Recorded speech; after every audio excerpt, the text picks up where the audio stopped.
worship you. I worship you. You are here, working in this place. I worship you. I worship you. You are here, moving in our midst. I worship you. I worship you. You are here, working in this place. I worship you. I worship you. Hey, waymaker, miracle worker, promise keeper, light in the darkness. My God, that is who you are. Waymaker, miracle worker, promise keeper, light in the darkness. My God, that is who you are. You are here, touching every heart. I worship you. I worship you. You are here, healing every heart. I worship you. I worship you. You are here, turning lives around. I worship you. I worship you. You are here, mending every heart. I worship you. I worship you. Hey, we make a miracle worker, promise keeper, light in the darkness. That is who you are. Hey, we make a miracle worker, promise keeper, light in the darkness. My God, that is who you are. You wipe away all tears. You mend the broken heart. You're the answer to it all. Jesus, you wipe away all tears. You mend the broken heart. You're the answer to it all, to it all. Jesus, yeah. Waymaker, miracle worker, promise keeper, light in the darkness. My God, that is who you are. Waymaker, miracle worker, promise keeper, light in the darkness. My God, that is who you are. You are here, touching every life. I worship you. I worship you.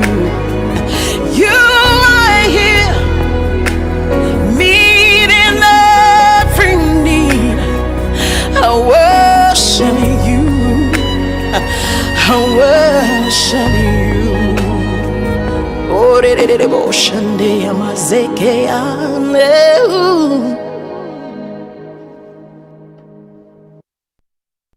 song we learned in Zimbabwe. you are Alpha and Omega. Say, we worship you, our Lord.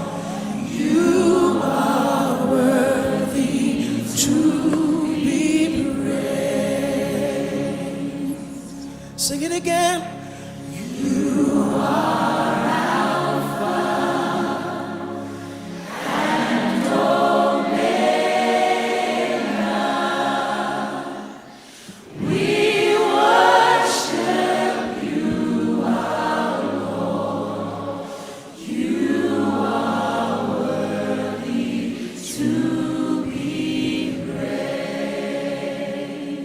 give you all the glory. We give you all.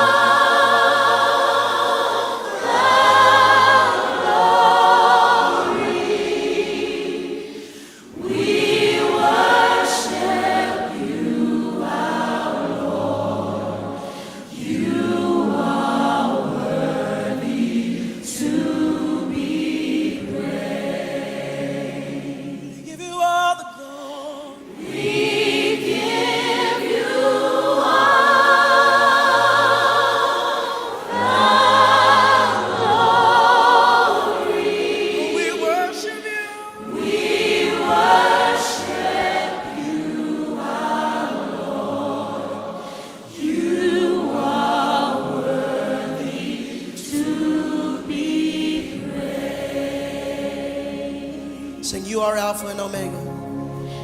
You are Alpha and Omega. We worship you, our Lord. You are worthy to be praised. We give you all, we give you all, we give you all. We give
Genesis 12. Now the Lord had said unto Abram, Get thee out of thy country, and from thy kindred, and from thy father's house, unto a land that I will show thee. And I will make of thee a great nation, and I will bless thee, and make thy name great, and thou shalt be a blessing. And I will bless them that bless thee, and curse him that curseth thee. And in thee shall all families of the earth be blessed. So Abram departed, as the Lord had spoken unto him. And Lot went with him. And Abram was 75 years old, when he departed out of Haran. And Abram took Sarai his wife, and Lot his brother's son, and all their substance that they had gathered, and the souls that they had gotten in Haran.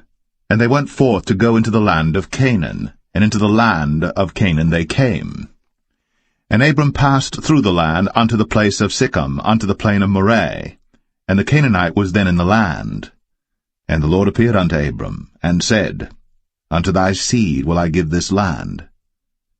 And there builded he an altar unto the Lord, who appeared unto him. And he removed from thence unto a mountain on the east of Bethel, and pitched his tent, having Bethel on the west, and Ai on the east. And there he builded an altar unto the Lord, and called upon the name of the Lord. And Abram journeyed, going on still toward the south. And there was a famine in the land, and Abram went down into Egypt to sojourn there, for the famine was grievous in the land. And it came to pass, when he was come near to enter into Egypt, that he said unto Sarai his wife, Behold now, I know that thou art a fair woman to look upon. Therefore it shall come to pass, when the Egyptians shall see thee, that they shall say, This is his wife, and they will kill me, but they will save thee alive. Say, I pray thee, Thou art my sister, that it may be well with me for thy sake, and my soul shall live because of thee. And it came to pass, that when Abram was come into Egypt, the Egyptians beheld the woman that she was very fair. The princes also of Pharaoh saw her, and commended her before Pharaoh. And the woman was taken into Pharaoh's house. And he entreated Abram well for her sake. And he had sheep, and oxen, and he-asses, and men-servants, and maidservants, and she-asses, and camels. And the Lord plagued Pharaoh, and his house with great plagues because of Sarai, Abram's wife. And Pharaoh called Abram, and said, What is this that thou hast done unto me? Why didst thou not tell me that she was thy wife? Why saidst thou, She is my sister, so I might have taken her to be my wife? Now therefore behold thy wife, take her, and go thy way. And Pharaoh commanded his men concerning him, and they sent him away, and his wife, and all that he had.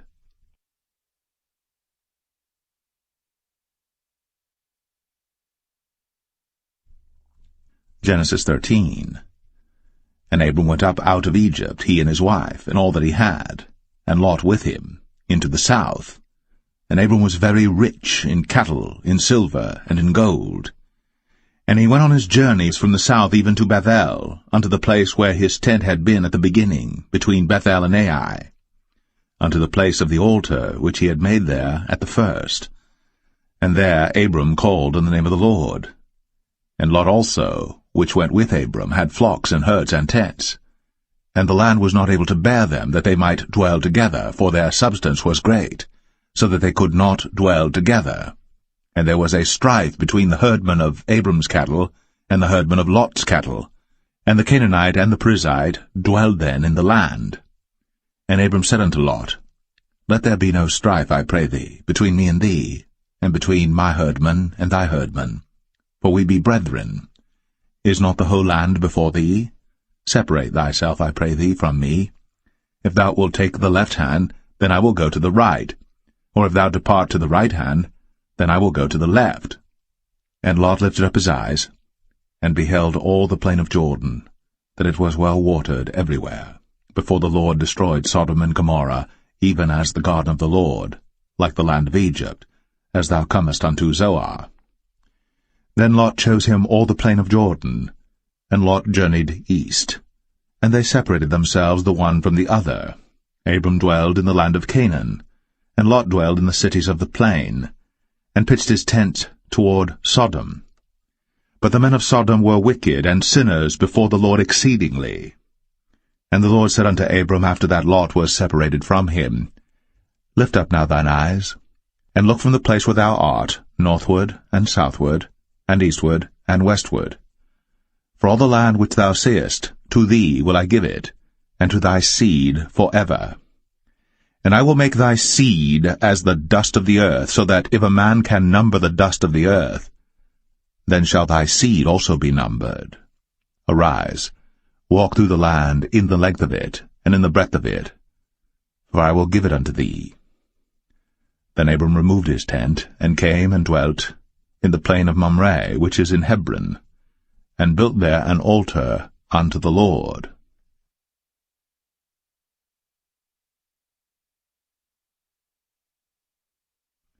Genesis 14. And it came to pass in the days of Amraphel, king of Shinar, Arioch, king of Elasar, Chedorlaomer, king of Elam, and Tidal, king of nations, that these made war with Bera, king of Sodom, and with Birsha, king of Gomorrah, Shinab, king of Admah, and Shemeber, king of Zeboim, and the king of Bela, which is Zoar. All these were joined together in the vale of Siddim, which is the salt sea.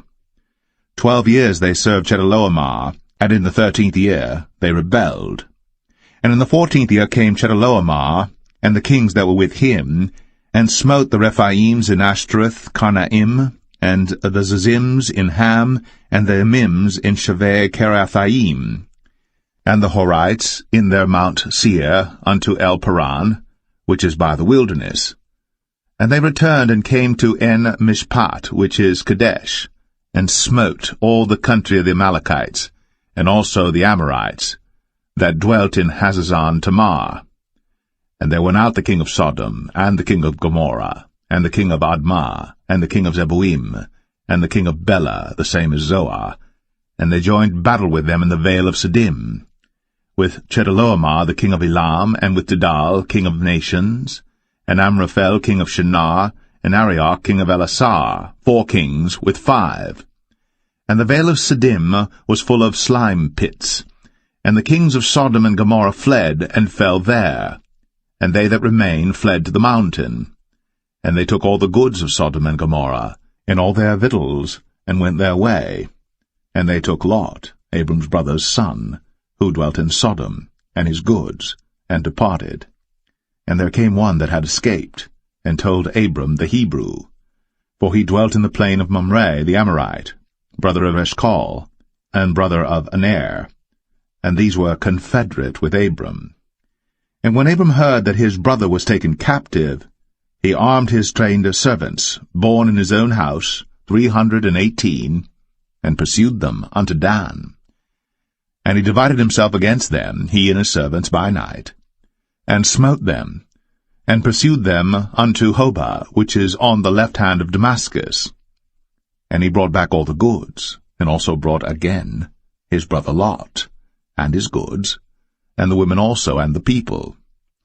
And the king of Sodom went out to meet him after his return from the slaughter of Chedorlaomer, and of the kings that were with him at the valley of Shaveh, which is the king's dale. And Melchizedek king of Salem brought forth bread and wine, and he was the priest of the Most High God. And he blessed him, and said, Blessed be Abram of the Most High God, possessor of heaven and earth. And blessed be the Most High God, which hath delivered thine enemies into thy hand. And he gave him tithes of all. And the king of Sodom said unto Abram, Give me the persons, and take the goods to thyself. And Abram said to the king of Sodom, I have lifted up mine hand unto the Lord, the Most High God, the possessor of heaven and earth, that I will not take from a thread, even to a shoe latchet, and that I will not take anything that is thine, lest thou shouldst say, I have made Abram rich. Save only that which the young men have eaten, and the portion of the men which went with me, Aner, Eshcol, and Mamre, let them take their portion.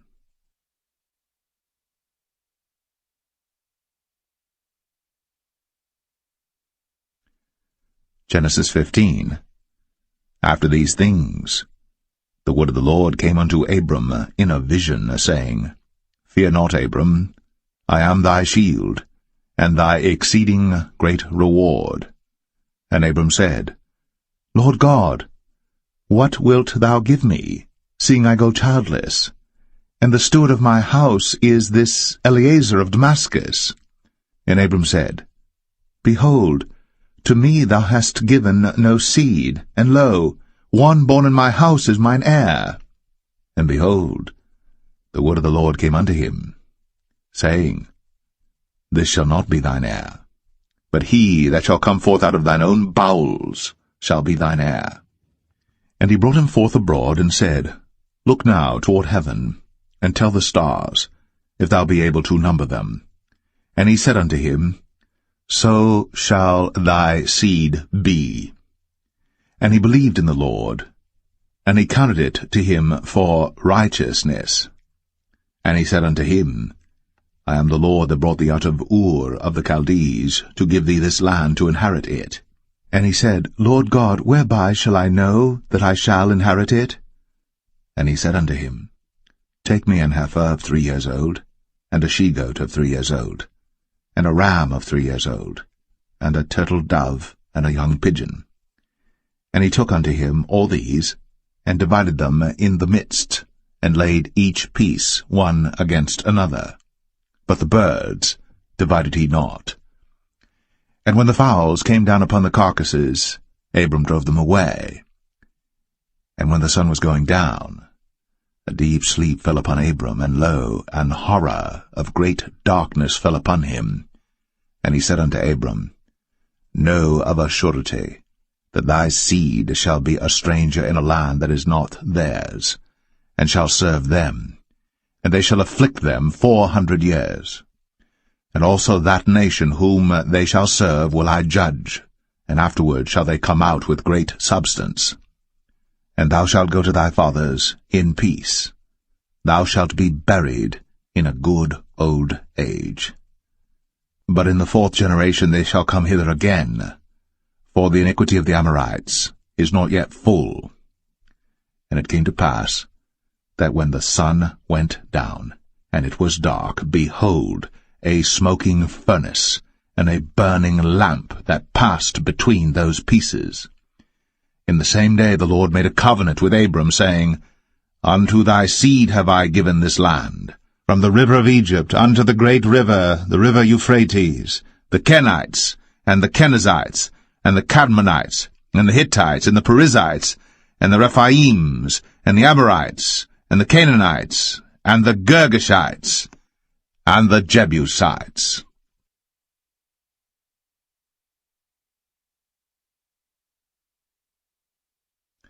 Genesis 16. Now Sarai, Abram's wife, bare him no children. And she had an handmaid, an Egyptian, whose name was Hagar. And Sarai said unto Abram, Behold now, the Lord hath restrained me from bearing. I pray thee, go in unto my maid. It may be that I may obtain children by her. And Abram hearkened to the voice of Sarai. And Sarai, Abram's wife, took Hagar her maid, the Egyptian, after Abram had dwelt 10 years in the land of Canaan, and gave her to her husband Abram to be his wife. And he went in unto Hagar, and she conceived. And when she saw that she had conceived, her mistress was despised in her eyes. And Sarai said unto Abram, My wrong be upon thee. I have given my maid into thy bosom, and when she saw that she had conceived, I was despised in her eyes. The Lord judge between me and thee. But Abram said unto Sarai, Behold, thy maid is in thy hand. Do to her as it pleaseth thee. And when Sarai dealt hardly with her, she fled from her face. And the angel of the Lord found her by a fountain of water in the wilderness, by the fountain in the way to Shur. And he said, Hagar, Sarai's maid, whence camest thou? And whither wilt thou go? And she said, I flee from the face of my mistress Sarai. And the angel of the Lord said unto her, return to thy mistress, and submit thyself unto her hands. And the angel of the Lord said unto her, I will multiply thy seed exceedingly, that it shall not be numbered for multitude. And the angel of the Lord said unto her, Behold, thou art with child, and shalt bear a son, and shalt call his name Ishmael, because the Lord hath heard thy affliction. And he will be a wild man, his hand will be against every man, and every man's hand against him. And he shall dwell in the presence of all his brethren. And she called the name of the Lord that spake unto her, Thou God seest me. For she said, Have I also here looked after him that seeth me? Wherefore the well was called Beer-Lahai Roi. Behold, it is between Kadesh and Bered. And Hagar bare Abram a son, and Abram called his son's name, which Hagar bare, Ishmael. And Abram was 86 years old, when Hagar bare Ishmael to Abram.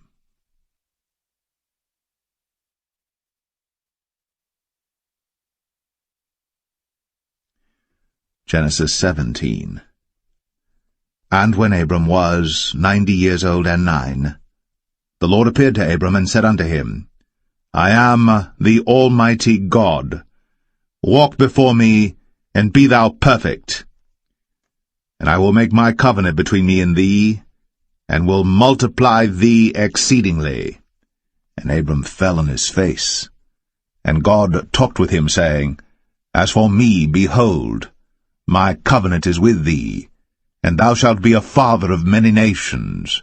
Neither shall thy name any more be called Abram, but thy name shall be Abraham. For a father of many nations have I made thee.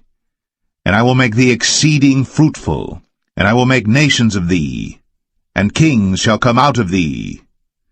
And I will establish my covenant between me and thee and thy seed after thee in their generations for an everlasting covenant, to be a God unto thee, and to thy seed after thee. And I will give unto thee and to thy seed after thee the land wherein thou art a stranger, all the land of Canaan, for an everlasting possession, and I will be their God. And God said unto Abraham, Thou shalt keep my covenant therefore, thou and thy seed after thee in their generations. This is my covenant which ye shall keep between me and you and thy seed after thee. Every man-child among you shall be circumcised, and ye shall circumcise the flesh of your foreskin, and it shall be a token of the covenant betwixt me and you. And he that is 8 days old shall be circumcised among you, every man-child in your generations, he that is born in the house, or bought with money of any stranger, which is not of thy seed. He that is born in thy house, and he that is bought with thy money, must needs be circumcised. And my covenant shall be in your flesh, for an everlasting covenant. And the uncircumcised man-child, whose flesh of his foreskin is not circumcised, that soul shall be cut off from his people. He hath broken my covenant. And God said unto Abraham, As for Sarai thy wife, thou shalt not call her name Sarai, but Sarah shall her name be. And I will bless her, and give thee a son also of her, yea, I will bless her. And she shall be a mother of nations, kings of people shall be of her. Then Abram fell upon his face, and laughed, and said in his heart, Shall a child be born unto him that is 100 years old? And shall Sarah, that is 90 years old, bear? And Abraham said unto God, Oh, that Ishmael might live before thee. And God said, Sarah thy wife shall bear thee a son indeed, and thou shalt call his name Isaac. And I will establish my covenant with him for an everlasting covenant, and with his seed after him. And as for Ishmael, I have heard thee. Behold, I have blessed him, and will make him fruitful, and will multiply him exceedingly. 12 princes shall he beget, and I will make him a great nation. But my covenant will I establish with Isaac, which Sarah shall bear unto thee. at this set time in the next year. And he left off talking with him, and God went up from Abraham. And Abraham took Ishmael his son, and all that were born in his house, and all that were bought with his money, every male among the men of Abraham's house, and circumcised the flesh of their foreskin in the selfsame day, as God had said unto him. And Abraham was 90 years old and 9, when he was circumcised in the flesh of his foreskin. And Ishmael his son was 13 years old, when he was circumcised in the flesh of his foreskin. In the selfsame day was Abraham circumcised, and Ishmael his son. And all the men of his house, born in the house, and bought with money of the stranger, were circumcised with him.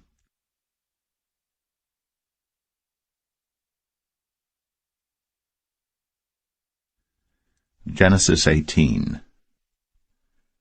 And the Lord appeared unto him in the plains of Mamre, and he sat in the tent door in the heat of the day. And he lifted up his eyes, and looked, and lo, 3 men stood by him. And when he saw them, he ran to meet them from the tent door, and bowed himself toward the ground, and said, My Lord, if now I have found favor in thy sight, pass not away, I pray thee, from thy servant. Let a little water, I pray you, be fetched, and wash your feet, and rest yourselves under the tree. And I will fetch a morsel of bread, and comfort ye your hearts. After that ye shall pass on, for therefore are ye come to your servant. And they said, So do, as thou hast said. And Abraham hastened into the tent unto Sarah, and said, Make ready quickly 3 measures of fine meal, knead it, and make cakes upon the hearth. And Abraham ran unto the herd, and fetched a calf tender and good, and gave it unto a young man, and he hasted to dress it. And he took butter and milk, and the calf which he had dressed, and set it before them. And he stood by them under the tree, and they did eat. And they said unto him, Where is Sarah thy wife? And he said, Behold, in the tent. And he said, I will certainly return unto thee according to the time of life, and lo, Sarah thy wife shall have a son. And Sarah heard it in the tent door, which was behind him. Now Abraham and Sarah were old, and well stricken in age, and it ceased to be with Sarah, after the manner of women. Therefore Sarah laughed within herself, saying, After I am waxed old shall I have pleasure, my Lord being old also? And the Lord said unto Abraham, Wherefore did Sarah laugh, saying, Shall I of a surety bear a child, which am old? Is anything too hard for the Lord? At the time appointed, I will return unto thee according to the time of life, and Sarah shall have a son. Then Sarah denied, saying, I laughed not, for she was afraid. And he said, Nay, but thou didst laugh. And the men rose up from thence, and looked toward Sodom. And Abraham went with them to bring them on the way. And the Lord said, Shall I hide from Abraham that thing which I do? Seeing that Abraham shall surely become a great and mighty nation, and all the nations of the earth shall be blessed in him. For I know him, that he will command his children and his household after him, and they shall keep the way of the Lord to do justice and judgment, that the Lord may bring upon Abraham that which he hath spoken of him. And the Lord said, Because the cry of Sodom and Gomorrah is great, and because their sin is very grievous, I will go down now, and see whether they have done altogether according to the cry of it, which is come unto me, and if not, I will know. And the men turned their faces from thence, and went toward Sodom. But Abraham stood yet before the Lord. And Abraham drew near and said, Wilt thou also destroy the righteous with the wicked? Peradventure there be 50 righteous within the city. Wilt thou also destroy, and not spare the place, for the 50 righteous that are therein?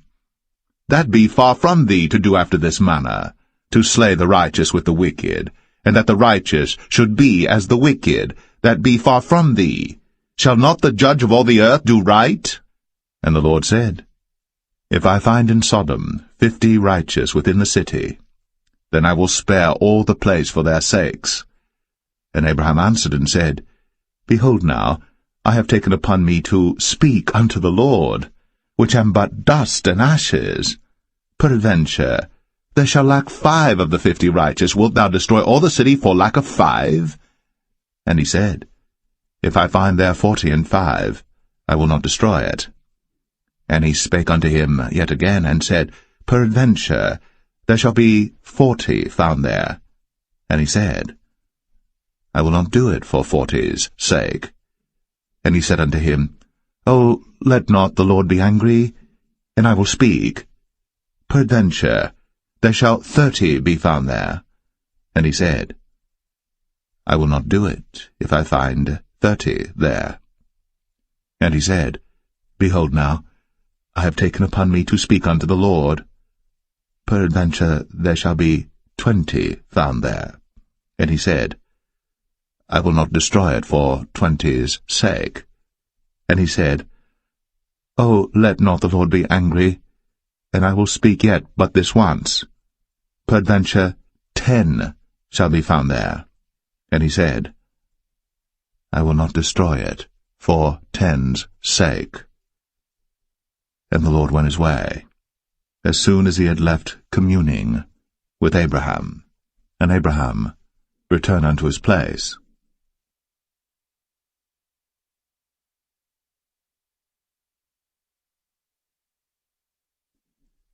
Genesis 19. And there came 2 angels to Sodom at even, and Lot sat in the gate of Sodom. And Lot, seeing them, rose up to meet them, and he bowed himself with his face toward the ground. And he said, Behold now, my lords, turn in, I pray you, into your servant's house, and tarry all night, and wash your feet, and ye shall rise up early and go on your ways. And they said, Nay, but we will abide in the street all night. And he pressed upon them greatly. And they turned in unto him, and entered into his house. And he made them a feast, and did bake unleavened bread, and they did eat. But before they lay down, the men of the city, even the men of Sodom, compassed the house round, both old and young, all the people from every quarter. And they called unto Lot, and said unto him, Where are the men which came into thee this night? Bring them out unto us, that we may know them. And Lot went out at the door unto them, and shut the door after him, and said, I pray you, brethren, do not so wickedly. Behold now, I have 2 daughters which have not known man. Let me, I pray you, bring them out unto you, and do ye to them as is good in your eyes. Only unto these men do nothing, for therefore came they under the shadow of my roof. And they said, Stand back. And they said again, This one fellow came in to sojourn, and he will needs be a judge. Now will we deal worse with thee than with them. And they pressed sore upon the man, even Lot, and came near to break the door. But the men put forth their hand, and pulled Lot into the house to them, and shut to the door. And they smote the men that were at the door of the house with blindness, both small and great, so that they wearied themselves to find the door.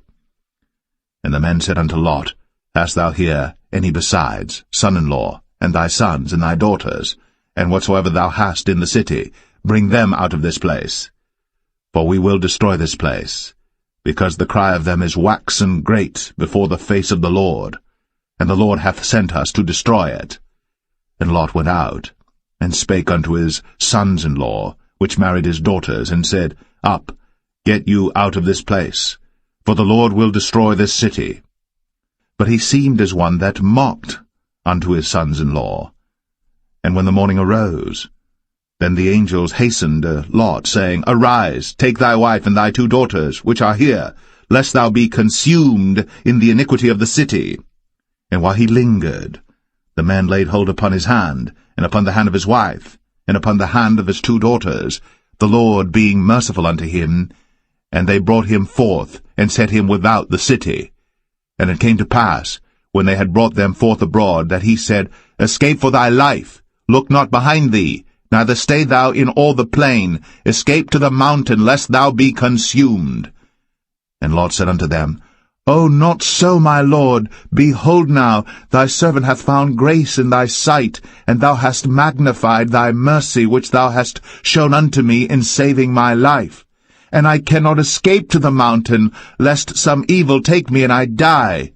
Behold now, this city is near to flee unto, and it is a little one. O let me escape thither. Is it not a little one, and my soul shall live? And he said unto him, See, I have accepted thee concerning this thing also, that I will not overthrow this city, for the which thou hast spoken. Haste thee, escape thither, for I cannot do anything till thou be come thither. Therefore the name of the city was called Zoar. The sun was risen upon the earth, when Lot entered into Zoar. Then the Lord rained upon Sodom and upon Gomorrah brimstone and fire from the Lord out of heaven. And he overthrew those cities, and all the plain, and all the inhabitants of the cities, and that which grew upon the ground.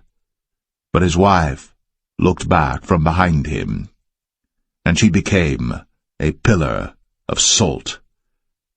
And Abraham gat up early in the morning to the place where he stood before the Lord.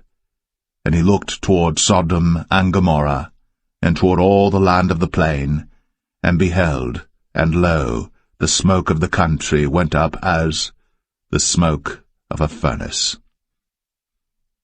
And it came to pass, when God destroyed the cities of the plain, that God remembered Abraham, and sent Lot out of the midst of the overthrow, when he overthrew the cities in the which Lot dwelt.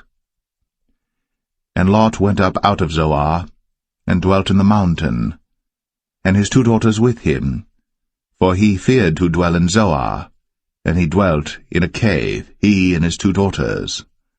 And the firstborn said unto the younger, Our father is old, and there is not a man in the earth to come in unto us after the manner of all the earth. Come, let us make our father drink wine, and we will lie with him, that we may preserve seed of our father. And they made their father drink wine that night. And the firstborn went in, and lay with her father. And he perceived not when she lay down, nor when she arose. And it came to pass on the morrow, that the firstborn said unto the younger, Behold, I lay yesternight with my father. Let us make him drink wine this night also, and go thou in, and lie with him, that we may preserve seed of our father. And they made their father drink wine that night also. And the younger arose, and lay with him. And he perceived not when she lay down, nor when she arose. Thus were both the daughters of Lot with child by their father. And the firstborn bare a son, and called his name Moab. The same is the father of the Moabites unto this day. And the younger, she also bare a son, and called his name Ben-Ami. The same is the father of the children of Ammon unto this day.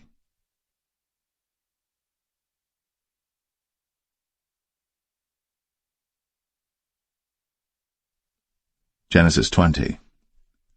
And Abraham journeyed from thence toward the south country, and dwelled between Kadesh and Shur, and sojourned in Gerar. And Abraham said of Sarah his wife, She is my sister. And Abimelech king of Gerar sent and took Sarah. But God came to Abimelech in a dream by night, and said to him, Behold, thou art but a dead man, for the woman which thou hast taken, for she is a man's wife. But Abimelech had not come near her, and he said, Lord, wilt thou slay also a righteous nation? Said he not unto me, She is my sister? And she, even she herself, said, He is my brother? In the integrity of my heart, and innocency of my hands, have I done this. And God said unto him in a dream, Yea, I know that thou didst this in the integrity of thy heart. For I also withheld thee from sinning against me. Therefore suffered I thee not to touch her. Now therefore restore the man his wife, for he is a prophet, and he shall pray for thee, and thou shalt live. And if thou restore her not, know thou that thou shalt surely die, thou and all that are thine. Therefore Abimelech rose early in the morning, and called all his servants, and told all these things in their ears. And the men were sore afraid. Then Abimelech called Abraham, and said unto him, What hast thou done unto us? And what have I offended thee, that thou hast brought on me and on my kingdom a great sin? Thou hast done deeds unto me that ought not to be done. And Abimelech said unto Abraham, What sawest thou, that thou hast done this thing? And Abraham said, Because I thought, surely the fear of God is not in this place, and they will slay me for my wife's sake. And yet indeed she is my sister. She is the daughter of my father, but not the daughter of my mother, and she became my wife. And it came to pass, when God caused me to wander from my father's house, that I said unto her, This is thy kindness which thou shalt show unto me. At every place whither we shall come, say of me, He is my brother. And Abimelech took sheep and oxen, and men servants, and women servants, and gave them unto Abraham, and restored him Sarah his wife. And Abimelech said, Behold, my land is before thee. Dwell where it pleaseth thee. And unto Sarah he said, Behold, I have given thy brother 1,000 pieces of silver. Behold, he is to thee a covering of the eyes, unto all that are with thee, and with all other. Thus she was reproved. So Abraham prayed unto God, and God healed Abimelech and his wife and his maidservants, and they bare children. For the Lord had fast closed up all the wombs of the house of Abimelech, because of Sarah, Abraham's wife.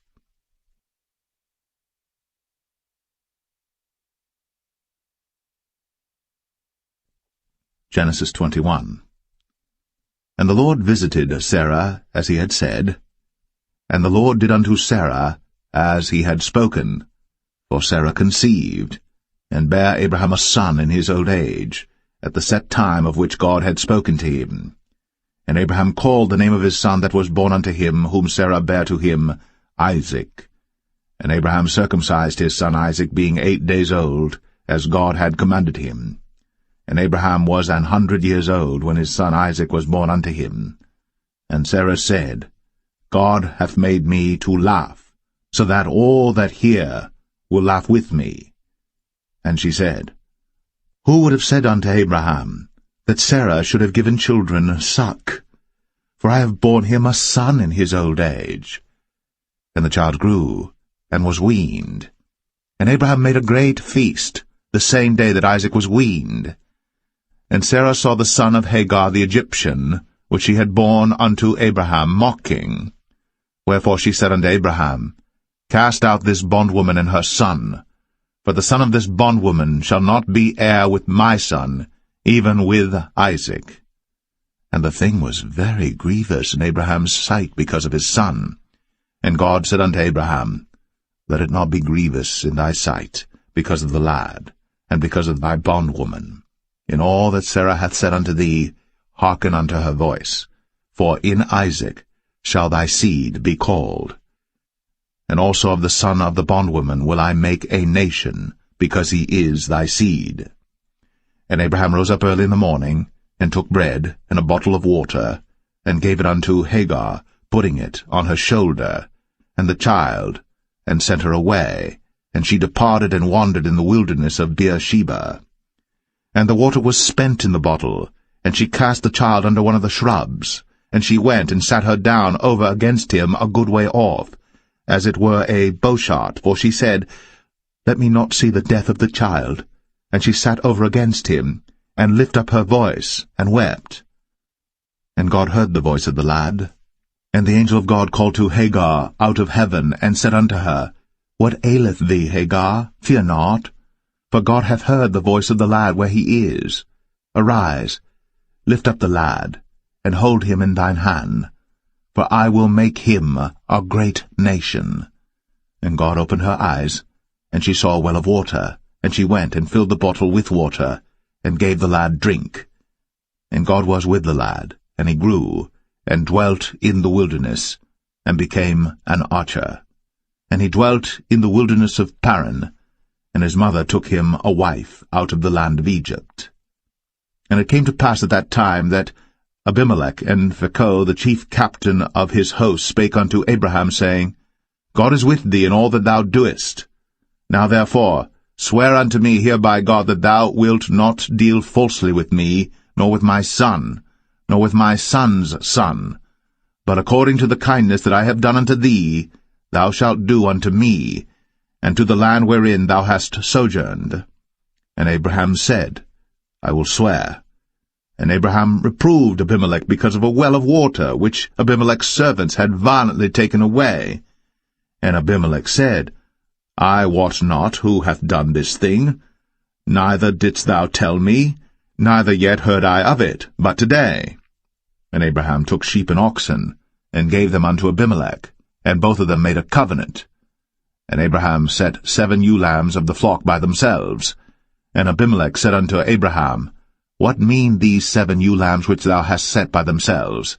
And he said, For these 7 ewe lambs shalt thou take of my hand, that they may be a witness unto me that I have digged this well. Wherefore he called that place Beersheba, because there they sware both of them. Thus they made a covenant at Beersheba. Then Abimelech rose up, and Phicol the chief captain of his host, and they returned into the land of the Philistines. And Abraham planted a grove in Beersheba, and called there on the name of the Lord, the everlasting God. And Abraham sojourned in the Philistines' land many days.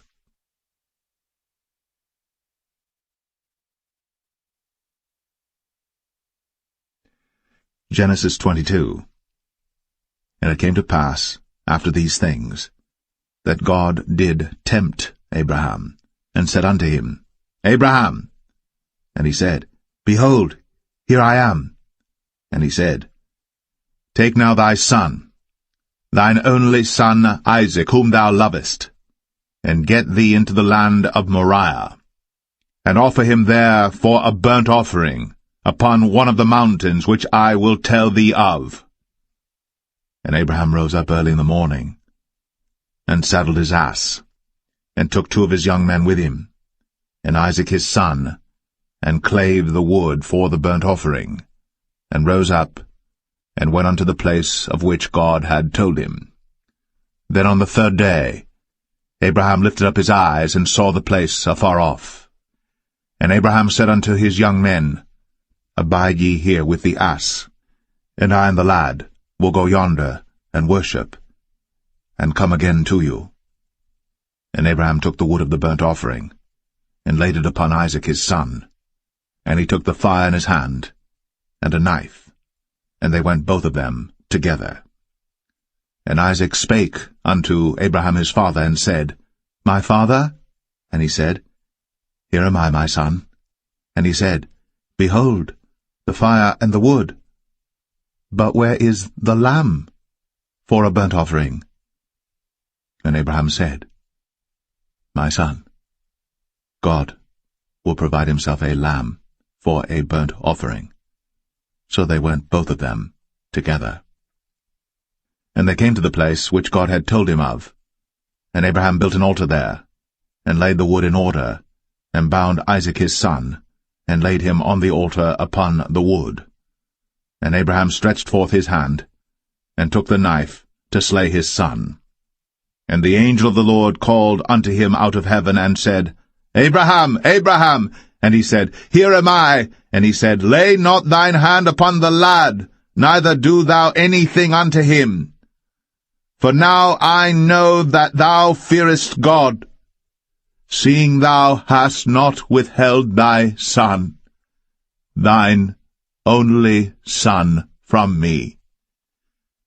And Abraham lifted up his eyes, and looked, and behold, behind him a ram caught in a thicket by his horns. And Abraham went, and took the ram, and offered him up for a burnt offering in the stead of his son. And Abraham called the name of that place Jehovah-Jireh, as it is said to this day, In the mount of the Lord it shall be seen. And the angel of the Lord called unto Abraham out of heaven the second time, and said, By myself have I sworn, saith the Lord, for because thou hast done this thing, and hast not withheld thy son, thine only son, that in blessing I will bless thee, and in multiplying I will multiply thy seed as the stars of the heaven, and as the sand which is upon the seashore, and thy seed shall possess the gate of his enemies. And in thy seed shall all the nations of the earth be blessed, because thou hast obeyed my voice. So Abraham returned unto his young men, and they rose up, and went together to Beersheba. And Abraham dwelt at Beersheba. And it came to pass after these things, that it was told Abraham, saying, Behold, Milcah, she hath also borne children unto thy brother Nahor, Huz his firstborn, and Buz his brother, and Kemuel the father of Aram, and Chesed, and Hazo, and Pildash, and Jidlaph, and Bethuel. And Bethuel begat Rebekah. These 8 Milcah did bear to Nahor, Abraham's brother. And his concubine, whose name was Rumah, she bare also Tebah, and Gaham, and Thahash, and Maacah.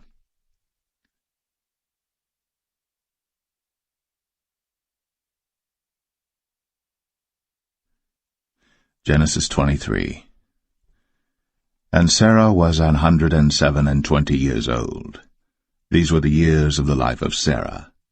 And Sarah died in Kirjath-Arba, the same as Hebron in the land of Canaan. And Abraham came to mourn for Sarah, and to weep for her. And Abraham stood up from before his dead, and spake unto the sons of Heth, saying, I am a stranger, and a sojourner with you. Give me a possession of a burying place with you, that I may bury my dead out of my sight. And the children of Heth answered Abraham, saying unto him, Hear us, my lord. Thou art a mighty prince among us. In the choice of our sepulchres bury thy dead. None of us shall withhold from thee his sepulchre, but that thou mayest bury thy dead.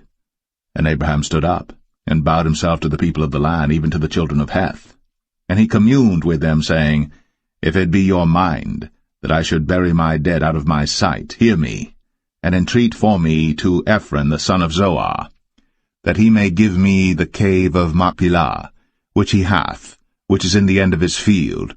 For as much money as it is worth, he shall give it me, for a possession of a burying place amongst you. And Ephron dwelt among the children of Heth. And Ephron the Hittite answered Abraham in the audience of the children of Heth, even of all that went in at the gate of his city, saying, Nay, my lord, hear me. The field give I thee, and the cave that is therein I give it thee. In the presence of the sons of my people give I it thee. Bury thy dead. And Abraham bowed down himself before the people of the land. And he spake unto Ephron in the audience of the people of the land, saying, But if thou wilt give it, I pray thee, hear me. I will give thee money for the field. Take it of me, and I will bury my dead there. And Ephron answered Abraham, saying unto him, My lord, hearken unto me. The land is worth 400 shekels of silver.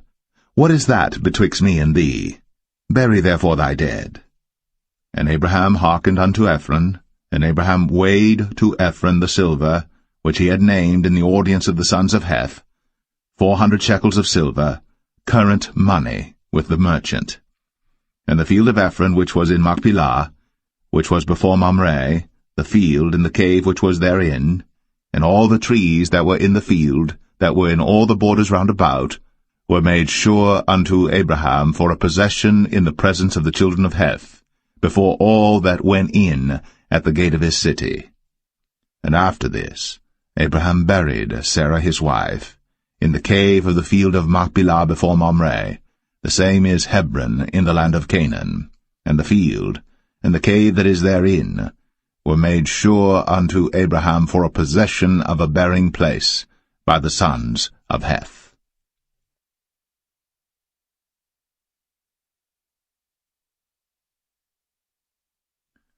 Genesis 24. And Abraham was old, and well stricken in age. And the Lord had blessed Abraham in all things. And Abraham said unto his eldest servant of his house, that ruled over all that he had, Put, I pray thee, thy hand unto my thigh. And I will make thee swear by the Lord, the God of heaven, and the God of the earth, that thou shalt not take a wife unto my son of the daughters of the Canaanites, among whom I dwell. But thou shalt go unto my country, and to my kindred, and take a wife unto my son Isaac. And the servant said unto him, Peradventure the woman will not be willing to follow me unto this land. Must I needs bring thy son again unto the land from whence thou camest? And Abraham said unto him, Beware thou that thou bring not my son thither again. The Lord God of heaven, which took me from my father's house, and from the land of my kindred, and which spake unto me, and that sware unto me, saying, Unto thy seed will I give this land, he shall send his angel before thee, and thou shalt take a wife unto my son from thence. And if the woman will not be willing to follow thee, then thou shalt be clear from this my oath. Only bring not my son thither again. And the servant put his hand under the thigh of Abraham his master, and sware to him concerning that matter. And the servant took 10 camels of the camels of his master, and departed, for all the goods of his master were in his hand. And he arose, and went to Mesopotamia, unto the city of Nahor. And he made his camels to kneel down without the city by a well of water, at the time of the evening, even the time that women go out to draw water. And he said, O Lord God of my master Abraham, I pray thee, send me good speed this day, and show kindness unto my master Abraham. Behold, I stand here by the well of water, and the daughters of the men of the city come out to draw water. And let it come to pass, that the damsel to whom I shall say, Let down thy pitcher, I pray thee, that I may drink. And she shall say, Drink, and I will give thy camels drink also. Let the same be she that thou hast appointed for thy servant Isaac, and thereby shall I know that thou hast shown kindness unto my master. And it came to pass, before he had done speaking, that, behold, Rebekah came out, who was born to Bethuel, son of Milcah, the wife of Nahor, Abraham's brother, with her pitcher upon her shoulder. And the damsel was very fair to look upon, a virgin, neither had any man known her. And she went down to the well, and filled her pitcher, and came up. And the servant ran to meet her, and said, Let me, I pray thee, drink a little water of thy pitcher. And she said, Drink, my lord. And she hasted, and let down her pitcher upon her hand, and gave him drink. And when she had done giving him drink, she said, I will draw water for thy camels also, until they have done drinking. And she hasted, and emptied her pitcher into the trough, and ran again unto the well to draw water, and drew for all his camels. And the man, wondering at her, held his peace, to wit whether the Lord had made his journey prosperous or not. And it came to pass, as the camels had done drinking, that the man took a golden earring of 1/2 shekel weight, and 2 bracelets for her hands of 10 shekels weight of gold, and said, Whose daughter art thou?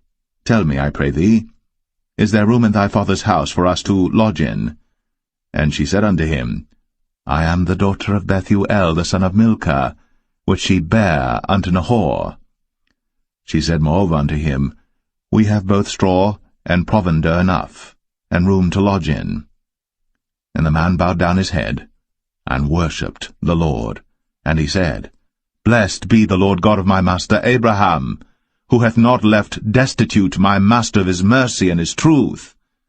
I being in the way, the Lord led me to the house of my master's brethren.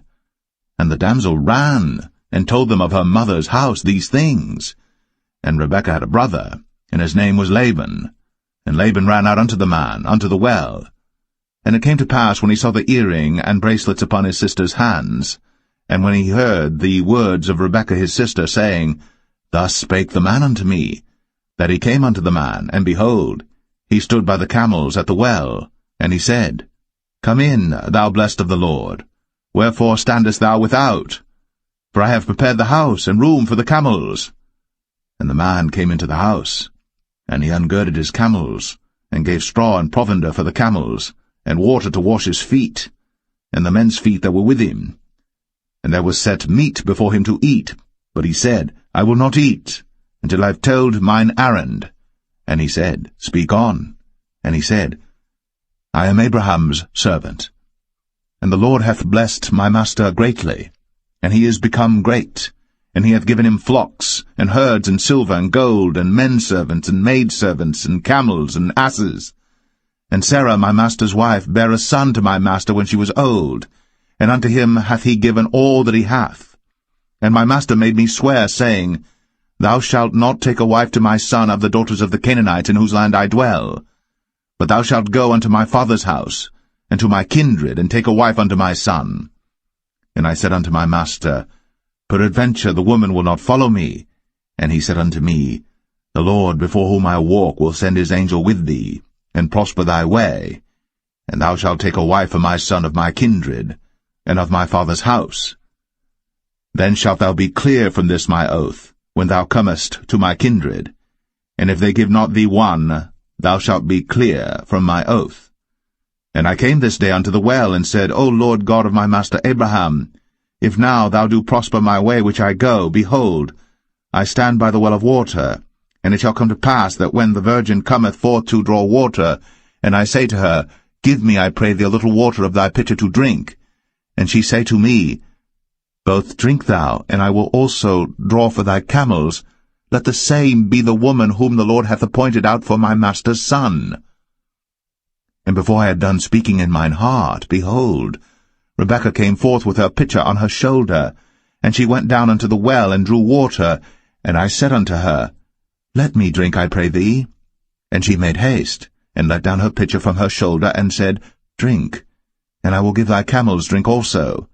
So I drank, and she made the camels drink also. And I asked her, and said, Whose daughter art thou? And she said, The daughter of Bethuel, Nahor's son, whom Milcah bare unto him. And I put the earring upon her face, and the bracelets upon her hands.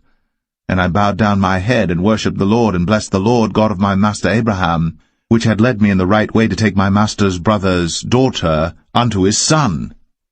And now, if ye will deal kindly and truly with my master, tell me, and if not, tell me, that I may turn to the right hand or to the left. Then Laban and Bethuel answered and said, The thing proceedeth from the Lord. We cannot speak unto thee bad or good. Behold, Rebekah is before thee. Take her and go, and let her be thy master's son's wife, as the Lord hath spoken. And it came to pass that when Abraham's servant heard their words, he worshipped the Lord, bowing himself to the earth. And the servant brought forth jewels of silver and jewels of gold and raiment, and gave them to Rebekah. He gave also to her brother and to her mother precious things. And they did eat and drink, he and the men that were with him, and tarried all night. And they rose up in the morning, and he said, Send me away unto my master. And her brother and her mother said, Let the damsel abide with us a few days, at the least 10.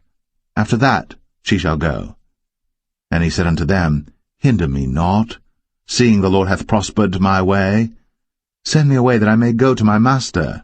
And they said, We will call the damsel, and inquire at her mouth. And they called Rebekah, and said unto her, Wilt thou go with this man? And she said, I will go. And they sent away Rebekah, their sister, and her nurse, and Abraham's servant, and his men. And they blessed Rebekah, and said unto her, Thou art our sister. Be thou the mother of thousands of millions, and let thy seed possess the gate of those which hate them. And Rebekah arose, and her damsels, and they rode upon the camels, and followed the man. And the servant took Rebekah, and went his way. And Isaac came from the way of the well Lahai-roi, for he dwelt in the south country. And Isaac went out to meditate in the field at the eventide. And he lifted up his eyes, and saw, and behold, the camels were coming. And Rebekah lifted up her eyes, and when she saw Isaac, she lighted off the camel. For she had said unto the servant, What man is this that walketh in the field to meet us? And the servant had said, It is my master. Therefore she took a veil, and covered herself. And the servant told Isaac all things that he had done. And Isaac brought her into his mother Sarah's tent, and took Rebekah, and she became his wife, and he loved her. And Isaac was comforted after his mother's death.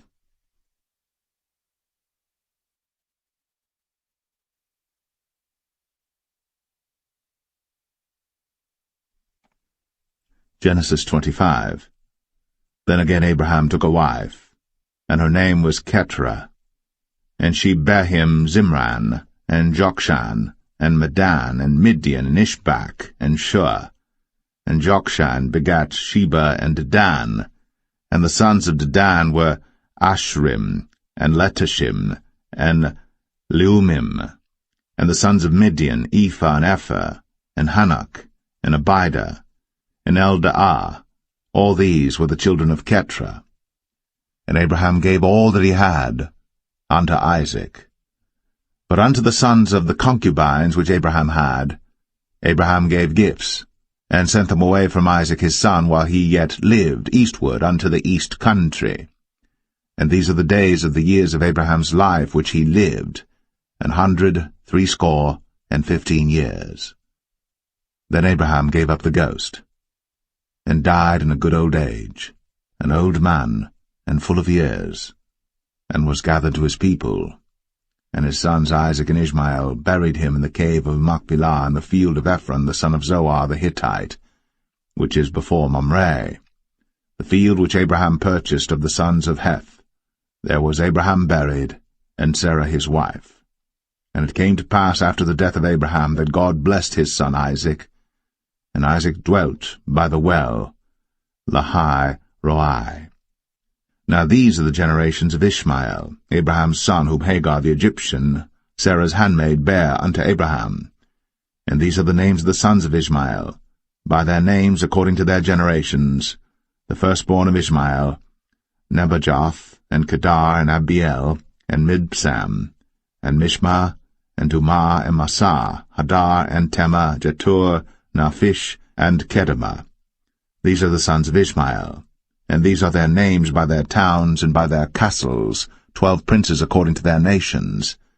And these are the years of the life of Ishmael, 137 years.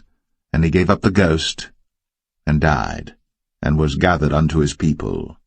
And they dwelt from Havilah unto Shur, that is before Egypt, as thou goest toward Assyria. And he died in the presence of all his brethren. And these are the generations of Isaac, Abraham's son. Abraham begat Isaac. And Isaac was 40 years old when he took Rebekah to wife, the daughter of Bethuel the Syrian of Padan Aram, the sister to Laban the Syrian. And Isaac entreated the Lord for his wife, because she was barren. And the Lord was entreated of him, and Rebekah his wife conceived. And the children struggled together within her, and she said, If it be so, why am I thus? And she went to inquire of the Lord. And the Lord said unto her, 2 nations are in thy womb, and 2 manner of people shall be separated from thy bowels. And the one people shall be stronger than the other people, and the elder shall serve the younger. And when her days to be delivered were fulfilled, behold, there were twins in her womb. And the first came out red, all over, like an hairy garment. And they called his name Esau. And after that came his brother out, and his hand took hold on Esau's heel, and his name was called Jacob. And Isaac was 80 years old when she bare them. And the boys grew, and Esau was a cunning hunter, a man of the field, and Jacob was a plain man, dwelling in tents. And Isaac loved Esau because he did eat of his venison, but Rebekah loved Jacob. And Jacob sod pottage, and Esau came from the field, and he was faint. And Esau said to Jacob, Feed me, I pray thee, with that same red pottage, for I am faint. Therefore was his name called Edom. And Jacob said, Sell me this day thy birthright. And Esau said, Behold, I am at the point to die, and what profit shall this birthright do to me? And Jacob said, Swear to me this day. And he sware unto him, and he sold his birthright unto Jacob. Then Jacob gave Esau bread and pottage of lentils, and he did eat and drink, and rose up, and went his way. Thus Esau despised his birthright.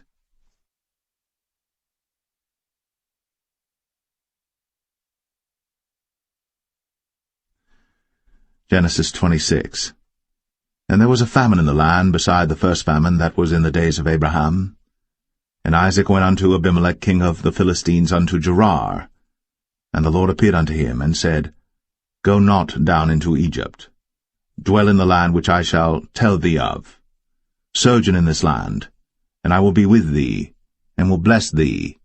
For unto thee and unto thy seed I will give all these countries, and I will perform the oath which I sware unto Abraham thy father.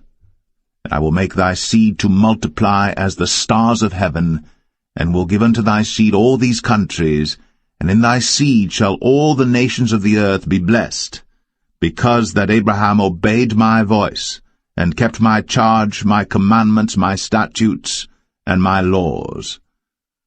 And Isaac dwelt in Gerar. And the men of the place asked him of his wife, and he said, She is my sister.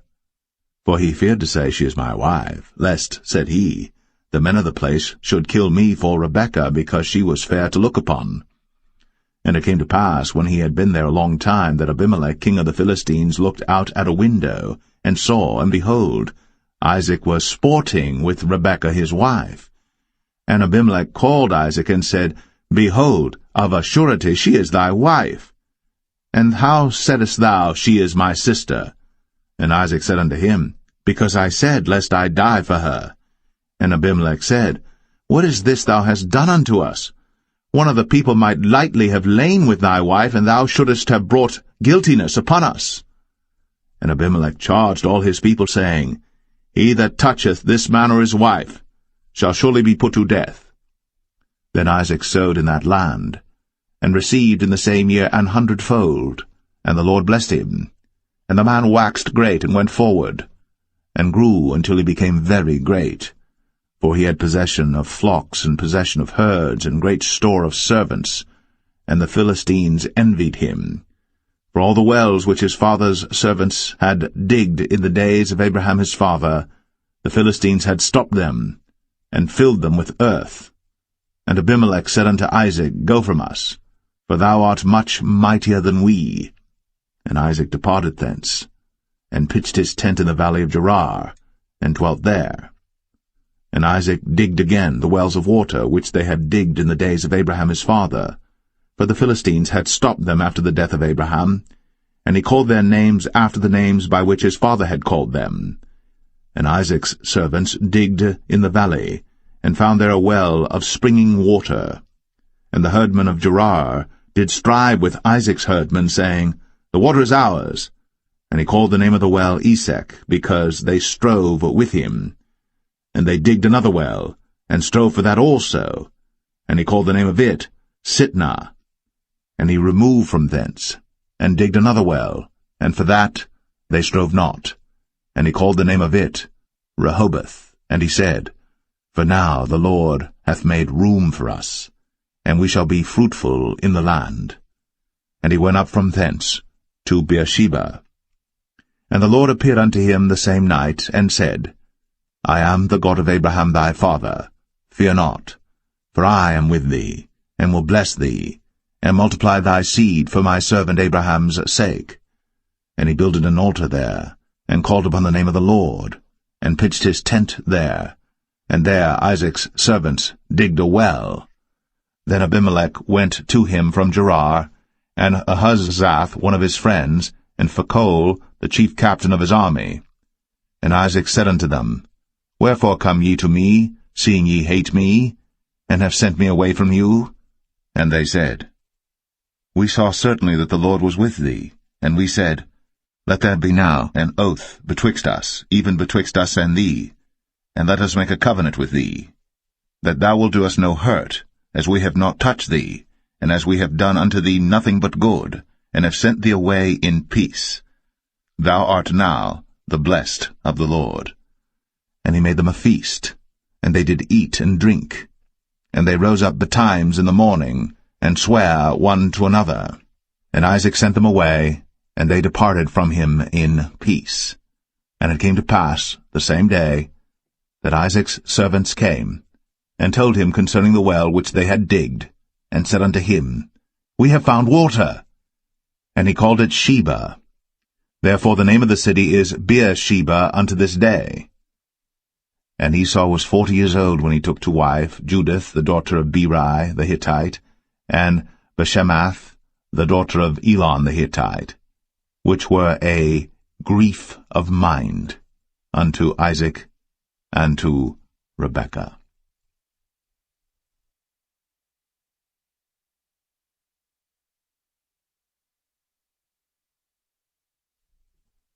Genesis 27. And it came to pass that when Isaac was old, and his eyes were dim, so that he could not see, he called Esau his eldest son, and said unto him, My son. And he said unto him, Behold, here am I. And he said, Behold now, I am old, I know not the day of my death. Now therefore, take, I pray thee, thy weapons, thy quiver and thy bow, and go out to the field, and take me some venison, and make me savory meat, such as I love, and bring it to me, that I may eat, that my soul may bless thee before I die. And Rebekah heard when Isaac spake to Esau his son, and Esau went to the field to hunt for venison, and to bring it. And Rebekah spake unto Jacob her son, saying, Behold, I heard thy father speak unto Esau thy brother, saying, Bring me venison, and make me savory meat, that I may eat, and bless thee before the Lord, before my death. Now therefore, my son, obey my voice according to that which I command thee. Go now to the flock, and fetch me from thence 2 good kids of the goats, and I will make them savory meat for thy father, such as he loveth. And thou shalt bring it to thy father, that he may eat, and that he may bless thee before his death. And Jacob said to Rebekah his mother, Behold, Esau my brother is a hairy man, and I am a smooth man. My father peradventure will feel me, and I shall seem to him as a deceiver, and I shall bring a curse upon me, and not a blessing. And his mother said unto him, Upon me be thy curse, my son, only obey my voice, and go fetch me them. And he went, and fetched, and brought them to his mother. And his mother made savory meat such as his father loved. And Rebekah took goodly raiment of her eldest son Esau, which were with her in the house, and put them upon Jacob her younger son. And she put the skins of the kids of the goats upon his hands, and upon the smooth of his neck. And she gave the savory meat, and the bread, which she had prepared, into the hand of her son Jacob.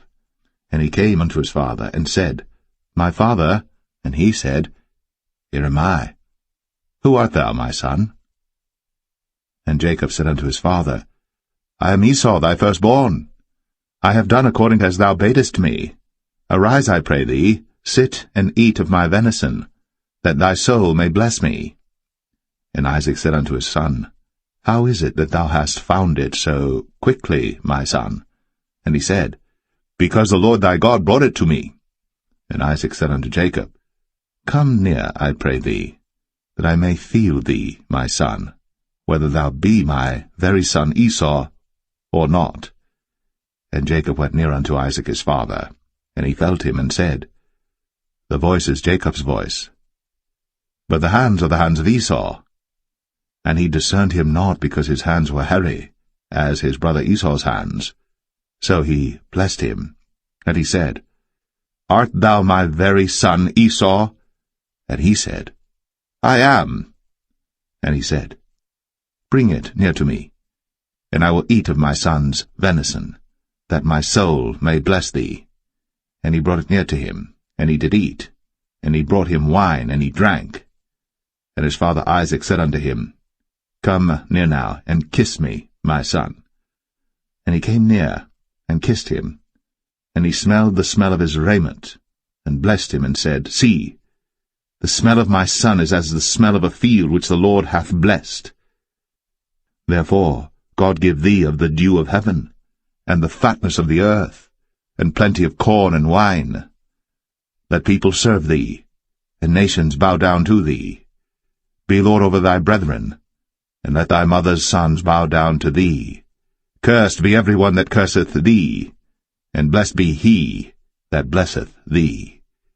And it came to pass, as soon as Isaac had made an end of blessing Jacob, and Jacob was yet scarce gone out from the presence of Isaac his father, that Esau his brother came in from his hunting. And he also had made savory meat, and brought it unto his father, and said unto his father, Let my father arise, and eat of his son's venison, that thy soul may bless me. And Isaac his father said unto him, Who art thou? And he said, I am thy son, thy firstborn, Esau. And Isaac trembled very exceedingly, and said, Who? Where is he that hath taken venison and brought it me? And I have eaten of all before thou camest, and have blessed him, yea, and he shall be blessed. And when Esau heard the words of his father, he cried with a great and exceeding bitter cry, and said unto his father, Bless me, even me also, O my father. And he said, Thy brother came with subtlety, and hath taken away thy blessing. And he said, Is not he rightly named Jacob? For he hath supplanted me these 2 times. He took away my birthright, and behold, now he hath taken away my blessing. And he said, Hast thou not reserved a blessing for me?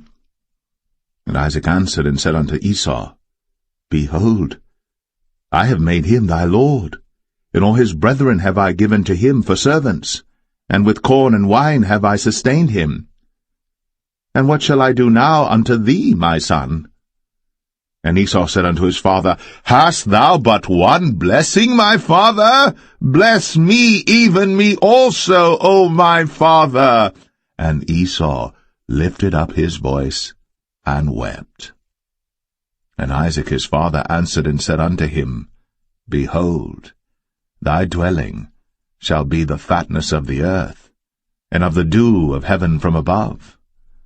And by thy sword shalt thou live, and shalt serve thy brother. And it shall come to pass that when thou shalt have the dominion, that thou shalt break his yoke from off thy neck. And Esau hated Jacob, because of the blessing wherewith his father blessed him. And Esau said in his heart, The days of mourning for my father are at hand. Then will I slay my brother Jacob.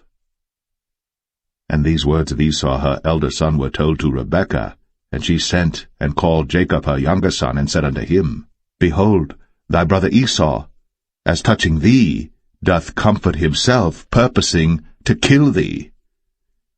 Now therefore, my son, obey my voice, and arise. Flee thou to Laban my brother, to Haran, and tarry with him a few days, until thy brother's fury turn away, until thy brother's anger turn away from thee, and he forget that which thou hast done to him. Then I will send and fetch thee from thence. Why should I be deprived also of you both in one day?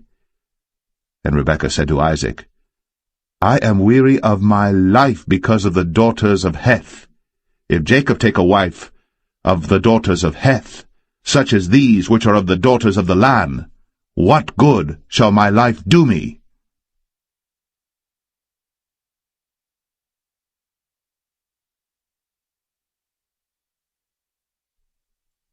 Genesis 28. And Isaac called Jacob, and blessed him, and charged him, and said unto him, Thou shalt not take a wife of the daughters of Canaan. Arise, go to Padan Aram, to the house of Bethuel thy mother's father, and take thee a wife from thence of the daughters of Laban thy mother's brother.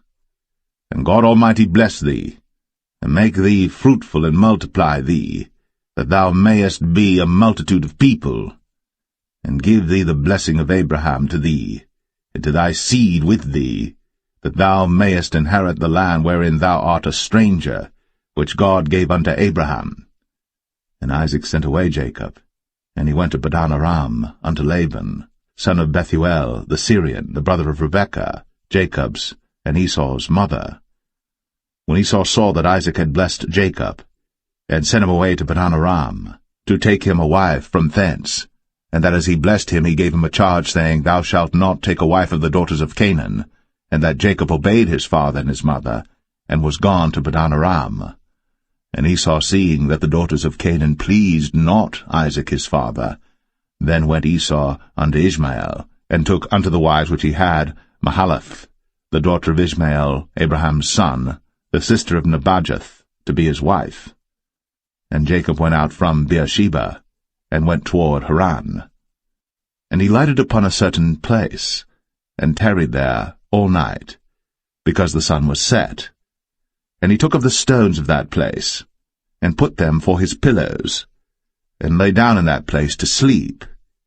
And he dreamed, and behold, a ladder set up on the earth, and the top of it reached to heaven, and behold, the angels of God ascending and descending on it. And behold, the Lord stood above it, and said, I am the Lord God of Abraham thy father, and the God of Isaac. The land whereon thou liest, to thee will I give it, and to thy seed.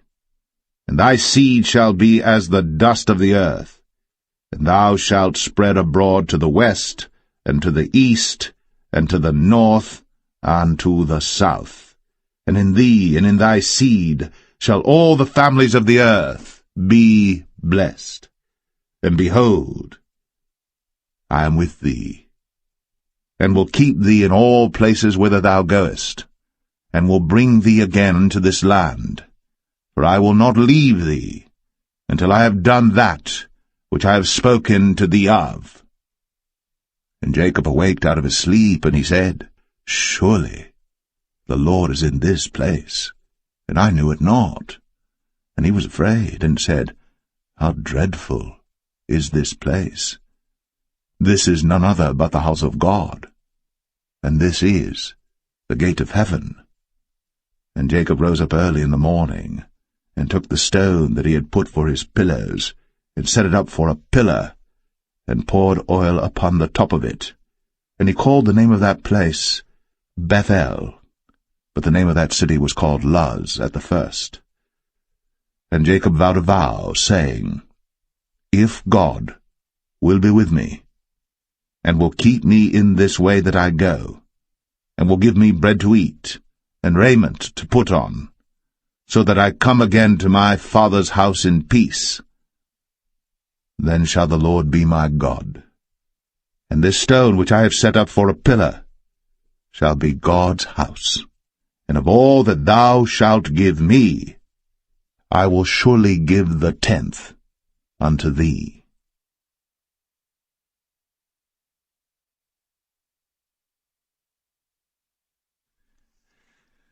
Genesis 29.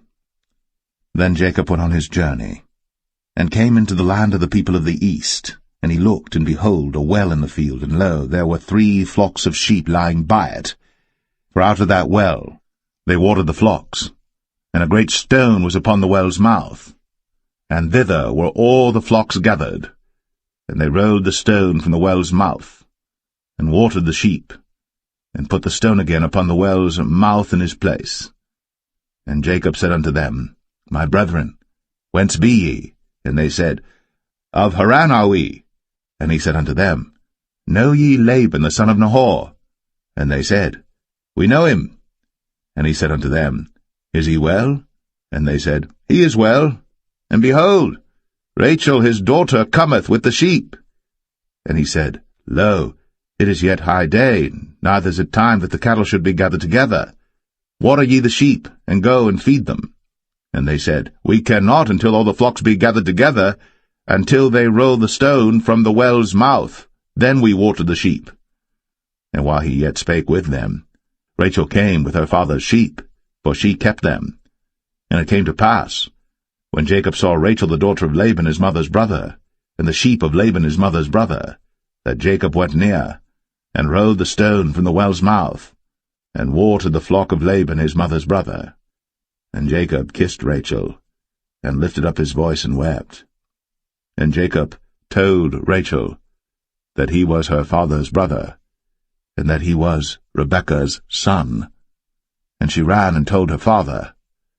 And it came to pass, when Laban heard the tidings of Jacob his sister's son, that he ran to meet him, and embraced him, and kissed him, and brought him to his house. And he told Laban all these things.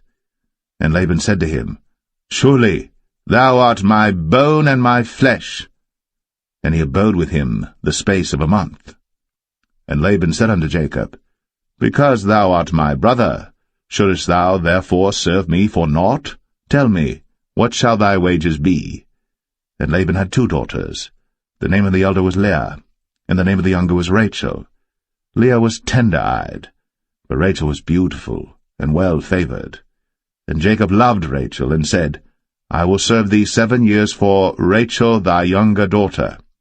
And Laban said, It is better that I give her to thee, than that I should give her to another man. Abide with me. And Jacob served 7 years for Rachel, and they seemed unto him but a few days, for the love he had to her. And Jacob said unto Laban, Give me my wife, for my days are fulfilled, that I may go in unto her. And Laban gathered together all the men of the place, and made a feast. And it came to pass in the evening that he took Leah his daughter, and brought her to him, and he went in unto her. And Laban gave unto his daughter Leah Zilpah his maid for an handmaid. And it came to pass that in the morning, behold, it was Leah. And he said to Laban, What is this thou hast done unto me? Did not I serve with thee for Rachel? Wherefore then hast thou beguiled me? And Laban said, It must not be so done in our country to give the younger before the firstborn. Fulfill her week, and we will give thee this also for the service which thou shalt serve with me yet 7 other years. And Jacob did so, and fulfilled her week, and he gave him Rachel his daughter to wife also. And Laban gave to Rachel his daughter Bilhah his handmaid to be her maid. And he went in also unto Rachel. And he loved also Rachel more than Leah, and served with him yet 7 other years. And when the Lord saw that Leah was hated, he opened her womb. But Rachel was barren, and Leah conceived and bare a son.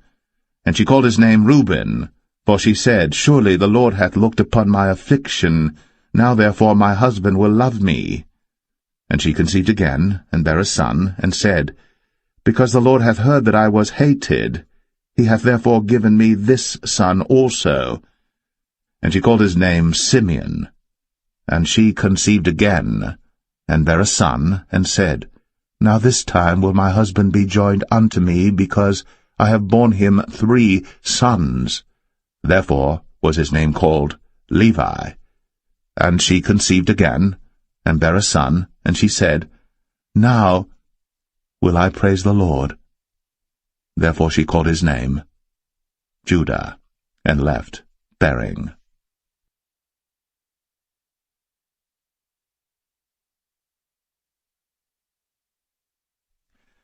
Genesis 30. And when Rachel saw that she bare Jacob no children, Rachel envied her sister, and said unto Jacob, Give me children, or else I die. And Jacob's anger was kindled against Rachel, and he said, Am I in God's stead, who hath withheld from thee the fruit of the womb? And she said, Behold my maid Bilhah, go in unto her, and she shall bear upon my knees, that I may also have children by her. And she gave him Bilhah her handmaid to wife, and Jacob went in unto her. And Bilhah conceived, and bare Jacob a son. And Rachel said, God hath judged me, and hath also heard my voice, and hath given me a son. Therefore called she his name Dan. And Bilhah, Rachel's maid, conceived again, and bare Jacob a second son. And Rachel said, With great wrestlings have I wrestled with my sister, and I have prevailed. And she called his name Naphtali. When Leah saw that she had left bearing, she took Zilpah her maid, and gave her Jacob to wife. And Zilpah, Leah's maid, bare Jacob a son. And Leah said, A troop cometh. And she called his name Gad. And Zilpah, Leah's maid, bare Jacob a second son. And Leah said, Happy am I, for the daughters will call me blessed. And she called his name Asher. And Reuben went in the days of wheat harvest, and found mandrakes in the field, and brought them unto his mother Leah. Then Rachel said to Leah, Give me, I pray thee, of thy son's mandrakes. And she said unto her, Is it a small matter that thou hast taken my husband? And wouldst thou take away my son's mandrakes also? And Rachel said, Therefore he shall lie with thee tonight, for thy son's mandrakes. And Jacob came out of the field in the evening, and Leah went out to meet him, and said, Thou must come in unto me, for surely I have hired thee with my son's mandrakes. And he lay with her that night. And God hearkened unto Leah, and she conceived, and bare Jacob the fifth son. And Leah said, God hath given me my hire, because I have given my maiden to my husband. And she called his name Issachar. And Leah conceived again, and bare Jacob the sixth son. And Leah said, God hath endued me with a good dowry. Now will my husband dwell with me, because I have borne him 6 sons. And she called his name Zebulun. And afterwards she bare a daughter, and called her name Dinah. And God remembered Rachel, and God hearkened to her, and opened her womb. And she conceived, and bare a son, and said, God hath taken away my reproach. And she called his name Joseph, and said, The Lord shall add to me another son. And it came to pass, when Rachel had borne Joseph, that Jacob said unto Laban, Send me away, that I may go unto mine own place, and to my country. Give me my wives and my children, for whom I have served thee, and let me go, for thou knowest my service which I have done thee.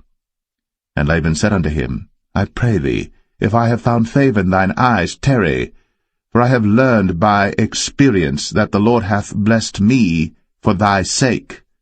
And he said, Appoint me thy wages, and I will give it. And he said unto him, Thou knowest how I have served thee, and how thy cattle was with me. For it was little which thou hadst before I came, and it is now increased unto a multitude. And the Lord hath blessed thee since my coming. And now, when shall I provide for mine own house also? And he said, What shall I give thee? And Jacob said, Thou shalt not give me anything. If thou wilt do this thing for me, I will again feed and keep thy flock. I will pass through all thy flock today, removing from thence all the speckled and spotted cattle, and all the brown cattle among the sheep, and the spotted and speckled among the goats, and of such shall be my hire. So shall my righteousness answer for me in time to come, when it shall come for my hire before thy face, every one that is not speckled and spotted among the goats, and brown among the sheep, that shall be counted stolen with me. And Laban said, Behold, I would it might be according to thy word. And he removed that day the he-goats that were ring-straked and spotted, and all the she-goats that were speckled and spotted, and every one that had some white in it, and all the brown among the sheep, and gave them into the hand of his sons.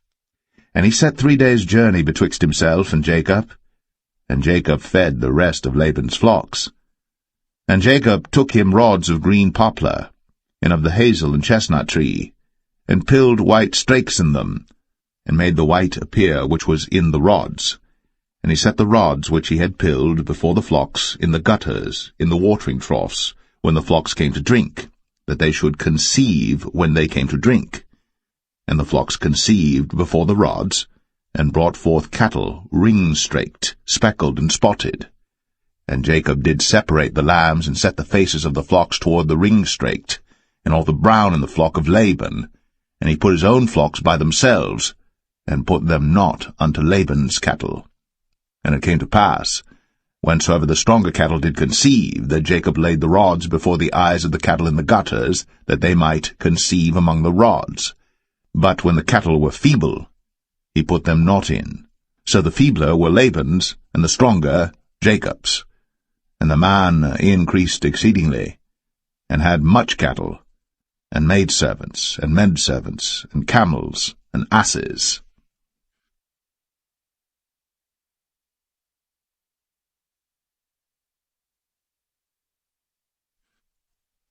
Genesis 31. And he heard the words of Laban's sons, saying, Jacob hath taken away all that was our father's, and of that which was our father's hath he gotten all this glory. And Jacob beheld the countenance of Laban, and behold, it was not toward him as before. And the Lord said unto Jacob, Return unto the land of thy fathers, and to thy kindred, and I will be with thee. And Jacob sent and called Rachel and Leah to the field unto his flock, and said unto them, I see your father's countenance, that it is not toward me as before, but the God of my father hath been with me. And ye know that with all my power I have served your father. And your father hath deceived me, and changed my wages 10 times. But God suffered him not to hurt me. If he said thus, The speckled shall be thy wages, then all the cattle bear speckled. And if he said thus, The ring-straked shall be thy hire, then bear all the cattle ring-straked. Thus God hath taken away the cattle of your father, and given them to me.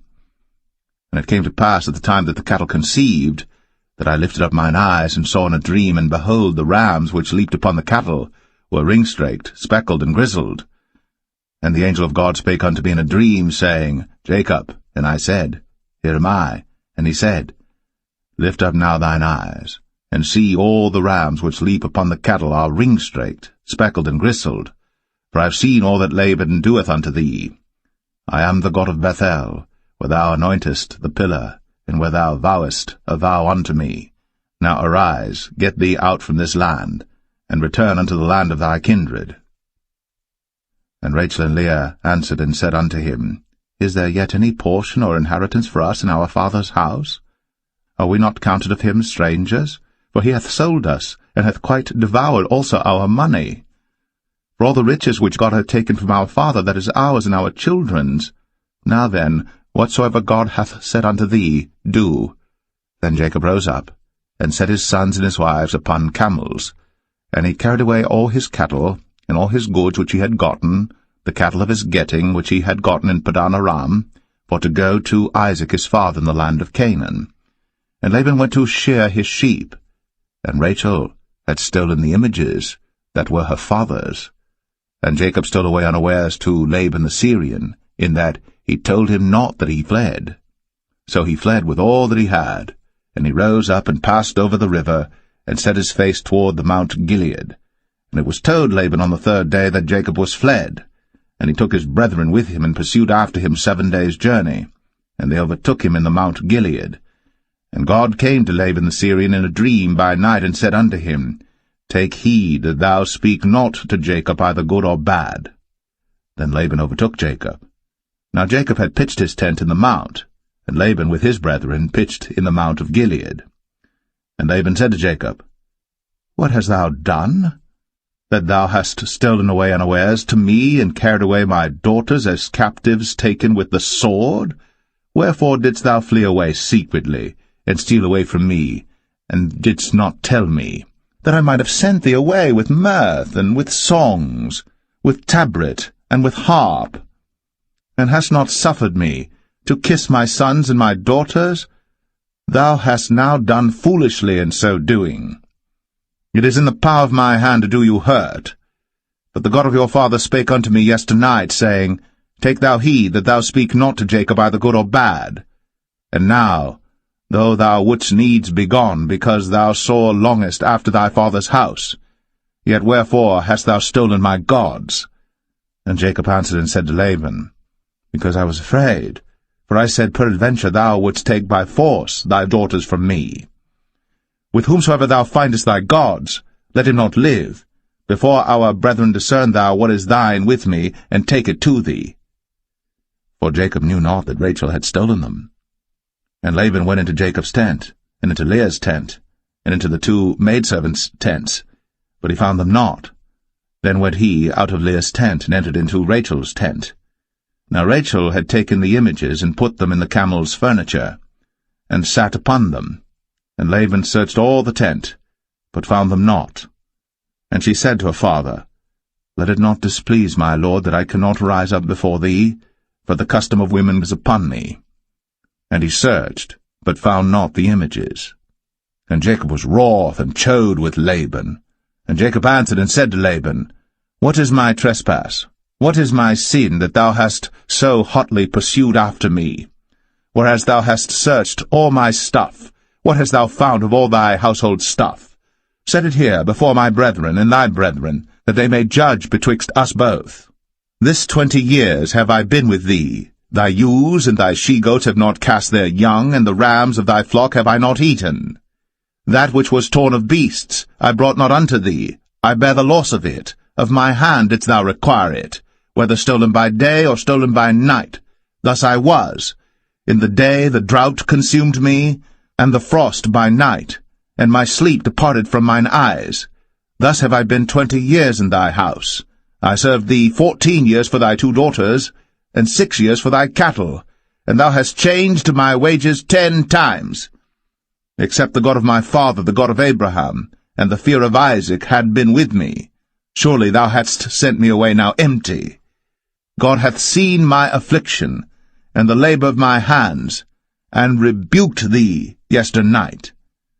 And Laban answered and said unto Jacob, These daughters are my daughters, and these children are my children, and these cattle are my cattle, and all that thou seest is mine.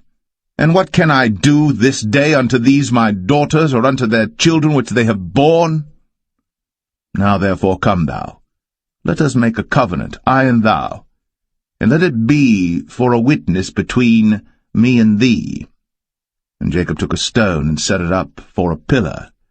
And Jacob said unto his brethren, Gather stones. And they took stones, and made an heap, and they did eat thereupon the heap.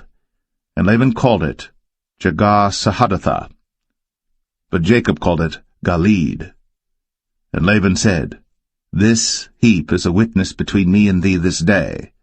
Therefore was the name of it called Galeed. And Mizpah, for he said, The Lord watch between me and thee, when we are absent one from another. If thou shalt afflict my daughters, or if thou shalt take other wives beside my daughters, no man is with us. See, God is witness betwixt me and thee. And Laban said to Jacob, Behold this heap, and behold this pillar, which I have cast betwixt me and thee. This heap be witness, and this pillar be witness, that I will not pass over this heap to thee, and that thou shalt not pass over this heap and this pillar unto me for harm. The God of Abraham and the God of Nahor, the God of their father, judge betwixt us. And Jacob sware by the fear of his father Isaac. Then Jacob offered sacrifice upon the mount, and called his brethren to eat bread. And they did eat bread, and tarried all night in the mount. And early in the morning Laban rose up, and kissed his sons and his daughters, and blessed them. And Laban departed, and returned unto his place.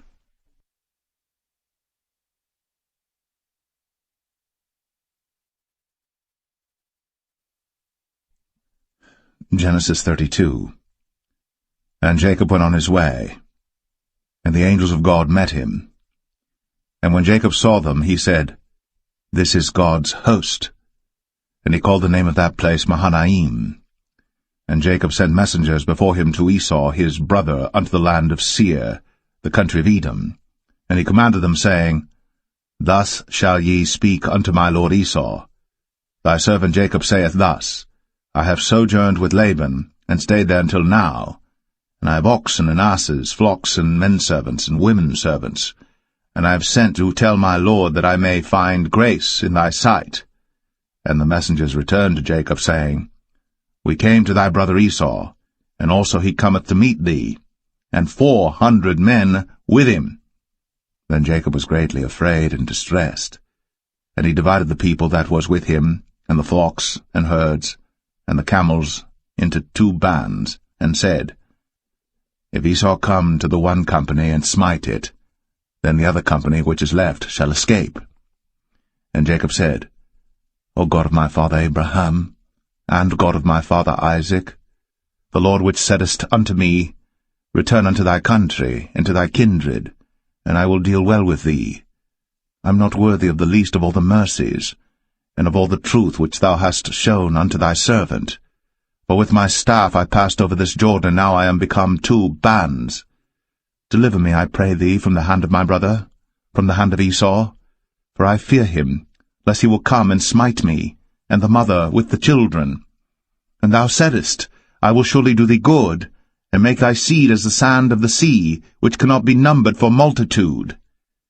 And he lodged there that same night, and took of that which came to his hand a present for Esau his brother, 200 she-goats, and 20 he-goats, 200 ewes, and 20 rams, 30 milch camels with their coats, 40 kine, and 10 bulls, 20 she-asses, and 10 foals.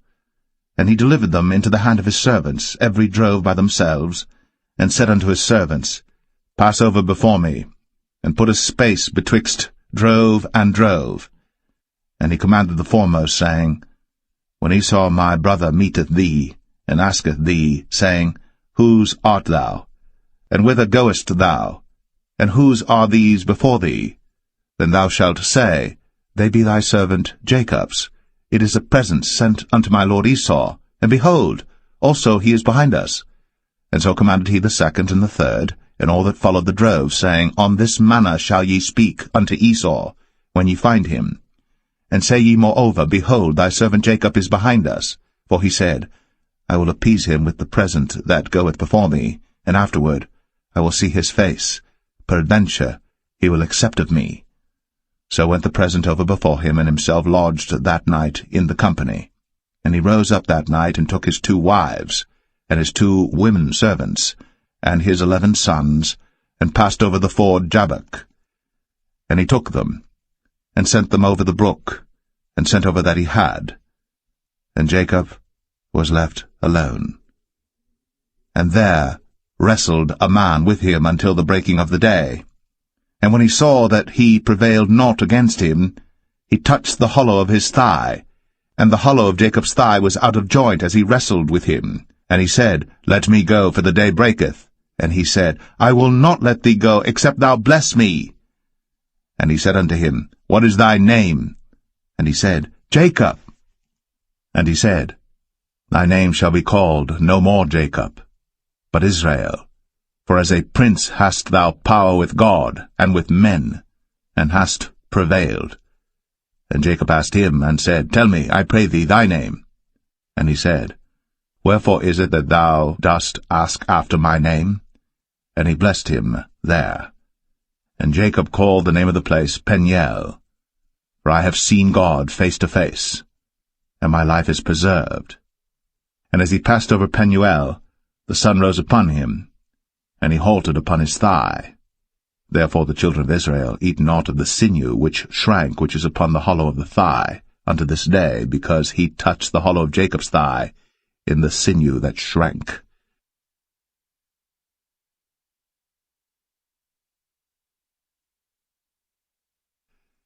Genesis 33.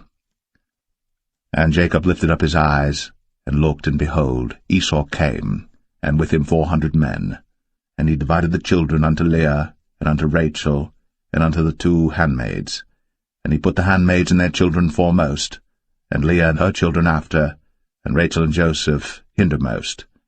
And he passed over before them, and bowed himself to the ground 7 times, until he came near to his brother. And Esau ran to meet him, and embraced him, and fell on his neck, and kissed him, and they wept.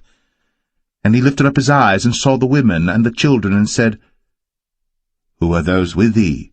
And he said, The children which God hath graciously given thy servant. Then the handmaidens came near, they and their children, and they bowed themselves. And Leah also with her children came near, and bowed themselves. And after came Joseph near, and Rachel. And they bowed themselves.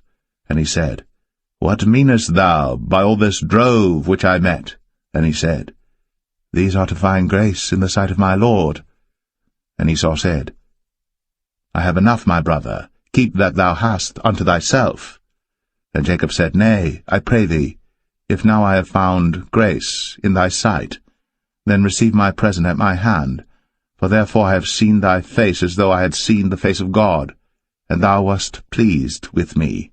Take, I pray thee, my blessing that is brought to thee, because God hath dealt graciously with me, and because I have enough. And he urged him, and he took it. And he said, Let us take our journey, and let us go, and I will go before thee. And he said unto him, My Lord knoweth that the children are tender, and the flocks and herds with young are with me. And if men should overdrive them one day, all the flock will die. Let my Lord, I pray thee, pass over before his servant, and I will lead on softly according as the cattle that goeth before me, and the children be able to endure, until I come unto my Lord unto Seir. And Esau said, Let me now leave with thee some of the folk that are with me. And he said, What needeth it? Let me find grace in the sight of my Lord. So Esau returned that day on his way unto Seir. And Jacob journeyed to Succoth, and built him an house, and made booths for his cattle. Therefore the name of the place is called Succoth. And Jacob came to Shalem, a city of Shechem, which is in the land of Canaan, when he came from Padan Aram, and pitched his tent before the city. And he bought a parcel of a field, where he had spread his tent, at the hand of the children of Hamor, Shechem's father, for 100 pieces of money.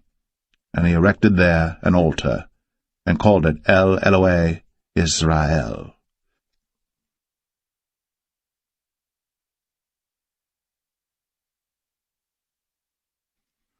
Genesis 34. And Dinah the daughter of Leah, which she bare unto Jacob, went out to see the daughters of the land. And when Shechem, the son of Hamor the Hivite, prince of the country, saw her, he took her, and lay with her, and defiled her.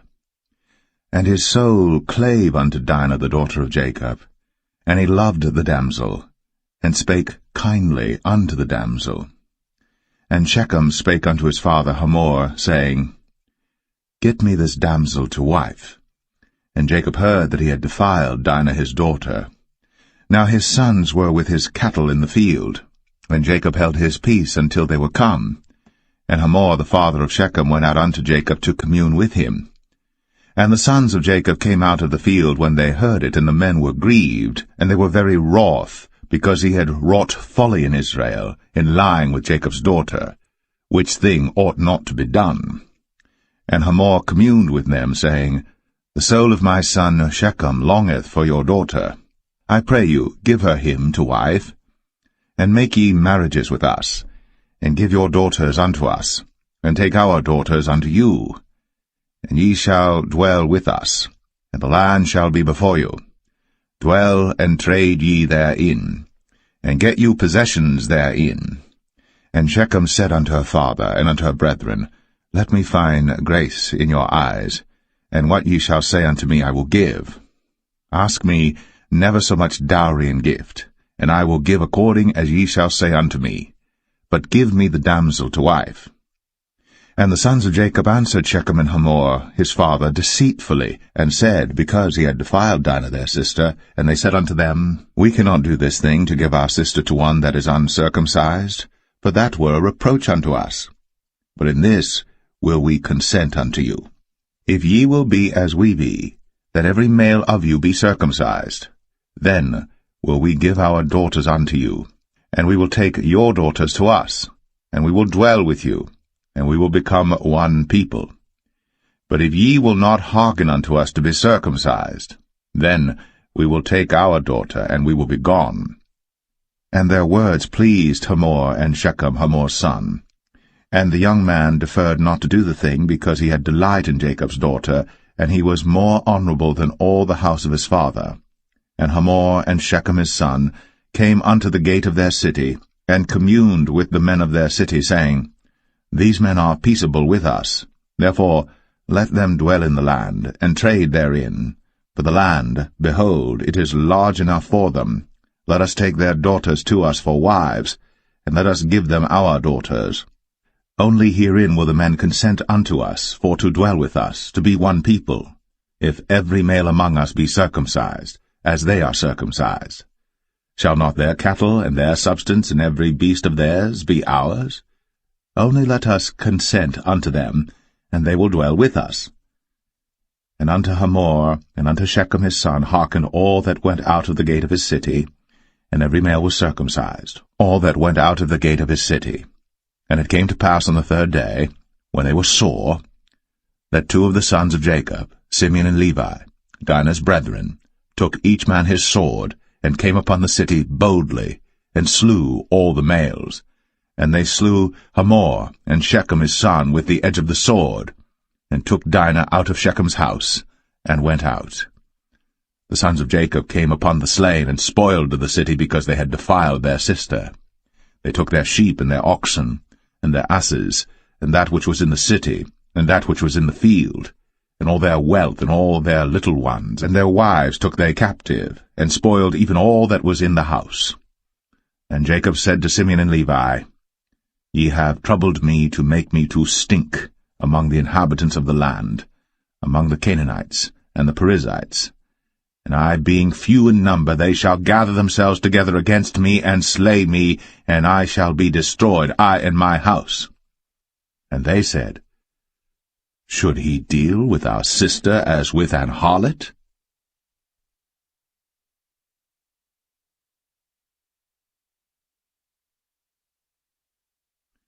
Genesis 35. And God said unto Jacob, Arise, go up to Bethel, and dwell there, and make there an altar unto God, that appeared unto thee when thou fleddest from the face of Esau thy brother. Then Jacob said unto his household and to all that were with him, Put away the strange gods that are among you, and be clean, and change your garments, and let us arise, and go up to Bethel, and I will make there an altar unto God, who answered me in the day of my distress, and was with me in the way which I went. And they gave unto Jacob all the strange gods which were in their hand, and all their earrings which were in their ears. And Jacob hid them under the oak which was by Shechem. And they journeyed, and the terror of God was upon the cities that were round about them, and they did not pursue after the sons of Jacob. So Jacob came to Luz, which is in the land of Canaan, that is Bethel, he and all the people that were with him. And he built there an altar, and called the place El Bethel, because there God appeared unto him, when he fled from the face of his brother. But Deborah, Rebekah's nurse, died, and she was buried beneath Bethel, under an oak. And the name of it was called Allon Bar-Koth. And God appeared unto Jacob again when he came out of Padan Aram, and blessed him. And God said unto him, Thy name is Jacob. Thy name shall not be called any more Jacob, but Israel shall be thy name. And he called his name Israel. And God said unto him, I am God Almighty. Be fruitful and multiply. A nation and a company of nations shall be of thee, and kings shall come out of thy loins. And the land which I gave Abraham and Isaac, to thee I will give it, and to thy seed after thee will I give the land. And God went up from him in the place where he talked with him.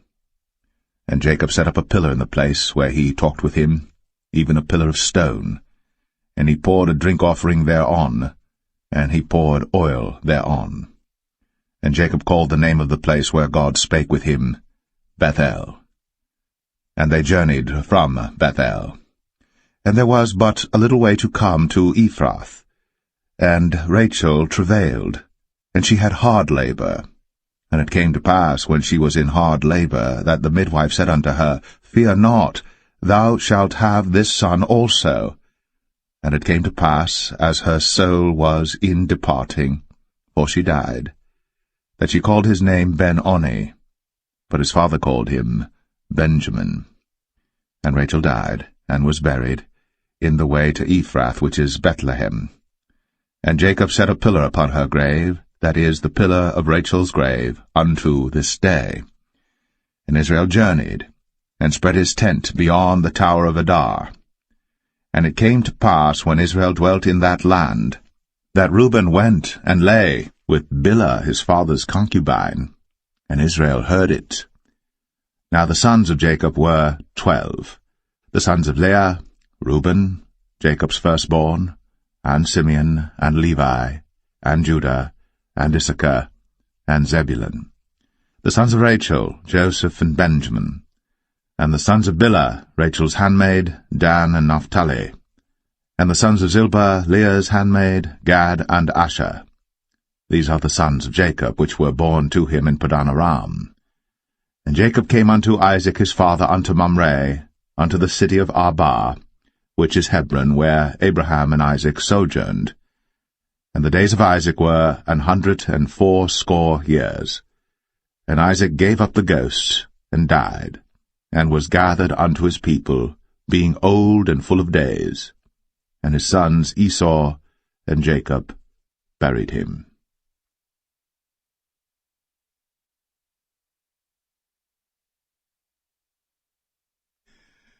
Genesis 36. Now these are the generations of Esau, who is Edom. Esau took his wives of the daughters of Canaan, Adah the daughter of Elon the Hittite, and Aholibamah the daughter of Anah the daughter of Zibeon the Hivite, and Bashemath, Ishmael's daughter, sister of Nebajoth. And Adah bare to Esau Eliphaz, and Bashemath bare Ruel. And Aholibamah bare Jeush, and Jalam, and Korah. These are the sons of Esau, which were born unto him in the land of Canaan. And Esau took his wives, and his sons, and his daughters, and all the persons of his house, and his cattle, and all his beasts, and all his substance, which he had got in the land of Canaan, and went into the country from the face of his brother Jacob. For their riches were more than that they might dwell together, and the land wherein they were strangers could not bear them because of their cattle. Thus dwelt Esau in Mount Seir. Esau is Edom. And these are the generations of Esau, the father of the Edomites, in Mount Seir. These are the names of Esau's sons: Eliphaz, the son of Adah, the wife of Esau; Ruel, the son of Bashemath, the wife of Esau. And the sons of Eliphaz were Teman, Omar, Zepho, and Gatam, and Kenaz. And Timnah was concubine to Eliphaz, Esau's son, and she bare to Eliphaz Amalek. These were the sons of Adah, Esau's wife. And these are the sons of Reuel, Nahath, and Zerah, Shammah, and Mizah. These were the sons of Bashemath, Esau's wife. And these were the sons of Aholibamah, the daughter of Anah, the daughter of Zibeon, Esau's wife. And she bare to Esau Jeush, and Jalam, and Korah.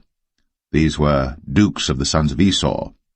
The sons of Eliphaz, the firstborn son of Esau: Duke Teman, Duke Omar, Duke Zepho, Duke Kenaz, Duke Korah, Duke Gatam, and Duke Amalek. These are the dukes that came of Eliphaz in the land of Edom. These were the sons of Adah. And these are the sons of Reuel, Esau's son: Duke Nahath, Duke Zerah, Duke Shammah, Duke Mizah. These are the dukes that came of Reuel in the land of Edom. These are the sons of Bashemath, Esau's wife. And these are the sons of Aholibamah, Esau's wife: Duke Jeush, Duke Jalam, Duke Korah. These were the dukes that came of Aholibamah, the daughter of Anah, Esau's wife. These are the sons of Esau, who is Edom, and these are their dukes.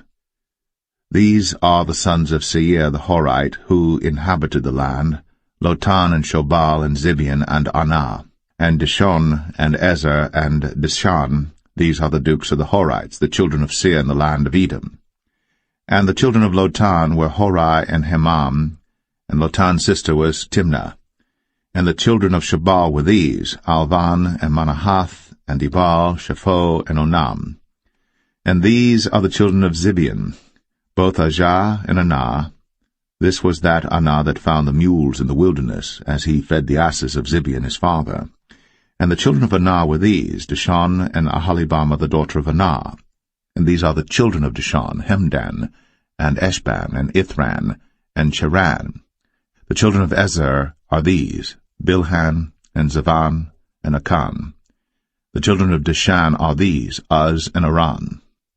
These are the dukes that came of the Horites, Duke Lotan, Duke Shobal, Duke Zibion, Duke Anah, Duke Dishon, Duke Ezer, Duke Dishan. These are the dukes that came of Hori among their dukes in the land of Seir. And these are the kings that reigned in the land of Edom, before there reigned any king over the children of Israel. And Bela the son of Beor reigned in Edom, and the name of his city was Dinhabah. And Bela died, and Jobab the son of Zerah of Bozrah reigned in his stead. And Jobab died, and Husham of the land of Temani reigned in his stead. And Husham died, and Hadad the son of Bedad, who smote Midian in the field of Moab, reigned in his stead. And the name of his city was Avith.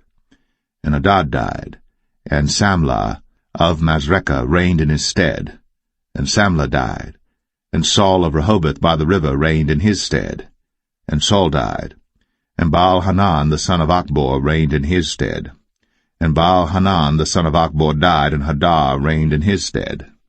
And the name of his city was Pau, and his wife's name was Mehetabel, and the daughter of Matred, the daughter of Mezahab. And these are the names of the dukes that came of Esau, according to their families after their places by their names: Duke Timnah, Duke Alvah, Duke Jetheth, Duke Aholibama, Duke Elah, Duke Pinon, Duke Kenaz, Duke Taman, Duke Mibsar, Duke Magdiel, Duke Aram. These be the dukes of Edom, according to their habitations in the land of their possession. He is Esau, the father of the Edomites.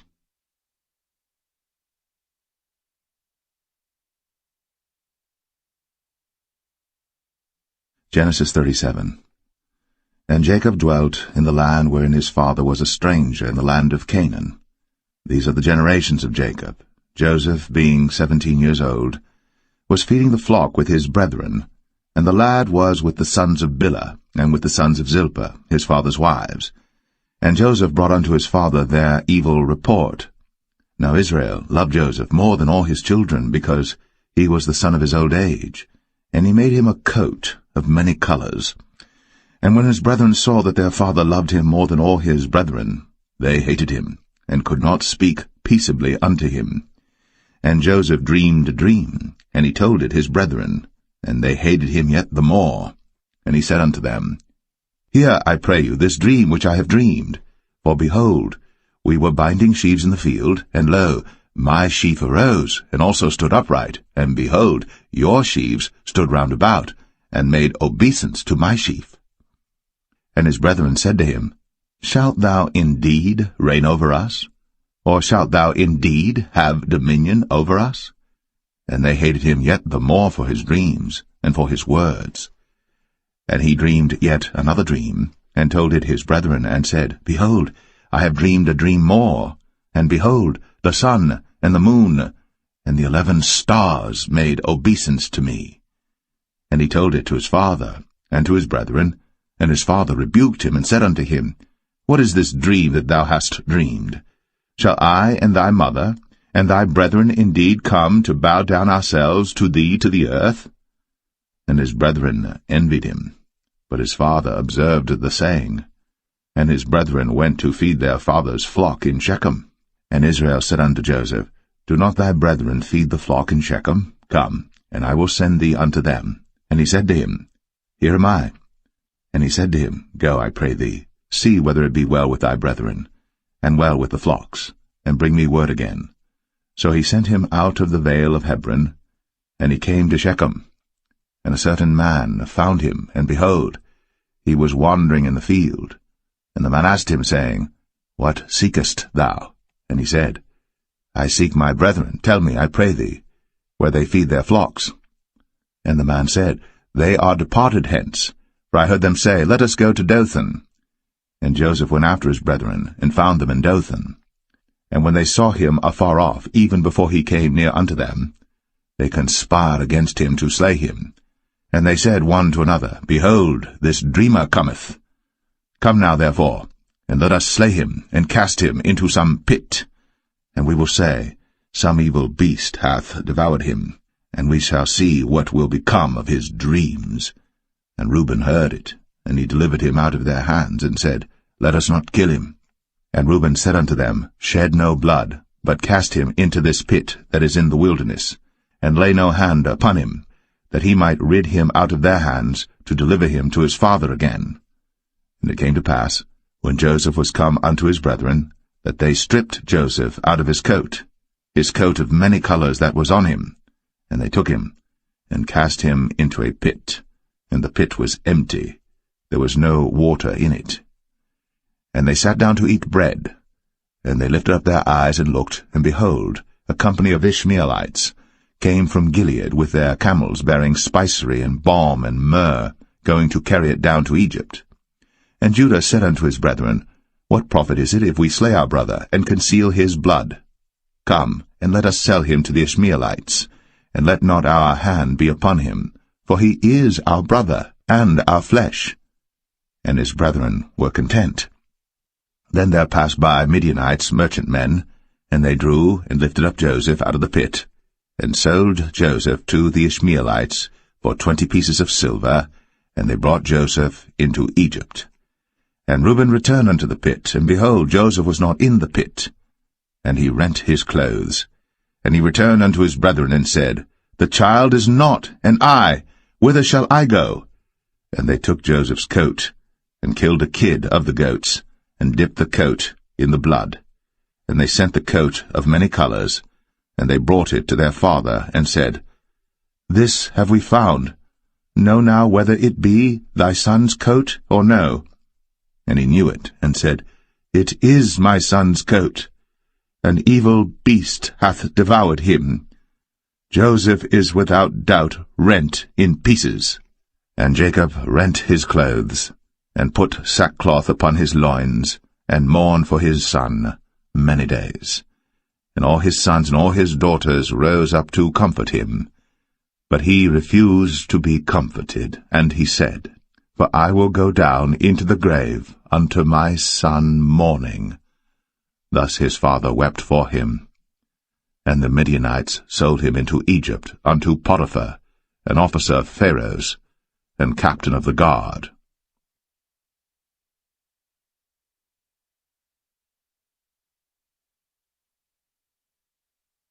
Genesis 38.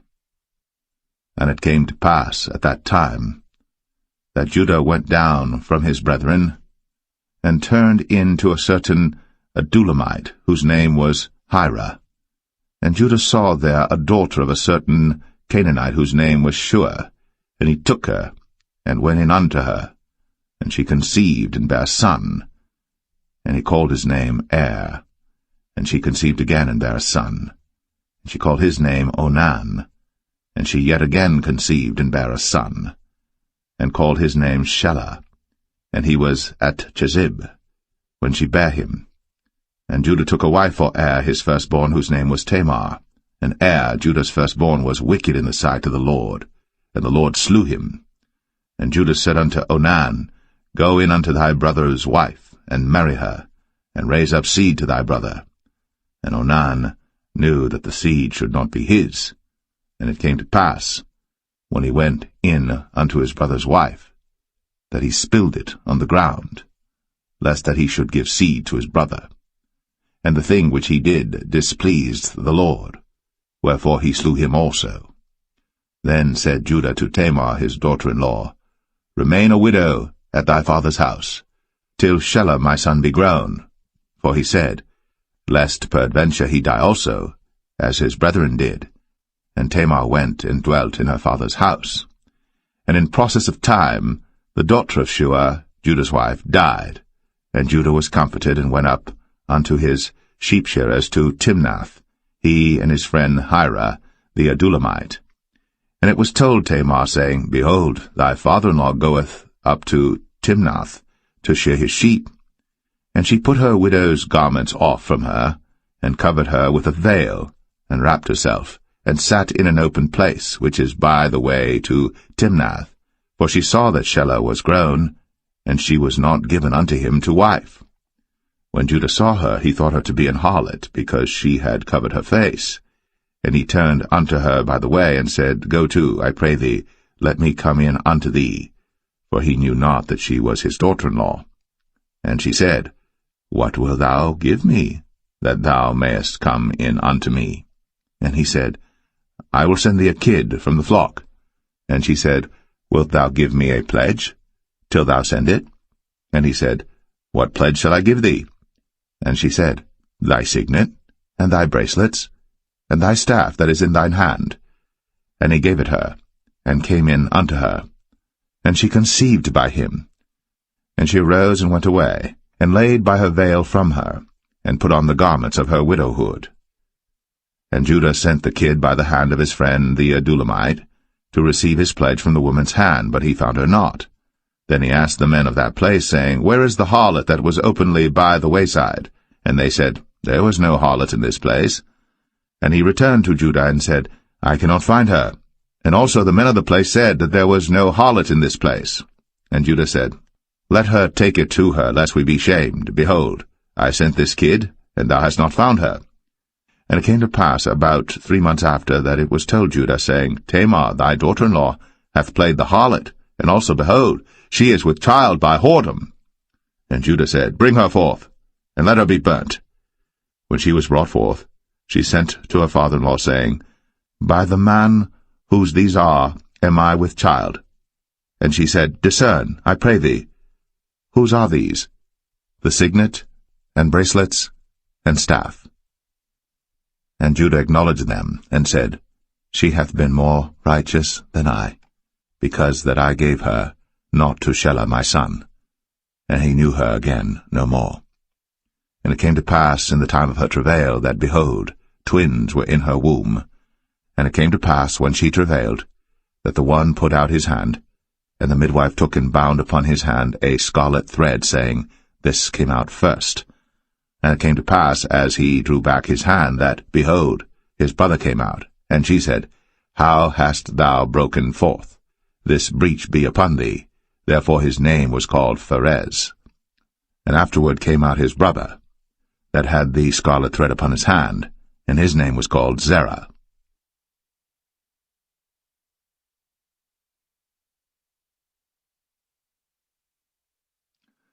Genesis 39. And Joseph was brought down to Egypt, and Potiphar, an officer of Pharaoh, captain of the guard, an Egyptian, bought him of the hands of the Ishmaelites, which had brought him down thither. And the Lord was with Joseph, and he was a prosperous man. And he was in the house of his master the Egyptian. And his master saw that the Lord was with him, and that the Lord made all that he did to prosper in his hand. And Joseph found grace in his sight, and he served him, and he made him overseer over his house. And all that he had he put into his hand. And it came to pass from the time that he had made him overseer in his house, and over all that he had, that the Lord blessed the Egyptian's house for Joseph's sake. And the blessing of the Lord was upon all that he had in the house and in the field. And he left all that he had in Joseph's hand. And he knew not aught he had, save the bread which he did eat. And Joseph was a goodly person, and well-favored.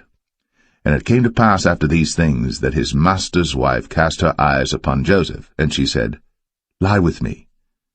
But he refused, and said unto his master's wife, Behold, my master wotteth not what is with me in the house, and he hath committed all that he hath to my hand. There is none greater in this house than I, neither hath he kept back anything from me but thee, because thou art his wife. How then can I do this great wickedness and sin against God? And it came to pass, as she spake to Joseph day by day, that he hearkened not unto her, to lie by her, or to be with her. And it came to pass about this time, that Joseph went into the house to do his business, and there was none of the men of the house there within. And she caught him by his garment, saying, Lie with me. And he left his garment in her hand, and fled, and got him out. And it came to pass, when she saw that he had left his garment in her hand, and was fled forth, that she called unto the men of her house, and spake unto them, saying, See, he hath brought in an Hebrew unto us to mock us. He came in unto me to lie with me, and I cried with a loud voice. And it came to pass, when he heard that I lifted up my voice and cried, that he left his garment with me, and fled, and got him out. And she laid up his garment by her, until his lord came home. And she spake unto him according to these words, saying, The Hebrew servant which thou hast brought unto us came in unto me to mock me. And it came to pass, as I lifted up my voice and cried, that he left his garment with me and fled out. And it came to pass, when his master heard the words of his wife, which he spake unto him, saying, After this manner did thy servant to me, that his wrath was kindled. And Joseph's master took him, and put him into the prison, a place where the king's prisoners were bound. And he was there in the prison. But the Lord was with Joseph, and showed him mercy, and gave him favor in the sight of the keeper of the prison.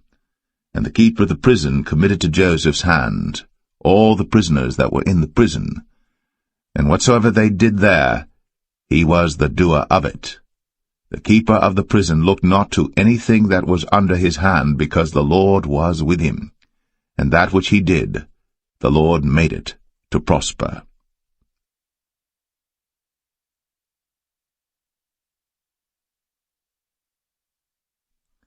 Genesis 40. And it came to pass, after these things, that the butler of the king of Egypt and his baker had offended their lord the king of Egypt. And Pharaoh was wroth against two of his officers, against the chief of the butlers and against the chief of the bakers. And he put them in ward in the house of the captain of the guard into the prison, the place where Joseph was bound. And the captain of the guard charged Joseph with them, and he served them. And they continued a season in ward. And they dreamed a dream, both of them, each man his dream in one night, each man according to the interpretation of his dream, the butler and the baker of the king of Egypt, which were bound in the prison. And Joseph came in unto them in the morning, and looked upon them, and behold, they were sad. And he asked Pharaoh's officers that were with him in the ward of his lord's house, saying, Wherefore look ye so sadly today? And they said unto him, We have dreamed a dream, and there is no interpreter of it. And Joseph said unto them, Do not interpretations belong to God? Tell me them, I pray you. And the chief butler told his dream to Joseph, and said to him, In my dream, behold, a vine was before me. And in the vine were 3 branches, and it was as though it budded, and her blossoms shot forth, and the clusters thereof brought forth ripe grapes.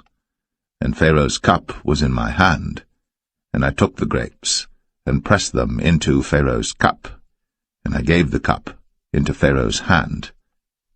And Joseph said unto him, This is the interpretation of it. The 3 branches are 3 days. Yet within 3 days shall Pharaoh lift up thine head, and restore thee unto thy place, and thou shalt deliver Pharaoh's cup into his hand, after the former manner when thou wast his butler. But think on me when it shall be well with thee, and show kindness, I pray thee, unto me, and make mention of me unto Pharaoh, and bring me out of this house. For indeed I was stolen away out of the land of the Hebrews, and here also have I done nothing that they should put me into the dungeon. When the chief baker saw that the interpretation was good, he said unto Joseph, I also was in my dream, and behold, I had 3 white baskets on my head, and in the uppermost basket there was of all manner of bake meats for Pharaoh, and the birds did eat them out of the basket upon my head. And Joseph answered and said, This is the interpretation thereof. The 3 baskets are 3 days, yet within 3 days shall Pharaoh lift up thy head from off thee, and shall hang thee on a tree, and the birds shall eat thy flesh from off thee. And it came to pass, the 3rd day, which was Pharaoh's birthday, that he made a feast unto all his servants, and he lifted up the head of the chief butler and of the chief baker among his servants. And he restored the chief butler unto his butlership again, and he gave the cup into Pharaoh's hand. But he hanged the chief baker, as Joseph had interpreted to them. Yet did not the chief butler remember Joseph, but forgat him.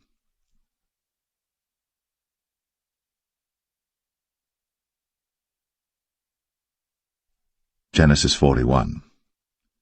And it came to pass at the end of 2 full years, that Pharaoh dreamed, and behold, he stood by the river. And behold, there came up out of the river 7 well-favored kine, and fat-fleshed, and they fed in a meadow.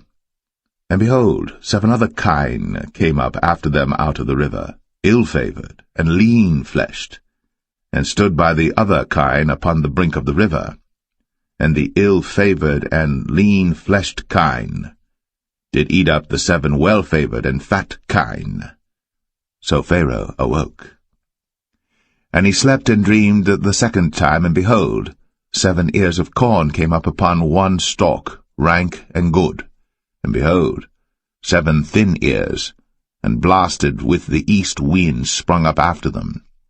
And the 7 thin ears devoured the 7 rank and full ears. And Pharaoh awoke, and behold, it was a dream. And it came to pass in the morning that his spirit was troubled, and he sent and called for all the magicians of Egypt, and all the wise men thereof. And Pharaoh told them his dream, but there was none that could interpret them unto Pharaoh. Then spake the chief butler unto Pharaoh, saying, I do remember my faults this day.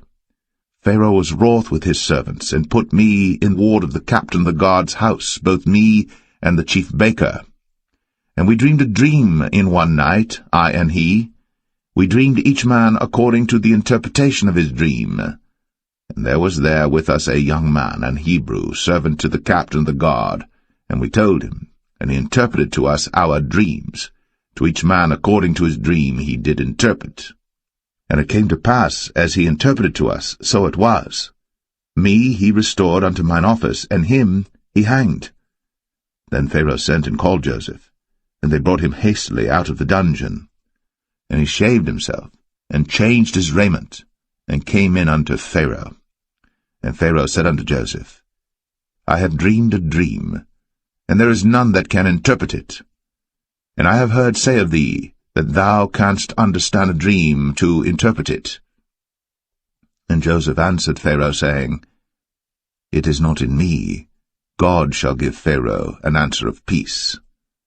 And Pharaoh said unto Joseph, In my dream, behold, I stood upon the bank of the river, and behold, there came up out of the river 7 kine, fat-fleshed, and well-favored, and they fed in a meadow, and behold, 7 other kine came up after them, poor, and very ill-favored, and lean-fleshed, such as I never saw in all the land of Egypt for badness. And the lean and the ill-favored kine did eat up the first 7 fat kine. And when they had eaten them up, it could not be known that they had eaten them, but they were still ill-favored, as at the beginning. So I awoke. And I saw in my dream, and behold, 7 ears came up in one stalk, full and good. And behold, 7 ears withered, thin, and blasted with the east wind, sprung up after them. And the thin ears devoured the 7 good ears. And I told this unto the magicians, but there was none that could declare it to me.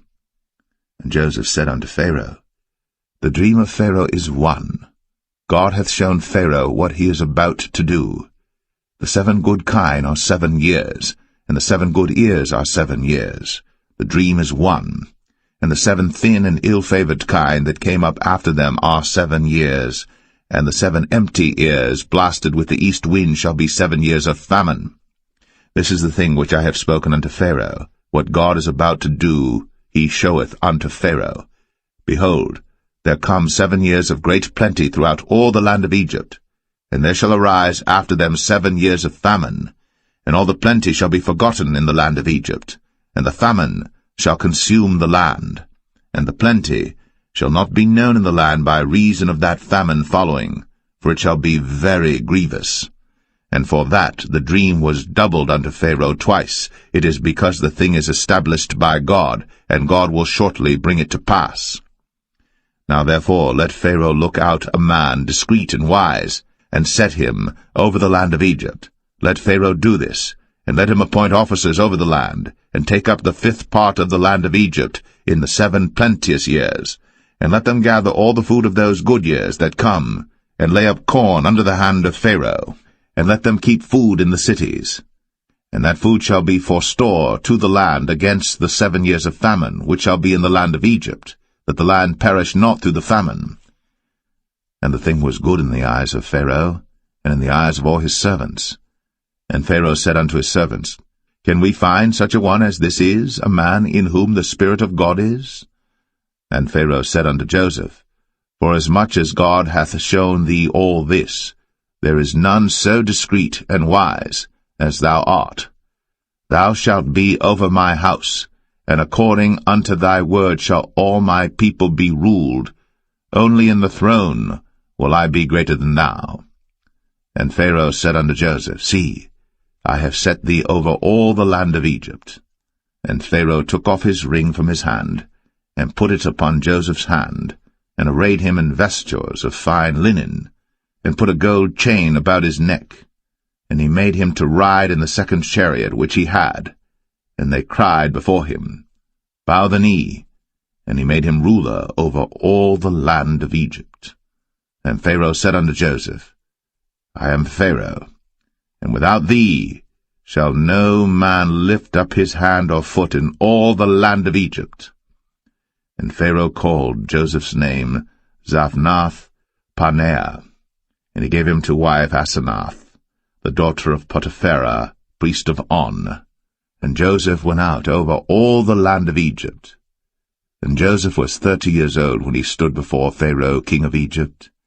And Joseph went out from the presence of Pharaoh, and went throughout all the land of Egypt. And in the 7 plenteous years the earth brought forth by handfuls. And he gathered up all the food of the 7 years which were in the land of Egypt, and laid up the food in the cities, the food of the field, which was round about every city, laid he up in the same. And Joseph gathered corn, as the sand of the sea, very much, until he left numbering, for it was without number. And unto Joseph were born 2 sons before the years of famine came, which Asenath, the daughter of Potipharah, priest of On, bare unto him. And Joseph called the name of the firstborn Manasseh, for God, said he, hath made me forget all my toil, and all my father's house. And the name of the second called he Ephraim, for God hath caused me to be fruitful in the land of my affliction. And the 7 years of plenteousness that was in the land of Egypt were ended, and the 7 years of dearth began to come, according as Joseph had said, and the dearth was in all lands, but in all the land of Egypt there was bread. And when all the land of Egypt was famished, the people cried to Pharaoh for bread. And Pharaoh said unto all the Egyptians, Go unto Joseph, what he saith to you, do. And the famine was over all the face of the earth. And Joseph opened all the storehouses, and sold unto the Egyptians, and the famine waxed sore in the land of Egypt. And all countries came into Egypt to Joseph for to buy corn, because that the famine was so sore in all lands.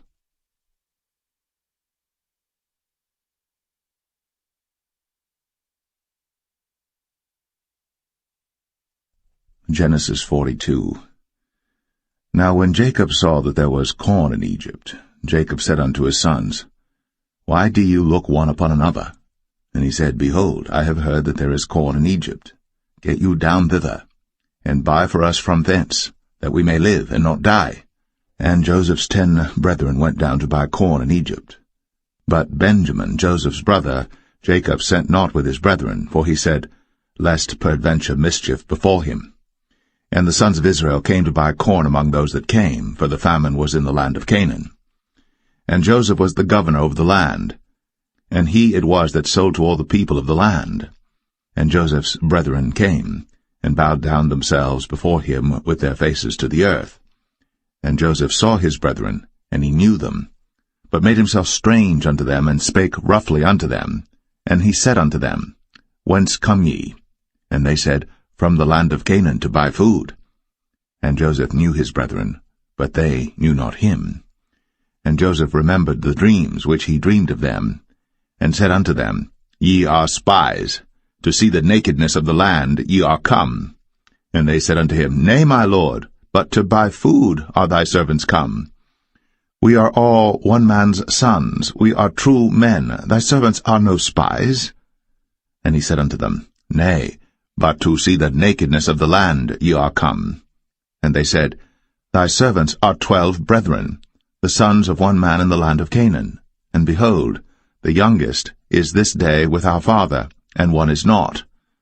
And Joseph said unto them, That is it that I spake unto you, saying, Ye are spies. Hereby ye shall be proved. By the life of Pharaoh ye shall not go forth hence, except your youngest brother come hither. Send one of you, and let him fetch your brother, and ye shall be kept in prison, that your words may be proved, whether there be any truth in you, or else by the life of Pharaoh surely ye are spies. And he put them all together into ward 3 days. And Joseph said unto them the 3rd day, This do and live, for I fear God. If ye be true men, let one of your brethren be bound in the house of your prison. Go ye, carry corn for the famine of your houses. But bring your youngest brother unto me. So shall your words be verified, and ye shall not die. And they did so. And they said one to another, We are verily guilty concerning our brother, in that we saw the anguish of his soul when he besought us, and we would not hear. Therefore is this distress come upon us. And Reuben answered them, saying, Spake I not unto you, saying, Do not sin against the child? And ye would not hear. Therefore, behold, also his blood is required. And they knew not that Joseph understood them, for he spake unto them by an interpreter. And he turned himself about from them, and wept, and returned to them again, and communed with them, and took from them Simeon, and bound him before their eyes. Then Joseph commanded to fill their sacks with corn, and to restore every man's money into his sack, and to give them provision for the way.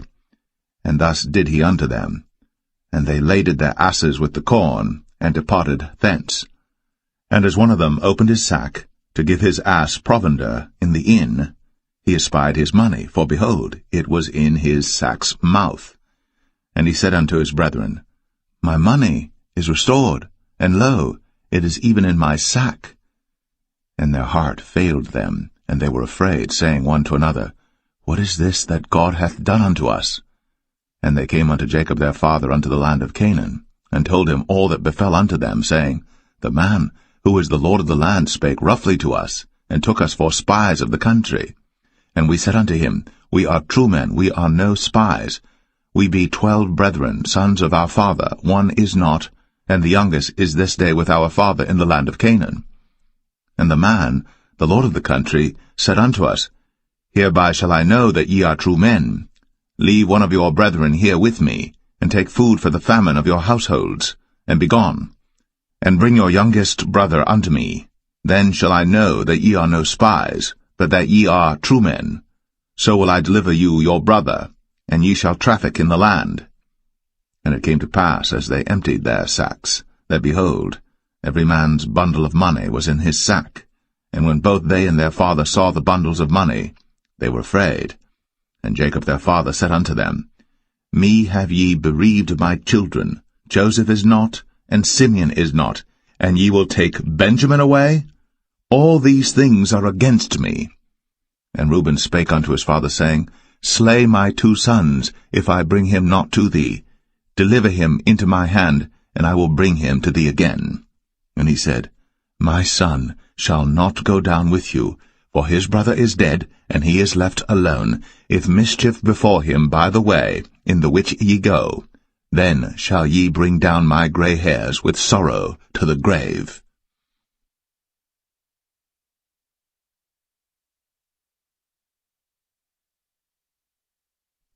Genesis 43.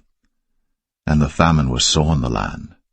And it came to pass, when they had eaten up the corn which they had brought out of Egypt, their father said unto them, Go again, buy us a little food. And Judah spake unto him, saying, The man did solemnly protest unto us, saying, Ye shall not see my face, except your brother be with you. If thou wilt send our brother with us, we will go down and buy thee food. But if thou wilt not send him, we will not go down. For the man said unto us, Ye shall not see my face, except your brother be with you.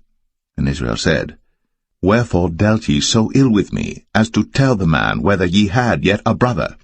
And they said, The man asked us straitly of our state, and of our kindred, saying, Is your father yet alive? Have ye another brother? And we told him according to the tenor of these words.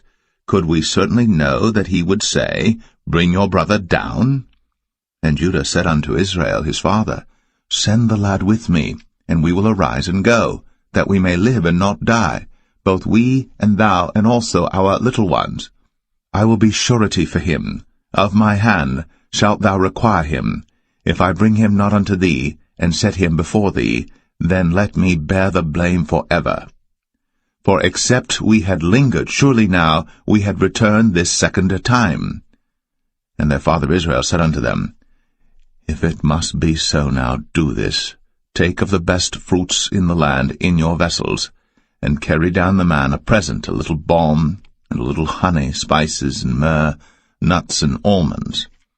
And take double money in your hand, and the money that was brought again in the mouth of your sacks, carry it again in your hand. Peradventure, it was an oversight. Take also your brother, and arise, go again unto the man. And God Almighty give you mercy before the man, that he may send away your other brother and Benjamin. If I be bereaved of my children, I am bereaved.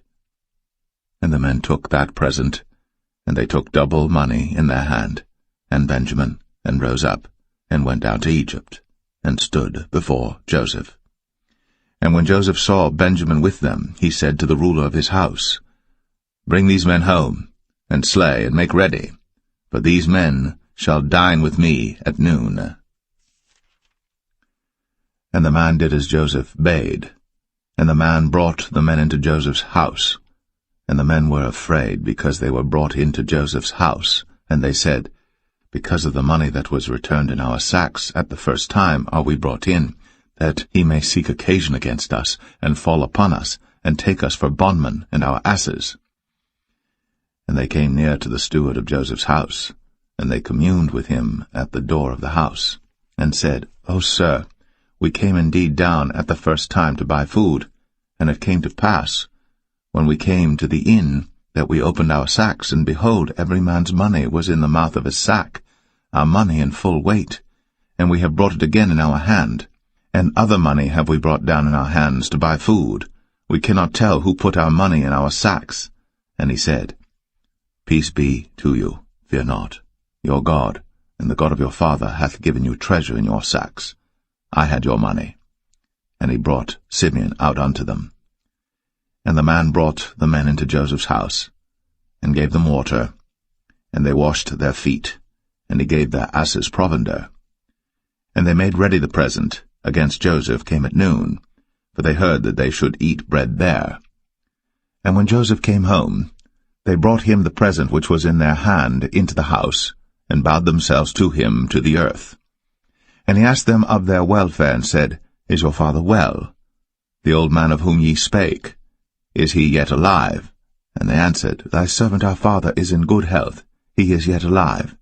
And they bowed down their heads, and made obeisance. And he lifted up his eyes, and saw his brother Benjamin, his mother's son, and said, Is this your younger brother, of whom ye spake unto me? And he said, God be gracious unto thee, my son. And Joseph made haste, for his bowels did yearn upon his brother, and he sought where to weep, and he entered into his chamber, and wept there. And he washed his face, and went out, and refrained himself, and said, Set on bread. And they set on for him by himself, and for them by themselves, and for the Egyptians which did eat with him by themselves, because the Egyptians might not eat bread with the Hebrews, for that is an abomination unto the Egyptians.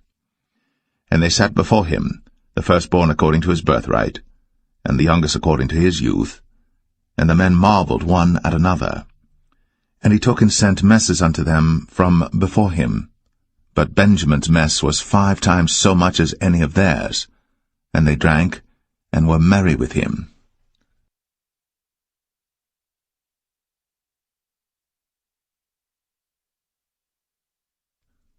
Genesis 44. And he commanded the steward of his house, saying, Fill the men's sacks with food, as much as they can carry, and put every man's money in his sack's mouth, and put my cup, the silver cup, in the sack's mouth of the youngest, and his corn money. And he did according to the word that Joseph had spoken. As soon as the morning was light, the men were sent away, they and their asses. And when they were gone out of the city, and not yet far off, Joseph said unto his steward, Up, follow after the men, and when thou dost overtake them, say unto them, Wherefore have ye rewarded evil for good? Is not this it in which my Lord drinketh, and whereby indeed he divineth? Ye have done evil in so doing. And he overtook them, and he spake unto them these same words. And they said unto him, Wherefore saith my Lord these words? God forbid that thy servants should do according to this thing. Behold, the money which we found in our sacks' mouths we brought again unto thee out of the land of Canaan. How then should we steal out of thy Lord's house silver or gold? With whomsoever of thy servants it be found, both let him die, and we also will be my Lord's bondmen. And he said, Now also let it be according unto your words. He with whom it is found shall be my servant, and ye shall be blameless. Then they speedily took down every man his sack to the ground, and opened every man his sack. And he searched, and began at the eldest, and left at the youngest, and the cup was found in Benjamin's sack. Then they rent their clothes, and laded every man his ass, and returned to the city. And Judah and his brethren came to Joseph's house, for he was yet there, and they fell before him on the ground. And Joseph said unto them, What deed is this that ye have done? Wot ye not that such a man as I can certainly divine? And Judah said, What shall we say unto my Lord? What shall we speak? Or how shall we clear ourselves? God hath found out the iniquity of thy servants. Behold, we are my Lord's servants, both we, and he also with whom the cup is found. And he said, God forbid that I should do so. But the man in whose hand the cup is found, he shall be my servant. And as for you, get you up in peace unto your father. Then Judah came near unto him, and said, O my Lord, let thy servant, I pray thee, speak a word in my Lord's ears, and let not thine anger burn against thy servant, for thou art even as Pharaoh. My Lord asked his servants, saying, Have ye a father or a brother? And we said unto my Lord, We have a father, an old man, and a child of his old age, a little one. And his brother is dead, and he alone is left of his mother, and his father loveth him. And thou saidst unto thy servants, Bring him down unto me, that I may set mine eyes upon him. And we said unto my Lord, The lad cannot leave his father, for if he should leave his father would die. And thou saidst unto thy servants, Except your youngest brother come down with you, ye shall see my face no more.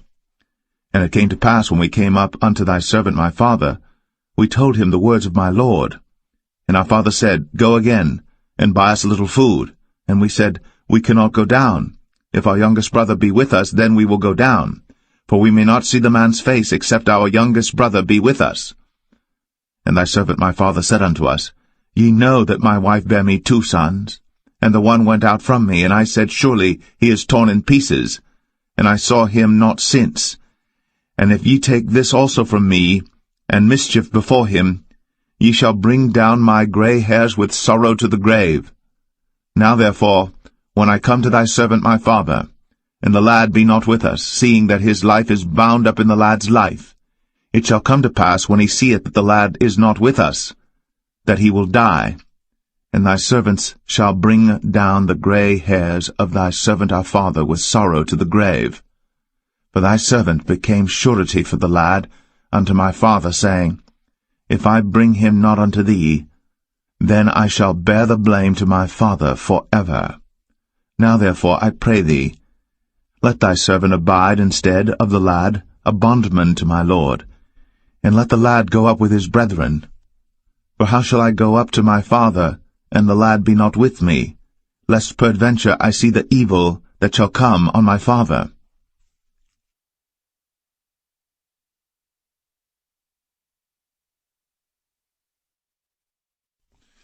Genesis 45. Then Joseph could not refrain himself before all them that stood by him. And he cried, Cause every man to go out from me. And there stood no man with him, while Joseph made himself known unto his brethren. And he wept aloud, and the Egyptians in the house of Pharaoh heard. And Joseph said unto his brethren, I am Joseph. Doth my father yet live? And his brethren could not answer him, for they were troubled at his presence. And Joseph said unto his brethren, Come near to me, I pray you. And they came near, and he said, I am Joseph your brother, whom ye sold into Egypt. Now therefore be not grieved, nor angry with yourselves, that ye sold me hither, for God did send me before you to preserve life. For these 2 years hath the famine been in the land, and yet there are 5 years, in the which there shall neither be earing nor harvest. And God sent me before you to preserve you a posterity in the earth, and to save your lives by a great deliverance.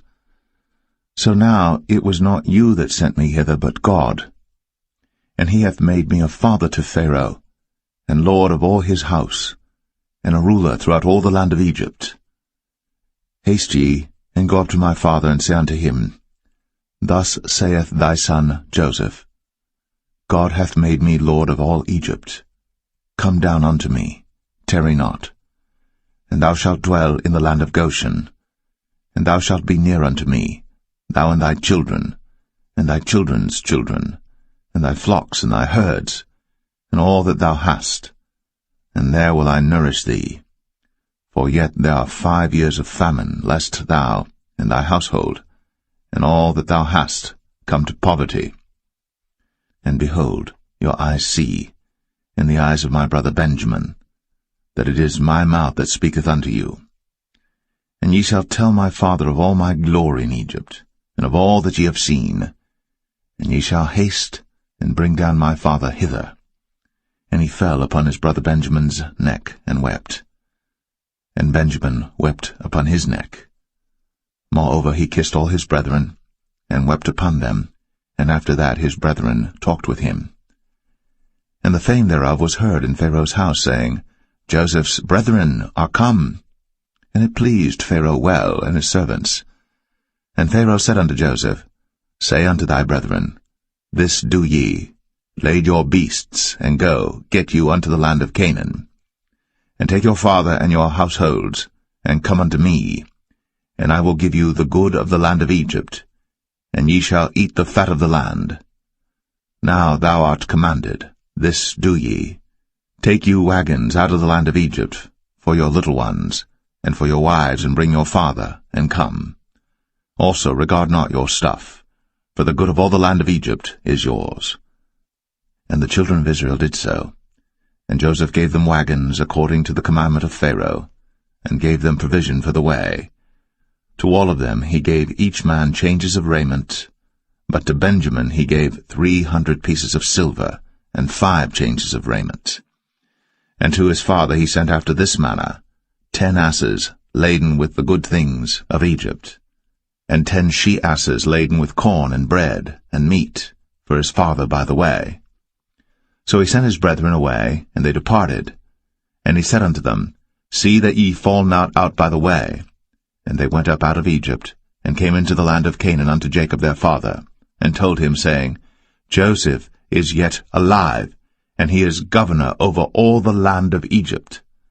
And Jacob's heart fainted, for he believed them not.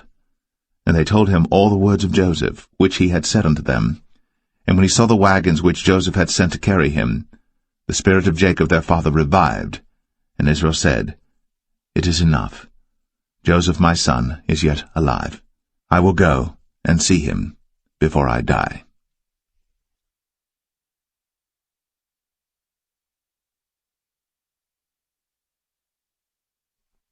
Genesis 46. And Israel took his journey with all that he had, and came to Beersheba, and offered sacrifices unto the God of his father Isaac.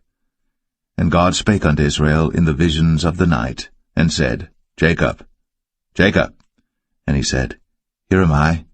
And he said, I am God, the God of thy father. Fear not to go down into Egypt, for I will there make of thee a great nation.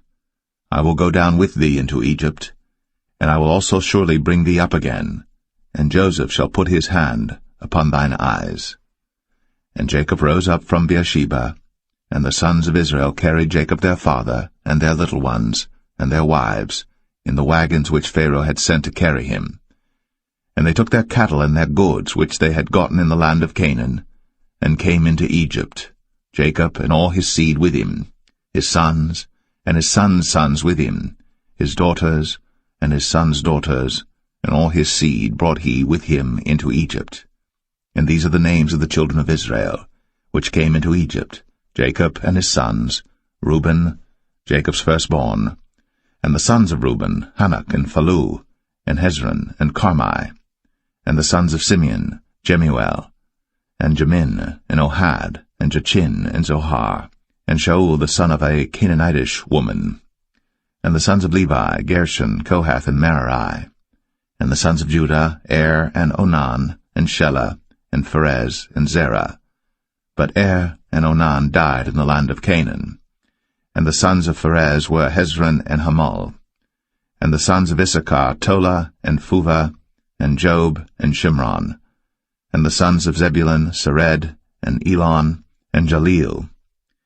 These be the sons of Leah, which he bare unto Jacob in Padan Aram, with his daughter Dinah. All the souls of his sons and his daughters were 33. And the sons of Gad, Ziphion, and Haggai, Shunai, and Esbon, Eri, and Aradai, and Aralai. And the sons of Asher, Jimnah, and Ishua, and Isui, and Beriah, and Sarah their sister. And the sons of Beriah, Heber, and Malchiel. These are the sons of Zilpah, whom Laban gave to Leah his daughter, and these she bare unto Jacob, even 16 souls. The sons of Rachel, Jacob's wife, Joseph and Benjamin. And unto Joseph in the land of Egypt were born Manasseh and Ephraim, which Asenath, the daughter of Potipharah, priest of On, bare unto him. And the sons of Benjamin were Bela, and Becher, and Ashbel, Gera, and Naaman, Ehi, and Rosh, Mupim, and Hupim, and Ard. These are the sons of Rachel which were born to Jacob. All the souls were 14. And the sons of Dan, Hushim. And the sons of Naphtali, Jaziel, and Gunai, and Jezer, and Shillem. These are the sons of Bilhah which Laban gave unto Rachel his daughter, and she bare these unto Jacob.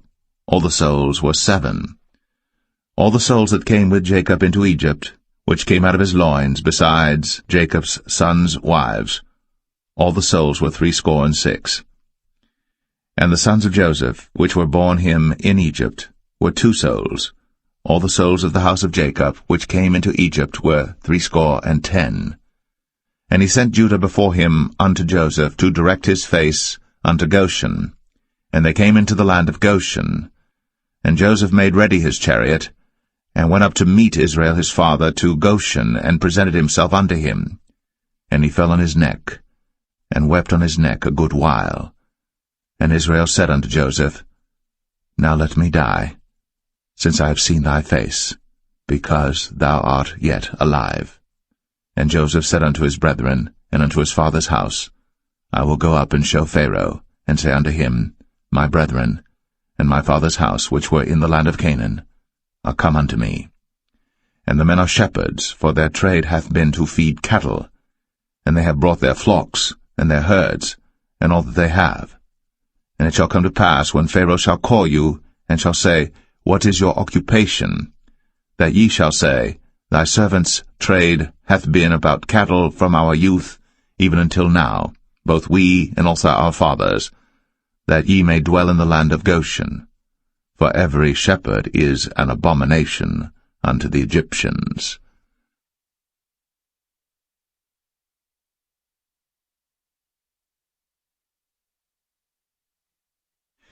Genesis 47. Then Joseph came and told Pharaoh, and said, My father and my brethren, and their flocks, and their herds, and all that they have, are come out of the land of Canaan, and behold, they are in the land of Goshen. And he took some of his brethren, even 5 men, and presented them unto Pharaoh. And Pharaoh said unto his brethren, What is your occupation? And they said unto Pharaoh, Thy servants are shepherds, both we and also our fathers.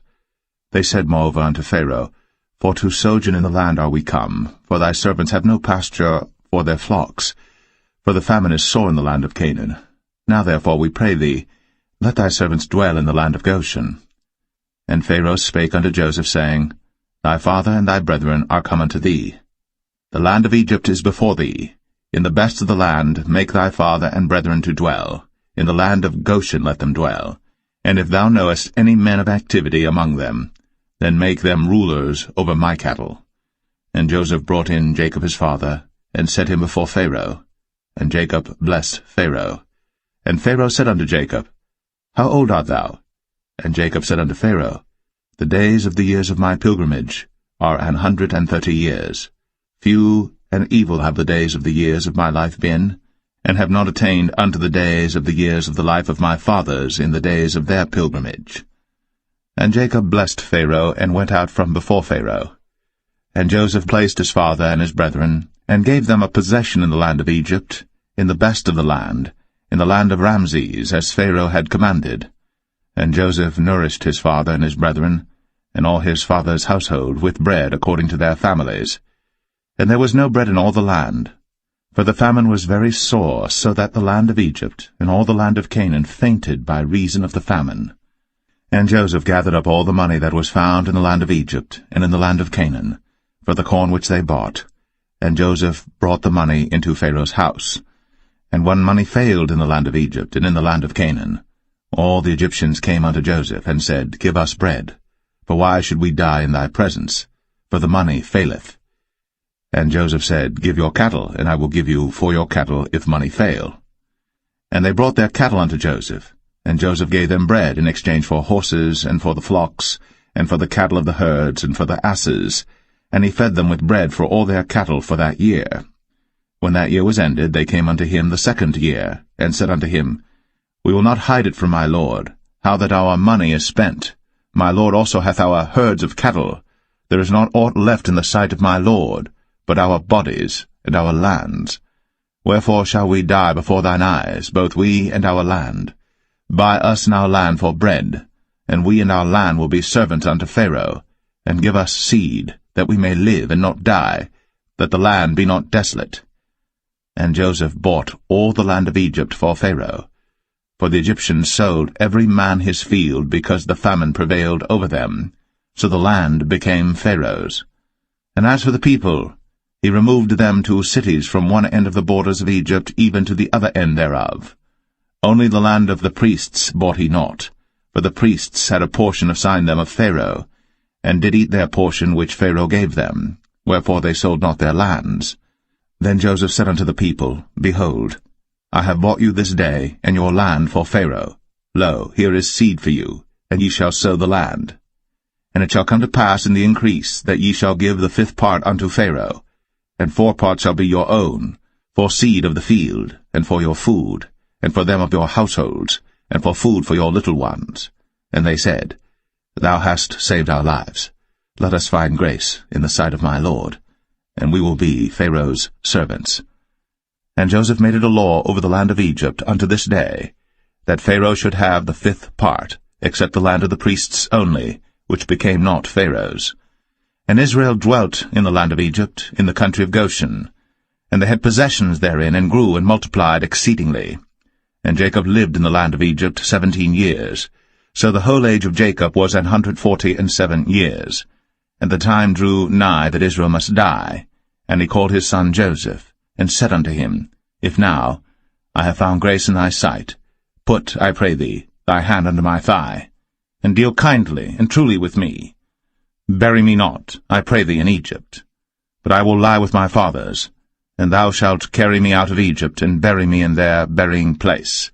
And he said, I will do as thou hast said. And he said, Swear unto me. And he sware unto him. And Israel bowed himself upon the bed's head.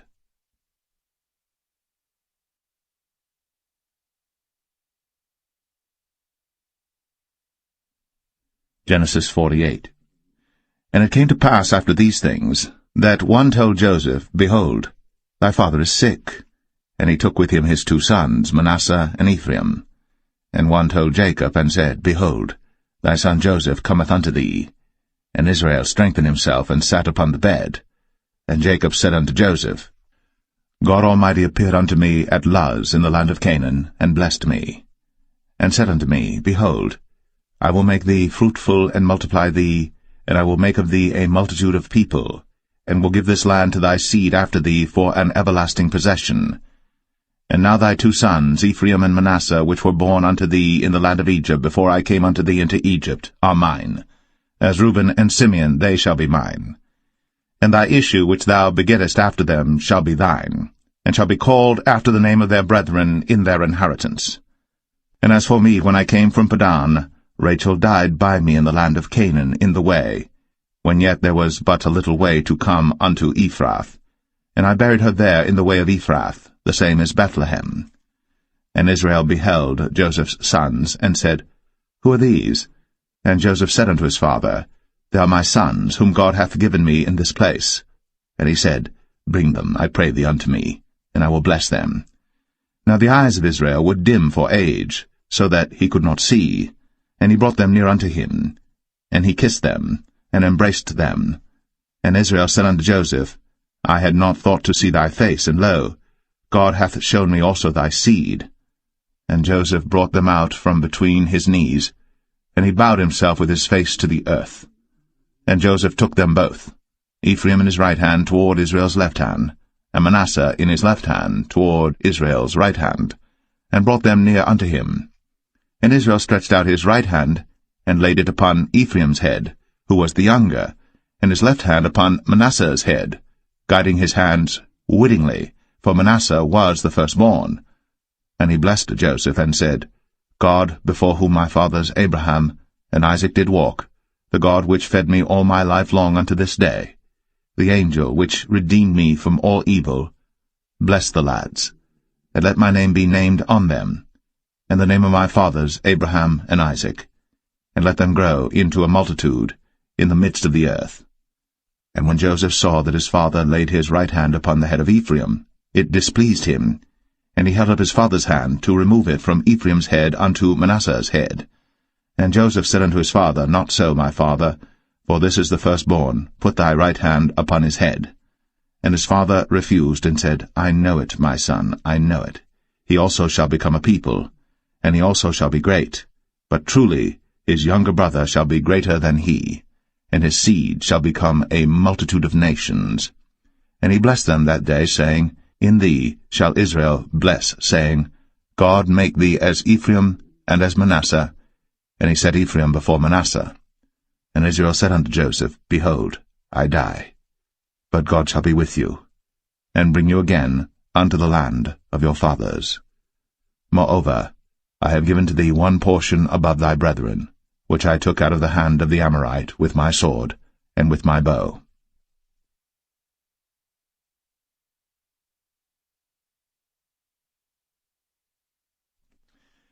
Genesis 49. And Jacob called unto his sons, and said, Gather yourselves together, that I may tell you that which shall befall you in the last days. Gather yourselves together, and hear, ye sons of Jacob, and hearken unto Israel your father. Reuben, thou art my firstborn, my might, and the beginning of my strength, the excellency of dignity, and the excellency of power. Unstable as water, thou shalt not excel, because thou wentest up to thy father's bed, then devilest thou it. He went up to my couch. Simeon and Levi are brethren. Instruments of cruelty are in their habitations. O my soul, come not thou into their secret, unto their assembly. Mine honour, be not thou united. For in their anger they slew a man, and in their self-will they digged down a wall. Cursed be their anger, for it was fierce, and their wrath, for it was cruel.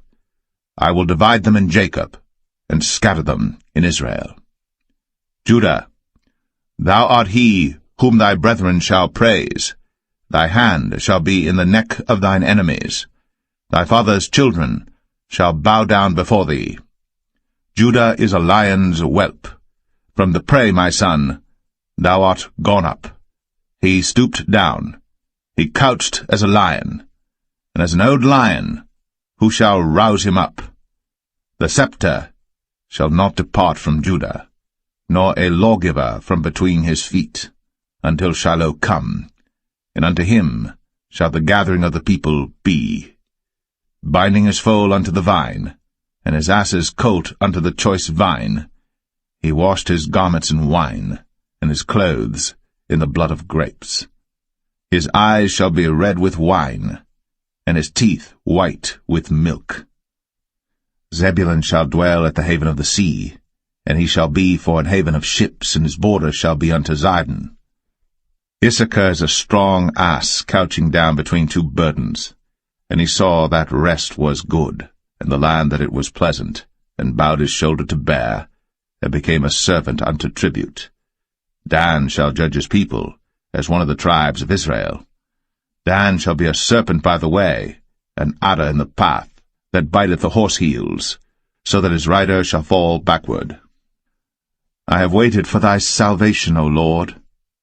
Gad, a troop shall overcome him, but he shall overcome at the last. Out of Asher his bread shall be fat, and he shall yield royal dainties. Naphtali is a hind let loose, he giveth goodly words. Joseph is a fruitful bough, even a fruitful bough by a well, whose branches run over the wall. The archers have sorely grieved him, and shot at him, and hated him. But his bow abode in strength, and the arms of his hands were made strong by the hands of the mighty God of Jacob. From thence is the shepherd, the stone of Israel. Even by the God of thy father, who shall help thee, and by the Almighty, who shall bless thee with blessings of heaven above, blessings of the deep that lieth under, blessings of the breasts, and of the womb. The blessings of thy father have prevailed above the blessings of my progenitors, unto the utmost bound of the everlasting hills. They shall be on the head of Joseph, and on the crown of the head of him that was separate from his brethren. Benjamin shall raven as a wolf. In the morning he shall devour the prey, and at night he shall divide the spoil. All these are the 12 tribes of Israel. And this is it that their father spake unto them, and blessed them, every one, according to his blessing, he blessed them. And he charged them, and said unto them, I am to be gathered unto my people. Bury me with my fathers in the cave that is in the field of Ephron the Hittite, in the cave that is in the field of Machpelah, which is before Mamre, in the land of Canaan, which Abraham bought with the field of Ephron the Hittite, for a possession of a burying place. There they buried Abraham and Sarah his wife. There they buried Isaac and Rebekah his wife, and there I buried Leah. The purchase of the field and of the cave that is therein was from the children of Heth. And when Jacob had made an end of commanding his sons, he gathered up his feet into the bed, and yielded up the ghost, and was gathered unto his people.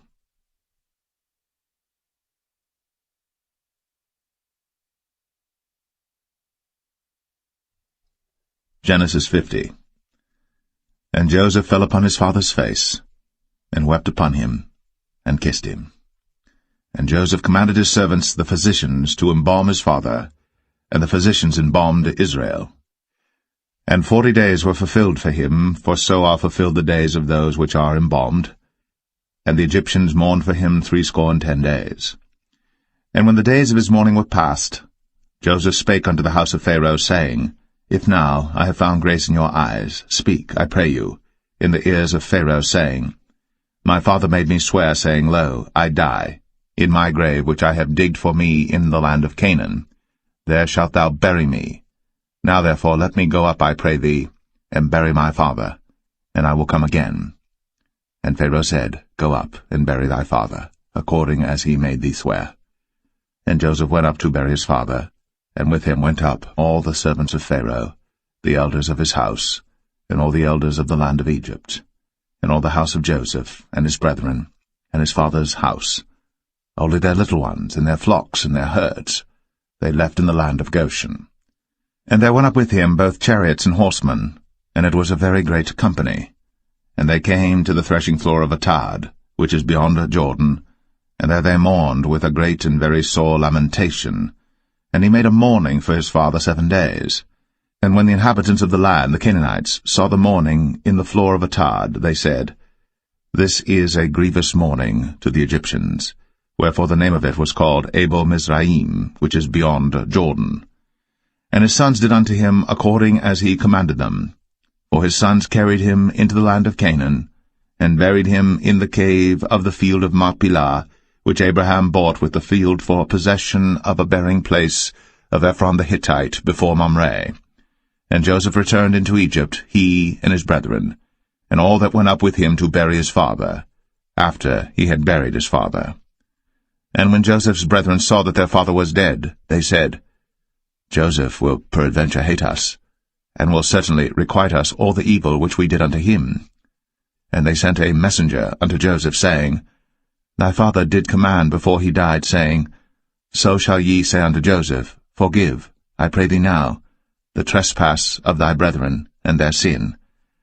For they did unto thee evil, and now, we pray thee, forgive the trespass of the servants of the God of thy father. And Joseph wept, when they spake unto him.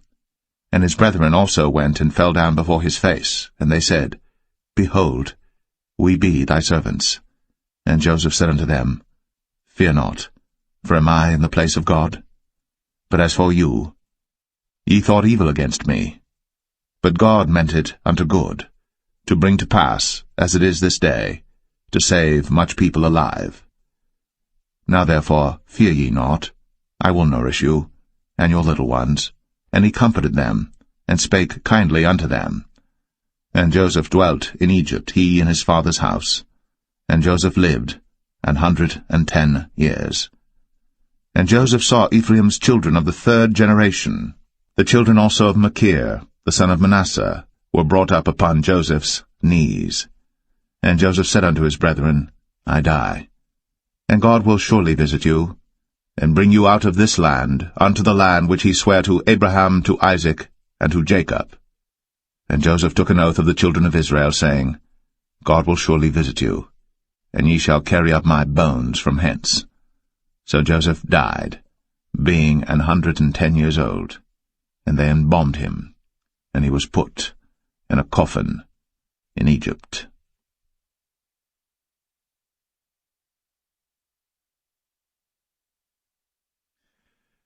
The Book of Exodus, Chapter 1. Now these are the names of the children of Israel, which came into Egypt. Every man in his household came with Jacob: Reuben, Simeon, Levi, and Judah, Issachar, Zebulun, and Benjamin, Dan and Naphtali, Gad and Asher. And all the souls that came out of the loins of Jacob were 70 souls, for Joseph was in Egypt already. And Joseph died, and all his brethren, and all that generation.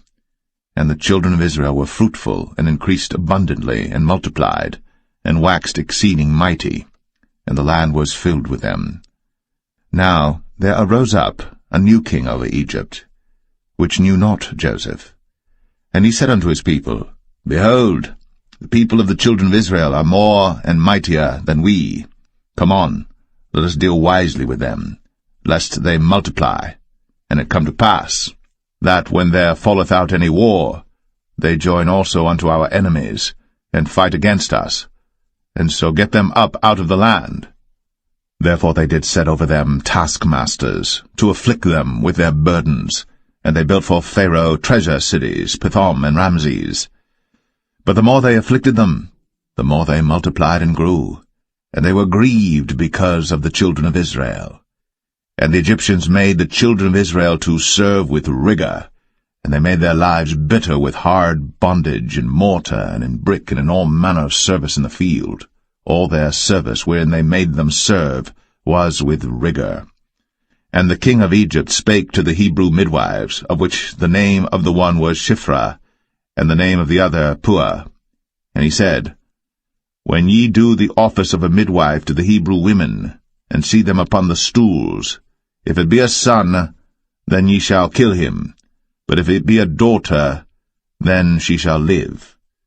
But the midwives feared God, and did not as the king of Egypt commanded them, but saved the men-children alive.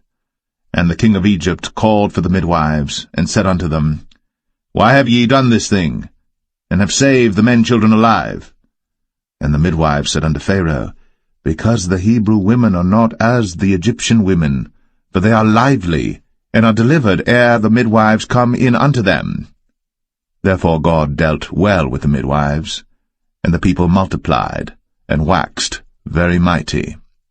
And it came to pass, because the midwives feared God, that he made them houses. And Pharaoh charged all his people, saying, Every son that is born ye shall cast into the river, and every daughter ye shall save alive.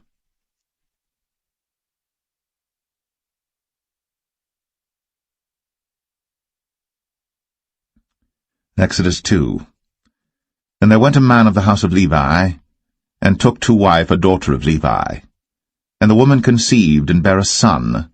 And when she saw him that he was a goodly child, she hid him 3 months. And when she could not longer hide him, she took for him an ark of bulrushes, and daubed it with slime, and with pitch, and put the child therein, and she laid it in the flags by the river's brink. And his sister stood afar off to wit what would be done to him. And the daughter of Pharaoh came down to wash herself at the river, and her maidens walked along by the river's side. And when she saw the ark among the flags, she sent her maid to fetch it. And when she had opened it, she saw the child, and behold, the babe wept. And she had compassion on him, and said, This is one of the Hebrews' children. Then said his sister to Pharaoh's daughter, Shall I go and call to thee a nurse of the Hebrew women, that she may nurse the child for thee? And Pharaoh's daughter said to her, Go. And the maid went, and called the child's mother. And Pharaoh's daughter said unto her, Take this child away, and nurse it for me, and I will give thee thy wages. And the woman took the child, and nursed it. And the child grew, and she brought him unto Pharaoh's daughter, and he became her son. And she called his name Moses. And she said, Because I drew him out of the water. And it came to pass in those days, when Moses was grown, that he went out unto his brethren, and looked on their burdens. And he spied an Egyptian smiting an Hebrew, one of his brethren. And he looked this way and that way. And when he saw that there was no man, he slew the Egyptian, and hid him in the sand. And when he went out the second day, behold, 2 men of the Hebrews strove together. And he said to him that did the wrong, Wherefore smitest thou thy fellow? And he said, Who made thee a prince and a judge over us? Intendest thou to kill me, as thou killedst the Egyptian? And Moses feared, and said, Surely this thing is known. Now when Pharaoh heard this thing, he sought to slay Moses. But Moses fled from the face of Pharaoh, and dwelt in the land of Midian, and he sat down by a well. Now the priest of Midian had 7 daughters, and they came and drew water, and filled the troughs to water their father's flock. And the shepherds came and drove them away, but Moses stood up and helped them, and watered their flock. And when they came to Reuel their father, he said, How is it that ye are come so soon today? And they said, An Egyptian delivered us out of the hand of the shepherds, and also drew water enough for us, and watered the flock. And he said unto his daughters, And where is he? Why is it that ye have left the man? Call him, that he may eat bread. And Moses was content to dwell with the man. And he gave Moses Zipporah his daughter. And she bare him a son. And he called his name Gershom, for he said, I have been a stranger in a strange land. And it came to pass, in process of time, that the king of Egypt died. And the children of Israel sighed by reason of the bondage, and they cried, and their cry came up unto God by reason of the bondage. And God heard their groaning, and God remembered his covenant with Abraham, with Isaac, and with Jacob. And God looked upon the children of Israel, and God had respect unto them.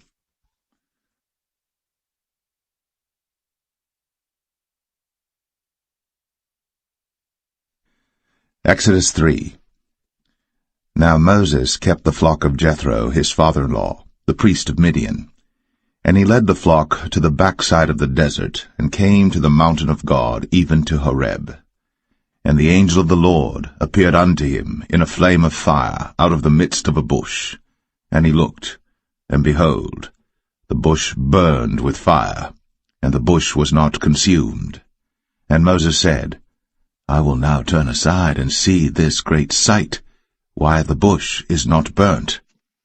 And when the Lord saw that he turned aside to see, God called unto him out of the midst of the bush, and said, Moses, Moses. And he said, Here am I. And he said, Draw not nigh hither.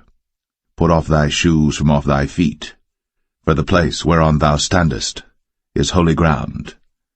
Moreover, he said, I am the God of thy father, the God of Abraham, the God of Isaac, and the God of Jacob.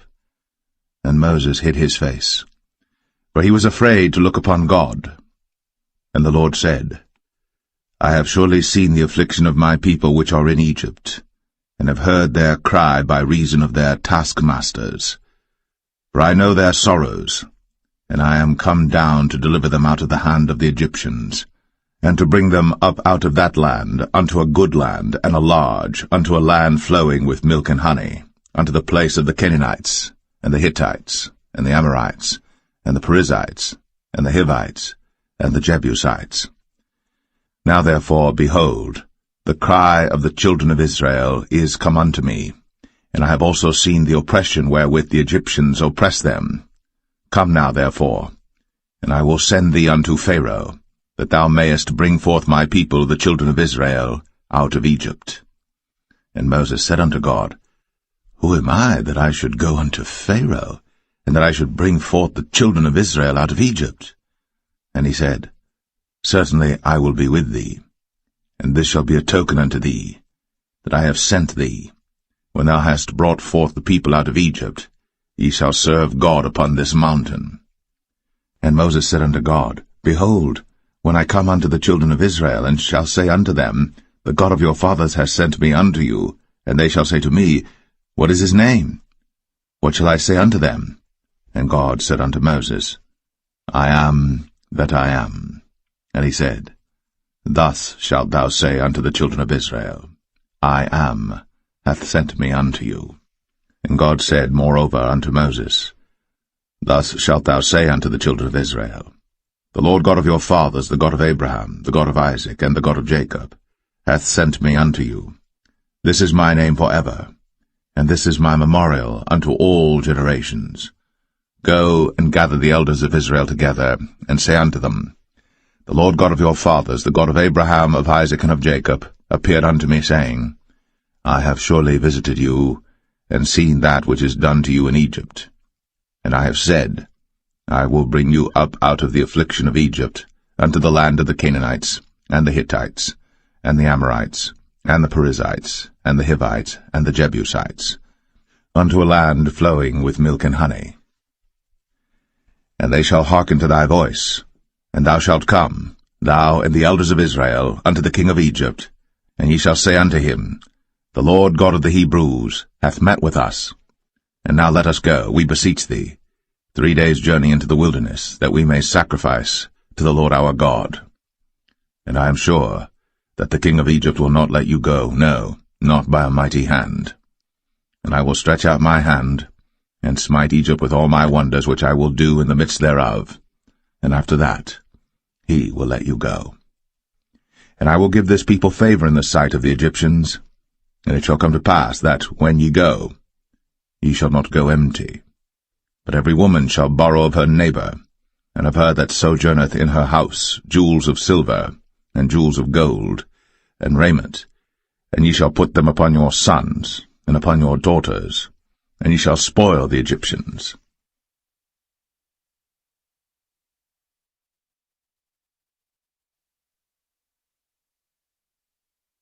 Exodus 4. And Moses answered and said, But behold, they will not believe me, nor hearken unto my voice, but they will say, The Lord hath not appeared unto thee. And the Lord said unto him, What is that in thine hand? And he said, A rod. And he said, Cast it on the ground. And he cast it on the ground, and it became a serpent. And Moses fled from before it. And the Lord said unto Moses, Put forth thine hand, and take it by the tail. And he put forth his hand, and caught it. And it became a rod in his hand, that they may believe that the Lord God of their fathers, the God of Abraham, the God of Isaac, and the God of Jacob, hath appeared unto thee. And the Lord said furthermore unto him, Put now thine hand into thy bosom. And he put his hand into his bosom, and when he took it out, behold, his hand was leprous as snow. And he said, Put thine hand into thy bosom again. And he put his hand into his bosom again, and plucked it out of his bosom. And behold, it was turned again as his other flesh. And it shall come to pass, if they will not believe thee, neither hearken to the voice of the first sign, that they will believe the voice of the latter sign. And it shall come to pass, if they will not believe also these two signs, neither hearken unto thy voice, that thou shalt take of the water of the river, and pour it upon the dry land, and the water which thou takest out of the river shall become blood upon the dry land. And Moses said unto the Lord, O my Lord, I am not eloquent, neither heretofore nor since thou hast spoken unto thy servant, but I am slow of speech and of a slow tongue. And the Lord said unto him, Who hath made man's mouth? Or who maketh the dumb, or deaf, or the seeing, or the blind? Have not I the Lord? Now therefore go, and I will be with thy mouth, and teach thee what thou shalt say. And he said, O my Lord, send, I pray thee, by the hand of him whom thou wilt send.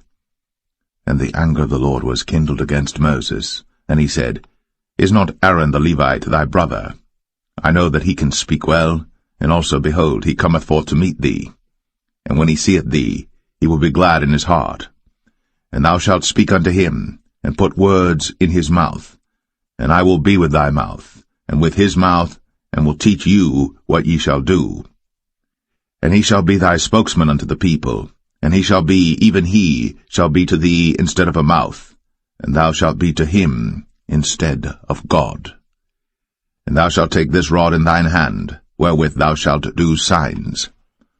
And Moses went, and returned to Jethro his father-in-law, and said unto him, Let me go, I pray thee, and return unto my brethren which are in Egypt, and see whether they be yet alive. And Jethro said to Moses, Go in peace. And the Lord said unto Moses in Midian, Go, return into Egypt, for all the men are dead which sought thy life. And Moses took his wife and his sons, and set them upon an ass, and he returned to the land of Egypt. And Moses took the rod of God in his hand. And the Lord said unto Moses, When thou goest to return into Egypt, see that thou do all those wonders before Pharaoh, which I have put in thine hand. But I will harden his heart, that he shall not let the people go. And thou shalt say unto Pharaoh, Thus saith the Lord, Israel is my son, even my firstborn. And I say unto thee, Let my son go, that he may serve me. And if thou refuse to let him go, behold, I will slay thy son, even thy firstborn. And it came to pass by the way in the inn, that the Lord met him, and sought to kill him. Then Zipporah took a sharp stone, and cut off the foreskin of her son, and cast it at his feet, and said, Surely a bloody husband art thou to me. So he let him go. Then she said, A bloody husband thou art, because of the circumcision. And the Lord said to Aaron, Go into the wilderness to meet Moses. And he went, and met him in the mount of God, and kissed him. And Moses told Aaron all the words of the Lord who had sent him, and all the signs which he had commanded him. And Moses and Aaron went, and gathered together all the elders of the children of Israel. And Aaron spake all the words which the Lord had spoken unto Moses, and did the signs in the sight of the people. And the people believed. And when they heard that the Lord had visited the children of Israel, and that he had looked upon their affliction, then they bowed their heads and worshipped.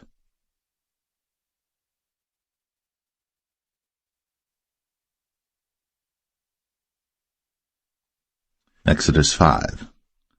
And afterward Moses and Aaron went in, and told Pharaoh, Thus saith the Lord God of Israel, Let my people go, that they may hold a feast unto me in the wilderness.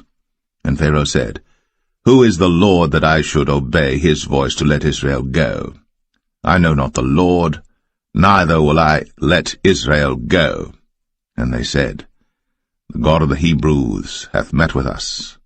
Let us go, we pray thee, 3 days' journey into the desert, and sacrifice unto the Lord our God, lest he fall upon us with pestilence, or with the sword. And the king of Egypt said unto them, Wherefore do ye, Moses and Aaron, let the people from their works get you unto your burdens. And Pharaoh said, Behold, the people of the land now are many, and ye make them rest from their burdens. And Pharaoh commanded the same day the taskmasters of the people and their officers, saying, Ye shall no more give the people straw to make brick, as heretofore. Let them go and gather straw for themselves. And the tale of the bricks which they did make heretofore ye shall lay upon them. Ye shall not diminish aught thereof. For they be idle. Therefore they cry, saying, Let us go and sacrifice to our God. Let their more work be laid upon the men, that they may labor therein, and let them not regard vain words. And the taskmasters of the people went out, and their officers, and they spake to the people, saying, Thus saith Pharaoh, I will not give you straw. Go ye, get you straw where you can find it, yet not aught of your work shall be diminished. So the people were scattered abroad throughout all the land of Egypt to gather stubble instead of straw. And the taskmasters hasted them, saying, Fulfill your works, your daily tasks, as when there was straw. And the officers of the children of Israel, which Pharaoh's taskmasters had set over them, were beaten, and demanded, Wherefore have ye not fulfilled your task in making brick both yesterday and today as heretofore? Then the officers of the children of Israel came and cried unto Pharaoh, saying, Wherefore dealest thou thus with thy servants? There is no straw given unto thy servants. And they say to us, Make brick. And behold, thy servants are beaten, but the fault is in thine own people. But he said, Ye are idle, ye are idle. Therefore ye say, Let us go and do sacrifice to the Lord. Go therefore now and work, for there shall no straw be given you. Yet shall ye deliver the tale of bricks. And the officers of the children of Israel did see that they were in evil case, after it was said, Ye shall not minish aught from your bricks of your daily task. And they met Moses and Aaron, who stood in the way, as they came forth from Pharaoh. And they said unto them, The Lord look upon you and judge, because ye have made our savour to be abhorred in the eyes of Pharaoh, and in the eyes of his servants, to put a sword in their hand to slay us.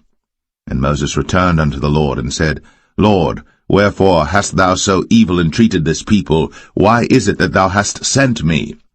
For since I came to Pharaoh to speak in thy name, he hath done evil to this people, neither hast thou delivered thy people at all.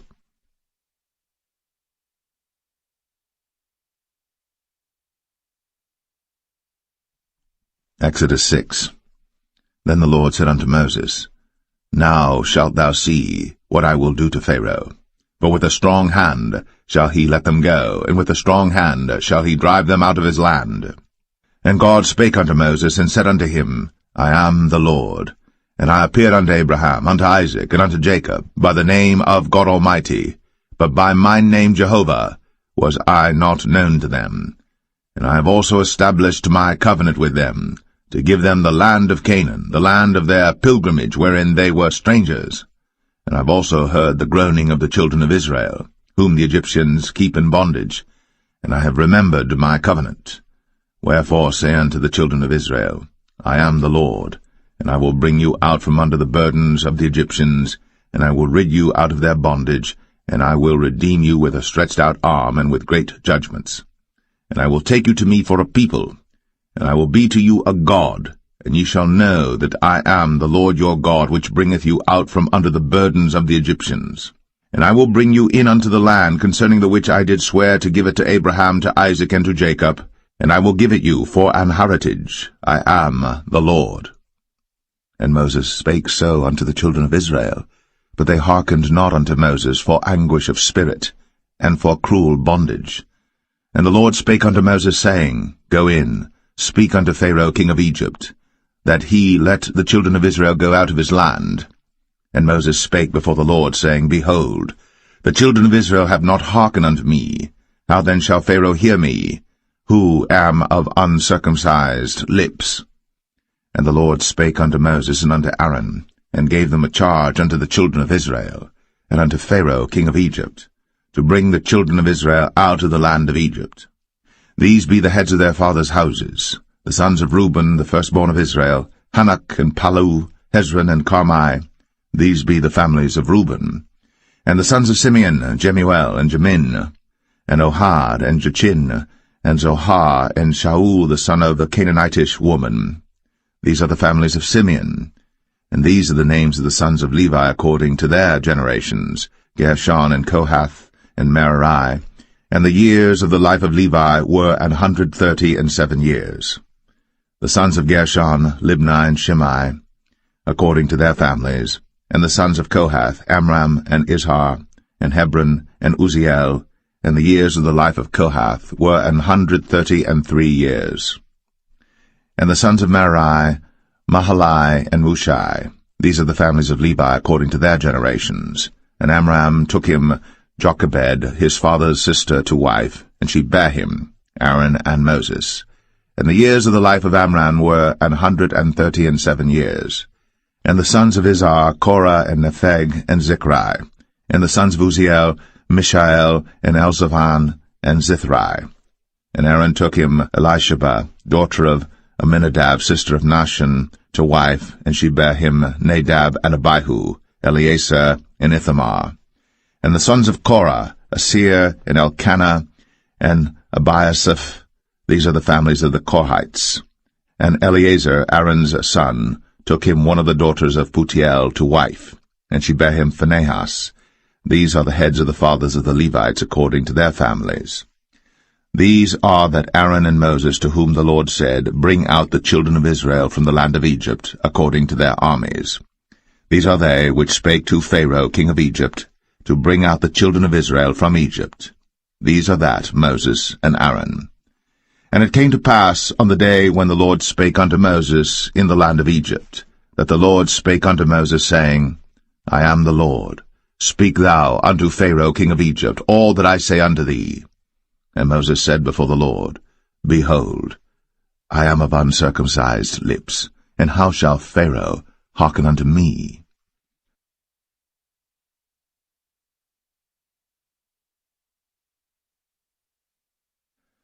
Exodus 7. And the Lord said unto Moses, See, I have made thee a god to Pharaoh, and Aaron thy brother shall be thy prophet. Thou shalt speak all that I command thee, and Aaron thy brother shall speak unto Pharaoh, that he send the children of Israel out of his land. And I will harden Pharaoh's heart, and multiply my signs and my wonders in the land of Egypt. But Pharaoh shall not hearken unto you, that I may lay my hand upon Egypt, and bring forth mine armies and my people the children of Israel out of the land of Egypt by great judgments. And the Egyptians shall know that I am the Lord, when I stretch forth mine hand upon Egypt, and bring out the children of Israel from among them. And Moses and Aaron did as the Lord commanded them, so did they. And Moses was 80 years old, and Aaron 83 years old, when they spake unto Pharaoh. And the Lord spake unto Moses and unto Aaron, saying, When Pharaoh shall speak unto you, saying, Show a miracle for you, then thou shalt say unto Aaron, Take thy rod, and cast it before Pharaoh, and it shall become a serpent. And Moses and Aaron went in unto Pharaoh, and they did so as the Lord had commanded. And Aaron cast down his rod before Pharaoh, and before his servants, and it became a serpent. Then Pharaoh also called the wise men and the sorcerers. Now the magicians of Egypt they also did in like manner with their enchantments. For they cast down every man his rod, and they became serpents.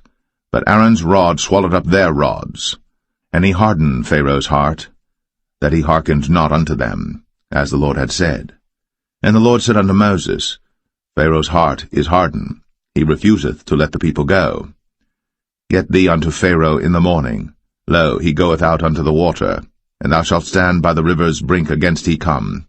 And the rod which was turned to a serpent shalt thou take in thine hand. And thou shalt say unto him, The Lord God of the Hebrews hath sent me unto thee, saying, Let my people go, that they may serve me in the wilderness. And behold, hitherto thou wouldest not hear. Thus saith the Lord, In this thou shalt know that I am the Lord. Behold, I will smite with the rod that is in mine hand upon the waters which are in the river, and they shall be turned to blood. And the fish that is in the river shall die, and the river shall stink, and the Egyptians shall loathe to drink of the water of the river.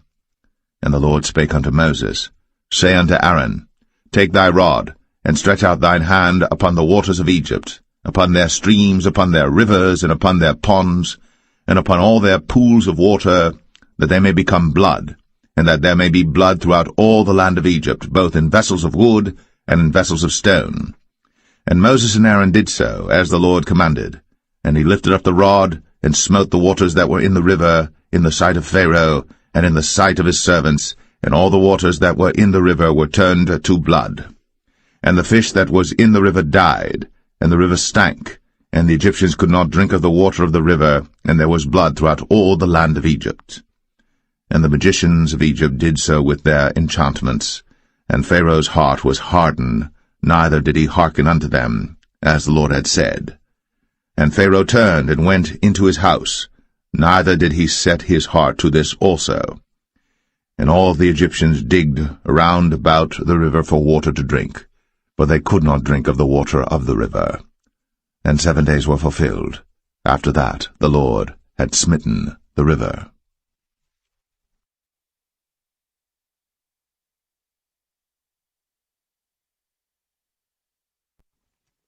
Exodus 8. And the Lord spake unto Moses, Go unto Pharaoh, and say unto him, Thus saith the Lord, Let my people go, that they may serve me.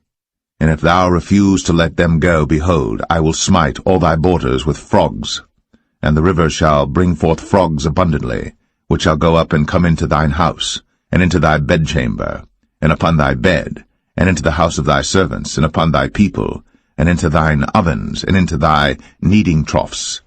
And the frogs shall come up both on thee, and upon thy people, and upon all thy servants. And the Lord spake unto Moses, Say unto Aaron, Stretch forth thine hand with thy rod over the streams, over the rivers, and over the ponds, and cause frogs to come up upon the land of Egypt. And Aaron stretched out his hand over the waters of Egypt, and the frogs came up, and covered the land of Egypt. And the magicians did so with their enchantments, and brought up frogs upon the land of Egypt. Then Pharaoh called for Moses and Aaron, and said, Entreat the Lord, that he may take away the frogs from me, and from my people, and I will let the people go, that they may do sacrifice unto the Lord. And Moses said unto Pharaoh, Glory over me. When shall I entreat for thee, and for thy servants, and for thy people, to destroy the frogs from thee, and thy houses, that they may remain in the river only? And he said, Tomorrow. And he said, Be it according to thy word, that thou mayest know that there is none like unto the Lord our God. And the frogs shall depart from thee, and from thy houses, and from thy servants, and from thy people, they shall remain in the river only. And Moses and Aaron went out from Pharaoh, and Moses cried unto the Lord because of the frogs, which he had brought against Pharaoh. And the Lord did according to the word of Moses, and the frogs died out of the houses, out of the villages, and out of the fields. And they gathered them together upon heaps, and the land stank. But when Pharaoh saw that there was respite, he hardened his heart, and hearkened not unto them, as the Lord had said. And the Lord said unto Moses, Say unto Aaron, Stretch out thy rod, and smite the dust of the land, that it may become lice throughout all the land of Egypt. And they did so. For Aaron stretched out his hand with his rod, and smote the dust of the earth, and it became lice in man and in beast. All the dust of the land became lice throughout all the land of Egypt. And the magicians did so with their enchantments to bring forth lice, but they could not, so there were lice upon man and upon beast. Then the magicians said unto Pharaoh, This is the finger of God. And Pharaoh's heart was hardened, and he hearkened not unto them. as the Lord had said. And the Lord said unto Moses, Rise up early in the morning, and stand before Pharaoh. Lo, he cometh forth to the water, and say unto him, Thus saith the Lord, Let my people go, that they may serve me. Else, if thou wilt not let my people go, behold, I will send swarms of flies upon thee, and upon thy servants, and upon thy people, and into thy houses, and the houses of the Egyptians shall be full of swarms of flies, and also the ground whereon they are. And I will sever in that day the land of Goshen, in which my people dwell, that no swarms of flies shall be there, to the end thou mayest know that I am the Lord in the midst of the earth. And I will put a division between my people and thy people. Tomorrow shall this sign be. And the Lord did so. And there came a grievous swarm of flies into the house of Pharaoh, and into his servants' houses, and into all the land of Egypt. The land was corrupted by reason of the swarm of flies. And Pharaoh called for Moses and for Aaron, and said, Go ye, sacrifice to your God in the land.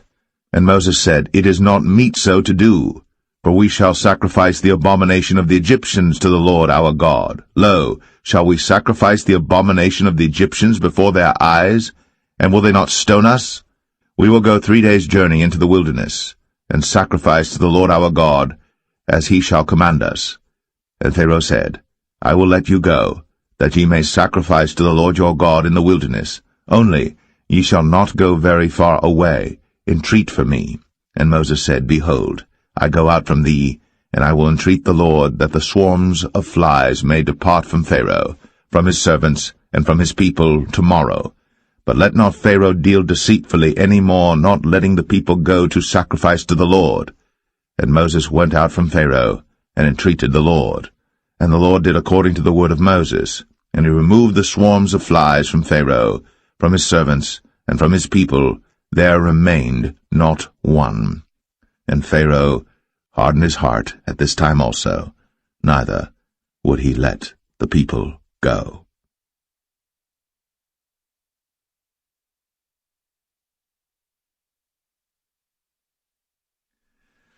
Exodus 9. Then the Lord said unto Moses, Go in unto Pharaoh, and tell him, Thus saith the Lord God of the Hebrews, Let my people go, that they may serve me. For if thou refuse to let them go, and wilt hold them still, behold, the hand of the Lord is upon thy cattle which is in the field, upon the horses, upon the asses, upon the camels, upon the oxen, and upon the sheep. There shall be a very grievous murrain. And the Lord shall sever between the cattle of Israel and the cattle of Egypt, and there shall nothing die of all that is the children's of Israel. And the Lord appointed a set time, saying, Tomorrow the Lord shall do this thing in the land. And the Lord did that thing on the morrow, and all the cattle of Egypt died, but of the cattle of the children of Israel died not one. And Pharaoh sent, and behold, there was not one of the cattle of the Israelites dead, and the heart of Pharaoh was hardened, and he did not let the people go. And the Lord said unto Moses and unto Aaron, Take to you handfuls of ashes of the furnace, and let Moses sprinkle it toward the heaven in the sight of Pharaoh. And it shall become small dust in all the land of Egypt, and shall be a boil breaking forth with blains upon man and upon beast throughout all the land of Egypt. Then they took ashes of the furnace, and stood before Pharaoh. And Moses sprinkled it up toward heaven, and it became a boil, breaking forth with blains upon man and upon beast. And the magicians could not stand before Moses because of the boils, for the boil was upon the magicians and upon all the Egyptians. And the Lord hardened the heart of Pharaoh, and he hearkened not unto them, as the Lord had spoken unto Moses. And the Lord said unto Moses, Rise up early in the morning, and stand before Pharaoh, and say unto him, Thus saith the Lord God of the Hebrews, Let my people go, that they may serve me. For I will at this time send all my plagues upon thine heart, and upon thy servants, and upon thy people, that thou mayest know that there is none like me in all the earth. For now I will stretch out my hand, that I may smite thee and thy people with pestilence, and thou shalt be cut off from the earth. And in very deed for this cause have I raised thee up, for to show in thee my power, and that my name may be declared throughout all the earth. As yet exaltest thou thyself against my people, that thou wilt not let them go. Behold, tomorrow about this time I will cause it to rain a very grievous hail, such as hath not been in Egypt since the foundation thereof even until now. Send therefore now, and gather thy cattle, and all that thou hast in the field. For upon every man and beast which shall be found in the field, and shall not be brought home, the hail shall come down upon them, and they shall die. He that feared the word of the Lord among the servants of Pharaoh made his servants and his cattle flee into the houses. And he that regarded not the word of the Lord left his servants and his cattle in the field. And the Lord said unto Moses, Stretch forth thine hand toward heaven, that there may be hail in all the land of Egypt, upon man, and upon beast, and upon every herb of the field, throughout the land of Egypt. And Moses stretched forth his rod toward heaven, and the Lord sent thunder and hail, and the fire ran along upon the ground, and the Lord rained hail upon the land of Egypt. So there was hail, and fire mingled with the hail, very grievous, such as there was none like it in all the land of Egypt since it became a nation. And the hail smote throughout all the land of Egypt all that was in the field, both man and beast. And the hail smote every herb of the field, and brake every tree of the field. Only in the land of Goshen, where the children of Israel were, was there no hail. And Pharaoh sent and called for Moses and Aaron, and said unto them, I have sinned at this time. The Lord is righteous, and I and my people are wicked. Entreat the Lord, for it is enough that there be no more mighty thunderings and hail, and I will let you go, and ye shall stay no longer. And Moses said unto him, As soon as I am gone out of the city, I will spread abroad my hands unto the Lord, and the thunder shall cease, neither shall there be any more hail, that thou mayest know how that the earth is the Lord's. But as for thee and thy servants, I know that ye will not yet fear the Lord God. And the flax and the barley was smitten, for the barley was in the ear, and the flax was bold. But the wheat and the rye were not smitten, for they were not grown up. And Moses went out of the city from Pharaoh, and spread abroad his hands unto the Lord, and the thunders and hail ceased, and the rain was not poured upon the earth. And when Pharaoh saw that the rain and the hail and the thunders were ceased, he sinned yet more, and hardened his heart, he and his servants. And the heart of Pharaoh was hardened, neither would he let the children of Israel go, as the Lord had spoken by Moses.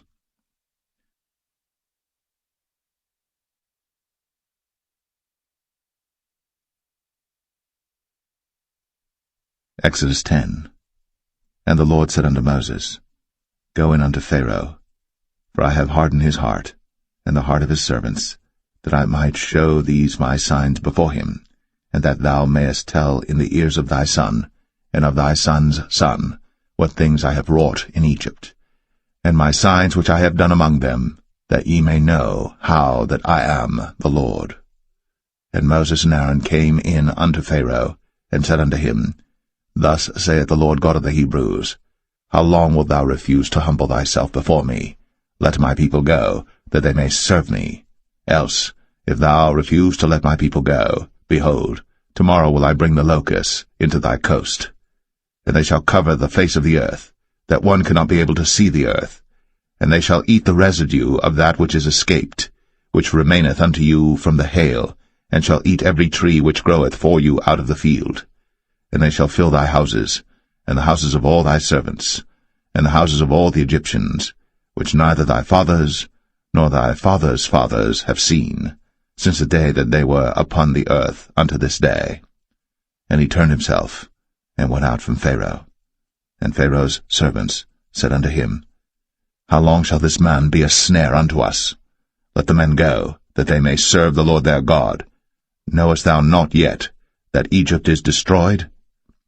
And Moses and Aaron were brought again unto Pharaoh, and he said unto them, Go, serve the Lord your God. But who are they that shall go? And Moses said, We will go with our young and with our old, with our sons and with our daughters, with our flocks and with our herds will we go, for we must hold a feast unto the Lord. And he said unto them, Let the Lord be so with you, as I will let you go, and your little ones. Look to it, for evil is before you. Not so. Go now ye that are men, and serve the Lord, for that ye did desire. and they were driven out from Pharaoh's presence. And the Lord said unto Moses, Stretch out thine hand over the land of Egypt for the locusts, that they may come up upon the land of Egypt, and eat every herb of the land, even all that the hail hath left. And Moses stretched forth his rod over the land of Egypt. And the Lord brought an east wind upon the land all that day, and all that night. And when it was morning, the east wind brought the locusts. And the locusts went up over all the land of Egypt, and rested in all the coasts of Egypt. Very grievous were they. Before them there were no such locusts as they, neither after them shall be such. For they covered the face of the whole earth, so that the land was darkened. And they did eat every herb of the land, and all the fruit of the trees which the hail had left. And there remained not any green thing in the trees, or in the herbs of the field, through all the land of Egypt.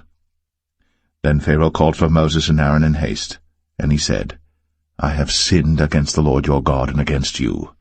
Now therefore forgive, I pray thee, my sin only this once, and entreat the Lord your God, that he may take away from me this death only. And he went out from Pharaoh, and entreated the Lord. And the Lord turned a mighty strong west wind, which took away the locusts, and cast them into the Red Sea. There remained not one locust in all the coasts of Egypt. But the Lord hardened Pharaoh's heart, so that he would not let the children of Israel go. And the Lord said unto Moses, Stretch out thine hand toward heaven, that there may be darkness over the land of Egypt, even darkness which may be felt. And Moses stretched forth his hand toward heaven, and there was a thick darkness in all the land of Egypt 3 days. They saw not one another, neither rose any from his place for 3 days. But all the children of Israel had light in their dwellings. And Pharaoh called unto Moses and said, Go ye, serve the Lord. Only let your flocks and your herds be stayed. Let your little ones also go with you. And Moses said, Thou must give us also sacrifices and burnt offerings, that we may sacrifice unto the Lord our God. Our cattle also shall go with us. There shall not an hoof be left behind, for thereof must we take to serve the Lord our God, and we know not with what we must serve the Lord until we come thither. But the Lord hardened Pharaoh's heart, and he would not let them go. And Pharaoh said unto him, Get thee from me, take heed to thyself, see my face no more, for in that day thou seest my face, thou shalt die. And Moses said, Thou hast spoken well. I will see thy face again no more.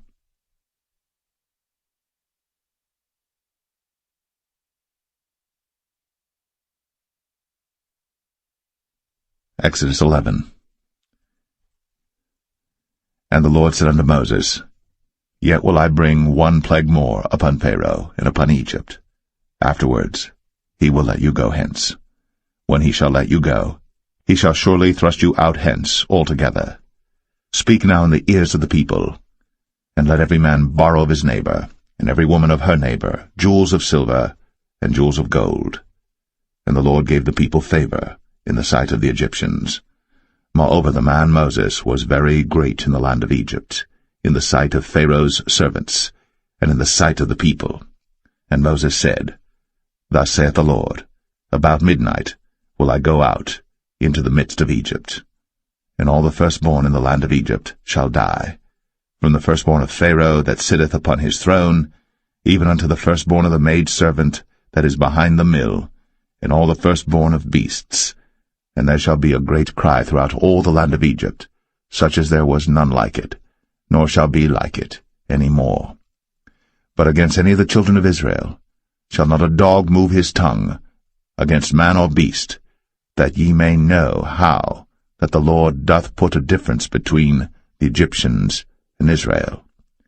And all these thy servants shall come down unto me, and bow down themselves unto me, saying, Get thee out, and all the people that follow thee. And after that I will go out. And he went out from Pharaoh in a great anger. And the Lord said unto Moses, Pharaoh shall not hearken unto you, that my wonders may be multiplied in the land of Egypt. And Moses and Aaron did all these wonders before Pharaoh. And the Lord hardened Pharaoh's heart, so that he would not let the children of Israel go out of his land.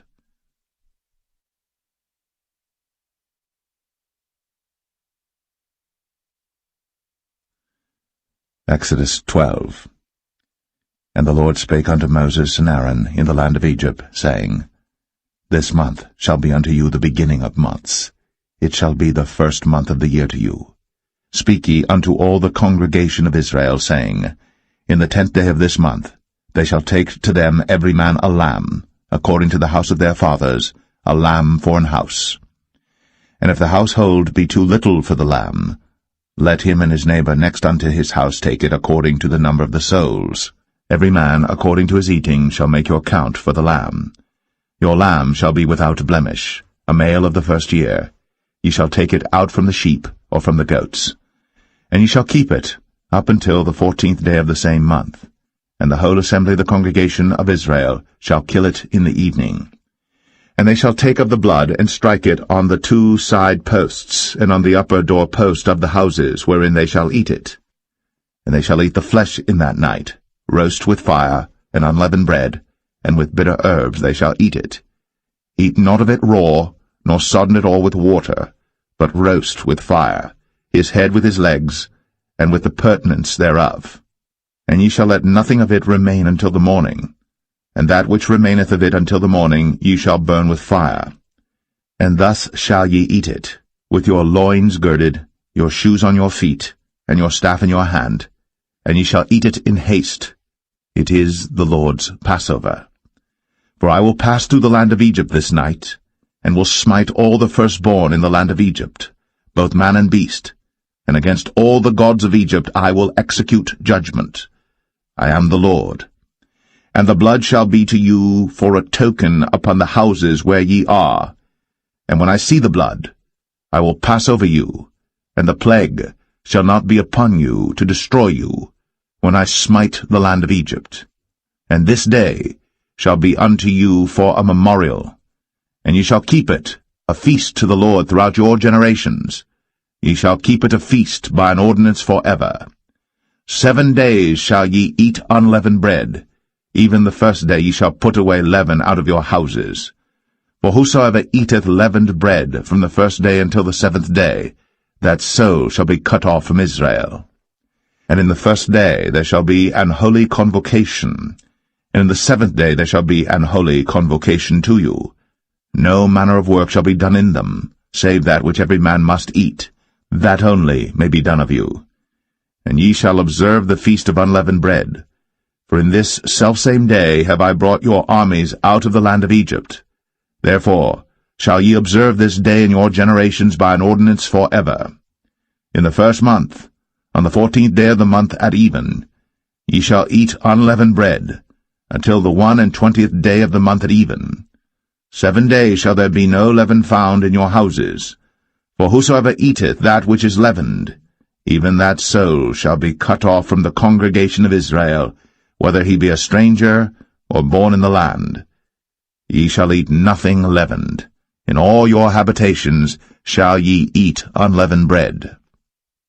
Then Moses called for all the elders of Israel, and said unto them, Draw out, and take you a lamb according to your families, and kill the Passover. And ye shall take a bunch of hyssop, and dip it in the blood that is in the basin, and strike the lintel and the 2 side posts with the blood that is in the basin, and none of you shall go out at the door of his house until the morning. For the Lord will pass through to smite the Egyptians, and when he seeth the blood upon the lintel, and on the 2 side posts, the Lord will pass over the door, and will not suffer the destroyer to come in unto your houses to smite you. And ye shall observe this thing for an ordinance to thee, and to thy sons, forever. And it shall come to pass, when ye be come to the land which the Lord will give you, according as he hath promised, that ye shall keep this service. And it shall come to pass, when your children shall say unto you, What mean ye by this service? That ye shall say, It is the sacrifice of the Lord's Passover, who passed over the houses of the children of Israel in Egypt, when he smote the Egyptians, and delivered our houses. And the people bowed the head, and worshipped. And the children of Israel went away, and did, as the Lord had commanded Moses and Aaron, so did they. And it came to pass that at midnight the Lord smote all the firstborn in the land of Egypt, from the firstborn of Pharaoh that sat on his throne unto the firstborn of the captive that was in the dungeon, and all the firstborn of cattle. And Pharaoh rose up in the night, he and all his servants and all the Egyptians, and there was a great cry in Egypt, for there was not a house where there was not one dead. And he called for Moses and Aaron by night, and said, Rise up, and get you forth from among my people, both ye and the children of Israel, and go, serve the Lord, as ye have said. Also take your flocks and your herds, as ye have said, and be gone, and bless me also. And the Egyptians were urgent upon the people, that they might send them out of the land in haste, for they said, We be all dead men. And the people took their dough before it was leavened, their kneading troughs being bound up in their clothes upon their shoulders. And the children of Israel did according to the word of Moses, and they borrowed of the Egyptians jewels of silver, and jewels of gold and raiment. And the Lord gave the people favor in the sight of the Egyptians, so that they lent unto them such things as they required, and they spoiled the Egyptians. And the children of Israel journeyed from Ramses to Succoth, about 600,000 on foot, that were men, beside children. And a mixed multitude went up also with them, and flocks and herds, even very much cattle. And they baked unleavened cakes of the dough which they brought forth out of Egypt, for it was not leavened, because they were thrust out of Egypt, and could not tarry, neither had they prepared for themselves any victual. Now the sojourning of the children of Israel, who dwelt in Egypt, was 430 years. And it came to pass, at the end of the 430 years, even the selfsame day it came to pass, that all the hosts of the Lord went out from the land of Egypt. It is a night to be much observed unto the Lord for bringing them out from the land of Egypt. This is that night of the Lord to be observed of all the children of Israel in their generations. And the Lord said unto Moses and Aaron, This is the ordinance of the Passover. There shall no stranger eat thereof. But every man's servant that is bought for money, when thou hast circumcised him, then shall he eat thereof. A foreigner and an hired servant shall not eat thereof. In one house shall it be eaten.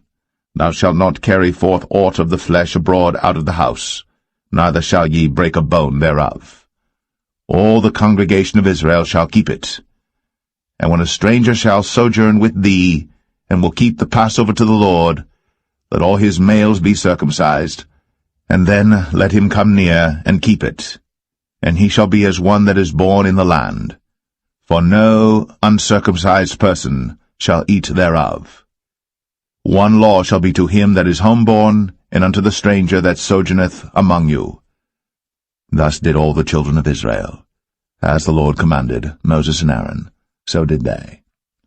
And it came to pass the selfsame day, that the Lord did bring the children of Israel out of the land of Egypt by their armies.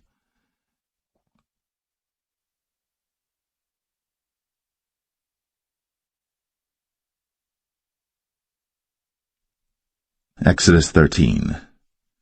And the Lord spake unto Moses, saying, Sanctify unto me all the firstborn, whatsoever openeth the womb among the children of Israel, both of man and of beast, it is mine. And Moses said unto the people, Remember this day in which ye came out from Egypt, out of the house of bondage, for by strength of hand the Lord brought you out from this place. There shall no leavened bread be eaten. This day came ye out in the month Abib.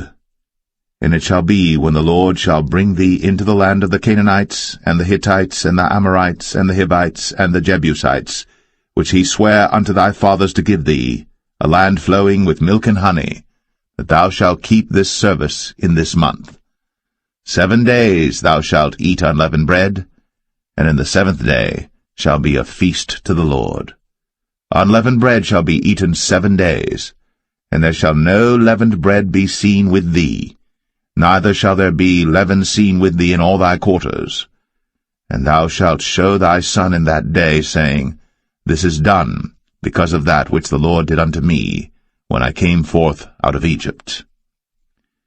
And it shall be for a sign unto thee upon thine hand, and for a memorial between thine eyes, that the Lord's law may be in thy mouth, For with a strong hand hath the Lord brought thee out of Egypt. Thou shalt therefore keep this ordinance in his season from year to year. And it shall be, when the Lord shall bring thee into the land of the Canaanites, as he sware unto thee and to thy fathers, and shall give it thee, that thou shalt set apart unto the Lord all that openeth the matrix, and every firstling that cometh of a beast which thou hast, the males shall be the Lord's. And every firstling of an ass thou shalt redeem with a lamb, and if thou wilt not redeem it, then thou shalt break his neck. And all the firstborn of man among thy children shalt thou redeem. And it shall be, when thy son asketh thee in time to come, saying, What is this? That thou shalt say unto him, By strength of hand the Lord brought us out from Egypt, from the house of bondage. And it came to pass, when Pharaoh would hardly let us go, that the Lord slew all the firstborn in the land of Egypt, both the firstborn of man and the firstborn of beast. Therefore I sacrifice to the Lord all that openeth the matrix, being males, but all the firstborn of my children I redeem. And it shall be for a token upon thine hand, and for frontlets between thine eyes, for by strength of hand the Lord brought us forth out of Egypt. And it came to pass, when Pharaoh had let the people go, that God led them not through the way of the land of the Philistines, although that was near, for God said, Lest peradventure the people repent when they see war, and they return to Egypt. But God led the people about through the way of the wilderness of the Red Sea, and the children of Israel went up harnessed out of the land of Egypt. And Moses took the bones of Joseph with him, for he had straitly sworn the children of Israel, saying, God will surely visit you, and ye shall carry up my bones away hence with you. And they took their journey from Succoth, and encamped in Etham, in the edge of the wilderness. And the Lord went before them by day in a pillar of a cloud, to lead them the way, and by night in a pillar of fire, to give them light, to go by day and night. He took not away the pillar of the cloud by day, nor the pillar of fire by night, from before the people.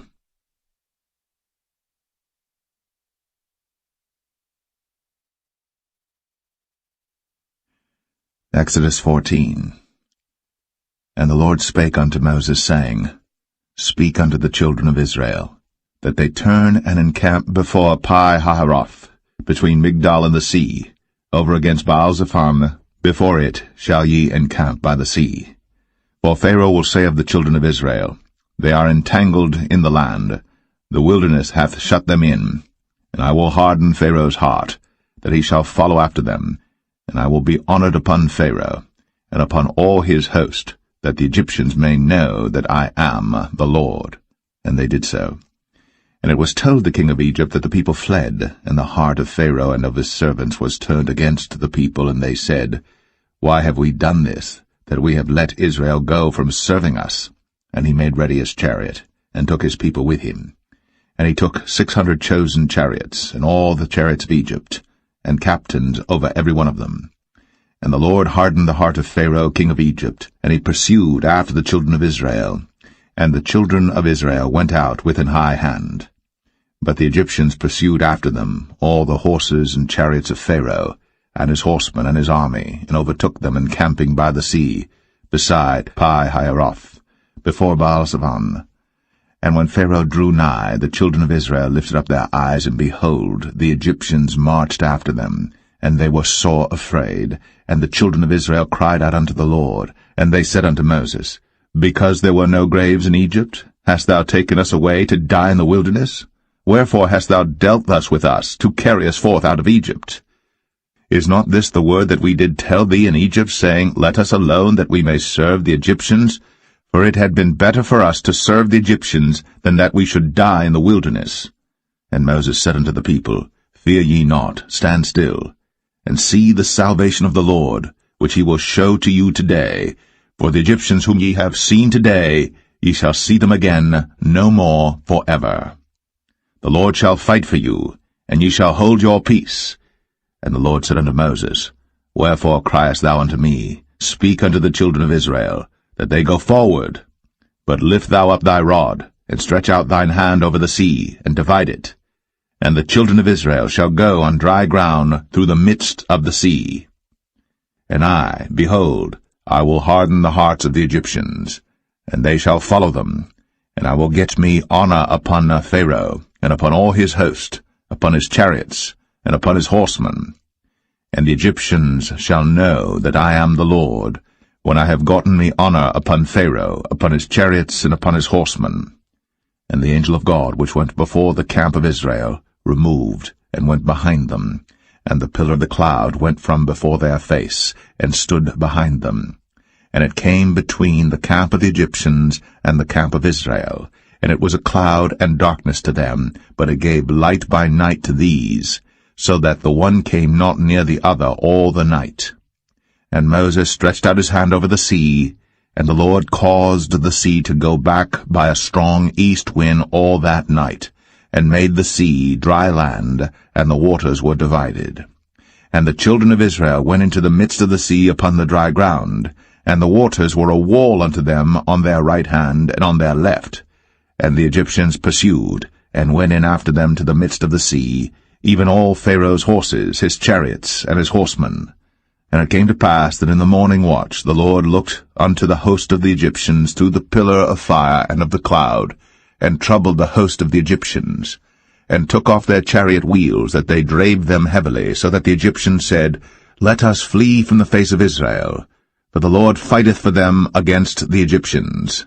And the Lord said unto Moses, Stretch out thine hand over the sea, that the waters may come again upon the Egyptians, upon their chariots, and upon their horsemen. And Moses stretched forth his hand over the sea, and the sea returned to his strength when the morning appeared, and the Egyptians fled against it. And the Lord overthrew the Egyptians in the midst of the sea. And the waters returned and covered the chariots, and the horsemen, and all the host of Pharaoh that came into the sea after them.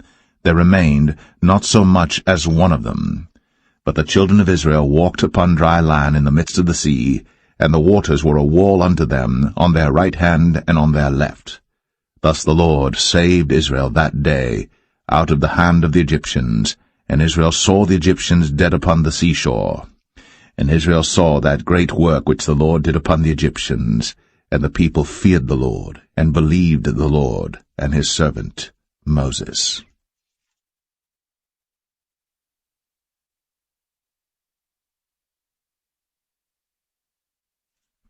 Exodus 15. Then sang Moses and the children of Israel this song unto the Lord, and spake, saying, I will sing unto the Lord, for he hath triumphed gloriously. The horse and his rider hath he thrown into the sea. The Lord is my strength and song, and he is become my salvation. He is my God, and I will prepare him an habitation, my father's God, and I will exalt him. The Lord is a man of war, the Lord is his name. Pharaoh's chariots and his host hath he cast into the sea. His chosen captains also are drowned in the Red Sea. The depths have covered them, they sank into the bottom as a stone. Thy right hand, O Lord, is become glorious in power. Thy right hand, O Lord, hath dashed in pieces the enemy. And in the greatness of thine excellency thou hast overthrown them that rose up against thee. Thou sentest forth thy wrath, which consumed them as stubble. And with the blast of thy nostrils the waters were gathered together. The floods stood upright as an heap, and the depths were congealed in the heart of the sea. The enemy said, I will pursue, I will overtake, I will divide the spoil. My lust shall be satisfied upon them. I will draw my sword, my hand shall destroy them. Thou didst blow with thy wind, the sea covered them. They sank as lead in the mighty waters. Who is like unto thee, O Lord, among the gods? Who is like thee, glorious in holiness, fearful in praises, doing wonders? Thou stretchest out thy right hand, the earth swallowed them. Thou in thy mercy hast led forth the people which thou hast redeemed. Thou hast guided them in thy strength unto thy holy habitation. The people shall hear and be afraid. Sorrow shall take hold on the inhabitants of Palestina. Then the dukes of Edom shall be amazed. The mighty men of Moab, trembling, shall take hold upon them. All the inhabitants of Canaan shall melt away. Fear and dread shall fall upon them. By the greatness of thine arm they shall be as still as a stone, till thy people pass over, O Lord, till the people pass over, which thou hast purchased. Thou shalt bring them in, and plant them in the mountain of thine inheritance, in the place, O Lord, which thou hast made for thee to dwell in the sanctuary, O Lord, which thy hands have established. The Lord shall reign for ever and ever. For the horse of Pharaoh went in with his chariots and with his horsemen into the sea, and the Lord brought again the waters of the sea upon them. But the children of Israel went on dry land in the midst of the sea. And Miriam the prophetess, the sister of Aaron, took a timbrel in her hand, and all the women went out after her with timbrels and with dances. And Miriam answered them, Sing ye to the Lord, for he hath triumphed gloriously. The horse and his rider hath he thrown into the sea. So Moses brought Israel from the Red Sea, and they went out into the wilderness of Shur. And they went 3 days in the wilderness, and found no water. And when they came to Marah, they could not drink of the waters of Marah, for they were bitter. Therefore the name of it was called Marah. And the people murmured against Moses, saying, What shall we drink? And he cried unto the Lord, and the Lord showed him a tree, which when he had cast into the waters were made sweet. There he made for them a statute and an ordinance, and there he proved them, and said, If thou wilt diligently hearken to the voice of the Lord thy God, and wilt do that which is right in his sight, and wilt give ear to his commandments, and keep all his statutes, I will put none of these diseases upon thee, which I have brought upon the Egyptians, for I am the Lord that healeth thee. And they came to Elim, where were 12 wells of water, and 70 palm trees, and they encamped there by the waters.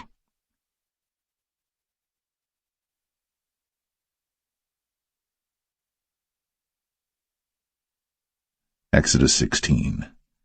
And they took their journey from Elim, and all the congregation of the children of Israel came unto the wilderness of Sin, which is between Elim and Sinai, on the 15th day of the 2nd month, after their departing out of the land of Egypt. And the whole congregation of the children of Israel murmured against Moses and Aaron in the wilderness. And the children of Israel said unto them, Would to God we had died by the hand of the Lord in the land of Egypt, when we sat by the flesh pots, and when we did eat bread to the full. For ye have brought us forth into this wilderness to kill this whole assembly with hunger. Then said the Lord unto Moses, Behold, I will rain bread from heaven for you, and the people shall go out and gather a certain rate every day, that I may prove them, whether they will walk in my law or no. And it shall come to pass that on the 6th day they shall prepare that which they bring in, and it shall be twice as much as they gather daily. And Moses and Aaron said unto all the children of Israel, At even then ye shall know that the Lord hath brought you out from the land of Egypt. And in the morning then ye shall see the glory of the Lord, for that he heareth your murmurings against the Lord. And what are we that ye murmur against us? And Moses said, This shall be when the Lord shall give you in the evening flesh to eat, and in the morning bread to the full, for that the Lord heareth your murmurings, which ye murmur against him. And what are we? Your murmurings are not against us, but against the Lord. And Moses spake unto Aaron, Say unto all the congregation of the children of Israel, Come near before the Lord, for he hath heard your murmurings. And it came to pass, as Aaron spake unto the whole congregation of the children of Israel, that they looked toward the wilderness, and behold, the glory of the Lord appeared in the cloud. And the Lord spake unto Moses, saying, I have heard the murmurings of the children of Israel. Speak unto them, saying, At even ye shall eat flesh, and in the morning ye shall be filled with bread, and ye shall know that I am the Lord your God. And it came to pass, that at even the quails came up, and covered the camp, and in the morning the dew lay round about the host. And when the dew that lay was gone up, behold, upon the face of the wilderness there lay a small round thing, as small as the hoarfrost on the ground. And when the children of Israel saw it, they said one to another, It is manna, for they wist not what it was. And Moses said unto them, This is the bread which the Lord hath given you to eat. This is the thing which the Lord hath commanded. Gather of it, every man according to his eating, an omer for every man, according to the number of your persons. Take ye every man for them which are in his tents. And the children of Israel did so, and gathered some more, some less. And when they did meet it with an omer, he that gathered much had nothing over, and he that gathered little had no lack. They gathered every man according to his eating. And Moses said, Let no man leave of it till the morning. Notwithstanding they hearkened not unto Moses, but some of them left of it until the morning, and it bred worms, and stank. And Moses was wroth with them. And they gathered it every morning, every man according to his eating. And when the sun waxed hot, it melted. And it came to pass that on the 6th day they gathered twice as much bread, 2 omers for one man. And all the rulers of the congregation came and told Moses. And he said unto them, This is that which the Lord hath said. Tomorrow is the rest of the holy Sabbath unto the Lord. Bake that which ye shall bake today, and seethe that ye will seethe, and that which remaineth over lay up for you to be kept until the morning. And they laid it up till the morning, as Moses bade, and it did not stink, neither was there any worm therein. And Moses said, Eat that today, for today is a Sabbath unto the Lord. Today ye shall not find it in the field. 6 days ye shall gather it, but on the 7th day, which is the Sabbath, in it there shall be none. And it came to pass that there went out some of the people on the 7th day for to gather, and they found none. And the Lord said unto Moses, How long refuse ye to keep my commandments and my laws? See, for that the Lord hath given you the Sabbath. Therefore he giveth you on the 6th day the bread of 2 days. Abide ye every man in his place. Let no man go out of his place on the 7th day. So the people rested on the 7th day. And the house of Israel called the name thereof manna. And it was like coriander seed, white, and the taste of it was like wafers made with honey. And Moses said, This is the thing which the Lord commandeth. Fill an omer of it to be kept for your generations, that they may see the bread wherewith I have fed you in the wilderness, when I brought you forth from the land of Egypt. And Moses said unto Aaron, Take a pot, and put an omer full of manna therein, and lay it up before the Lord, to be kept for your generations. As the Lord commanded Moses, so Aaron laid it up before the testimony to be kept. And the children of Israel did eat manna 40 years, until they came to a land inhabited. They did eat manna, until they came unto the borders of the land of Canaan. Now an omer is the 10th part of an ephah.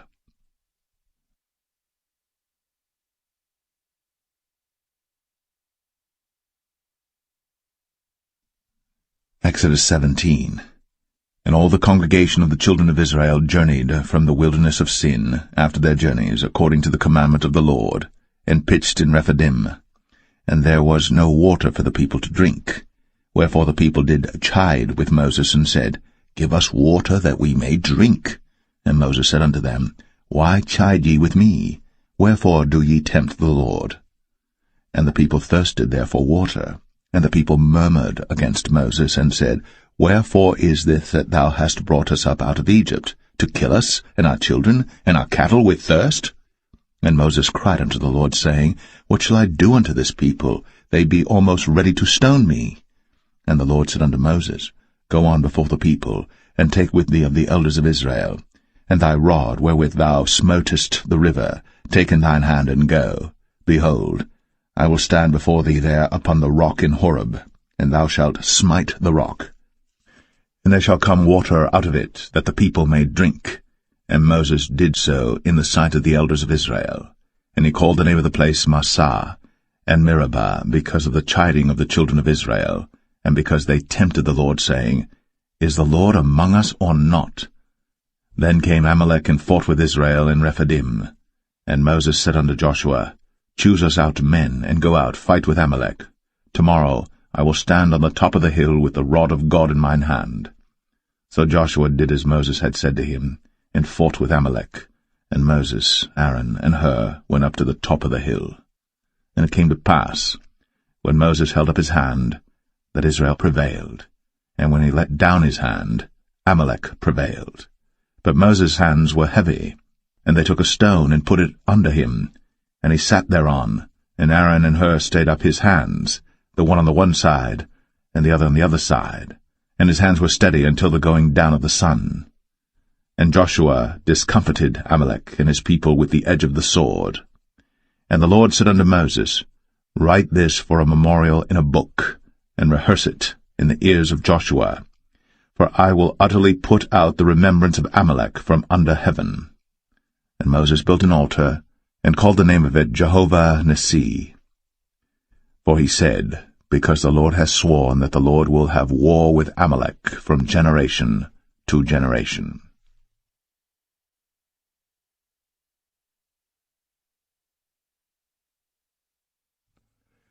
Exodus 18. When Jethro, the priest of Midian, Moses' father-in-law, heard of all that God had done for Moses, and for Israel his people, and that the Lord had brought Israel out of Egypt, then Jethro, Moses' father-in-law, took Zipporah, Moses' wife, after he'd sent her back, and her 2 sons, of which the name of the one was Gershom, for he said, I have been an alien in a strange land. And the name of the other was Eleazar, for the God of my father, said he, was mine help, and delivered me from the sword of Pharaoh. And Jethro, Moses' father-in-law, came with his sons and his wife unto Moses into the wilderness, where he encamped at the mount of God. And he said unto Moses, I thy father-in-law Jethro am come unto thee, and thy wife and her 2 sons with her. And Moses went out to meet his father-in-law, and did obeisance, and kissed him. And they asked each other of their welfare, and they came into the tent. And Moses told his father-in-law all that the Lord had done unto Pharaoh and to the Egyptians for Israel's sake, and all the travail that had come upon them by the way, and how the Lord delivered them. And Jethro rejoiced for all the goodness which the Lord had done to Israel, whom he had delivered out of the hand of the Egyptians. And Jethro said, Blessed be the Lord, who hath delivered you out of the hand of the Egyptians, and out of the hand of Pharaoh, who hath delivered the people from under the hand of the Egyptians. Now I know that the Lord is greater than all gods, for in the thing wherein they dealt proudly he was above them. And Jethro, Moses' father-in-law, took a burnt offering and sacrifices for God, and Aaron came, and all the elders of Israel, to eat bread with Moses' father-in-law before God. And it came to pass on the morrow that Moses sat to judge the people, and the people stood by Moses from the morning unto the evening. And when Moses' father-in-law saw all that he did to the people, he said, What is this thing that thou doest to the people? Why sittest thou thyself alone, and all the people stand by thee from morning unto even? And Moses said unto his father-in-law, Because the people come unto me to inquire of God. When they have a matter they come unto me, and I judge between one and another, and I do make them know the statutes of God and his laws. And Moses' father-in-law said unto him, The thing that thou doest is not good. Thou wilt surely wear away both thou and this people that is with thee. For this thing is too heavy for thee. Thou art not able to perform it thyself alone. Hearken now unto my voice. I will give thee counsel, and God shall be with thee. Be thou for the people to Godward, that thou mayest bring the causes unto God. And thou shalt teach them ordinances and laws, and shalt show them the way wherein they must walk, and the work that they must do. Moreover, thou shalt provide out of all the people able men, such as fear God, men of truth, hating covetousness, and place such over them to be rulers of thousands, and rulers of hundreds, rulers of 50s, and rulers of 10s. And let them judge the people at all seasons. And it shall be that every great matter they shall bring unto thee, but every small matter they shall judge. So shall it be easier for thyself, and they shall bear the burden with thee. If thou shalt do this thing, and God command thee so, then thou shalt be able to endure, and all this people shall also go to their place in peace. So Moses hearkened to the voice of his father-in-law, and did all that he had said. And Moses chose able men out of all Israel, and made them heads over the people, rulers of thousands, rulers of hundreds, rulers of 50s, and rulers of 10s. And they judged the people at all seasons. The hard causes they brought unto Moses, but every small matter they judged themselves. And Moses let his father-in-law depart, and he went his way into his own land.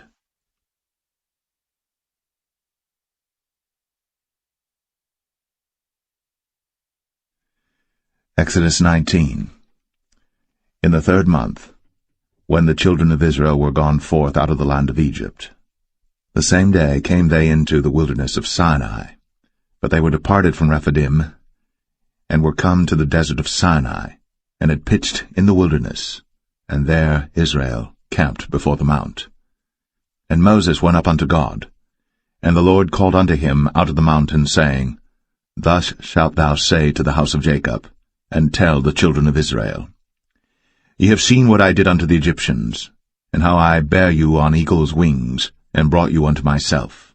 Now therefore, if ye will obey my voice indeed, and keep my covenant, then ye shall be a peculiar treasure unto me above all people.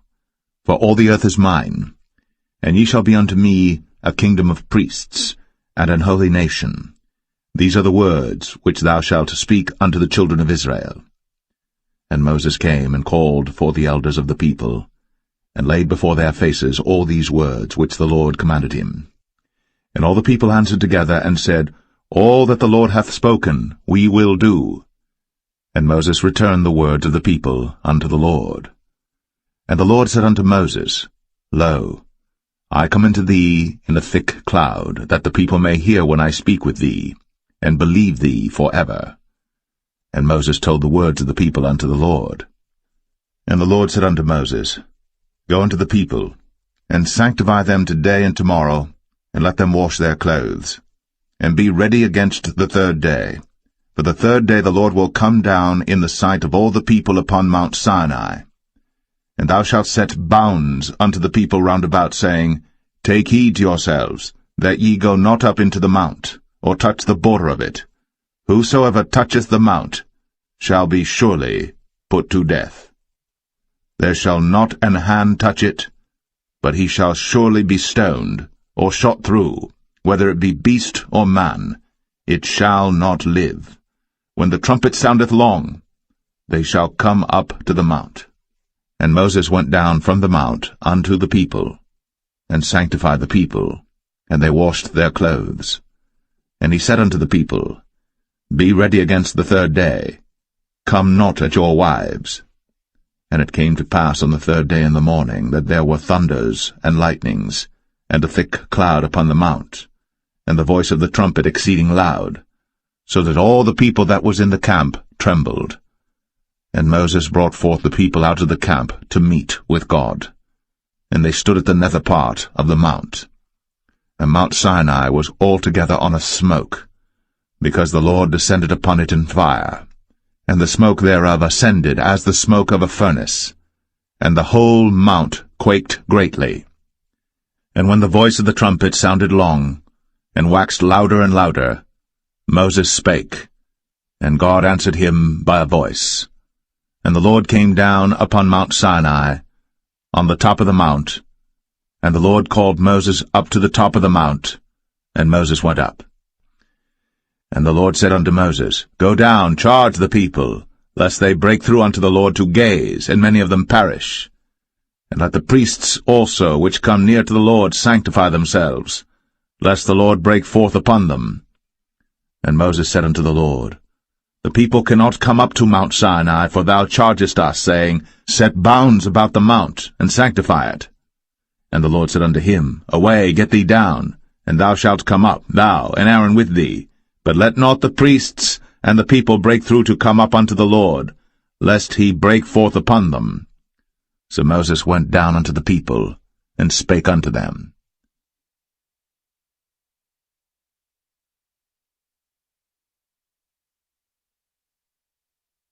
Exodus 20. And God spake all these words, saying, I am the Lord thy God, which have brought thee out of the land of Egypt, out of the house of bondage. Thou shalt have no other gods before me. Thou shalt not make unto thee any graven image, or any likeness of any thing that is in heaven above, or that is in the earth beneath, or that is in the water under the earth. Thou shalt not bow down thyself to them, nor serve them. For I, the Lord thy God, am a jealous God, visiting the iniquity of the fathers upon the children unto the third and fourth generation of them that hate me, and showing mercy unto thousands of them that love me, and keep my commandments. Thou shalt not take the name of the Lord thy God in vain, for the Lord will not hold him guiltless that taketh his name in vain. Remember the Sabbath day, to keep it holy. 6 days shalt thou labor, and do all thy work. But the 7th day is the Sabbath of the Lord thy God. In it thou shalt not do any work, thou, nor thy son, nor thy daughter, thy manservant, nor thy maidservant, nor thy cattle, nor thy stranger that is within thy gates. For in 6 days the Lord made heaven and earth, the sea, and all that in them is, and rested the 7th day. Wherefore the Lord blessed the Sabbath day, and hallowed it. Honor thy father and thy mother, that thy days may be long upon the land which the Lord thy God giveth thee. Thou shalt not kill. Thou shalt not commit adultery. Thou shalt not steal. Thou shalt not bear false witness against thy neighbor. Thou shalt not covet thy neighbor's house. Thou shalt not covet thy neighbor's wife, nor his manservant, nor his maidservant, nor his ox, nor his ass, nor anything that is thy neighbor's. And all the people saw the thunderings, and the lightnings, and the noise of the trumpet, and the mountain smoking. And when the people saw it, they removed, and stood afar off. And they said unto Moses, Speak thou with us, and we will hear, but let not God speak with us, lest we die. And Moses said unto the people, Fear not, for God is come to prove you, and that his fear may be before your faces, that ye sin not. And the people stood afar off. And Moses drew near unto the thick darkness where God was. And the Lord said unto Moses, Thus thou shalt say unto the children of Israel, Ye have seen that I have talked with you from heaven. Ye shall not make with me gods of silver, neither shall ye make unto you gods of gold. An altar of earth thou shalt make unto me, and shalt sacrifice thereon thy burnt offerings, and thy peace offerings, thy sheep and thine oxen. In all places where I record my name I will come unto thee, and I will bless thee. And if thou wilt make me an altar of stone, thou shalt not build it of hewn stone, for if thou lift up thy tool upon it, thou hast polluted it. Neither shalt thou go up by steps unto mine altar, that thy nakedness be not discovered thereon.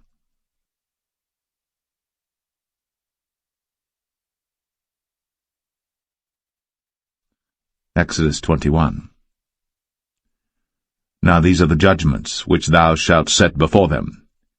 If thou buy an Hebrew servant, 6 years he shall serve, and in the 7th he shall go out free for nothing. If he came in by himself, he shall go out by himself. If he were married, then his wife shall go out with him. If his master have given him a wife, and she have borne him sons or daughters, the wife and her children shall be her master's, and he shall go out by himself. And if the servant shall plainly say, I love my master, my wife, and my children, I will not go out free, then his master shall bring him unto the judges. He shall also bring him to the door, or unto the doorpost, and his master shall bore his ear through with an awl, and he shall serve him forever. And if a man sell his daughter to be a maidservant, she shall not go out as the men servants do. If she please not her master, who hath betrothed her to himself, then shall he let her be redeemed, to sell her unto a strange nation. He shall have no power, seeing he hath dealt deceitfully with her. And if he have betrothed her unto his son, he shall deal with her after the manner of daughters. If he take him another wife, her food, her raiment, and her duty of marriage, shall he not diminish? And if he do not these 3 unto her, then shall she go out free without money. He that smiteth a man so that he die, shall be surely put to death. And if a man lie not in wait, but God deliver him into his hand, then I will appoint thee a place whither he shall flee. But if a man come presumptuously upon his neighbor, to slay him with guile, thou shalt take him from mine altar, that he may die. And he that smiteth his father or his mother shall be surely put to death. And he that stealeth a man, and selleth him, or if he be found in his hand, he shall surely be put to death. And he that curseth his father or his mother shall surely be put to death. And if men strive together, and one smite another with a stone, or with his fist, and he die not, but keepeth his bed, if he rise again and walk abroad upon his staff, then shall he that smote him be quit, only he shall pay for the loss of his time, and shall cause him to be thoroughly healed. And if a man smite his servant or his maid with a rod, and he die under his hand, he shall be surely punished. Notwithstanding, if he continue a day or two, he shall not be punished, for he is his money.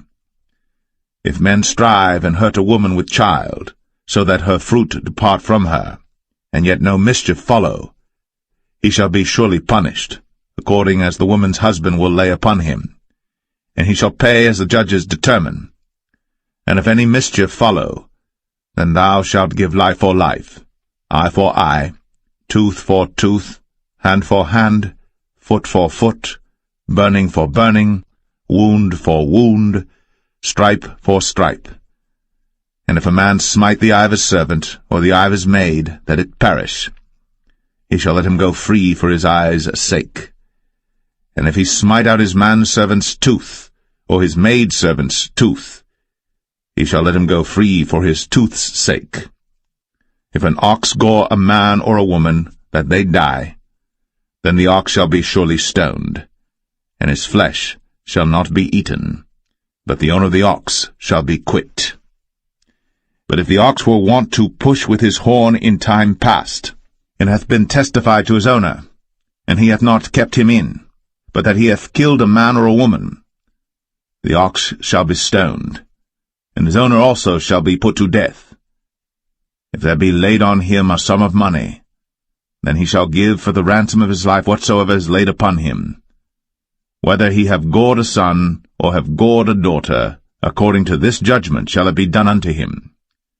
If the ox shall push a manservant or a maidservant, he shall give unto their master 30 shekels of silver, and the ox shall be stoned.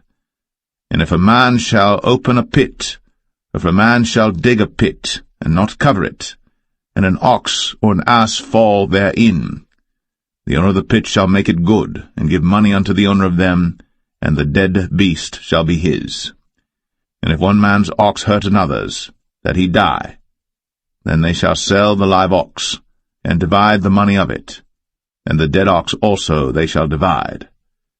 For if it be known that the ox hath used to push in time past, and his owner hath not kept him in, he shall surely pay ox for ox, and the dead shall be his own.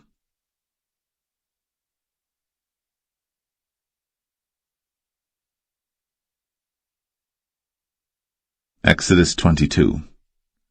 If a man shall steal an ox, or a sheep, and kill it, or sell it, he shall restore 5 oxen for an ox, and 4 sheep for a sheep. If a thief be found breaking up, and be smitten that he die, there shall no blood be shed for him. If the sun be risen upon him, there shall be blood shed for him, for he should make full restitution. If he have nothing, then he shall be sold for his theft. If the theft be certainly found in his hand alive, whether it be ox or ass or sheep, he shall restore double. If a man shall cause a field or vineyard to be eaten, and shall put in his beast, and shall feed in another man's field, of the best of his own field and of the best of his own vineyard, shall he make restitution. If fire break out and catch in thorns, so that stacks of corn or the standing corn of the field be consumed therewith, he that kindled the fire shall surely make restitution.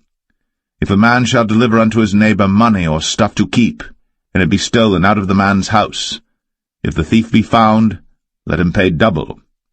If the thief be not found, then the master of the house shall be brought unto the judges to see whether he have put his hand unto his neighbour's goods. For all manner of trespass, whether it be for ox, for ass, for sheep, for raiment, or for any manner of lost thing, which another challengeth to be his, the cause of both parties shall come before the judges, and whom the judges shall condemn, he shall pay double unto his neighbour. If a man deliver unto his neighbour an ass, or an ox, or a sheep, or any beast to keep, and it die, or be hurt, or driven away, no man seeing it, then shall an oath of the Lord be between them both, that he hath not put his hand unto his neighbour's goods, and the owner of it shall accept thereof, and he shall not make it good. And if it be stolen from him, he shall make restitution unto the owner thereof. If it be torn in pieces, then let him bring it for witness, and he shall not make good that which was torn. And if a man borrow aught of his neighbour, and it be hurt or die, the owner thereof being not with it, he shall surely make it good. But if the owner thereof be with it, he shall not make it good. If it be an hired thing, it came for his hire. And if a man entice a maid that is not betrothed, and lie with her, he shall surely endow her to be his wife. If her father utterly refuse to give her unto him, he shall pay money according to the dowry of virgins. Thou shalt not suffer a witch to live. Whosoever lieth with a beast shall surely be put to death. He that sacrificeth unto any god, save unto the Lord only, he shall be utterly destroyed. Thou shalt neither vex a stranger nor oppress him, for ye were strangers in the land of Egypt. Ye shall not afflict any widow or fatherless child. If thou afflict them in any wise, and they cry at all unto me, I will surely hear their cry, and my wrath shall wax hot, and I will kill you with the sword, and your wives shall be widows, and your children fatherless. If thou lend money to any of my people that is poor by thee, thou shalt not be to him as an usurer, neither shalt thou lay upon him usury. If thou at all take thy neighbour's raiment to pledge, thou shalt deliver it unto him by that the sun goeth down. For that is his covering only, it is his raiment for his skin, wherein shall he sleep. And it shall come to pass, when he crieth unto me, that I will hear, for I am gracious. Thou shalt not revile the gods, nor curse the ruler of thy people. Thou shalt not delay to offer the first of thy ripe fruits, and of thy liquors, the firstborn of thy sons shalt thou give unto me. Likewise shalt thou do with thine oxen, and with thy sheep. 7 days it shall be with his dam. On the 8th day thou shalt give it me. And ye shall be holy men unto me. Neither shall ye eat any flesh that is torn of beasts in the field. Ye shall cast it to the dogs.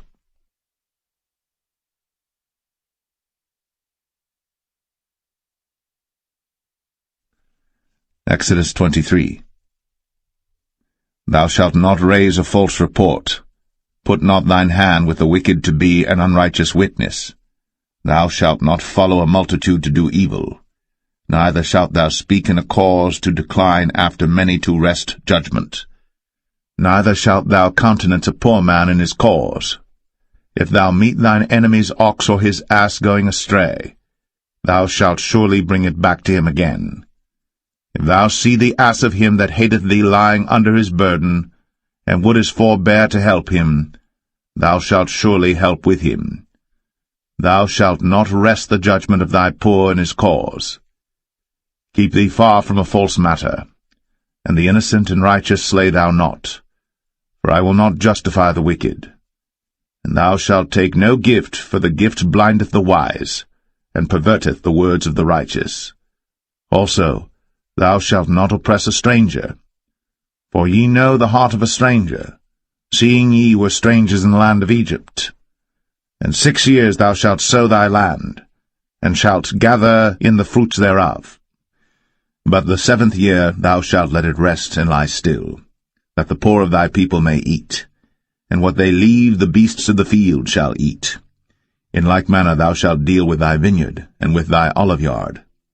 6 days thou shalt do thy work, and on the 7th day thou shalt rest, that thine ox and thine ass may rest, and the son of thy handmaid, and the stranger may be refreshed. In all things that I have said unto you be circumspect, and make no mention of the name of other gods, neither let it be heard out of thy mouth. 3 times thou shalt keep a feast unto me in the year. Thou shalt keep the feast of unleavened bread. Thou shalt eat unleavened bread 7 days, as I commanded thee, in the time appointed of the month Abib. For in it thou camest out from Egypt, and none shall appear before me empty. And the feast of harvest, the firstfruits of thy labours, which thou hast sown in the field, and the feast of ingathering, which is in the end of the year, when thou hast gathered in thy labours out of the field. 3 times in the year all thy males shall appear before the Lord God. Thou shalt not offer the blood of my sacrifice with leavened bread, neither shall the fat of my sacrifice remain until the morning. The first of the firstfruits of thy land thou shalt bring into the house of the Lord thy God.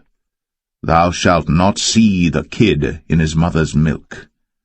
Behold, I send an angel before thee, to keep thee in the way, and to bring thee into the place which I have prepared. Beware of him, and obey his voice. Provoke him not, for he will not pardon your transgressions, for my name is in him.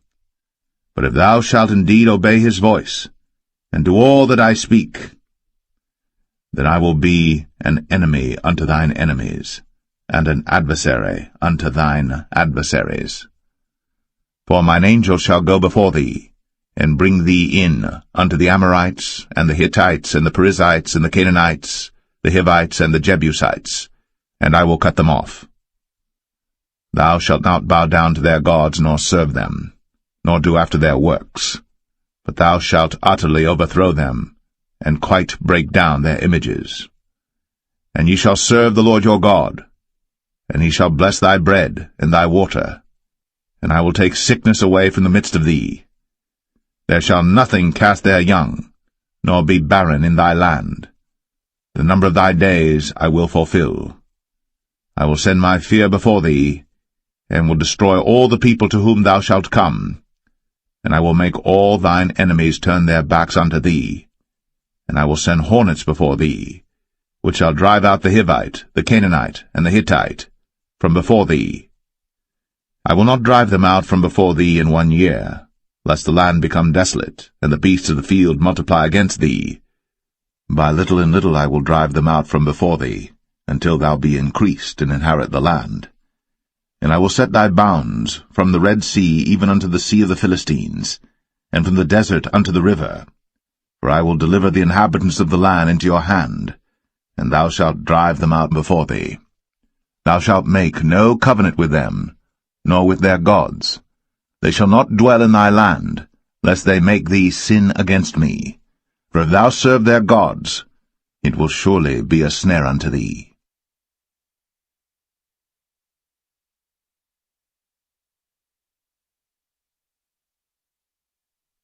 Exodus 24. And he said unto Moses, Come up unto the Lord, thou and Aaron, Nadab and Abihu, and 70 of the elders of Israel, and worship ye afar off. And Moses alone shall come near the Lord, but they shall not come nigh, neither shall the people go up with him. And Moses came, and told the people all the words of the Lord, and all the judgments, and all the people answered with one voice, and said, All the words which the Lord hath said will we do. And Moses wrote all the words of the Lord, and rose up early in the morning, and builded an altar under the hill, and 12 pillars according to the 12 tribes of Israel. And he sent young men of the children of Israel, which offered burnt offerings, and sacrificed peace offerings of oxen unto the Lord. And Moses took half of the blood, and put it in basins, and half of the blood he sprinkled on the altar. And he took the book of the covenant, and read in the audience of the people, and they said, All that the Lord hath said will we do, and be obedient. And Moses took the blood, and sprinkled it on the people, and said, Behold, the blood of the covenant which the Lord hath made with you concerning all these words. Then went up Moses, and Aaron, Nadab and Abihu, and 70 of the elders of Israel. And they saw the God of Israel. And there was under his feet, as it were, a paved work of a sapphire stone, and as it were the body of heaven in his clearness. And upon the nobles of the children of Israel he laid not his hand. Also they saw God, and did eat and drink. And the Lord said unto Moses, Come up to me into the mount, and be there. And I will give thee tables of stone, and a law and commandments which I have written, that thou mayest teach them. And Moses rose up, and his minister Joshua. And Moses went up into the mount of God. And he said unto the elders, Tarry ye here for us, until we come again unto you. And behold, Aaron and Hur are with you. If any man have any matters to do, let him come unto them. And Moses went up into the mount, and a cloud covered the mount. And the glory of the Lord abode upon Mount Sinai, and the cloud covered it 6 days.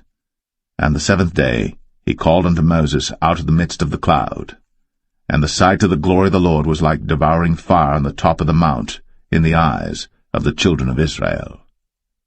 And Moses went into the midst of the cloud, and gat him up into the mount. And Moses was in the mount 40 days and 40 nights.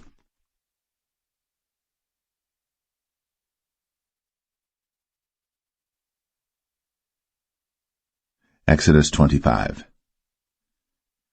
And the Lord spake unto Moses, saying, Speak unto the children of Israel, that they bring me an offering of every man that giveth it willingly with his heart. Ye shall take my offering. And this is the offering which ye shall take of them, gold, and silver, and brass, and blue, and purple, and scarlet, and fine linen, and goat's hair, and rams' skins dyed red, and badgers' skins, and shittim wood, oil for the light, spices for anointing oil, and for sweet incense, onyx stones, and stones to be set in the ephod, and in the breastplate. And let them make me a sanctuary, that I may dwell among them, according to all that I show thee, after the pattern of the tabernacle, and the pattern of all the instruments thereof, even so shall ye make it. And they shall make an ark of shittim wood. 2 cubits and a half shall be the length thereof, and 1 cubit and a half the breadth thereof, and 1 cubit and a half the height thereof. And thou shalt overlay it with pure gold, within and without shalt thou overlay it, and shalt make upon it a crown of gold round about.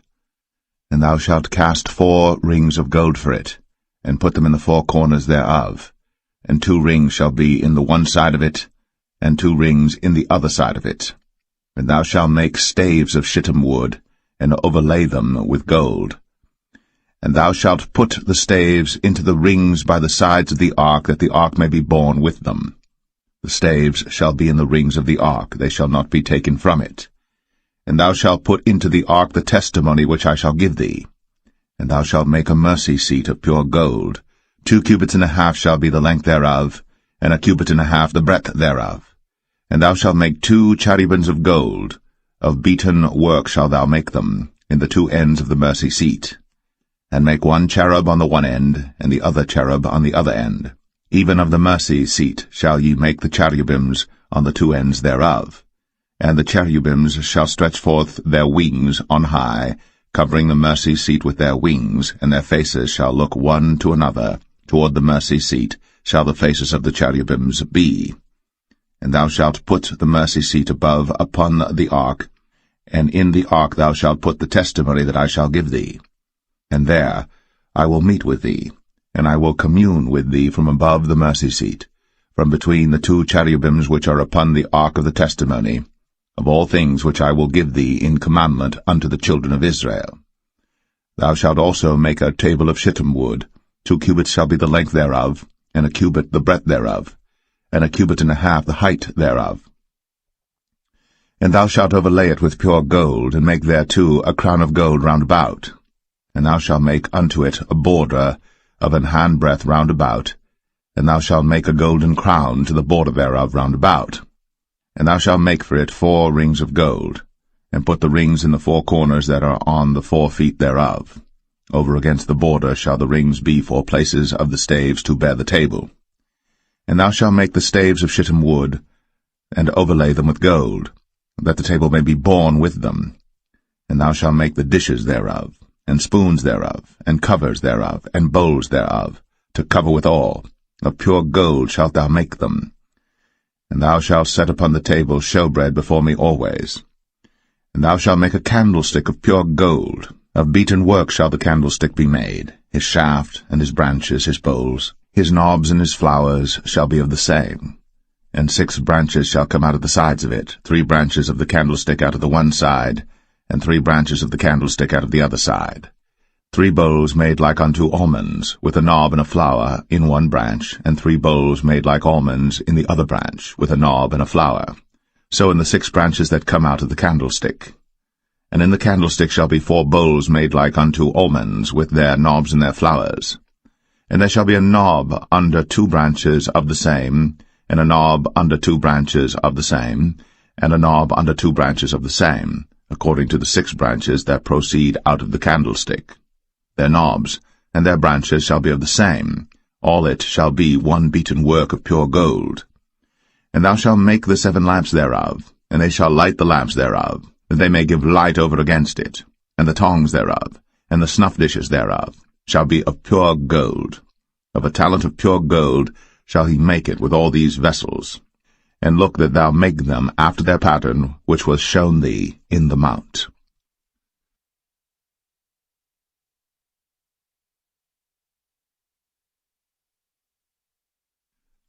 Exodus 26. Moreover, thou shalt make the tabernacle with 10 curtains of fine twined linen, and blue, and purple, and scarlet. With cherubims of cunning work shalt thou make them. The length of one curtain shall be 28 cubits, and the breadth of one curtain 4 cubits, and every one of the curtains shall have one measure. The 5 curtains shall be coupled together one to another, and other 5 curtains shall be coupled one to another. And thou shalt make loops of blue upon the edge of the one curtain, from the selvage in the coupling. And likewise shalt thou make in the uttermost edge of another curtain, in the coupling of the second.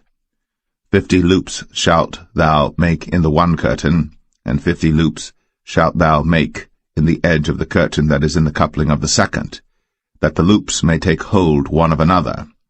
And thou shalt make 50 taches of gold, and couple the curtains together with the taches, and it shall be one tabernacle. And thou shalt make curtains of goat's hair to be a covering upon the tabernacle. 11 curtains shalt thou make. The length of one curtain shall be 30 cubits, and the breadth of one curtain 4 cubits, and the 11 curtains shall be all of one measure. And thou shalt couple 5 curtains by themselves, and 6 curtains by themselves, and shalt double the 6 curtains in the forefront of the tabernacle. And thou shalt make 50 loops on the edge of the one curtain that is outmost in the coupling, and 50 loops in the edge of the curtain which coupleth the second. And thou shalt make 50 taches of brass, and put the taches into the loops, and couple the tent together, that it may be one. And the remnant that remaineth of the curtains of the tent, the half curtain that remaineth, shall hang over the backside of the tabernacle, and a cubit on the one side, and a cubit on the other side of that which remaineth in the length of the curtains of the tent. It shall hang over the sides of the tabernacle on this side, and on that side to cover it. And thou shalt make a covering for the tent of ram's skins dyed red, and a covering above of badger's skins. And thou shalt make boards for the tabernacle of shittim wood standing up. 10 cubits shall be the length of a board, and a cubit and a half shall be the breadth of one board. 2 tenons shall there be in one board, set in order, one against another. Thus shalt thou make for all the boards of the tabernacle. And thou shalt make the boards for the tabernacle 20 boards on the south side southward. And thou shalt make 40 sockets of silver under the 20 boards, 2 sockets under one board for his 2 tenons, and 2 sockets under another board for his 2 tenons. And for the second side of the tabernacle on the north side there shall be 20 boards, and there 40 sockets of silver, 2 sockets under one board, and 2 sockets under another board. And for the sides of the tabernacle westward thou shalt make 6 boards, and 2 boards shalt thou make for the corners of the tabernacle in the 2 sides. And they shall be coupled together beneath. and they shall be coupled together above the head of it unto one ring. Thus shall it be for them both. They shall be for the 2 corners. And they shall be 8 boards, and their sockets of silver 16 sockets, 2 sockets under one board, and 2 sockets under another board. And thou shalt make bars of shittim wood, 5 for the boards of the one side of the tabernacle, and 5 bars for the boards of the other side of the tabernacle, and 5 bars for the boards of the side of the tabernacle for the 2 sides westward. And the middle bar in the midst of the boards shall reach from end to end, and thou shalt overlay the boards with gold, and make their rings of gold, for places for the bars, and thou shalt overlay the bars with gold. And thou shalt rear up the tabernacle according to the fashion thereof which was shown thee in the mount. And thou shalt make a veil of blue, and purple, and scarlet, and fine twined linen of cunning work. With cherubims shall it be made. And thou shalt hang it upon 4 pillars of shittim wood overlaid with gold. Their hooks shall be of gold, upon the 4 sockets of silver. And thou shalt hang up the veil under the taches, that thou mayest bring in thither within the veil the ark of the testimony. And the veil shall divide unto you between the holy place and the most holy. And thou shalt put the mercy seat upon the ark of the testimony in the most holy place. And thou shalt set the table without the veil, and the candlestick over against the table on the side of the tabernacle toward the south. And thou shalt put the table on the north side.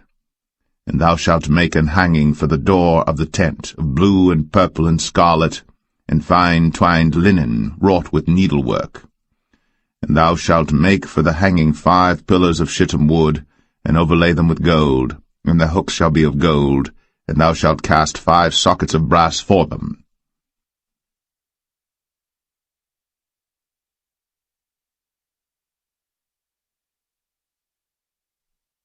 Exodus 27. And thou shalt make an altar of shittim wood, 5 cubits long and 5 cubits broad. The altar shall be 4 square, and the height thereof shall be 3 cubits. And thou shalt make the horns of it upon the 4 corners thereof. His horns shall be of the same, and thou shalt overlay it with brass. And thou shalt make his pans to receive his ashes, and his shovels, and his basins, and his flesh hooks, and his fire pans. All the vessels thereof thou shalt make of brass. And thou shalt make for it a grate of network of brass, and upon the net shalt thou make 4 brazen rings in the 4 corners thereof. And thou shalt put it under the compass of the altar beneath, that the net may be even to the midst of the altar. And thou shalt make staves for the altar, staves of shittim wood, and overlay them with brass. And the staves shall be put into the rings, and the staves shall be upon the 2 sides of the altar to bear it. Hollow with boards shalt thou make it, as it was shown thee in the mount, so shall they make it. And thou shalt make the court of the tabernacle for the south side. Southward there shall be hangings for the court of fine twined linen, of 100 cubits long for one side. And the 20 pillars thereof, and their 20 sockets shall be of brass. The hooks of the pillars, and their fillets, shall be of silver. And likewise for the north side in length there shall be hangings of 100 cubits long, and his 20 pillars, and their 20 sockets of brass, the hooks of the pillars, and their fillets of silver. And for the breadth of the court on the west side shall be hangings of 50 cubits, their pillars 10, and their sockets 10. And the breadth of the court on the east side eastward shall be 50 cubits. The hangings of one side of the gate shall be 15 cubits, their pillars 3, and their sockets 3. And on the other side shall be hangings 15 cubits, their pillars 3, and their sockets 3. And for the gate of the court shall be an hanging of 20 cubits of blue, and purple, and scarlet, and fine twined linen, wrought with needlework, and their pillars shall be 4, and their sockets 4. All the pillars round about the court shall be filleted with silver. Their hooks shall be of silver, and their sockets of brass. The length of the court shall be 100 cubits, and the breadth 50 everywhere, and the height 5 cubits of fine twined linen, and their sockets of brass. All the vessels of the tabernacle, and all the service thereof, and all the pins thereof, and all the pins of the court shall be of brass. And thou shalt command the children of Israel that they bring thee pure oil olive beaten for the light, to cause the lamp to burn always. In the tabernacle of the congregation without the veil, which is before the testimony, Aaron and his sons shall order it from evening to morning before the Lord. it shall be a statute forever unto their generations on the behalf of the children of Israel.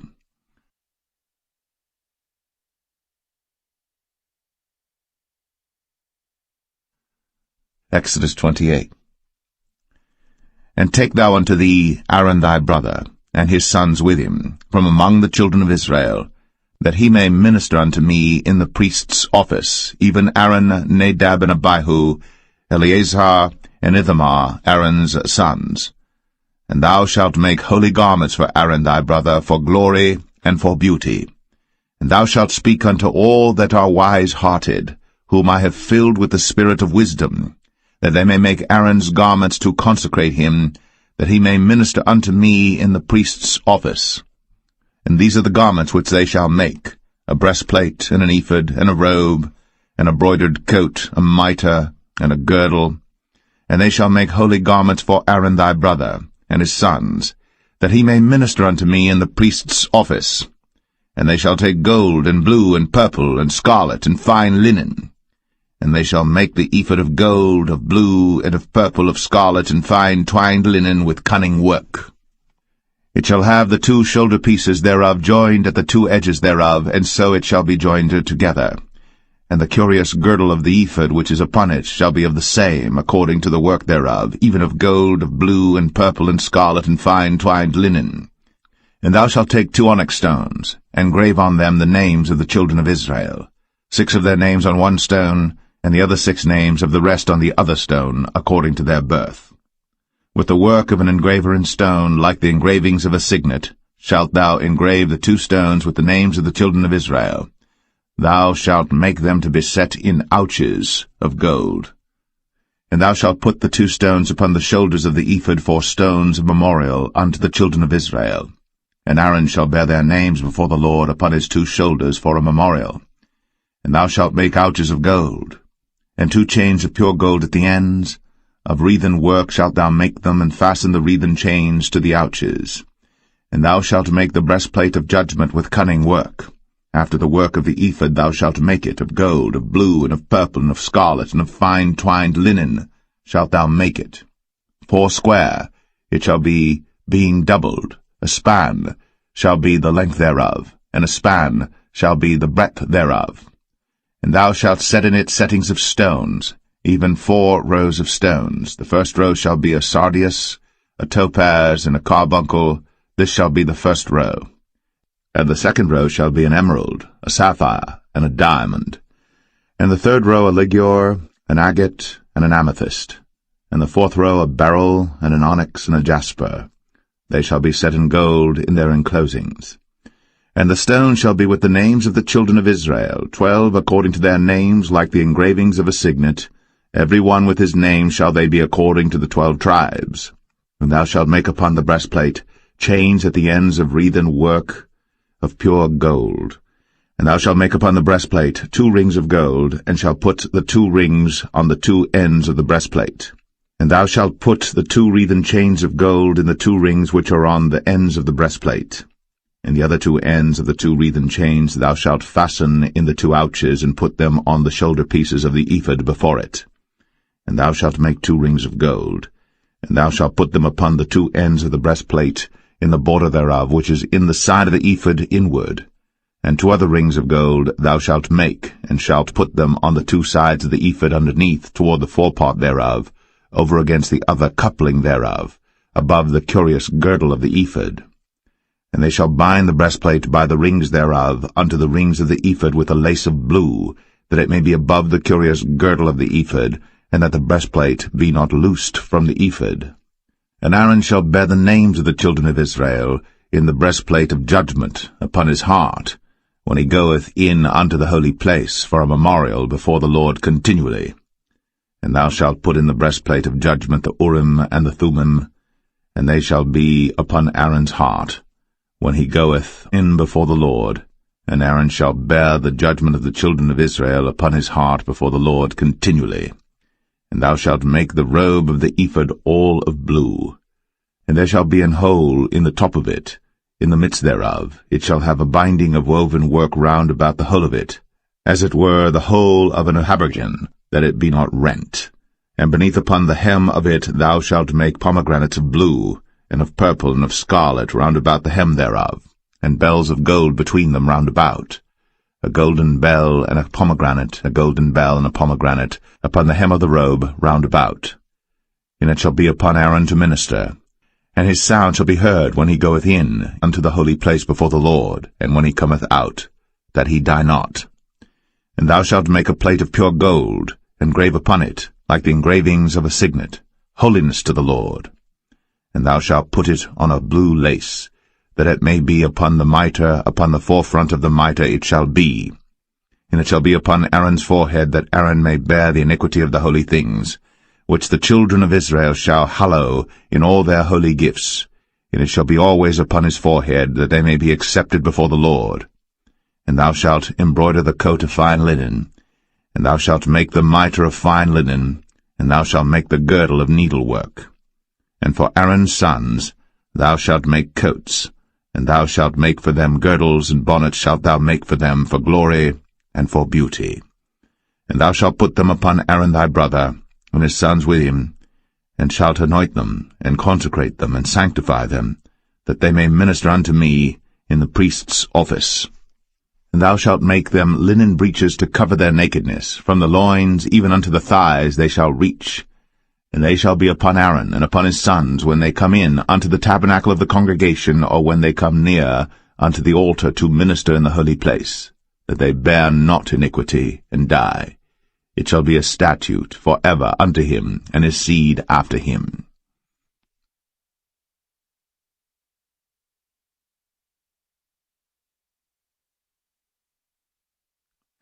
Exodus 29. And this is the thing that thou shalt do unto them to hallow them, to minister unto me in the priest's office. Take 1 young bullock, and 2 rams without blemish, and unleavened bread and cakes unleavened, tempered with oil, and wafers unleavened, anointed with oil, of wheaten flour shalt thou make them. And thou shalt put them into 1 basket, and bring them in the basket, with the bullock and the 2 rams. And Aaron and his sons thou shalt bring unto the door of the tabernacle of the congregation, and shalt wash them with water. And thou shalt take the garments, and put upon Aaron the coat, and the robe of the ephod, and the ephod, and the breastplate, and gird him with the curious girdle of the ephod. And thou shalt put the mitre upon his head, and put the holy crown upon the mitre. Then shalt thou take the anointing oil, and pour it upon his head, and anoint him. And thou shalt bring his sons, and put coats upon them. And thou shalt gird them with girdles, Aaron and his sons, and put the bonnets on them, and the priest's office shall be theirs for a perpetual statute. And thou shalt consecrate Aaron and his sons. And thou shalt cause a bullock to be brought before the tabernacle of the congregation, and Aaron and his sons shall put their hands upon the head of the bullock. And thou shalt kill the bullock before the Lord, by the door of the tabernacle of the congregation. And thou shalt take of the blood of the bullock, and put it upon the horns of the altar with thy finger, and pour all the blood beside the bottom of the altar. And thou shalt take all the fat that covereth the inwards, and the caul that is above the liver, and the 2 kidneys, and the fat that is upon them, and burn them upon the altar. But the flesh of the bullock, and his skin, and his dung, shalt thou burn with fire without the camp. It is a sin offering. Thou shalt also take 1 ram, and Aaron and his sons shall put their hands upon the head of the ram. And thou shalt slay the ram, and thou shalt take his blood, and sprinkle it round about upon the altar. And thou shalt cut the ram in pieces, and wash the inwards of him and his legs, and put them unto his pieces and unto his head. And thou shalt burn the whole ram upon the altar. It is a burnt offering unto the Lord. It is a sweet savour, an offering made by fire unto the Lord. And thou shalt take the other ram, and Aaron and his sons shall put their hands upon the head of the ram. Then shalt thou kill the ram, and take of his blood, and put it upon the tip of the right ear of Aaron, and upon the tip of the right ear of his sons, and upon the thumb of their right hand, and upon the great toe of their right foot, and sprinkle the blood upon the altar round about. And thou shalt take of the blood that is upon the altar, and of the anointing oil, and sprinkle it upon Aaron, and upon his garments, and upon his sons, and upon the garments of his sons with him. And he shall be hallowed, and his garments, and his sons' garments with him. Also, thou shalt take of the ram the fat and the rump, and the fat that covereth the inwards, and the caul above the liver, and the 2 kidneys, and the fat that is upon them, and the right shoulder, for it is a ram of consecration. And 1 loaf of bread, and 1 cake of oiled bread, and 1 wafer out of the basket of the unleavened bread that is before the Lord. And thou shalt put all in the hands of Aaron, and in the hands of his sons, and shalt wave them for a wave offering before the Lord. And thou shalt receive them of their hands, and burn them upon the altar for a burnt offering, for a sweet savour before the Lord. It is an offering made by fire unto the Lord. And thou shalt take the breast of the ram of Aaron's consecration, and wave it for a wave offering before the Lord, and it shall be thy part. And thou shalt sanctify the breast of the wave offering, and the shoulder of the heave offering which is waved, and which is heaved up, of the ram of the consecration, even of that which is for Aaron, and of that which is for his sons. And it shall be Aaron's and his sons by a statute for ever from the children of Israel. For it is an heave offering, and it shall be an heave offering from the children of Israel of the sacrifice of their peace offerings, even their heave offering unto the Lord. And the holy garments of Aaron shall be his sons after him, to be anointed therein, and to be consecrated in them. And that son that is priest in his stead shall put them on 7 days, when he cometh into the tabernacle of the congregation to minister in the holy place. And thou shalt take the ram of the consecration, and seethe his flesh in the holy place. And Aaron and his sons shall eat the flesh of the ram, and the bread that is in the basket by the door of the tabernacle of the congregation. And they shall eat those things wherewith the atonement was made, to consecrate and to sanctify them, but a stranger shall not eat thereof, because they are holy. And if aught of the flesh of the consecrations, or of the bread, remain unto the morning, then thou shalt burn the remainder with fire. It shall not be eaten, because it is holy. And thus shalt thou do unto Aaron and to his sons, according to all things which I have commanded thee. 7 days shalt thou consecrate them. And thou shalt offer every day a bullock for a sin offering, for atonement, and thou shalt cleanse the altar, when thou hast made an atonement for it, and thou shalt anoint it, to sanctify it. 7 days thou shalt make an atonement for the altar, and sanctify it. And it shall be an altar most holy. Whatsoever toucheth the altar shall be holy. Now this is that which thou shalt offer upon the altar: 2 lambs of the first year, day by day, continually. The 1 lamb thou shalt offer in the morning, and the other lamb thou shalt offer at even.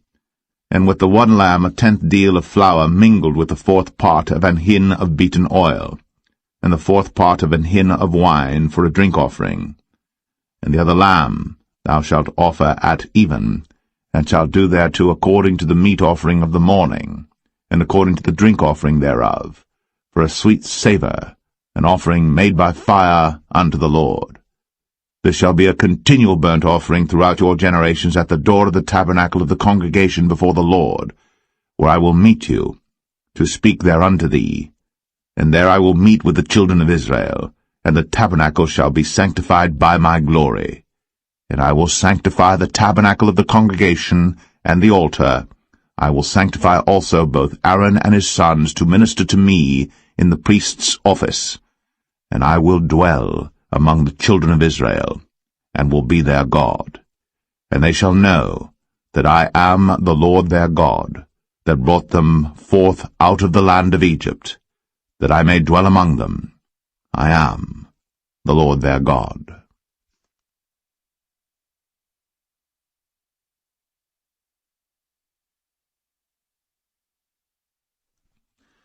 Exodus 30. And thou shalt make an altar to burn incense upon. Of shittim wood shalt thou make it. A cubit shall be the length thereof, and a cubit the breadth thereof. 4 square shall it be. And 2 cubits shall be the height thereof. The horns thereof shall be of the same. And thou shalt overlay it with pure gold, the top thereof and the sides thereof round about, and the horns thereof. And thou shalt make unto it a crown of gold round about. And 2 golden rings shalt thou make to it under the crown of it. By the 2 corners thereof upon the 2 sides of it shalt thou make it. And they shall be for places for the staves to bear it withal. And thou shalt make the staves of shittim wood, and overlay them with gold. And thou shalt put it before the veil that is by the ark of the testimony, before the mercy seat that is over the testimony, where I will meet with thee. And Aaron shall burn thereon sweet incense every morning. When he dresseth the lamps, he shall burn incense upon it. And when Aaron lighteth the lamps at even, he shall burn incense upon it, a perpetual incense before the Lord throughout your generations. Ye shall offer no strange incense thereon, nor burnt sacrifice, nor meat offering, neither shall ye pour drink offering thereon. And Aaron shall make an atonement upon the horns of it once in a year with the blood of the sin offering of atonements. Once in the year shall he make atonement upon it throughout your generations. It is most holy unto the Lord. And the Lord spake unto Moses, saying, When thou takest the sum of the children of Israel after their number, then shall they give every man a ransom for his soul unto the Lord, when thou numberest them, that there be no plague among them, when thou numberest them. This they shall give every one that passeth among them that are numbered, half a shekel after the shekel of the sanctuary. A shekel is 20 gerahs, and half shekel shall be the offering of the Lord. Every one that passeth among them that are numbered, from 20 years old and above, shall give an offering unto the Lord. The rich shall not give more, and the poor shall not give less than half a shekel, when they give an offering unto the Lord, to make an atonement for your souls. And thou shalt take the atonement money of the children of Israel, and shalt appoint it for the service of the tabernacle of the congregation, that it may be a memorial unto the children of Israel before the Lord, to make an atonement for your souls. And the Lord spake unto Moses, saying, Thou shalt also make a laver of brass, and his foot also of brass, to wash withal. And thou shalt put it between the tabernacle of the congregation and the altar, and thou shalt put water therein. For Aaron and his sons shall wash their hands and their feet thereat. When they go into the tabernacle of the congregation, they shall wash with water, that they die not, or when they come near to the altar to minister, to burn offering made by fire unto the Lord. So they shall wash their hands and their feet, that they die not. And it shall be a statute forever to them, even to him and to his seed throughout their generations. Moreover the Lord spake unto Moses, saying, Take thou also unto thee principal spices, of pure myrrh 500 shekels, and of sweet cinnamon half so much, even 250 shekels, and of sweet calamus 250 shekels, and of cassia 500 shekels after the shekel of the sanctuary, and of oil olive and hin. And thou shalt make it an oil of holy ointment, an ointment compound after the art of the apothecary. It shall be an holy anointing oil.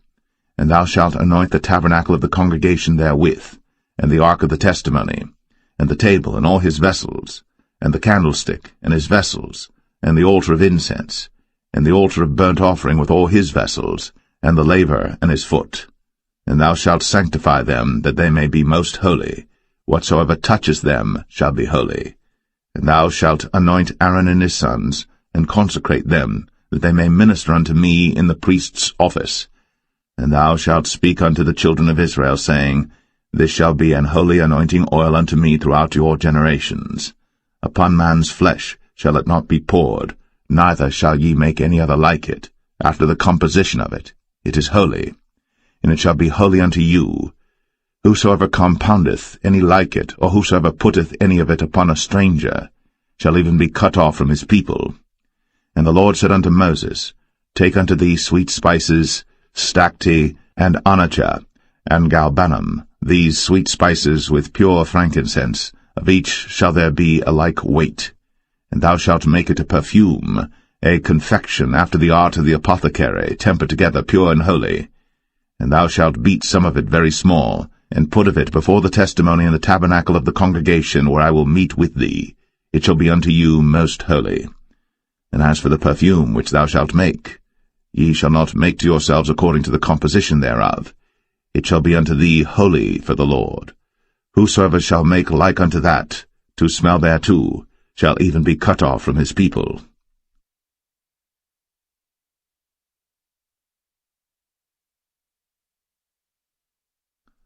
Exodus 31.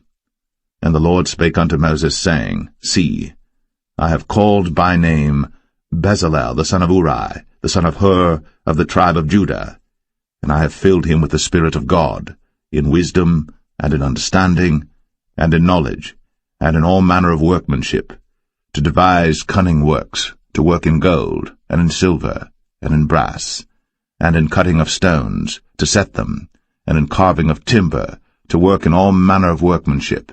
And I, behold, I have given with him Aholiab, the son of Ahisamach, of the tribe of Dan. And in the hearts of all that are wise-hearted I have put wisdom, that they may make all that I have commanded thee: the tabernacle of the congregation, and the ark of the testimony, and the mercy seat that is thereupon, and all the furniture of the tabernacle, and the table, and his furniture, and the pure candlestick with all his furniture, and the altar of incense, and the altar of burnt offering with all his furniture, and the laver and his foot, and the cloths of service, and the holy garments for Aaron the priest, and the garments of his sons to minister in the priest's office, and the anointing oil, and sweet incense for the holy place, according to all that I have commanded thee shall they do. And the Lord spake unto Moses, saying, Speak thou also unto the children of Israel, saying, Verily, my Sabbaths ye shall keep, for it is a sign between me and you throughout your generations, that ye may know that I am the Lord that doth sanctify you. Ye shall keep the Sabbath therefore, for it is holy unto you. Every one that defileth it shall surely be put to death. For whosoever doeth any work therein, that soul shall be cut off from among his people. 6 days may work be done, but in the 7th is the Sabbath of rest, holy to the Lord. Whosoever doeth any work in the Sabbath day, he shall surely be put to death. Wherefore the children of Israel shall keep the Sabbath, to observe the Sabbath throughout their generations, for a perpetual covenant. It is a sign between me and the children of Israel forever. For in 6 days the Lord made heaven and earth, and on the 7th day he rested and was refreshed. And he gave unto Moses, when he had made an end of communing with him upon Mount Sinai, 2 tables of testimony, tables of stone, written with the finger of God.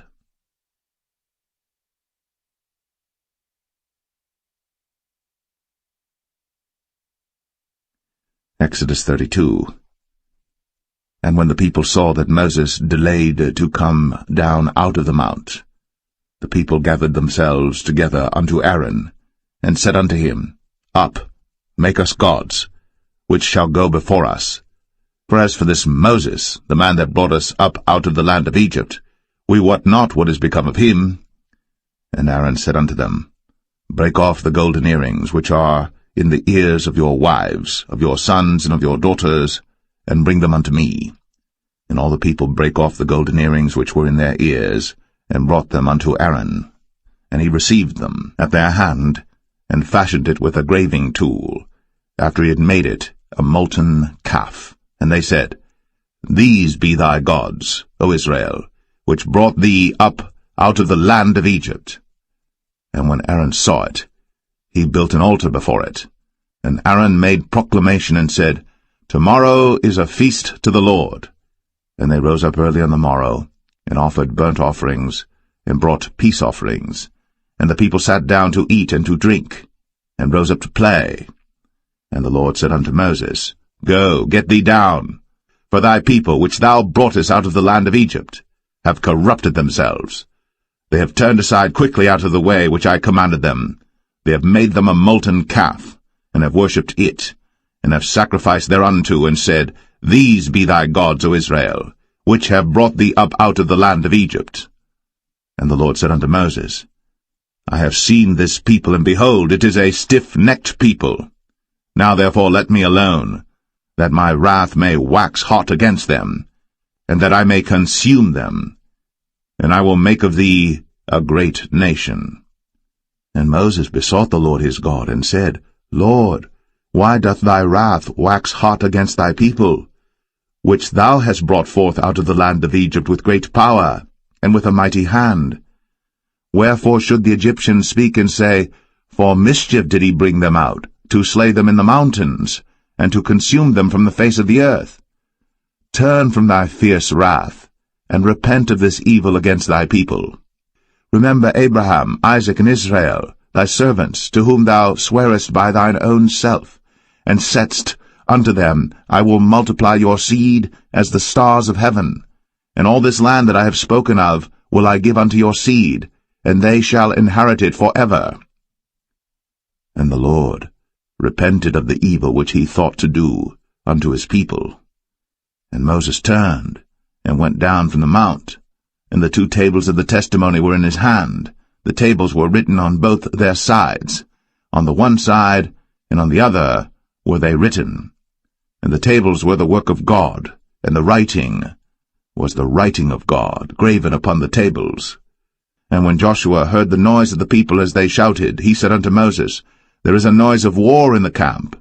And he said, It is not the voice of them that shout for mastery, neither is it the voice of them that cry for being overcome, but the noise of them that sing do I hear. And it came to pass, as soon as he came nigh unto the camp, that he saw the calf, and the dancing. And Moses' anger waxed hot, and he cast the tables out of his hands, and brake them beneath the mount. And he took the calf which they had made, and burnt it in the fire, and ground it to powder, and strawed it upon the water, and made the children of Israel drink of it. And Moses said unto Aaron, What did this people unto thee, that thou hast brought so great a sin upon them? And Aaron said, Let not the anger of my Lord wax hot. Thou knowest the people, that they are set on mischief. For they said unto me, Make us gods, which shall go before us. For as for this Moses, the man that brought us up out of the land of Egypt, we wot not what is become of him. And I said unto them, Whosoever hath any gold, let them break it off. So they gave it to me. Then I cast it into the fire, and there came out this calf. And when Moses saw that the people were naked, for Aaron had made them naked unto their shame among their enemies, then Moses stood in the gate of the camp, and said, Who is on the Lord's side? Let him come unto me. And all the sons of Levi gathered themselves together unto him. And he said unto them, Thus saith the Lord God of Israel, Put every man his sword by his side, and go in and out from gate to gate throughout the camp, and slay every man his brother, and every man his companion, and every man his neighbor. And the children of Levi did according to the word of Moses. And there fell of the people that day about 3,000 men. For Moses had said, Consecrate yourselves today to the Lord, even every man upon his son, and upon his brother, that he may bestow upon you a blessing this day. And it came to pass on the morrow, that Moses said unto the people, Ye have sinned a great sin, and now I will go up unto the Lord. Peradventure I shall make an atonement for your sin. And Moses returned unto the Lord, and said, O this people have sinned a great sin, and have made them gods of gold. Yet now, if thou wilt forgive their sin, and if not, blot me, I pray thee, out of thy book, which thou hast written. And the Lord said unto Moses, Whosoever hath sinned against me, him will I blot out of my book. Therefore now go, lead the people unto the place of which I have spoken unto thee. Behold, mine angel shall go before thee. Nevertheless, in the day when I visit, I will visit their sin upon them. And the Lord plagued the people, because they made the calf which Aaron made.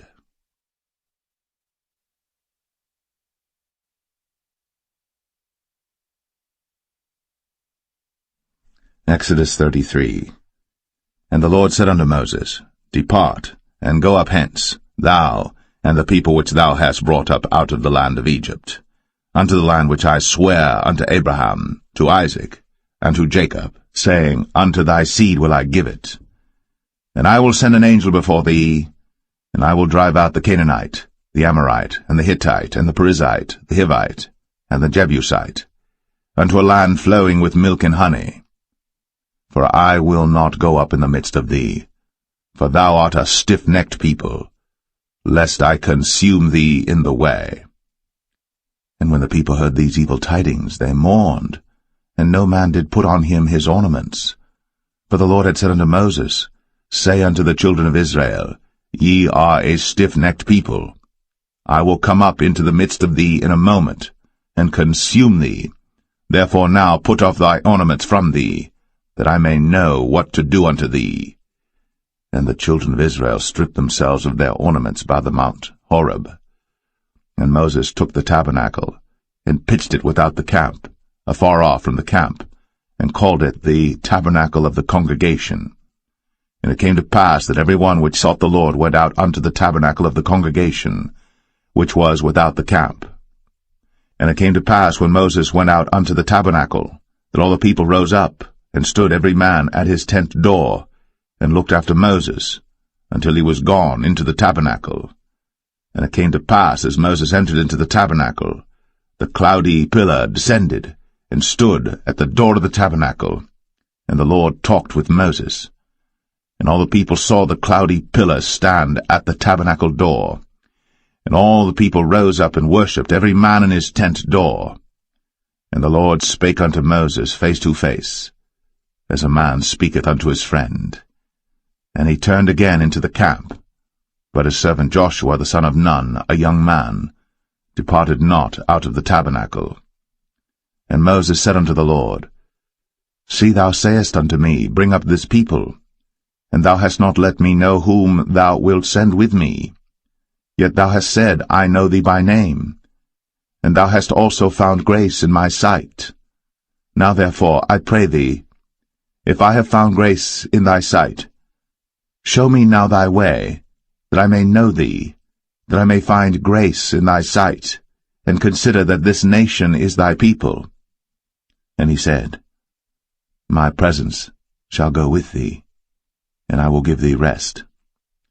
And he said unto him, If thy presence go not with me, carry us not up hence. For wherein shall it be known here that I and thy people have found grace in thy sight? Is it not in that thou goest with us? So shall we be separated, I and thy people, from all the people that are upon the face of the earth. And the Lord said unto Moses, I will do this thing also that thou hast spoken, for thou hast found grace in my sight, and I know thee by name. And he said, I beseech thee, show me thy glory. And he said, I will make all my goodness pass before thee, and I will proclaim the name of the Lord before thee, and will be gracious to whom I will be gracious, and will show mercy on whom I will show mercy. And he said, Thou canst not see my face, for there shall no man see me and live. And the Lord said, Behold, there is a place by me, and thou shalt stand upon a rock. And it shall come to pass, while my glory passeth by, that I will put thee in a cleft of the rock, and will cover thee with my hand while I pass by. And I will take away mine hand, and thou shalt see my back parts, but my face shall not be seen.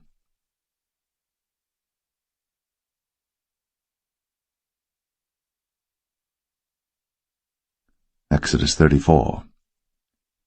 And the Lord said unto Moses, Hew thee 2 tables of stone like unto the first.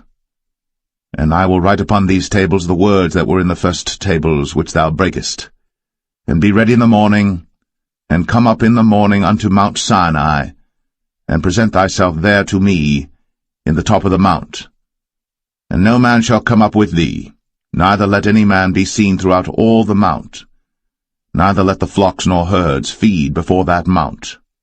And he hewed 2 tables of stone like unto the first. And Moses rose up early in the morning, and went up unto Mount Sinai, as the Lord had commanded him, and took in his hand the 2 tables of stone. And the Lord descended in the cloud, and stood with him there, and proclaimed the name of the Lord. And the Lord passed by before him, and proclaimed, the Lord God, merciful and gracious, long-suffering, and abundant in goodness and truth, keeping mercy for thousands, forgiving iniquity, and transgression and sin, and that will by no means clear the guilty, visiting the iniquity of the fathers upon the children, and upon the children's children, unto the 3rd and to the 4th generation. And Moses made haste, and bowed his head toward the earth, and worshipped. And he said, If now I have found grace in thy sight, O Lord, let my Lord, I pray thee, go among us. For it is a stiff-necked people, and pardon our iniquity and our sin, and take us for thine inheritance. And he said, Behold, I make a covenant. Before all thy people I will do marvels, such as have not been done in all the earth, nor in any nation. And all the people among which thou art shall see the work of the Lord, for it is a terrible thing that I will do with thee. Observe thou that which I command thee this day. Behold, I drive out before thee the Amorite, and the Canaanite, and the Hittite, and the Perizzite, and the Hivite, and the Jebusite. Take heed to thyself, lest thou make a covenant with the inhabitants of the land whither thou goest, lest it be for a snare in the midst of thee. But ye shall destroy their altars, break their images, and cut down their groves. For thou shalt worship no other god, for the Lord whose name is a jealous God. Lest thou make a covenant with the inhabitants of the land, and they go a-whoring after their gods, and do sacrifice unto their gods, and one call thee, and thou eat of his sacrifice, and thou take of their daughters unto thy sons, and their daughters go a-whoring after their gods, and make thy sons go a-whoring after their gods. Thou shalt make thee no molten gods. The feast of unleavened bread shalt thou keep. 7 days thou shalt eat unleavened bread, as I commanded thee, in the time of the month Abib. For in the month Abib thou camest out from Egypt. All that openeth the matrix is mine, and every firstling among thy cattle, whether ox or sheep that is male. But the firstling of an ass thou shalt redeem with a lamb, and if thou redeem him not, then shalt thou break his neck. All the firstborn of thy sons thou shalt redeem, and none shall appear before me empty. 6 days thou shalt work, but on the 7th day thou shalt rest. In earing time and in harvest thou shalt rest. And thou shalt observe the feast of weeks, of the firstfruits of wheat harvest, and the feast of ingathering at the year's end. Thrice in the year shall all your men-children appear before the Lord God, the God of Israel. For I will cast out the nations before thee, and enlarge thy borders. Neither shall any man desire thy land, when thou shalt go up to appear before the Lord thy God thrice in the year. Thou shalt not offer the blood of my sacrifice with leaven, neither shall the sacrifice of the feast of the Passover be left unto the morning. The first of the firstfruits of thy land thou shalt bring unto the house of the Lord thy God. Thou shalt not see the kid in his mother's milk. And the Lord said unto Moses, Write thou these words, for after the tenor of these words I have made a covenant with thee and with Israel. And he was there with the Lord 40 days and 40 nights. He did neither eat bread nor drink water.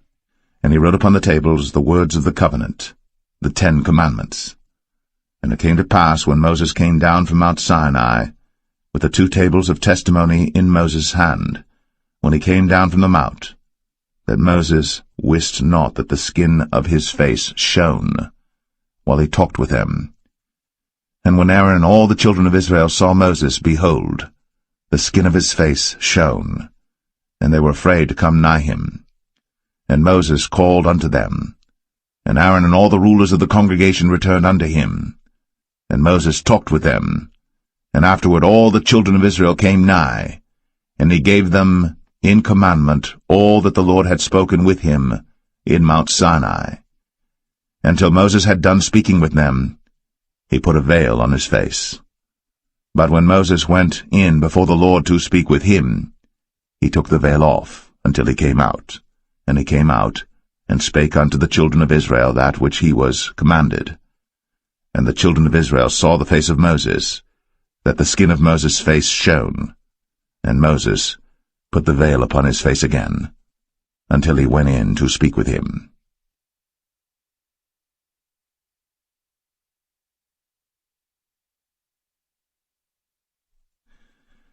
Exodus 35.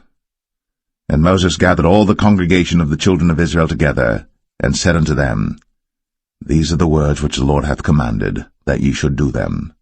6 days shall work be done, but on the 7th day there shall be to you an holy day, a Sabbath of rest to the Lord. Whosoever doeth work therein shall be put to death. Ye shall kindle no fire throughout your habitations upon the Sabbath day. And Moses spake unto all the congregation of the children of Israel, saying, This is the thing which the Lord commanded, saying, Take ye from among you an offering unto the Lord. Whosoever is of a willing heart, let him bring it, an offering of the Lord, gold and silver and brass, and blue and purple and scarlet and fine linen and goat's hair, and rams' skins dyed red, and badgers' skins, and shittim wood, and oil for the light, and spices for anointing oil, and for the sweet incense, and onyx stones, and stones to be set for the ephod and for the breastplate. And every wise-hearted among you shall come, and make all that the Lord hath commanded, the tabernacle, his tent, and his covering, his taches, and his boards, his bars, his pillars, and his sockets, the ark and the staves thereof, with the mercy seat and the veil of the covering, the table and his staves, and all his vessels, and the showbread, the candlestick also for the light, and his furniture, and his lamps, with the oil for the light, and the incense altar, and his staves, and the anointing oil, and the sweet incense, and the hanging for the door at the entering in of the tabernacle, the altar of burnt offering, with his brazen grate, his staves, and all his vessels, the laver and his foot, the hangings of the court, his pillars, and their sockets, and the hanging for the door of the court, the pins of the tabernacle, and the pins of the court, and their cords, the cloths of service, to do service in the holy place, the holy garments for Aaron the priest, and the garments of his sons to minister in the priest's office. And all the congregation of the children of Israel departed from the presence of Moses. And they came, every one whose heart stirred him up, and every one whom his spirit made willing. And they brought the Lord's offering to the work of the tabernacle of the congregation, and for all his service, and for the holy garments. And they came, both men and women, as many as were willing-hearted, and brought bracelets and earrings and rings and tablets, all jewels of gold.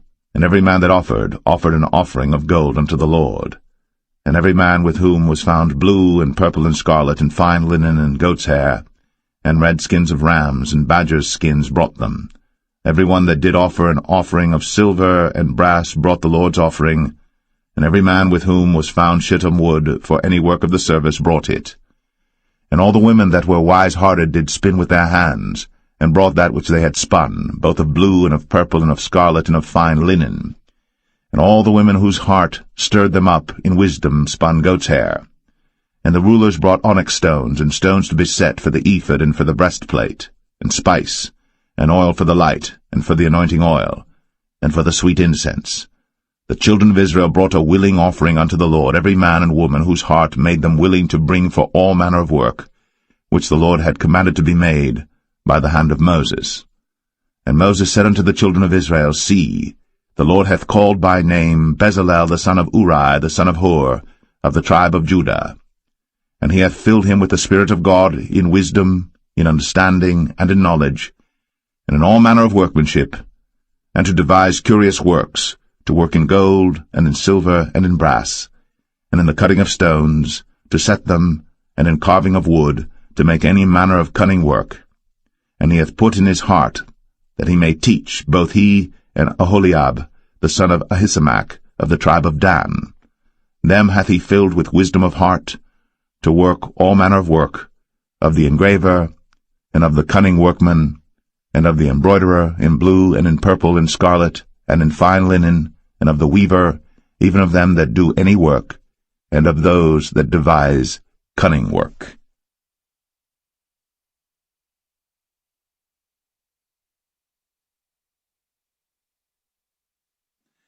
Exodus 36. Then wrought Bezalel and Aholiab, and every wise-hearted man, in whom the Lord put wisdom and understanding to know how to work all manner of work for the service of the sanctuary, according to all that the Lord had commanded.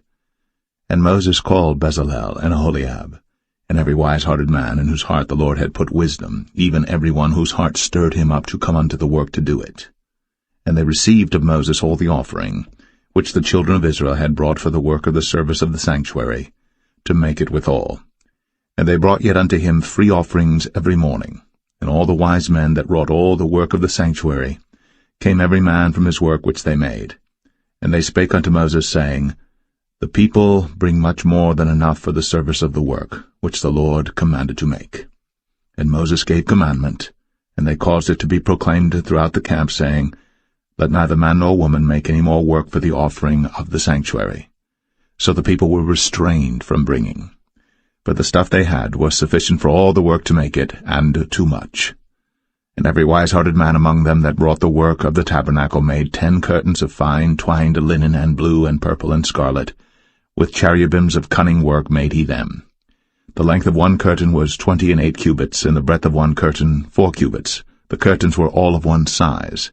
And he coupled the 5 curtains one unto another, and the other 5 curtains he coupled one unto another. And he made loops of blue on the edge of one curtain from the selvage in the coupling. Likewise he made in the uttermost side of another curtain in the coupling of the second. 50 loops made he in one curtain, and 50 loops made he in the edge of the curtain which was in the coupling of the second. The loops held one curtain to another. And he made 50 taches of gold, and coupled the curtains one unto another with the taches. So it became one tabernacle. And he made curtains of goat's hair for the tent over the tabernacle. 11 curtains he made them. The length of one curtain was 30 cubits, and 4 cubits was the breadth of one curtain. The 11 curtains were of one size. And he coupled 5 curtains by themselves, and 6 curtains by themselves. And he made 50 loops upon the uttermost edge of the curtain in the coupling, and 50 loops made he upon the edge of the curtain which coupleth the second.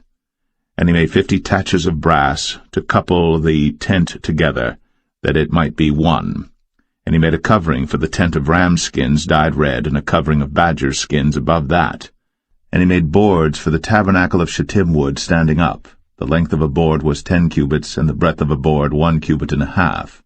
One board had 2 tenons, equally distant one from another. Thus did he make for all the boards of the tabernacle. And he made boards for the tabernacle, 20 boards for the south side southward. And 40 sockets of silver he made under the 20 boards, 2 sockets under one board for his 2 tenons, and 2 sockets under another board for his 2 tenons. And for the other side of the tabernacle, which is toward the north corner, he made 20 boards. And there 40 sockets of silver, 2 sockets under one board, and 2 sockets under another board. And for the sides of the tabernacle westward he made 6 boards, and 2 boards made he for the corners of the tabernacle in the 2 sides, and they were coupled beneath and coupled together at the head thereof to one ring. Thus he did to both of them in both the corners. And there were 8 boards, and their sockets were 16 sockets of silver, under every board 2 sockets. And he made bars of shittim wood, 5 for the boards of the one side of the tabernacle, and 5 bars for the boards of the other side of the tabernacle, and 5 bars for the boards of the tabernacle for the sides westward. And he made the middle bar to shoot through the boards from the one end to the other. And he overlaid the boards with gold, and made their rings of gold to be places for the bars, and overlaid the bars with gold. And he made a veil of blue and purple and scarlet, and fine twined linen with cherubims made he it of cunning work. And he made thereunto 4 pillars of shittim wood, and overlaid them with gold. Their hooks were of gold, and he cast for them 4 sockets of silver. And he made an hanging for the tabernacle door of blue and purple and scarlet and fine twined linen of needlework. And the 5 pillars of it with their hooks, and he overlaid their chapiters and their fillets with gold, but their 5 sockets were of brass.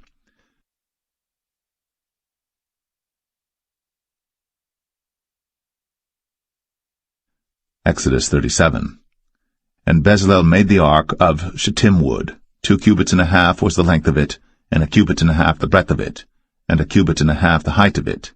And he overlaid it with pure gold within and without, and made a crown of gold to it round about. And he cast for it 4 rings of gold, to be set by the 4 corners of it, even 2 rings upon the one side of it, and 2 rings upon the other side of it. And he made staves of shittim wood, and overlaid them with gold.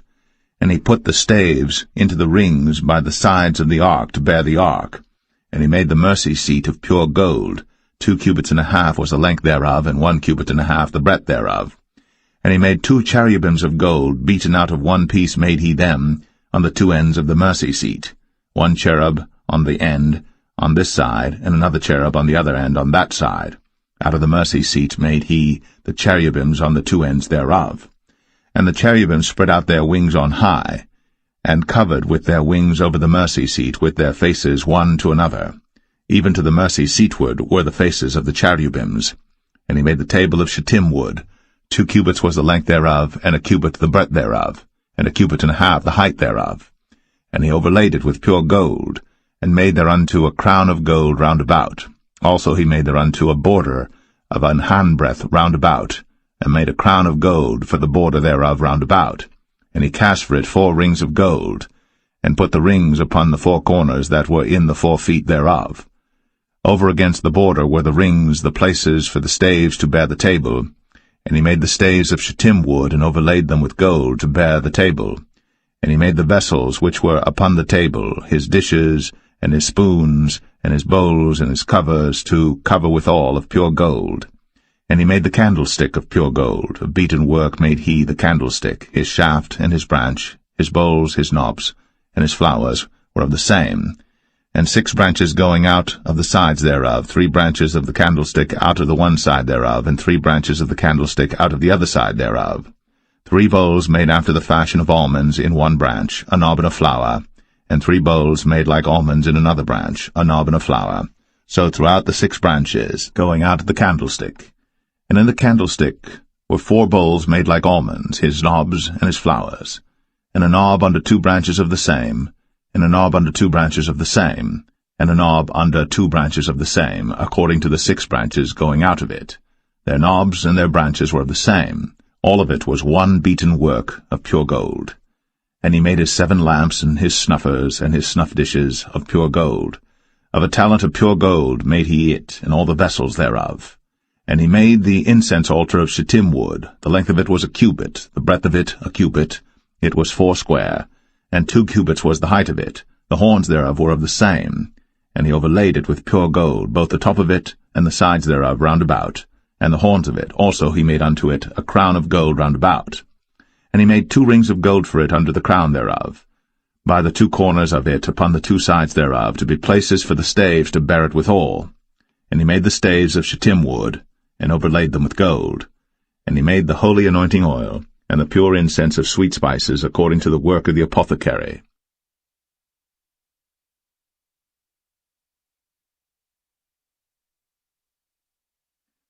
Exodus 38.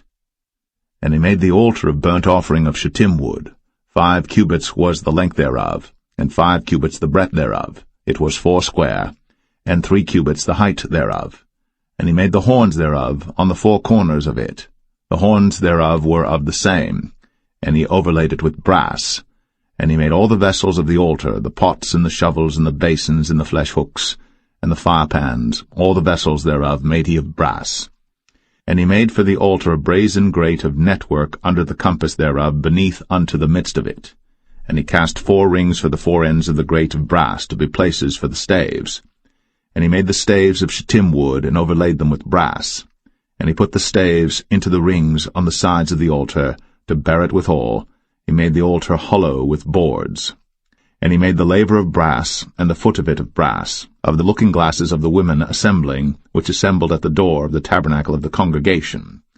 And he made the court. On the south side southward the hangings of the court were of fine twined linen, 100 cubits. Their pillars were 20, and their brazen sockets 20. The hooks of the pillars and their fillets were of silver. And for the north side the hangings were 100 cubits, their pillars were 20, and their sockets of brass 20. The hooks of the pillars and their fillets of silver. And for the west side were hangings of 50 cubits, their pillars 10, and their sockets 10, the hooks of the pillars and their fillets of silver. And for the east side eastward 50 cubits. The hangings of the one side of the gate were 15 cubits, their pillars 3, and their sockets 3. And for the other side of the court gate, on this hand and that hand, were hangings of 15 cubits, their pillars 3, and their sockets 3. All the hangings of the court round about were of fine twined linen, and the sockets for the pillars were of brass, the hooks of the pillars and their fillets of silver, and the overlaying of their chapiters of silver, and all the pillars of the court were filleted with silver.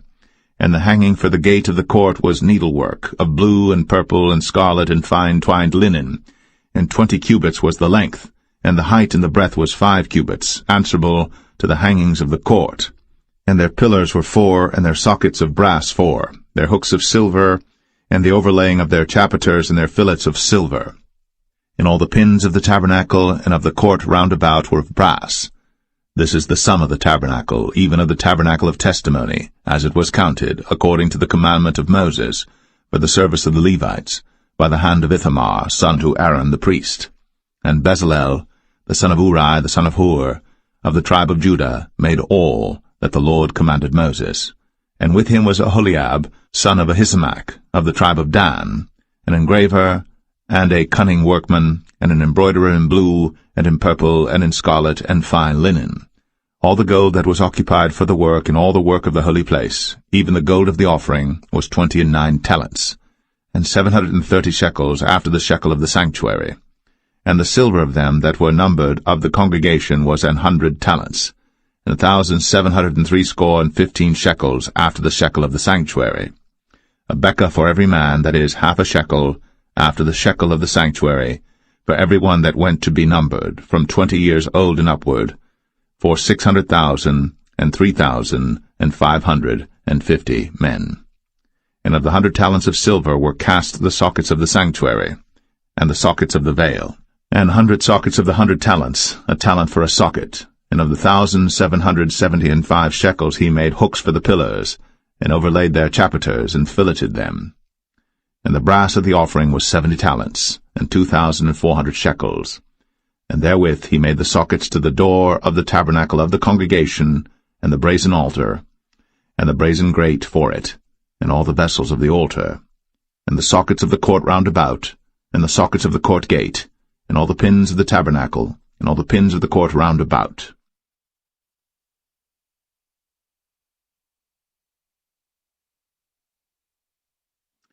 Exodus 39.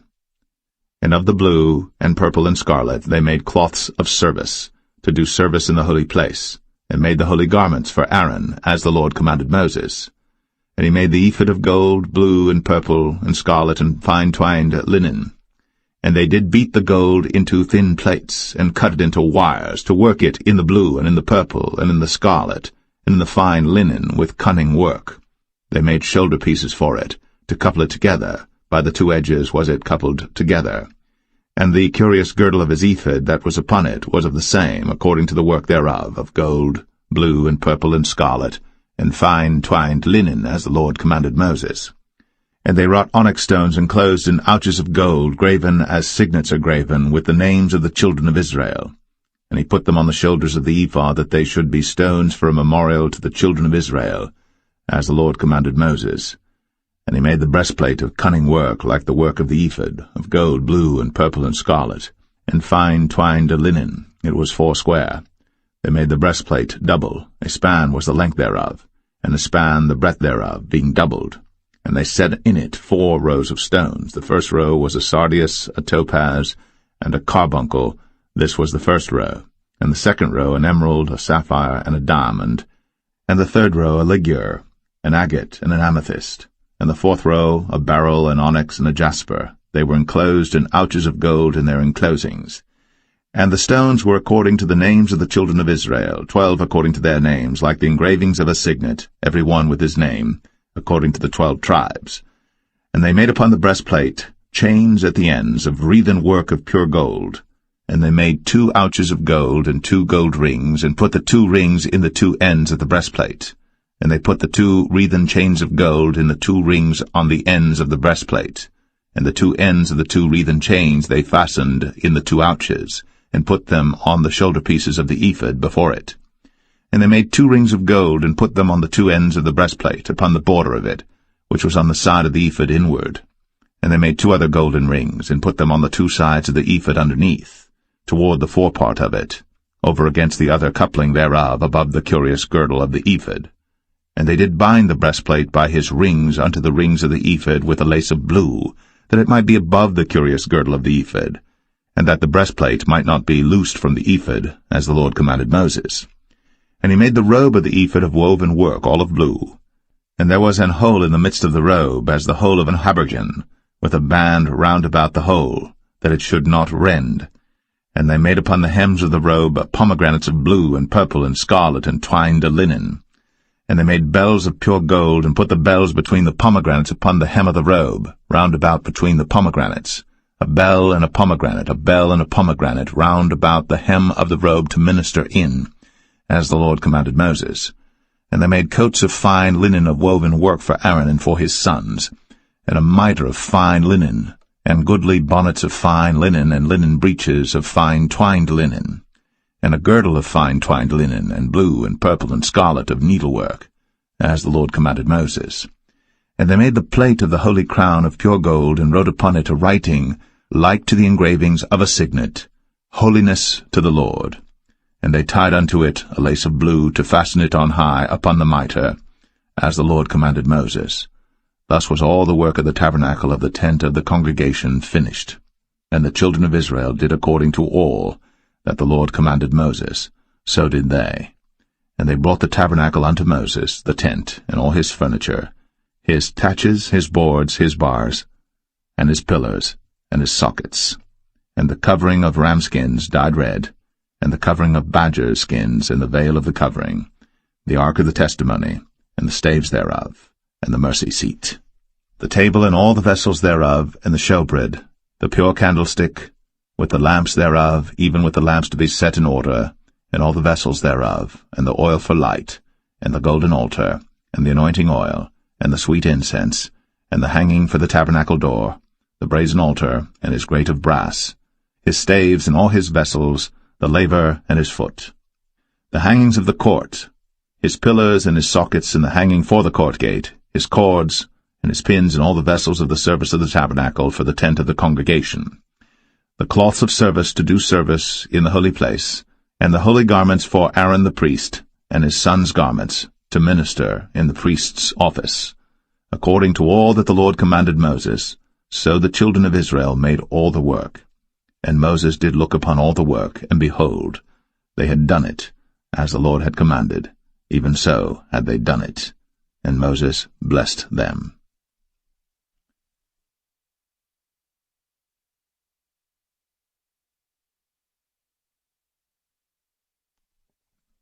Exodus 40. And the Lord spake unto Moses, saying, On the first day of the first month shalt thou set up the tabernacle of the tent of the congregation, and thou shalt put therein the ark of the testimony, and cover the ark with the veil. And thou shalt bring in the table, and set in order the things that are to be set in order upon it. And thou shalt bring in the candlestick, and light the lamps thereof. And thou shalt set the altar of gold for the incense before the ark of the testimony, and put the hanging of the door to the tabernacle. And thou shalt set the altar of the burnt offering before the door of the tabernacle of the tent of the congregation. And thou shalt set the laver between the tent of the congregation and the altar, and shalt put water therein. And thou shalt set up the court round about, and hang up the hanging at the court gate. And thou shalt take the anointing oil, and anoint the tabernacle, and all that is therein, and shalt hallow it, and all the vessels thereof, and it shall be holy. And thou shalt anoint the altar of the burnt offering, and all his vessels, and sanctify the altar, and it shall be an altar most holy. And thou shalt anoint the laver and his foot, and sanctify it. And thou shalt bring Aaron and his sons unto the door of the tabernacle of the congregation, and wash them with water. And thou shalt put upon Aaron the holy garments, and anoint him, and sanctify him, that he may minister unto me in the priest's office. And thou shalt bring his sons, and clothe them with coats. And thou shalt anoint them, as thou didst anoint their father, that they may minister unto me in the priest's office, for their anointing shall surely be an everlasting priesthood throughout their generations. Thus did Moses. According to all that the Lord commanded him, so did he. And it came to pass in the first month, in the second year, on the first day of the month, that the tabernacle was reared up. And Moses reared up the tabernacle, and fastened his sockets, and set up the boards thereof, and put in the bars thereof, and reared up his pillars. And he spread abroad the tent over the tabernacle, and put the covering of the tent above upon it, as the Lord commanded Moses. And he took and put the testimony into the ark, and set the staves on the ark, and put the mercy seat above upon the ark. And he brought the ark into the tabernacle, and set up the veil of the covering, and covered the ark of the testimony, as the Lord commanded Moses. And he put the table in the tent of the congregation upon the side of the tabernacle northward without the veil. And he set the bread in order upon it before the Lord, as the Lord had commanded Moses. And he put the candlestick in the tent of the congregation over against the table, on the side of the tabernacle southward. And he lighted the lamps before the Lord, as the Lord commanded Moses. And he put the golden altar in the tent of the congregation before the veil. And he burnt sweet incense thereon, as the Lord commanded Moses. And he set up the hanging at the door of the tabernacle. And he put the altar of burnt offering by the door of the tabernacle of the tent of the congregation, and offered upon it the burnt offering and the meat offering, as the Lord commanded Moses. And he set the laver between the tent of the congregation and the altar, and put water there to wash withal. And Moses and Aaron and his sons washed their hands, and their feet thereat, when they went into the tent of the congregation, and when they came near unto the altar, they washed, as the Lord commanded Moses. And he reared up the court round about the tabernacle and the altar, and set up the hanging of the court gate. So Moses finished the work. Then a cloud covered the tent of the congregation, and the glory of the Lord filled the tabernacle. And Moses was not able to enter into the tent of the congregation, because the cloud abode thereon, and the glory of the Lord filled the tabernacle. And when the cloud was taken up from over the tabernacle, the children of Israel went onward in all their journeys. But if the cloud were not taken up, then they journeyed not till the day that it was taken up. For the cloud of the Lord was upon the tabernacle by day, and fire was on it by night, in the sight of all the house of Israel, throughout all their journeys.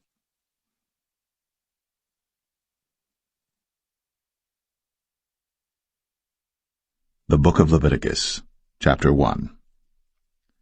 And the Lord called unto Moses, and spake unto him out of the tabernacle of the congregation, saying, Speak unto the children of Israel, and say unto them, If any man of you bring an offering unto the Lord, ye shall bring your offering of the cattle, even of the herd, and of the flock. If his offering be a burnt sacrifice of the herd, let him offer a male without blemish. He shall offer it of his own voluntary will at the door of the tabernacle of the congregation before the Lord. And he shall put his hand upon the head of the burnt offering, and it shall be accepted for him to make atonement for him. And he shall kill the bullock before the Lord, and the priests, Aaron's sons, shall bring the blood, and sprinkle the blood round about upon the altar that is by the door of the tabernacle of the congregation. And he shall flay the burnt offering, and cut it into his pieces.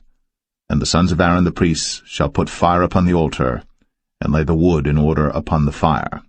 And the priests, Aaron's sons, shall lay the parts, the head, and the fat, in order upon the wood that is on the fire which is upon the altar. But his inwards and his legs shall he wash in water, and the priests shall burn all on the altar to be a burnt sacrifice, an offering made by fire, of a sweet savour unto the Lord. And if his offering be of the flocks, namely of the sheep or of the goats, for a burnt sacrifice, he shall bring it a male without blemish, and he shall kill it on the side of the altar northward before the Lord, and the priests, Aaron's sons, shall sprinkle his blood round about upon the altar. And he shall cut it into his pieces, with his head and his fat, and the priest shall lay them in order on the wood that is on the fire which is upon the altar. But he shall wash the inwards and the legs with water, and the priest shall bring it all, and burn it upon the altar. It is a burnt sacrifice, an offering made by fire, of a sweet savour unto the Lord. And if the burnt sacrifice for his offering to the Lord be of fowls, then he shall bring his offering of turtle doves or of young pigeons. And the priest shall bring it unto the altar, and wring off his head, and burn it on the altar, and the blood thereof shall be wrung out at the side of the altar. And he shall pluck away his crop with his feathers, and cast it beside the altar on the east part, by the place of the ashes. And he shall cleave it with the wings thereof, but shall not divide it asunder. And the priest shall burn it upon the altar, upon the wood that is upon the fire. It is a burnt sacrifice, an offering made by fire, of a sweet savour unto the Lord.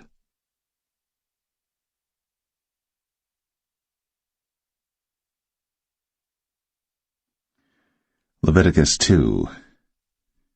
And when any will offer a meat offering unto the Lord, his offering shall be of fine flour, and he shall pour oil upon it, and put frankincense thereon, and he shall bring it to Aaron's sons the priests. And he shall take thereout his handful of the flour thereof, and of the oil thereof, with all the frankincense thereof. And the priest shall burn the memorial of it upon the altar, to be an offering made by fire, of a sweet savour unto the Lord.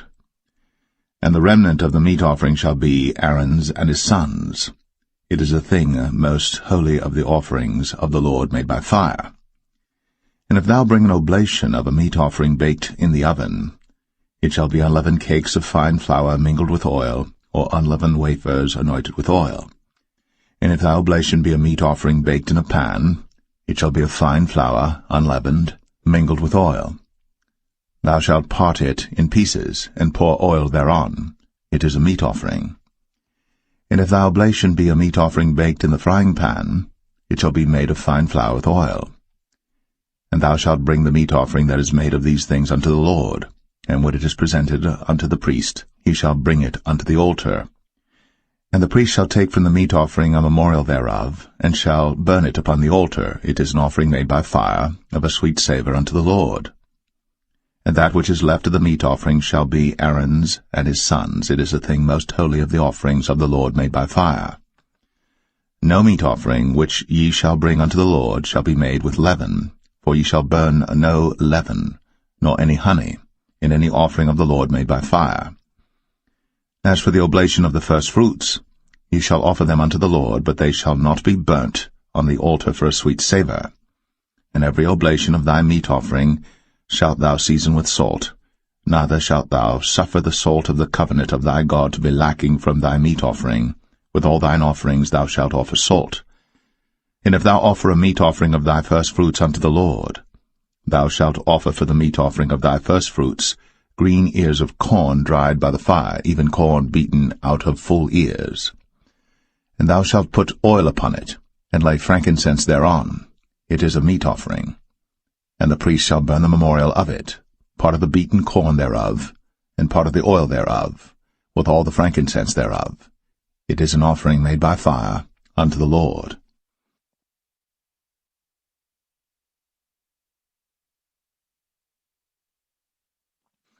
Leviticus 3. And if his oblation be a sacrifice of peace offering, if he offer it of the herd, whether it be a male or female, he shall offer it without blemish before the Lord. And he shall lay his hand upon the head of his offering, and kill it at the door of the tabernacle of the congregation. And Aaron's sons, the priests, shall sprinkle the blood upon the altar round about. And he shall offer of the sacrifice of the peace offering an offering made by fire unto the Lord, the fat that covereth the inwards, and all the fat that is upon the inwards, and the 2 kidneys, and the fat that is on them, which is by the flanks, and the caul above the liver, with the kidneys, it shall he take away. And Aaron's sons shall burn it on the altar upon the burnt sacrifice which is upon the wood that is on the fire. It is an offering made by fire, of a sweet savour unto the Lord. And if his offering for a sacrifice of peace offering unto the Lord be of the flock, male or female, he shall offer it without blemish. If he offer a lamb for his offering, then shall he offer it before the Lord. And he shall lay his hand upon the head of his offering, and kill it before the tabernacle of the congregation. And Aaron's sons shall sprinkle the blood thereof round about upon the altar. And he shall offer of the sacrifice of the peace offering an offering made by fire unto the Lord, the fat thereof, and the whole rump, it shall he take off hard by the backbone, and the fat that covereth the inwards, and all the fat that is upon the inwards, and the 2 kidneys, and the fat that is upon them, which is by the flanks, and the caul above the liver, with the kidneys, it shall he take away. And the priest shall burn it upon the altar. It is the food of the offering made by fire unto the Lord. And if his offering be a goat, then he shall offer it before the Lord. And he shall lay his hand upon the head of it, and kill it before the tabernacle of the congregation. And the sons of Aaron shall sprinkle the blood thereof upon the altar round about.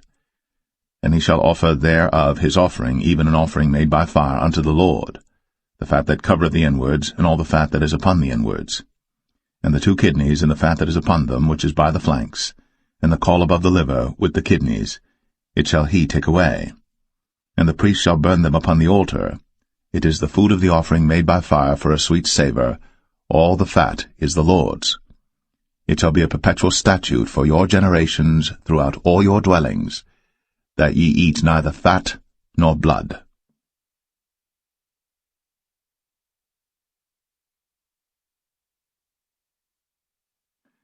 Leviticus 4. And the Lord spake unto Moses, saying, Speak unto the children of Israel, saying, If a soul shall sin through ignorance against any of the commandments of the Lord, concerning things which ought not to be done, and shall do against any of them, if the priest that is anointed do sin according to the sin of the people, then let him bring for his sin which he hath sinned a young bullock without blemish unto the Lord for a sin offering. And he shall bring the bullock unto the door of the tabernacle of the congregation before the Lord, and shall lay his hand upon the bullock's head, and kill the bullock before the Lord. And the priest that is anointed shall take of the bullock's blood, and bring it to the tabernacle of the congregation. And the priest shall dip his finger in the blood, and sprinkle of the blood 7 times before the Lord, before the veil of the sanctuary. And the priest shall put some of the blood upon the horns of the altar of sweet incense before the Lord, which is in the tabernacle of the congregation, and shall pour all the blood of the bullock at the bottom of the altar of the burnt offering, which is at the door of the tabernacle of the congregation. And he shall take off from it all the fat of the bullock for the sin offering, the fat that covereth the inwards, and all the fat that is upon the inwards, and the 2 kidneys, and the fat that is upon them, which is by the flanks, and the caul above the liver, with the kidneys, it shall he take away, as it was taken off from the bullock of the sacrifice of peace offerings. And the priest shall burn them upon the altar of the burnt offering. And the skin of the bullock, and all his flesh, with his head, and with his legs, and his inwards, and his dung, even the whole bullock shall he carry forth without the camp unto a clean place, where the ashes are poured out, and burn him on the wood with fire. Where the ashes are poured out shall he be burnt. And if the whole congregation of Israel sin through ignorance, and the thing be hid from the eyes of the assembly, and they have done somewhat against any of the commandments of the Lord concerning things which should not be done, and are guilty, when the sin which they have sinned against it is known, then the congregation shall offer a young bullock for the sin, and bring him before the tabernacle of the congregation. And the elders of the congregation shall lay their hands upon the head of the bullock before the Lord, and the bullock shall be killed before the Lord. And the priest that is anointed shall bring of the bullock's blood to the tabernacle of the congregation. And the priest shall dip his finger in some of the blood, and sprinkle it 7 times before the Lord, even before the veil. And he shall put some of the blood upon the horns of the altar which is before the Lord, that is, in the tabernacle of the congregation, and shall pour out all the blood at the bottom of the altar of the burnt offering, which is at the door of the tabernacle of the congregation. And he shall take all his fat from him, and burn it upon the altar. And he shall do with the bullock as he did with the bullock for a sin offering. So shall he do with this, and the priest shall make an atonement for them, and it shall be forgiven them. And he shall carry forth the bullock without the camp, and burn him as he burned the first bullock. It is a sin offering for the congregation. When a ruler hath sinned, and done somewhat through ignorance against any of the commandments of the Lord his God, concerning things which should not be done, and is guilty, or if his sin, wherein he hath sinned, come to his knowledge, he shall bring his offering, a kid of the goats, a male without blemish. And he shall lay his hand upon the head of the goat, and kill it in the place where they killed the burnt offering before the Lord. It is a sin offering. And the priest shall take of the blood of the sin offering with his finger, and put it upon the horns of the altar of burnt offering, and shall pour out his blood at the bottom of the altar of burnt offering. And he shall burn all his fat upon the altar, as the fat of the sacrifice of peace offerings. And the priest shall make an atonement for him as concerning his sin, and it shall be forgiven him. And if any one of the common people sin through ignorance, while he doeth somewhat against any of the commandments of the Lord concerning things which ought not to be done, and be guilty, or if his sin, which he hath sinned, come to his knowledge, then he shall bring his offering, a kid of the goats, a female without blemish, for his sin, which he hath sinned. And he shall lay his hand upon the head of the sin offering, and slay the sin offering in the place of the burnt offering.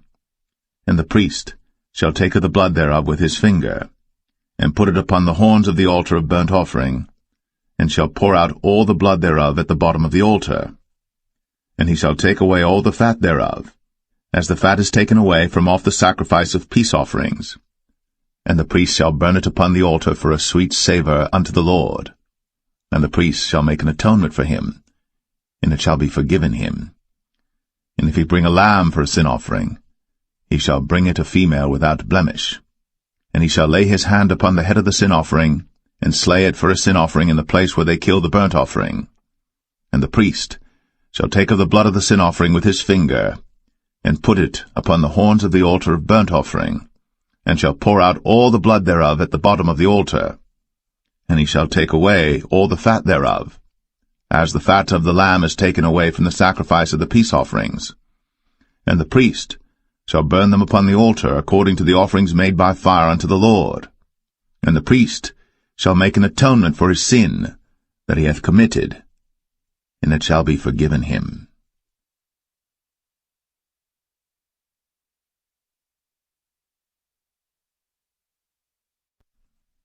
Leviticus 5. And if a soul sin, and hear the voice of swearing, and is a witness, whether he hath seen or known of it, if he do not utter it, then he shall bear his iniquity. Or if a soul touch any unclean thing, whether it be a carcass of an unclean beast, or a carcass of unclean cattle, or the carcass of unclean creeping things, and if it be hidden from him, he also shall be unclean and guilty. Or if he touch the uncleanness of man, whatsoever uncleanness it be that a man shall be defiled withal, and it be hid from him, when he knoweth of it, then he shall be guilty. Or if a soul swear, pronouncing with his lips to do evil, or to do good, whatsoever it be that a man shall pronounce with an oath, and it be hid from him, when he knoweth of it, then he shall be guilty in one of these. And it shall be, when he shall be guilty in one of these things, that he shall confess that he hath sinned in that thing. And he shall bring his trespass offering unto the Lord for his sin which he hath sinned, a female from the flock, a lamb or a kid of the goats, for a sin offering, and the priest shall make an atonement for him concerning his sin. And if he be not able to bring a lamb, then he shall bring for his trespass which he hath committed 2 turtle doves, or 2 young pigeons unto the Lord, one for a sin offering, and the other for a burnt offering. And he shall bring them unto the priest, who shall offer that which is for the sin offering first, and wring off his head from his neck, but shall not divide it asunder. And he shall sprinkle of the blood of the sin offering upon the side of the altar, and the rest of the blood shall be wrung out at the bottom of the altar. It is a sin offering. And he shall offer the second for a burnt offering according to the manner, and the priest shall make an atonement for him for his sin which he hath sinned, and it shall be forgiven him. But if he be not able to bring 2 turtle doves or 2 young pigeons, then he that sinned shall bring for his offering the 10th part of an ephah of fine flour for a sin offering. He shall put no oil upon it, neither shall he put any frankincense thereon, for it is a sin offering. Then shall he bring it to the priest, and the priest shall take his handful of it, even a memorial thereof, and burn it on the altar, according to the offerings made by fire unto the Lord. It is a sin offering. And the priest shall make an atonement for him as touching his sin that he hath sinned in one of these, and it shall be forgiven him. And the remnant shall be the priest's, as a meat offering. And the Lord spake unto Moses, saying, If a soul commit a trespass, and sin through ignorance in the holy things of the Lord, then he shall bring for his trespass unto the Lord a ram without blemish out of the flocks, with thy estimation by shekels of silver, after the shekel of the sanctuary, for a trespass offering. And he shall make amends for the harm that he hath done in the holy thing, and shall add the 5th part thereto, and give it unto the priest. And the priest shall make an atonement for him with the ram of the trespass offering, and it shall be forgiven him. And if a soul sin, and commit any of these things which are forbidden to be done by the commandments of the Lord, though he wist it not, yet is he guilty, and shall bear his iniquity. And he shall bring a ram without blemish out of the flock with thy estimation for a trespass offering unto the priest, and the priest shall make an atonement for him concerning his ignorance, wherein he erred and wist it not, and it shall be forgiven him.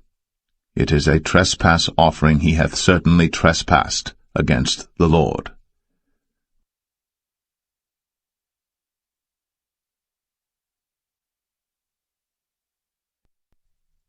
Leviticus 6.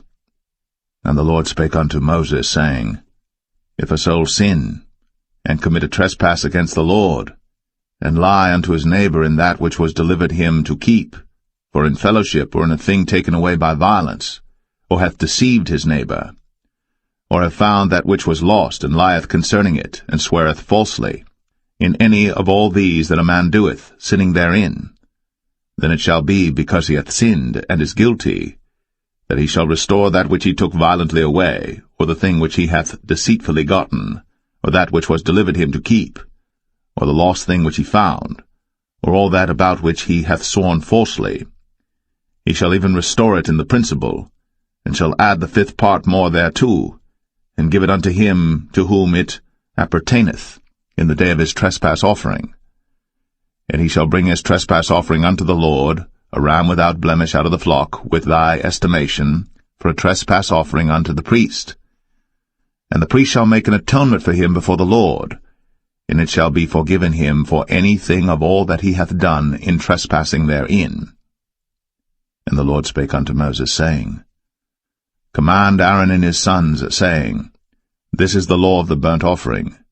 It is the burnt offering because of the burning upon the altar all night unto the morning, and the fire of the altar shall be burning in it.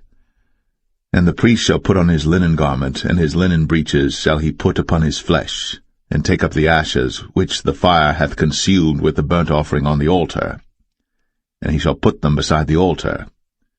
And he shall put off his garments, and put on other garments, and carry forth the ashes without the camp unto a clean place.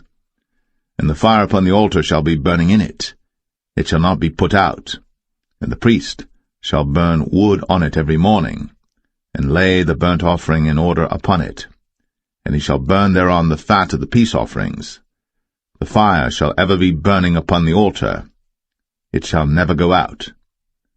And this is the law of the meat offering. The sons of Aaron shall offer it before the Lord, before the altar. And he shall take of it his handful of the flour of the meat offering, and of the oil thereof, and all the frankincense which is upon the meat offering, and shall burn it upon the altar for a sweet savour, even the memorial of it, unto the Lord. And the remainder thereof shall Aaron and his sons eat. With unleavened bread shall it be eaten in the holy place. In the court of the tabernacle of the congregation they shall eat it. It shall not be baked with leaven. I have given it unto them for their portion of my offerings made by fire. It is most holy, as is the sin offering, and as the trespass offering. All the males among the children of Aaron shall eat of it. It shall be a statute for ever in your generations concerning the offerings of the Lord made by fire. Every one that toucheth them shall be holy. And the Lord spake unto Moses, saying, This is the offering of Aaron and of his sons, which they shall offer unto the Lord in the day when he is anointed. The 10th part of an ephah of fine flour for a meat offering perpetual, half of it in the morning, and half thereof at night. In a pan it shall be made with oil, and when it is baked, thou shalt bring it in. And the baked pieces of the meat offering shalt thou offer for a sweet savour unto the Lord. And the priest of his sons that is anointed in his stead shall offer it. It is a statute for ever unto the Lord. It shall be wholly burnt. For every meat offering for the priest shall be wholly burnt. It shall not be eaten. And the Lord spake unto Moses, saying, Speak unto Aaron and to his sons, saying, This is the law of the sin offering. In the place where the burnt offering is killed shall the sin offering be killed before the Lord. It is most holy. The priest that offereth it for sin shall eat it. In the holy place shall it be eaten, in the court of the tabernacle of the congregation. Whatsoever shall touch the flesh thereof shall be holy. And when there is sprinkled of the blood thereof upon any garment, thou shalt wash that whereon it was sprinkled in the holy place. But the earthen vessel wherein it is sodden shall be broken, and if it be sodden in a brazen pot, it shall be both scoured and rinsed in water. All the males among the priests shall eat thereof. It is most holy. And no sin offering whereof any of the blood is brought into the tabernacle of the congregation to reconcile with all in the holy place shall be eaten. It shall be burnt in the fire.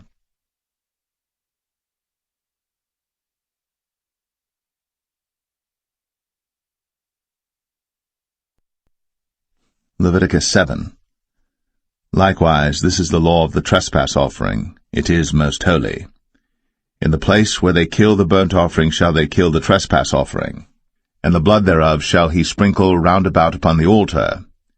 And he shall offer of it all the fat thereof, the rump, and the fat that covereth the inwards, and the 2 kidneys, and the fat that is on them, which is by the flanks, and the caul that is above the liver, with the kidneys, it shall he take away.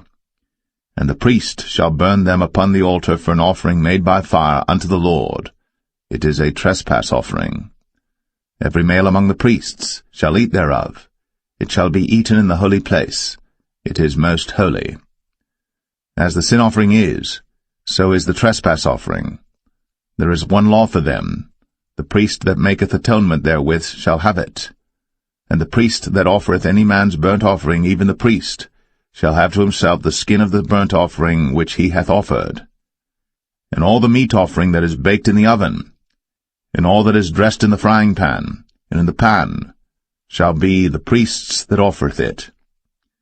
And every meat offering mingled with oil and dry shall all the sons of Aaron have, one as much as another. And this is the law of the sacrifice of peace offerings which he shall offer unto the Lord. If he offer it for a thanksgiving, then he shall offer with the sacrifice of thanksgiving unleavened cakes mingled with oil, and unleavened wafers anointed with oil, and cakes mingled with oil of fine flour fried. Besides the cakes, he shall offer for his offering leavened bread with the sacrifice of thanksgiving of his peace offerings, and of it he shall offer one out of the whole oblation for an heave offering unto the Lord, and it shall be the priest's that sprinkleth the blood of the peace offerings. And the flesh of the sacrifice of his peace offerings for thanksgiving shall be eaten the same day that it is offered. He shall not leave any of it until the morning. But if the sacrifice of his offering be a vow or a voluntary offering, it shall be eaten the same day that he offereth his sacrifice, and on the morrow also the remainder of it shall be eaten. But the remainder of the flesh of the sacrifice on the 3rd day shall be burnt with fire. And if any of the flesh of the sacrifice of his peace offerings be eaten at all on the 3rd day, it shall not be accepted, neither shall it be imputed unto him that offereth it. It shall be an abomination, and the soul that eateth of it shall bear his iniquity. And the flesh that toucheth any unclean thing shall not be eaten. It shall be burnt with fire. And as for the flesh, all that be clean shall eat thereof. But the soul that eateth of the flesh of the sacrifice of peace offerings that pertain unto the Lord, having his uncleanness upon him, even that soul, shall be cut off from his people. Moreover, the soul that shall touch any unclean thing, as the uncleanness of man, or any unclean beast, or any abominable unclean thing, and eat of the flesh of the sacrifice of peace offerings, which pertain unto the Lord, even that soul shall be cut off from his people. And the Lord spake unto Moses, saying, Speak unto the children of Israel, saying, Ye shall eat no manner of fat, of ox, or of sheep, or of goat, and the fat of the beast that dieth of itself, and the fat of that which is torn with beasts, may be used in any other use, but ye shall in no wise eat of it. For whosoever eateth the fat of the beast, of which men offer an offering made by fire unto the Lord, even the soul that eateth it shall be cut off from his people. Moreover, ye shall eat no manner of blood, whether it be of fowl or of beast, in any of your dwellings. Whatsoever soul it be that eateth any manner of blood, even that soul shall be cut off from his people. And the Lord spake unto Moses, saying, Speak unto the children of Israel, saying, He that offereth the sacrifice of his peace offerings unto the Lord shall bring his oblation unto the Lord the sacrifice of his peace offerings. His own hands shall bring the offerings of the Lord made by fire, the fat with the breast. it shall he bring, that the breast may be waved for a wave offering before the Lord. And the priest shall burn the fat upon the altar, but the breast shall be Aaron's and his sons'. And the right shoulder shall ye give unto the priest for an heave offering of the sacrifices of your peace offerings. He among the sons of Aaron, that offereth the blood of the peace offerings, and the fat, shall have the right shoulder for his part. For the wave breast, and the heave shoulder, have I taken of the children of Israel, from off the sacrifices of their peace offerings, and have given them unto Aaron the priest, and unto his sons by a statute for ever, from among the children of Israel. This is the portion of the anointing of Aaron, and of the anointing of his sons, out of the offerings of the Lord made by fire, in the day, when he presented them to minister unto the Lord in the priest's office, which the Lord commanded to be given them of the children of Israel, in the day that he anointed them, by a statute for ever throughout their generations. This is the law of the burnt offering, of the meat offering, and of the sin offering, and of the trespass offering, and of the consecrations, and of the sacrifice of the peace offerings, which the Lord commanded Moses, in Mount Sinai, in the day that he commanded the children of Israel to offer their oblations unto the Lord, in the wilderness of Sinai.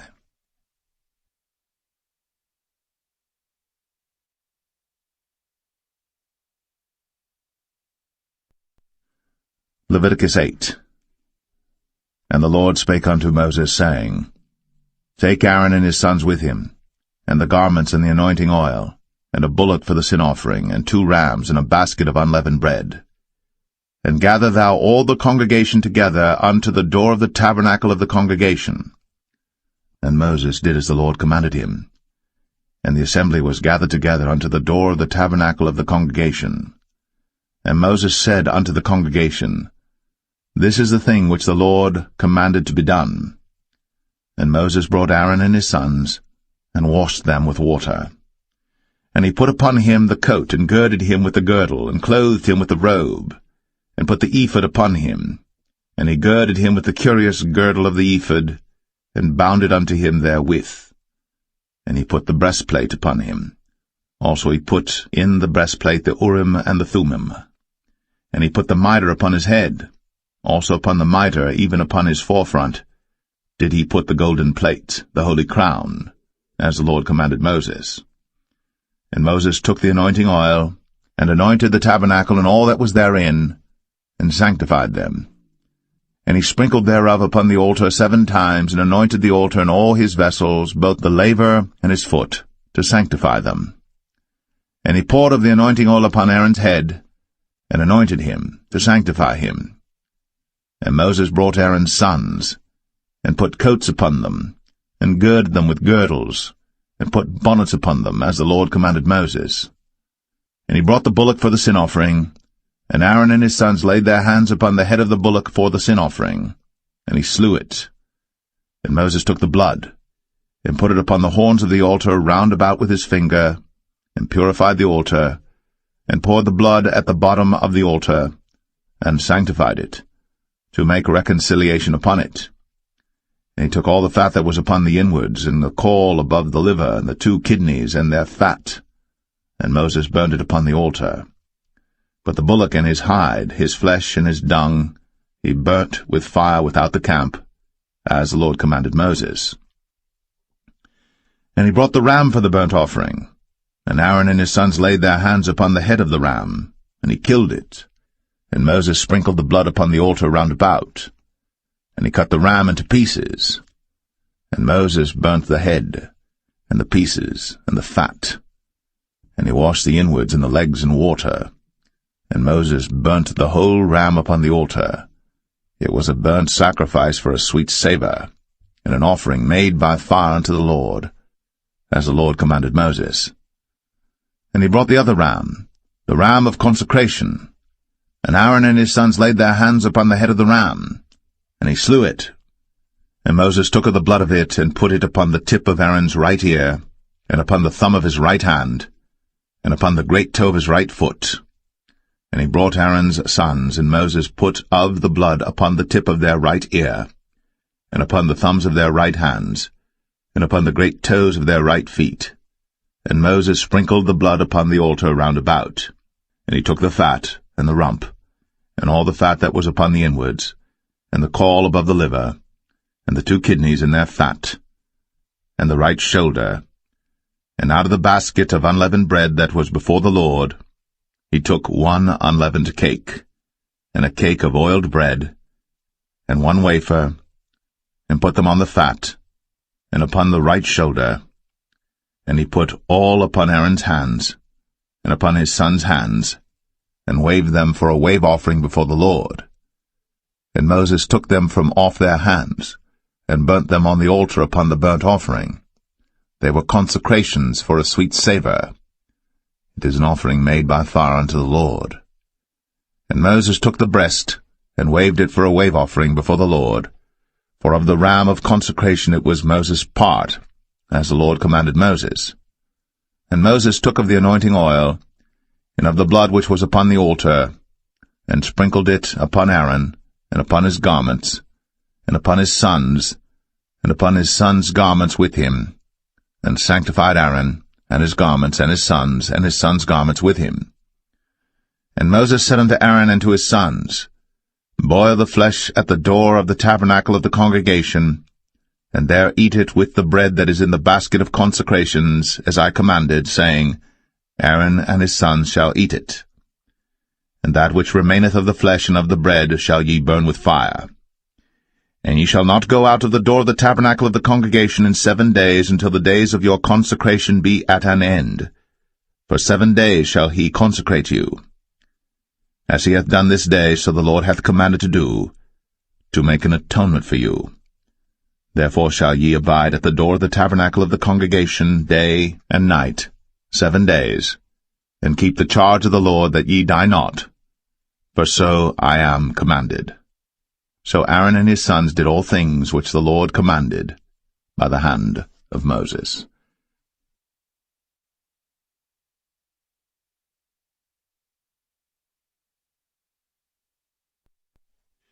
Leviticus 9. And it came to pass on the 8th day, that Moses called Aaron and his sons and the elders of Israel. And he said unto Aaron, Take thee a young calf for a sin offering, and a ram for a burnt offering without blemish, and offer them before the Lord. And unto the children of Israel thou shalt speak, saying, Take ye a kid of the goats for a sin offering, and a calf and a lamb, both of the first year, without blemish, for a burnt offering. Also a bullock and a ram for peace offerings to sacrifice before the Lord, and a meat offering mingled with oil. For today the Lord will appear unto you. And they brought that which Moses commanded before the tabernacle of the congregation, and all the congregation drew near, and stood before the Lord. And Moses said, This is the thing which the Lord commanded that ye should do, and the glory of the Lord shall appear unto you. And Moses said unto Aaron, Go unto the altar, and offer thy sin offering, and thy burnt offering, and make an atonement for thyself, and for the people. And offer the offering of the people, and make an atonement for them, as the Lord commanded. Aaron therefore went unto the altar, and slew the calf of the sin offering, which was for himself. And the sons of Aaron brought the blood unto him, and he dipped his finger in the blood, and put it upon the horns of the altar, and poured out the blood at the bottom of the altar. But the fat and the kidneys and the caul above the liver of the sin offering he burnt upon the altar, as the Lord commanded Moses. And the flesh and the hide he burnt with fire without the camp. And he slew the burnt offering. And Aaron's sons presented unto him the blood, which he sprinkled round about upon the altar. And they presented the burnt offering unto him, with the pieces thereof, and the head, and he burnt them upon the altar. And he did wash the inwards and the legs, and burnt them upon the burnt offering on the altar. And he brought the people's offering, and took the goat which was the sin offering for the people, and slew it, and offered it for sin as the first. And he brought the burnt offering, and offered it according to the manner. And he brought the meat offering, and took an handful thereof, and burnt it upon the altar, beside the burnt sacrifice of the morning. He slew also the bullock and the ram for a sacrifice of peace offerings, which was for the people. And Aaron's sons presented unto him the blood which he sprinkled upon the altar round about. And the fat of the bullock, and of the ram, the rump, and that which covereth the inwards, and the kidneys, and the caul above the liver. And they put the fat upon the breasts, and he burnt the fat upon the altar. And the breasts and the right shoulder Aaron waved for a wave offering before the Lord, as Moses commanded. And Aaron lifted up his hand toward the people, and blessed them, and came down from offering of the sin offering, and the burnt offering, and peace offerings. And Moses and Aaron went into the tabernacle of the congregation, and came out, and blessed the people. And the glory of the Lord appeared unto all the people. And there came a fire out from before the Lord, and consumed upon the altar the burnt offering and the fat, which when all the people saw, they shouted, and fell on their faces.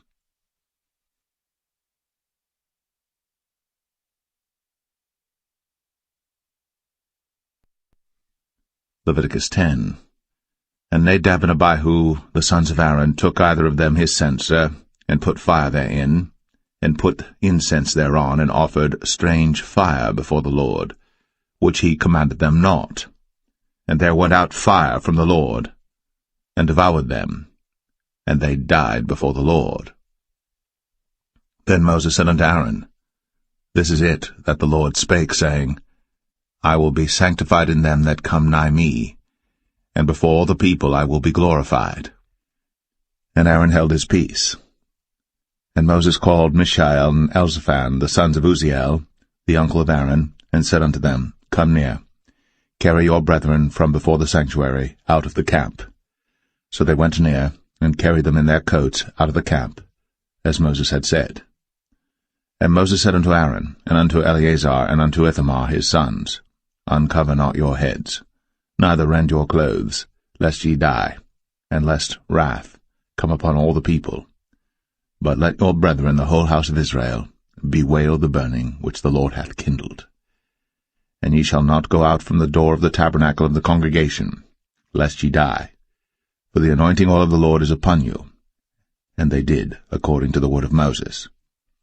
And the Lord spake unto Aaron, saying, Do not drink wine nor strong drink, thou nor thy sons with thee, when ye go into the tabernacle of the congregation, lest ye die. It shall be a statute for ever throughout your generations. And that ye may put difference between holy and unholy, and between unclean and clean, and that ye may teach the children of Israel all the statutes which the Lord hath spoken unto them by the hand of Moses. And Moses spake unto Aaron, and unto Eleazar, and unto Ithamar, his sons that were left, Take the meat offering that remaineth of the offerings of the Lord made by fire, and eat it without leaven beside the altar, for it is most holy. And ye shall eat it in the holy place, because it is thy due, and thy son's due, of the sacrifices of the Lord made by fire, for so I am commanded. And the wave breast and heave shoulder shall ye eat in a clean place, thou and thy sons, and thy daughters with thee, for they be thy due, and thy son's due, which are given out of the sacrifices of peace offerings of the children of Israel. The heave shoulder and the wave breast shall they bring with the offerings made by fire of the fat, to wave it for a wave offering before the Lord, and it shall be thine, and thy sons with thee, by a statute for ever, as the Lord hath commanded. And Moses diligently sought the goat of the sin offering, and behold, it was burnt. And he was angry with Eleazar and Ithamar, the sons of Aaron, which were left alive, saying, Wherefore have ye not eaten the sin offering in the holy place, seeing it is most holy? And God hath given it you to bear the iniquity of the congregation, to make atonement for them before the Lord. Behold, the blood of it was not brought in within the holy place. Ye should indeed have eaten it in the holy place, as I commanded. And Aaron said unto Moses, Behold, this day have they offered their sin offering and their burnt offering before the Lord. And such things have befallen me. And if I had eaten the sin offering today, should it have been accepted in the sight of the Lord? And when Moses heard that, he was content.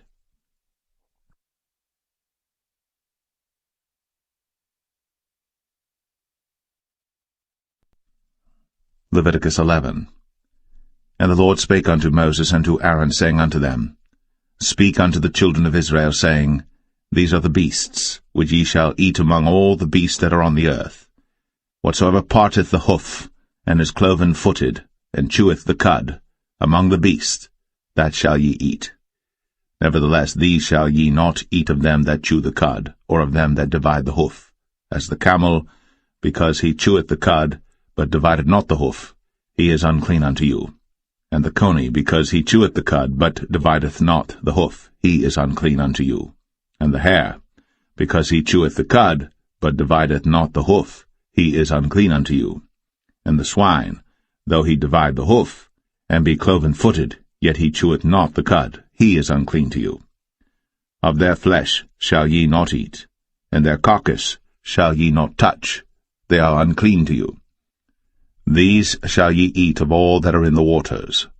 Whatsoever hath fins and scales in the waters, in the seas, and in the rivers, them shall ye eat. And all that have not fins and scales in the seas, and in the rivers, of all that move in the waters, and of any living thing which is in the waters, they shall be an abomination unto you. They shall be even an abomination unto you. Ye shall not eat of their flesh, but ye shall have their carcasses in abomination. Whatsoever hath no fins nor scales in the waters, that shall be an abomination unto you.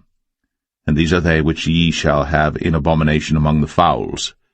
They shall not be eaten.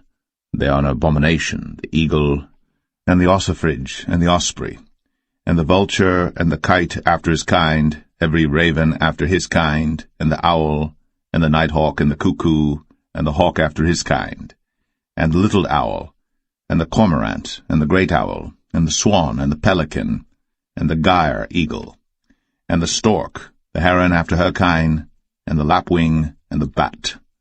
All fowls that creep, going upon all four, shall be an abomination unto you.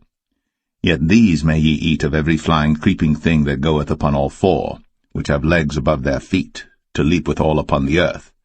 Even these of them ye may eat, the locust after his kind, and the bald locust after his kind, and the beetle after his kind, and the grasshopper after his kind. But all other flying creeping things which have 4 feet shall be an abomination unto you. And for these ye shall be unclean. Whosoever toucheth the carcass of them shall be unclean until the even. And whosoever beareth aught of the carcass of them shall wash his clothes, and be unclean until the even. The carcasses of every beast which divideth the hoof, and is not cloven-footed, nor cheweth the cud, are unclean unto you.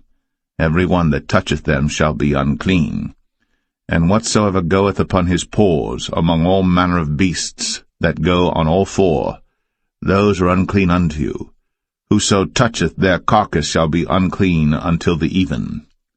And he that beareth the carcass of them shall wash his clothes, and be unclean until the even. They are unclean unto you. These also shall be unclean unto you among the creeping things that creep upon the earth, the weasel, and the mouse, and the tortoise after his kind, and the ferret, and the chameleon, and the lizard, and the snail, and the mole. These are unclean to you among all that creep. Whosoever doth touch them, when they be dead, shall be unclean until the even. And upon whatsoever any of them, when they are dead, doth fall, it shall be unclean, whether it be any vessel of wood, or raiment, or skin, or sack, whatsoever vessel it be, wherein any work is done, it must be put into water, and it shall be unclean until the even. So it shall be cleansed. And every earthen vessel, whereinto any of them falleth, whatsoever is in it shall be unclean, and ye shall break it. Of all meat which may be eaten, that on which such water cometh shall be unclean, and all drink that may be drunk in every such vessel shall be unclean. And everything whereupon any part of their carcass falleth shall be unclean, whether it be oven, or ranges, or pots, they shall be broken down, for they are unclean, and shall be unclean unto you. Nevertheless a fountain or pit wherein there is plenty of water shall be clean, but that which toucheth their carcass shall be unclean. And if any part of their carcass fall upon any sowing seed which is to be sown, it shall be clean. But if any water be put upon the seed, and any part of their carcass fall thereon, it shall be unclean unto you. And if any beast of which ye may eat die, he that toucheth the carcass thereof shall be unclean until the even. And he that eateth of the carcass of it shall wash his clothes, and be unclean until the even. He also that beareth the carcass of it shall wash his clothes, and be unclean until the even. And every creeping thing that creepeth upon the earth shall be an abomination. It shall not be eaten. Whatsoever goeth upon the belly, and whatsoever goeth upon all four, or whatsoever hath more feet among all creeping things that creep upon the earth, them ye shall not eat, for they are an abomination. Ye shall not make yourselves abominable with any creeping thing that creepeth, neither shall ye make yourselves unclean with them, that ye should be defiled thereby. For I am the Lord your God. Ye shall therefore sanctify yourselves, and ye shall be holy, for I am holy. Neither shall ye defile yourselves with any manner of creeping thing that creepeth upon the earth. For I am the Lord that bringeth you up out of the land of Egypt, to be your God. Ye shall therefore be holy, for I am holy.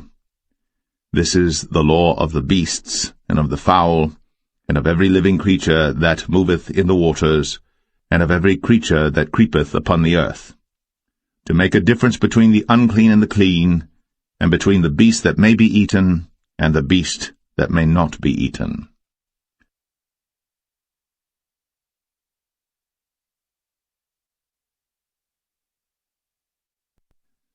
Leviticus 12.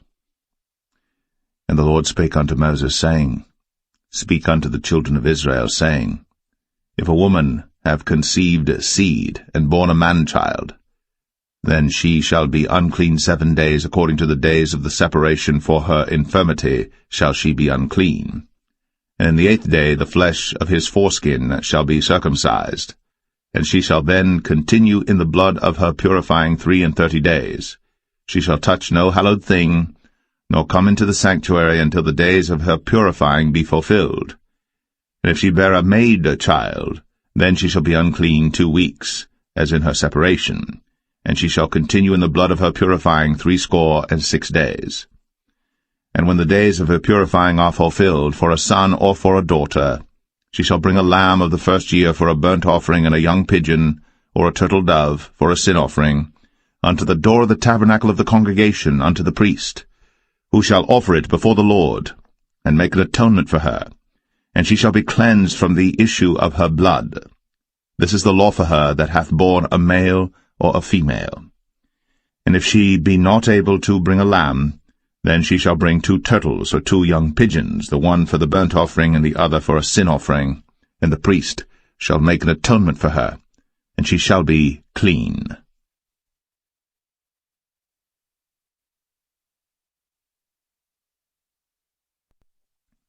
Leviticus 13.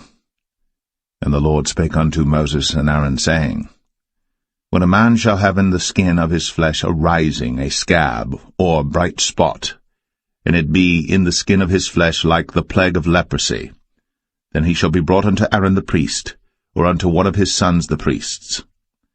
And the priest shall look on the plague in the skin of the flesh, and when the hair in the plague is turned white, and the plague in sight be deeper than the skin of his flesh, it is a plague of leprosy, and the priest shall look on him, and pronounce him unclean. If the bright spot be white in the skin of his flesh, and in sight be not deeper than the skin, and the hair thereof be not turned white, then the priest shall shut up him that hath the plague 7 days. And the priest shall look on him the 7th day, and behold, if the plague in his sight be at a stay, and the plague spread not in the skin, then the priest shall shut him up 7 days more. And the priest shall look on him again the 7th day, and behold, if the plague be somewhat dark, and the plague spread not in the skin, the priest shall pronounce him clean. It is but a scab, and he shall wash his clothes, and be clean. But if the scab spread much abroad in the skin, after that he hath been seen of the priest for his cleansing, he shall be seen of the priest again.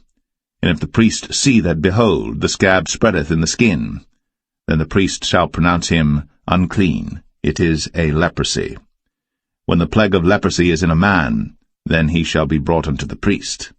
And the priest shall see him, and behold, if the rising be white in the skin, and it have turned the hair white, and there be quick raw flesh in the rising, it is an old leprosy in the skin of his flesh, and the priest shall pronounce him unclean, and shall not shut him up, for he is unclean.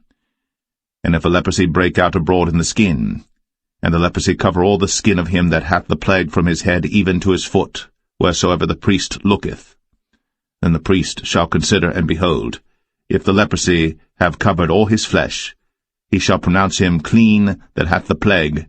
It is all turned white, he is clean. But when raw flesh appeareth in him, he shall be unclean. And the priest shall see the raw flesh, and pronounce him to be unclean. For the raw flesh is unclean, it is a leprosy. Or if the raw flesh turn again, and be changed unto white, he shall come unto the priest. And the priest shall see him, and behold, if the plague be turned into white, then the priest shall pronounce him clean that hath the plague. He is clean. The flesh also, in which even in the skin thereof was a boil, and is healed, and in the place of the boil there be a white rising, or a bright spot, white and somewhat reddish, and it be shown to the priest. And if, when the priest seeth it, behold, it be in sight lower than the skin, and the hair thereof be turned white, the priest shall pronounce him unclean. It is a plague of leprosy broken out of the boil. But if the priest look on it, and behold, there be no white hairs therein, and if it be not lower than the skin, but be somewhat dark, then the priest shall shut him up 7 days. And if it spread much abroad in the skin, then the priest shall pronounce him unclean.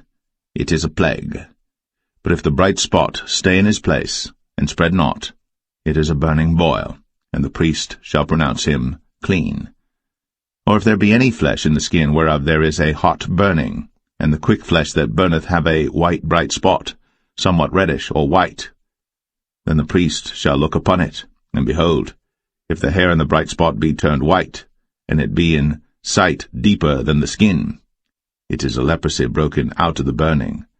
Wherefore the priest shall pronounce him unclean. It is the plague of leprosy. But if the priest look on it, and behold, there be no white hair in the bright spot, and it be no lower than the other skin, but be somewhat dark, then the priest shall shut him up 7 days. And the priest shall look upon him the 7th day, and if it be spread much abroad in the skin, then the priest shall pronounce him unclean. It is the plague of leprosy. And if the bright spot stay in his place, and spread not in the skin, but it be somewhat dark, it is a rising of the burning, and the priest shall pronounce him clean. For it is an inflammation of the burning.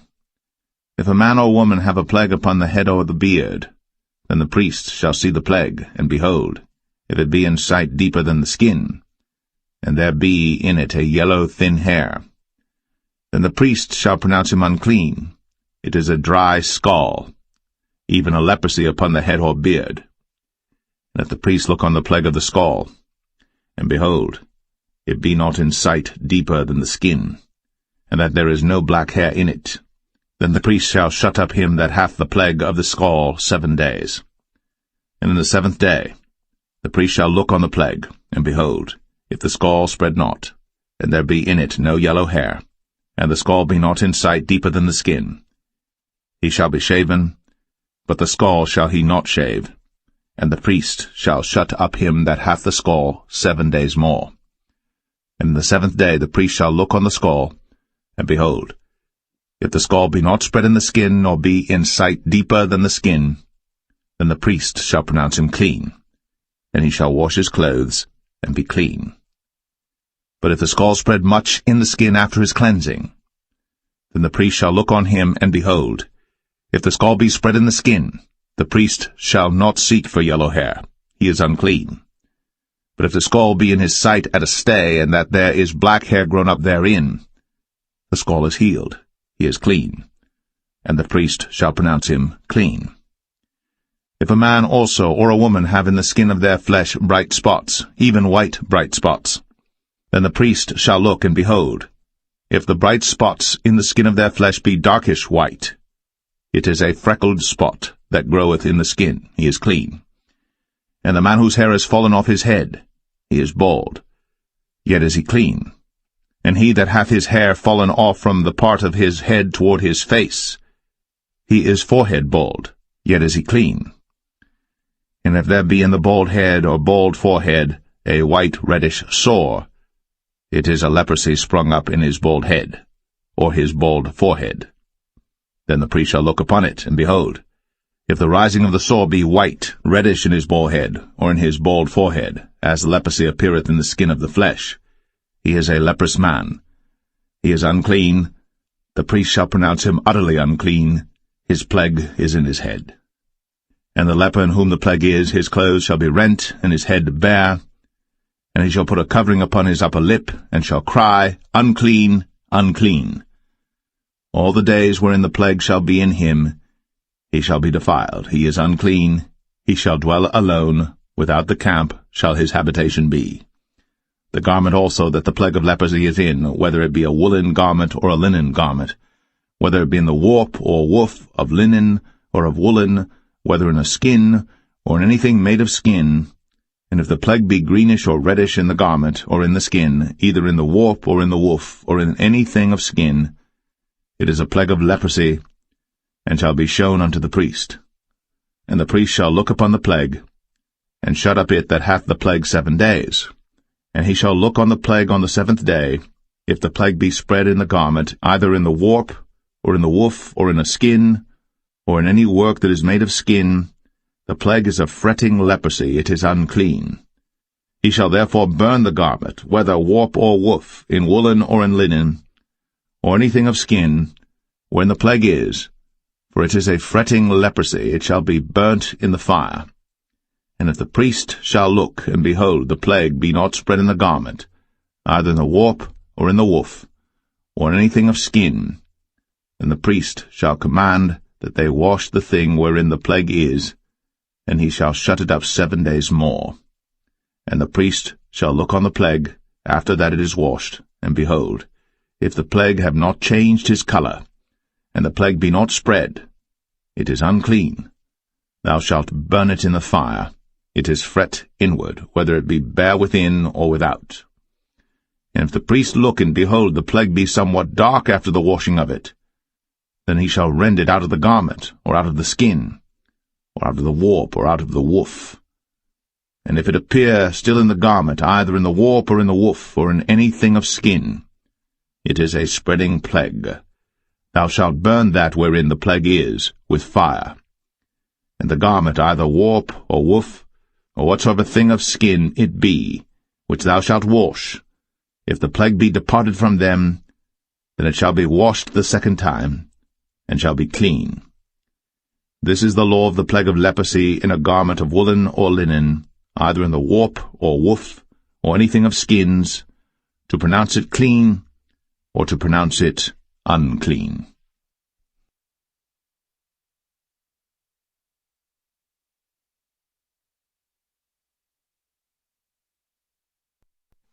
Leviticus 14. And the Lord spake unto Moses, saying, This shall be the law of the leper in the day of his cleansing. He shall be brought unto the priest.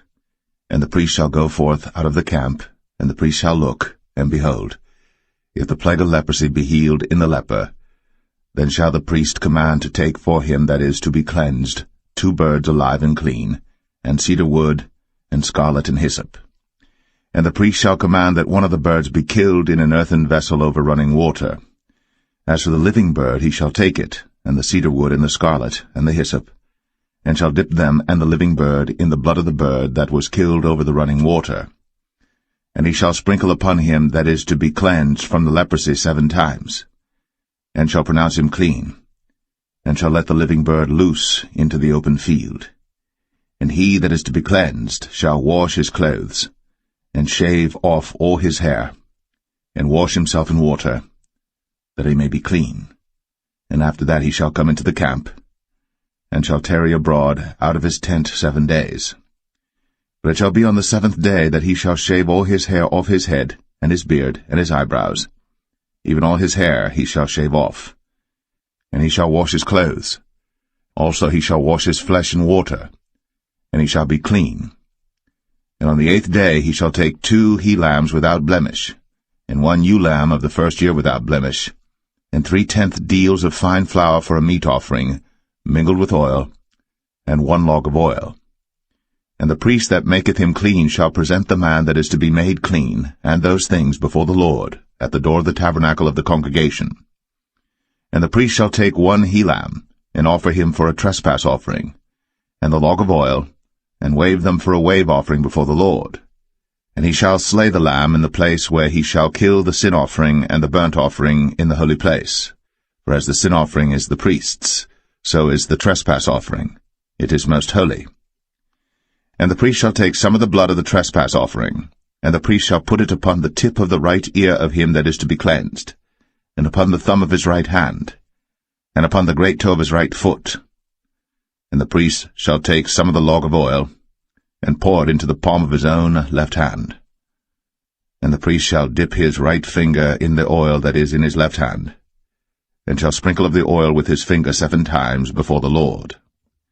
And of the rest of the oil that is in his hand shall the priest put upon the tip of the right ear of him that is to be cleansed, and upon the thumb of his right hand, and upon the great toe of his right foot, upon the blood of the trespass offering.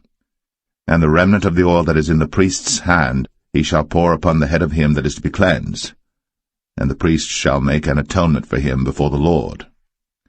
And the priest shall offer the sin offering, and make an atonement for him that is to be cleansed from his uncleanness. And afterward he shall kill the burnt offering. And the priest shall offer the burnt offering and the meat offering upon the altar. And the priest shall make an atonement for him, and he shall be clean. And if he be poor, and cannot get so much, then he shall take 1 lamb for a trespass offering to be waved, to make an atonement for him, and 1/10 deal of fine flour mingled with oil for a meat offering, and a log of oil, and 2 turtle doves, or 2 young pigeons, such as he is able to get, and the one shall be a sin offering, and the other a burnt offering. And he shall bring them on the 8th day for his cleansing unto the priest, unto the door of the tabernacle of the congregation before the Lord. And the priest shall take the lamb of the trespass offering, and the log of oil, and the priest shall wave them for a wave offering before the Lord. And he shall kill the lamb of the trespass offering, and the priest shall take some of the blood of the trespass offering, and put it upon the tip of the right ear of him that is to be cleansed, and upon the thumb of his right hand, and upon the great toe of his right foot. And the priest shall pour of the oil into the palm of his own left hand. And the priest shall sprinkle with his right finger some of the oil that is in his left hand 7 times before the Lord. And the priest shall put of the oil that is in his hand upon the tip of the right ear of him that is to be cleansed, and upon the thumb of his right hand, and upon the great toe of his right foot, upon the place of the blood of the trespass offering. And the rest of the oil that is in the priest's hand he shall put upon the head of him that is to be cleansed, to make an atonement for him before the Lord. And he shall offer the one of the turtle doves, or of the young pigeons, such as he can get, even such as he is able to get, the one for a sin offering, and the other for a burnt offering, with the meat offering. And the priest shall make an atonement for him that is to be cleansed before the Lord. This is the law of him in whom is the plague of leprosy, whose hand is not able to get that which pertaineth to his cleansing. And the Lord spake unto Moses and unto Aaron, saying, When ye be come into the land of Canaan, which I give to you for a possession, and I put the plague of leprosy in a house of the land of your possession, and he that owneth the house shall come and tell the priest, saying, It seemeth to me there is as it were a plague in the house.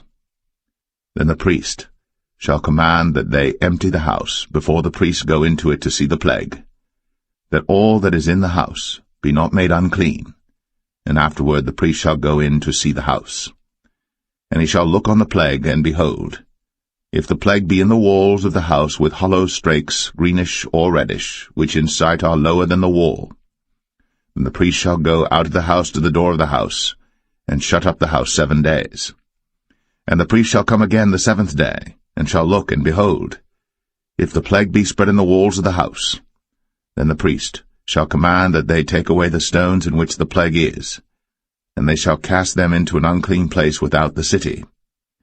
And he shall cause the house to be scraped within round about, and they shall pour out the dust that they scrape off without the city into an unclean place. And they shall take other stones, and put them in the place of those stones. And he shall take other mortar, and shall plaster the house.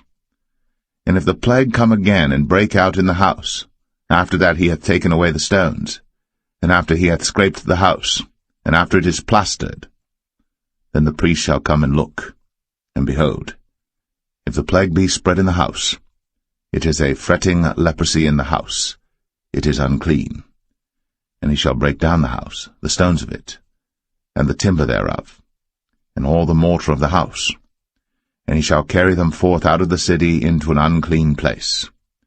Moreover, he that goeth into the house all the while that it is shut up shall be unclean until the even. And he that lieth in the house shall wash his clothes, and he that eateth in the house shall wash his clothes.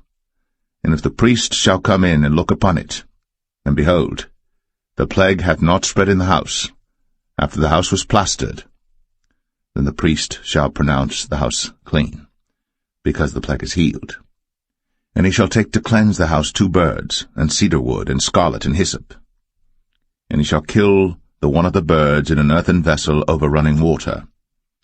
And he shall take the cedar wood, and the hyssop, and the scarlet, and the living bird, and dip them in the blood of the slain bird, and in the running water, and sprinkle the house 7 times. And he shall cleanse the house with the blood of the bird, and with the running water, and with the living bird, and with the cedar wood, and with the hyssop, and with the scarlet. But he shall let go the living bird out of the city into the open fields, and make an atonement for the house, and it shall be clean.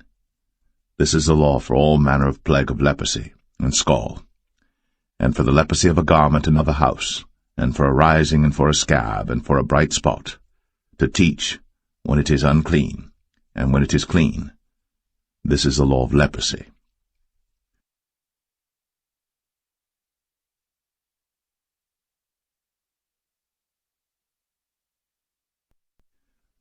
Leviticus 15.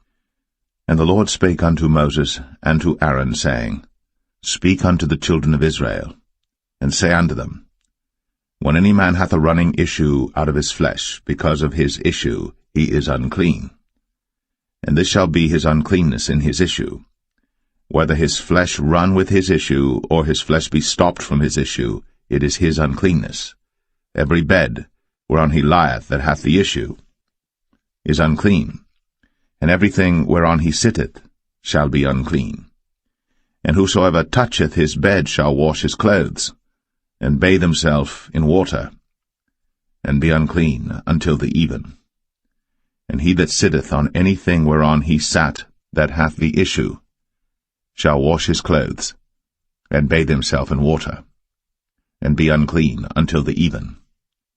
And he that toucheth the flesh of him that hath the issue shall wash his clothes, and bathe himself in water, and be unclean until the even. And if he that hath the issue spit upon him that is clean, then he shall wash his clothes, and bathe himself in water, and be unclean until the even. And what saddle soever he rideth upon that hath the issue shall be unclean. And whosoever toucheth anything that was under him shall be unclean until the even. And he that beareth any of those things shall wash his clothes, and bathe himself in water, and be unclean until the even. And whomsoever he toucheth that hath the issue, and hath not rinsed his hands in water, he shall wash his clothes, and bathe himself in water, and be unclean until the even. And the vessel of earth that he toucheth, which hath the issue, shall be broken, and every vessel of wood shall be rinsed in water. And when he that hath an issue is cleansed of his issue, then he shall number to himself 7 days for his cleansing, and wash his clothes, and bathe his flesh in running water, and shall be clean.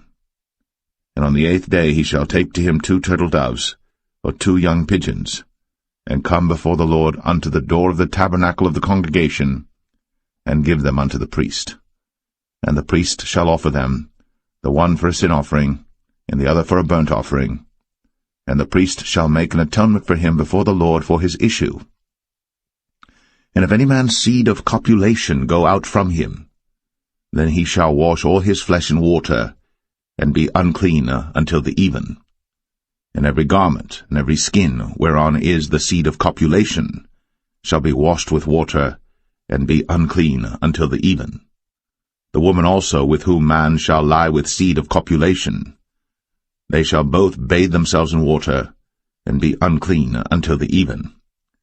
And if a woman have an issue, and her issue in her flesh be blood, she shall be put apart 7 days, and whosoever toucheth her shall be unclean until the even. And everything that she lieth upon in her separation shall be unclean. Everything also that she sitteth upon shall be unclean. And whosoever toucheth her bed shall wash his clothes, and bathe himself in water, and be unclean until the even. And whosoever toucheth anything that she sat upon shall wash his clothes, and bathe himself in water, and be unclean until the even.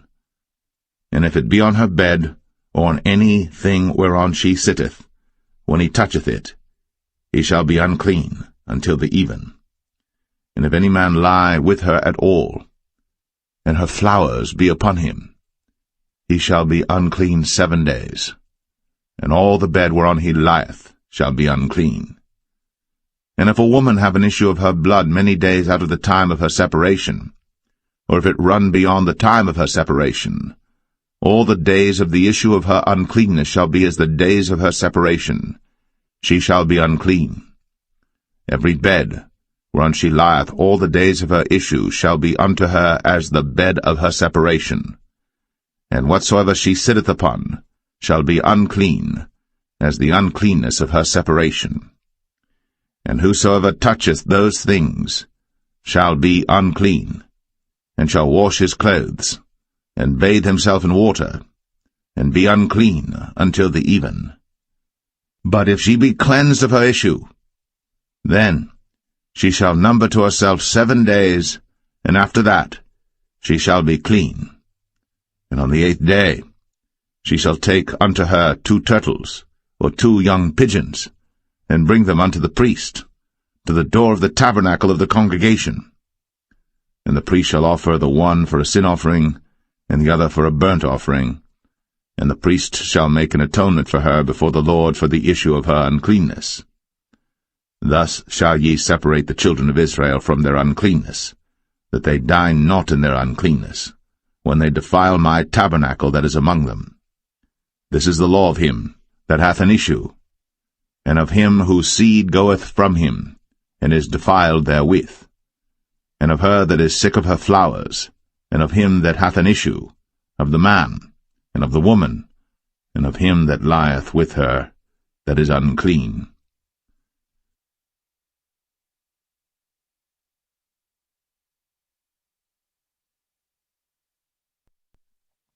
Leviticus 16. And the Lord spake unto Moses after the death of the 2 sons of Aaron, when they offered before the Lord and died. And the Lord said unto Moses, Speak unto Aaron thy brother, that he come not at all times into the holy place within the veil before the mercy seat, which is upon the ark, that he die not. For I will appear in the cloud upon the mercy seat. Thus shall Aaron come into the holy place with a young bullock for a sin offering, and a ram for a burnt offering. He shall put on the holy linen coat, and he shall have the linen breeches upon his flesh, and shall be girded with a linen girdle, and with the linen mitre shall he be attired. These are holy garments. Therefore shall he wash his flesh in water, and so put them on. And he shall take of the congregation of the children of Israel 2 kids of the goats for a sin offering, and 1 ram for a burnt offering.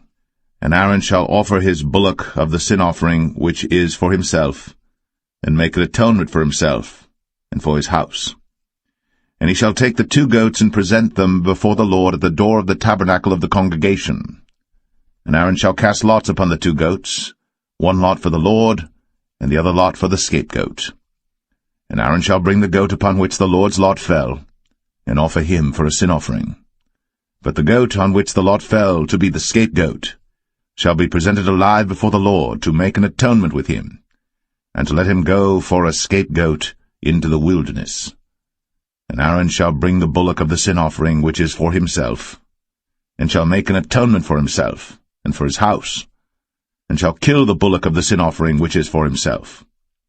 And he shall take a censer full of burning coals of fire from off the altar before the Lord, and his hands full of sweet incense beaten small, and bring it within the veil.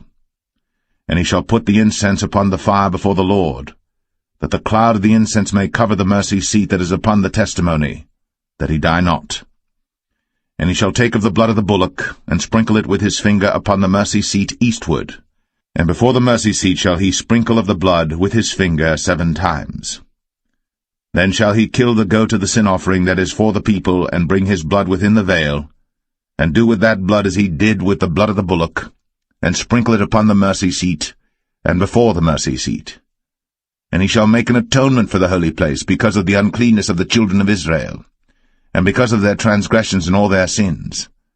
And so shall he do for the tabernacle of the congregation that remaineth among them in the midst of their uncleanness. And there shall be no man in the tabernacle of the congregation when he goeth in to make an atonement in the holy place, until he come out, and have made an atonement for himself, and for his household, and for all the congregation of Israel. And he shall go out unto the altar that is before the Lord, and make an atonement for it, and shall take of the blood of the bullock, and of the blood of the goat, and put it upon the horns of the altar round about.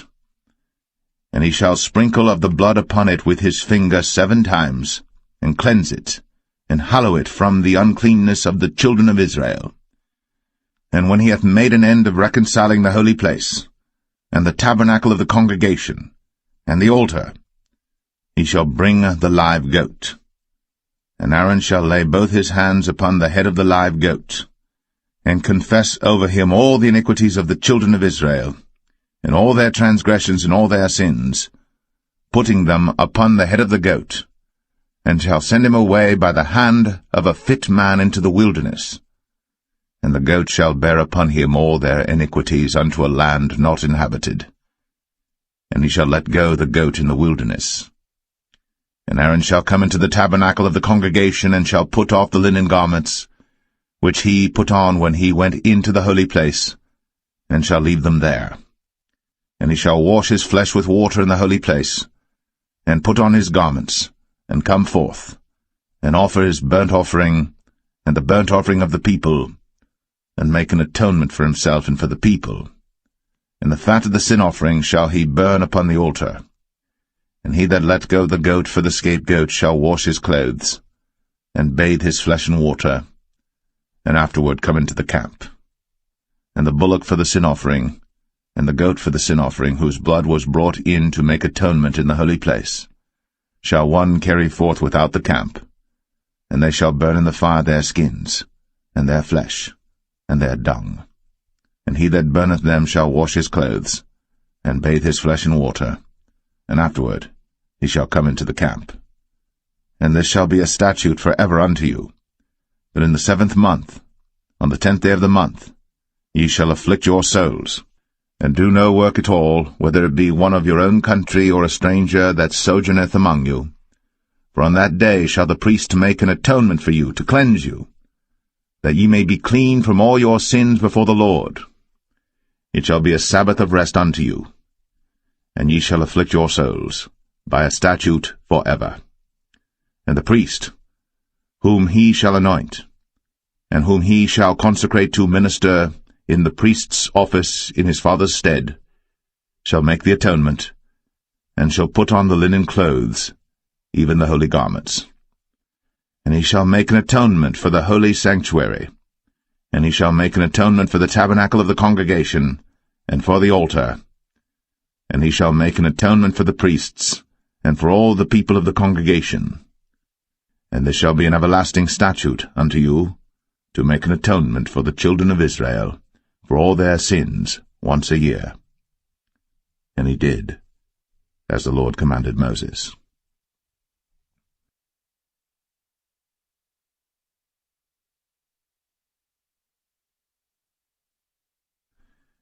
Leviticus 17. And the Lord spake unto Moses, saying, Speak unto Aaron, and unto his sons, and unto all the children of Israel, and say unto them, This is the thing which the Lord hath commanded, saying, What man soever there be of the house of Israel that killeth an ox, or lamb, or goat, in the camp, or that killeth it out of the camp, and bringeth it not unto the door of the tabernacle of the congregation to offer an offering unto the Lord before the tabernacle of the Lord, blood shall be imputed unto that man. He hath shed blood, and that man shall be cut off from among his people.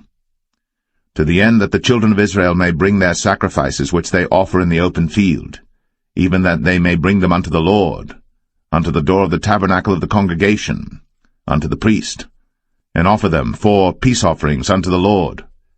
And the priest shall sprinkle the blood upon the altar of the Lord at the door of the tabernacle of the congregation, and burn the fat for a sweet savour unto the Lord.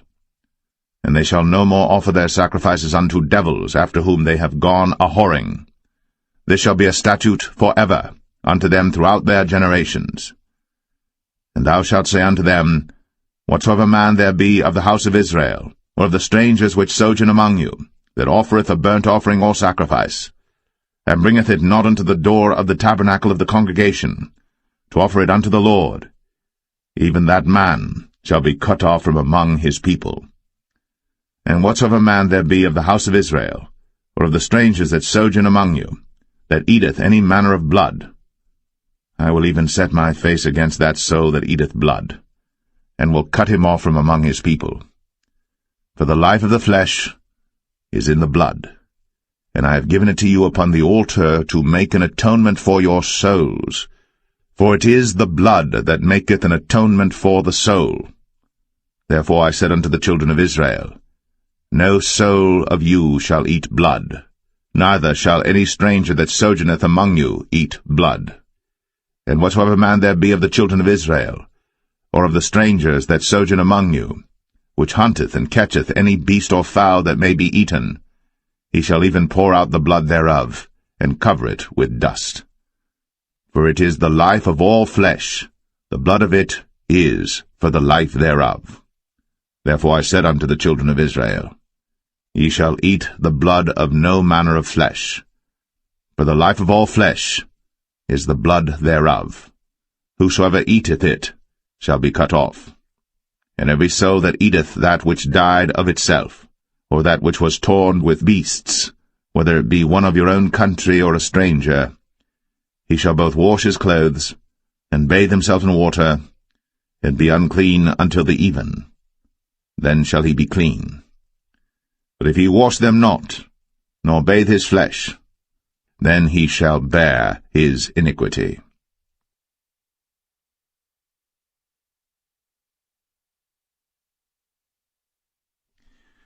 Leviticus 18.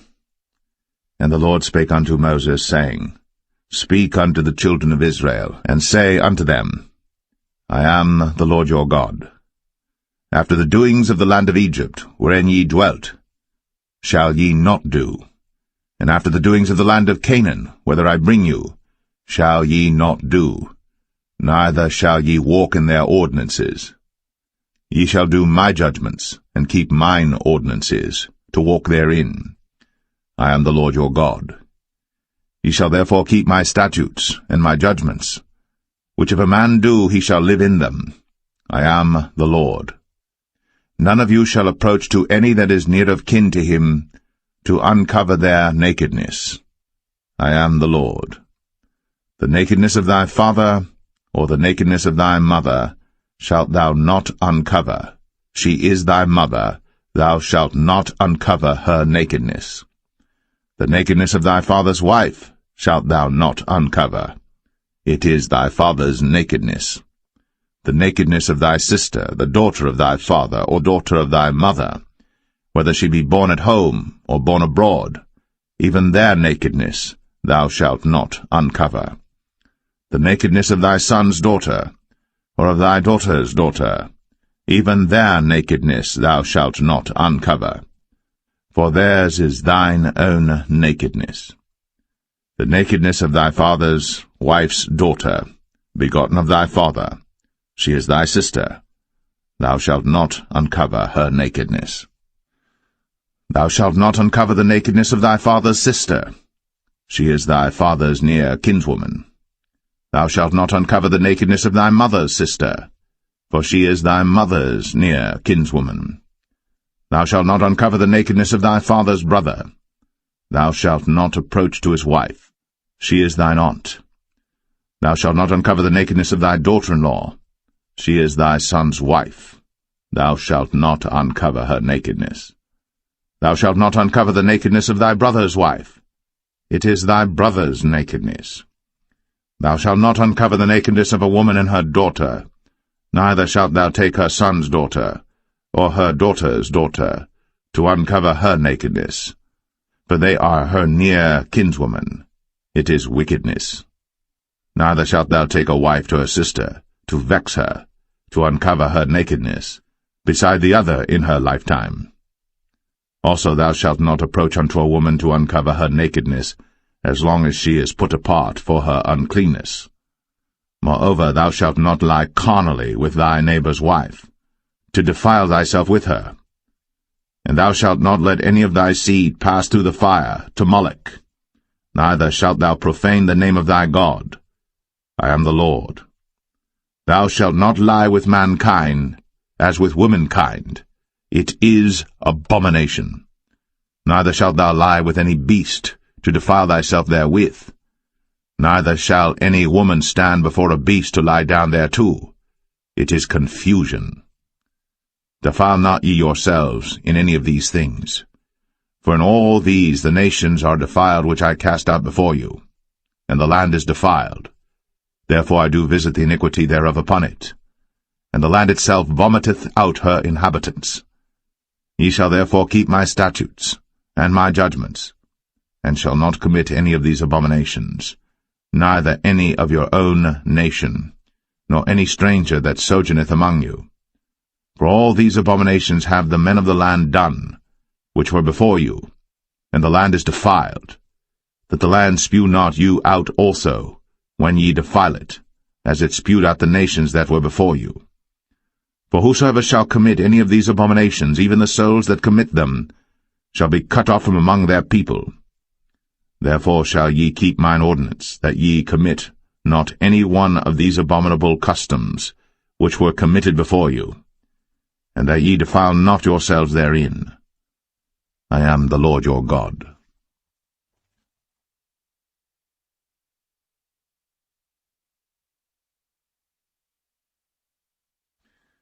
Leviticus 19. And the Lord spake unto Moses, saying, Speak unto all the congregation of the children of Israel, and say unto them, Ye shall be holy, for I, the Lord your God, am holy. Ye shall fear every man his mother, and his father, and keep my Sabbaths. I am the Lord your God. Turn ye not unto idols, nor make to yourselves molten gods. I am the Lord your God. And if ye offer a sacrifice of peace offerings unto the Lord, ye shall offer it at your own will. It shall be eaten the same day ye offer it, and on the morrow. And if aught remain until the third day, it shall be burnt in the fire. And if it be eaten at all on the third day, it is abominable, it shall not be accepted. Therefore every one that eateth it shall bear his iniquity, because he hath profaned the hallowed thing of the Lord, and that so shall be cut off from among his people. And when ye reap the harvest of your land, thou shalt not wholly reap the corners of thy field, neither shalt thou gather the gleanings of thy harvest.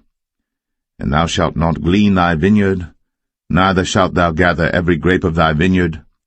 Thou shalt leave them for the poor and stranger. I am the Lord your God. Ye shall not steal, neither deal falsely, neither lie one to another. And ye shall not swear by my name falsely, neither shalt thou profane the name of thy God. I am the Lord. Thou shalt not defraud thy neighbor, neither rob him. The wages of him that is hired shall not abide with thee all night until the morning. Thou shalt not curse the deaf, nor put a stumbling block before the blind, but shall fear thy God. I am the Lord. Ye shall do no unrighteousness in judgment. Thou shalt not respect the person of the poor, nor honor the person of the mighty, but in righteousness shalt thou judge thy neighbor. Thou shalt not go up and down as a talebearer among thy people, neither shalt thou stand against the blood of thy neighbor. I am the Lord. Thou shalt not hate thy brother in thine heart. Thou shalt in any wise rebuke thy neighbor, and not suffer sin upon him. Thou shalt not avenge, nor bear any grudge against the children of thy people. But thou shalt love thy neighbor as thyself. I am the Lord. Ye shall keep my statutes.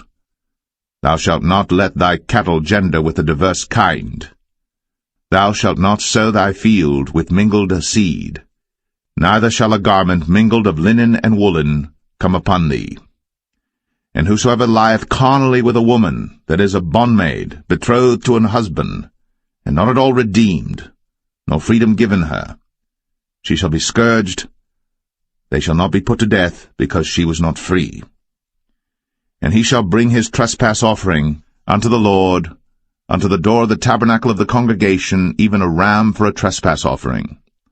And the priest shall make an atonement for him with the ram of the trespass offering before the Lord for his sin which he hath done, and the sin which he hath done shall be forgiven him. And when ye shall come into the land, and shall have planted all manner of trees for food, then ye shall count the fruit thereof as uncircumcised. 3 years shall it be as uncircumcised unto you. It shall not be eaten of. But in the 4th year all the fruit thereof shall be holy to praise the Lord withal. And in the 5th year shall ye eat of the fruit thereof, that it may yield unto you the increase thereof. I am the Lord your God. Ye shall not eat anything with the blood, neither shall ye use enchantment, nor observe times. Ye shall not round the corners of your heads, neither shalt thou mar the corners of thy beard. Ye shall not make any cuttings in your flesh for the dead, nor print any marks upon you. I am the Lord. Do not prostitute thy daughter to cause her to be a whore, lest the land fall to whoredom, and the land become full of wickedness. Ye shall keep my Sabbaths, and reverence my sanctuary. I am the Lord. Regard not them that have familiar spirits, neither seek after wizards, to be defiled by them. I am the Lord your God. Thou shalt rise up before the hoary head, and honour the face of the old man, and fear thy God. I am the Lord. And if a stranger sojourn with thee in your land, ye shall not vex him. But the stranger that dwelleth with you shall be unto you as one born among you, and thou shalt love him as thyself. For ye were strangers in the land of Egypt. I am the Lord your God. Ye shall do no unrighteousness in judgment, and mete yard in weight or in measure. Just balances, just weights, a just ephah, and a just hin shall ye have. I am the Lord your God, which brought you out of the land of Egypt. Therefore shall ye observe all my statutes, and all my judgments, and do them. I am the Lord.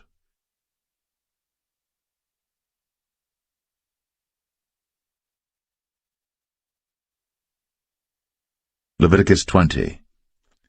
And the Lord spake unto Moses, saying, Again, thou shalt say to the children of Israel, Whosoever he be of the children of Israel, or of the strangers that sojourn in Israel, that giveth any of his seed unto Moloch, he shall surely be put to death. The people of the land shall stone him with stones. And I will set my face against that man, and will cut him off from among his people, because he hath given of his seed unto Moloch, to defile my sanctuary, and to profane my holy name. And if the people of the land do any ways hide their eyes from the man, when he giveth of his seed unto Moloch, and kill him not, then I will set my face against that man, and against his family, and will cut him off, and all that go a-whoring after him, to commit whoredom with Moloch from among their people. And the soul that turneth after such as have familiar spirits, and after wizards, to go a-whoring after them, I will even set my face against that soul, and will cut him off from among his people. Sanctify yourselves, therefore, and be ye holy, for I am the Lord your God. And ye shall keep my statutes, and do them. I am the Lord which sanctify you. For every one that curseth his father or his mother shall be surely put to death. he hath cursed his father or his mother, his blood shall be upon him. And the man that committeth adultery with another man's wife, even he that committeth adultery with his neighbour's wife, the adulterer and the adulteress shall surely be put to death. And the man that lieth with his father's wife hath uncovered his father's nakedness. Both of them shall surely be put to death. Their blood shall be upon them. And if a man lie with his daughter-in-law, both of them shall surely be put to death. They have wrought confusion. Their blood shall be upon them. If a man also lie with mankind, as he lieth with a woman, both of them have committed an abomination. They shall surely be put to death. Their blood shall be upon them. And if a man take a wife and her mother, it is wickedness. They shall be burnt with fire, both he and they, that there be no wickedness among you. And if a man lie with a beast, he shall surely be put to death, and ye shall slay the beast. And if a woman approach unto any beast, and lie down thereto, thou shalt kill the woman and the beast. They shall surely be put to death. Their blood shall be upon them. And if a man shall take his sister, his father's daughter, or his mother's daughter, and see her nakedness, and she see his nakedness, it is a wicked thing, when they shall be cut off in the sight of their people. He hath uncovered his sister's nakedness, he shall bear his iniquity. And if a man shall lie with a woman having her sickness, and shall uncover her nakedness, he hath discovered her fountain, and she hath uncovered the fountain of her blood, and both of them shall be cut off from among their people. And thou shalt not uncover the nakedness of thy mother's sister, nor of thy father's sister, for he uncovereth his near kin. They shall bear their iniquity. And if a man shall lie with his uncle's wife, he hath uncovered his uncle's nakedness. They shall bear their sin. They shall die childless. And if a man shall take his brother's wife, it is an unclean thing. He hath uncovered his brother's nakedness. They shall be childless. Ye shall therefore keep all my statutes and all my judgments, and do them, that the land, whither I bring you to dwell therein, spew you not out. And ye shall not walk in the manners of the nation, which I cast out before you. For they committed all these things, and therefore I abhorred them. But I have said unto you, Ye shall inherit their land, and I will give it unto you to possess it, the land that floweth with milk and honey. I am the Lord your God, which have separated you from other people. Ye shall therefore put difference between clean beasts and unclean, and between unclean fowls and clean. And ye shall not make your souls abominable by beast, or by fowl, or by any manner of living thing that creepeth on the ground, which I have separated from you as unclean. And ye shall be holy unto me, for I the Lord am holy, and have severed you from other people, that ye should be mine. A man also, or woman that hath a familiar spirit, or that is a wizard, shall surely be put to death. They shall stone them with stones, their blood shall be upon them.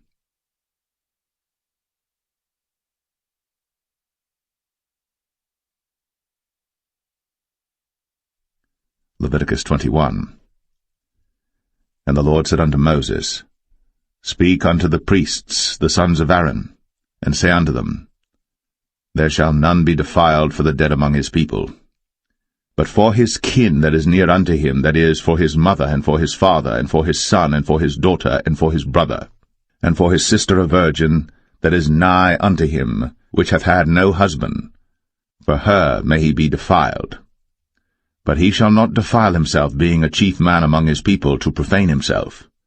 They shall not make baldness upon their head, neither shall they shave off the corner of their beard, nor make any cuttings in their flesh.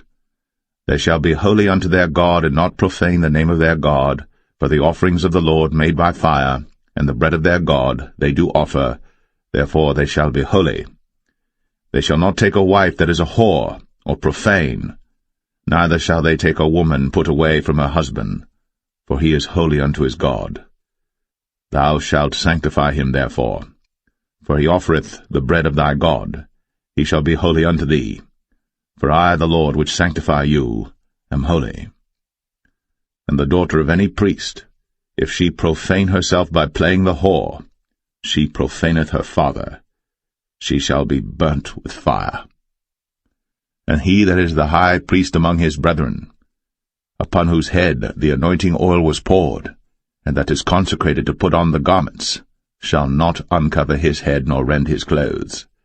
Neither shall he go into any dead body, nor defile himself for his father, or for his mother. Neither shall he go out of the sanctuary, nor profane the sanctuary of his God. For the crown of the anointing oil of his God is upon him. I am the Lord. And he shall take a wife in her virginity, a widow, or a divorced woman, or profane, or an harlot. These shall he not take, but he shall take a virgin of his own people to wife. Neither shall he profane his seed among his people, for I the Lord do sanctify him. And the Lord spake unto Moses, saying, Speak unto Aaron, saying, Whosoever he be of thy seed in their generations that hath any blemish, let him not approach to offer the bread of his God. For whatsoever man he be that hath a blemish, he shall not approach, a blind man, or a lame, or he that hath a flat nose, or anything superfluous, or a man that is broken-footed, or broken-handed, or crooked-backed, or a dwarf, or that hath a blemish in his eye, or be scurvy, or scabbed, or hath his stones broken. No man that hath a blemish of the seed of Aaron the priest shall come nigh to offer the offerings of the Lord made by fire. He hath a blemish. He shall not come nigh to offer the bread of his God. He shall eat the bread of his God, both of the most holy and of the holy. Only he shall not go in unto the veil, nor come nigh unto the altar, because he hath a blemish, that he profane not my sanctuaries. For I the Lord do sanctify them. And Moses told it unto Aaron and to his sons, and unto all the children of Israel.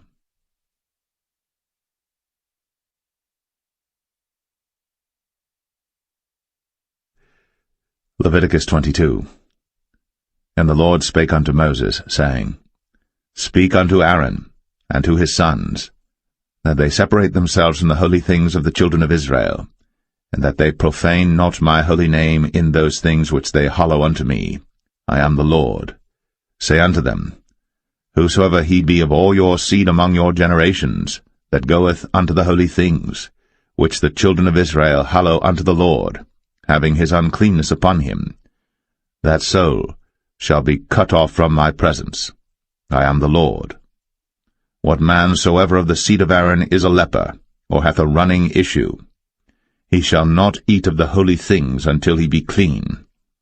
And whoso toucheth anything that is unclean by the dead, or a man whose seed goeth from him, or whosoever toucheth any creeping thing, whereby he may be made unclean, or a man of whom he may take uncleanness, whatsoever uncleanness he hath, the soul which hath touched any such shall be unclean until even, and shall not eat of the holy things, unless he wash his flesh with water. And when the sun is down, he shall be clean, and shall afterward eat of the holy things, because it is his food. That which dieth of itself, or is torn with beasts, he shall not eat to defile himself therewith. I am the Lord. They shall therefore keep mine ordinance, lest they bear sin for it, and die therefore, if they profane it. I the Lord do sanctify them. There shall no stranger eat of the holy thing. A sojourner of the priest, or an hired servant, shall not eat of the holy thing. But if the priest buy any soul with his money, he shall eat of it. And he that is born in his house, they shall eat of his meat. If the priest's daughter also be married unto a stranger, she may not eat of an offering of the holy things. But if the priest's daughter be a widow, or divorced, and have no child, and is returned unto her father's house, as in her youth, she shall eat of her father's meat. But there shall no stranger eat thereof. And if a man eat of the holy thing unwittingly, then he shall put the 5th part thereof unto it, and shall give it unto the priest with the holy thing. And they shall not profane the holy things of the children of Israel, which they offer unto the Lord, or suffer them to bear the iniquity of trespass, when they eat their holy things. For I the Lord do sanctify them. And the Lord spake unto Moses, saying, Speak unto Aaron and to his sons, and unto all the children of Israel, and say unto them, Whatsoever he be of the house of Israel, or of the strangers in Israel, that will offer his oblation for all his vows, and for all his freewill offerings, which they will offer unto the Lord for a burnt offering, ye shall offer at your own will a male without blemish, of the beeves, of the sheep, or of the goats.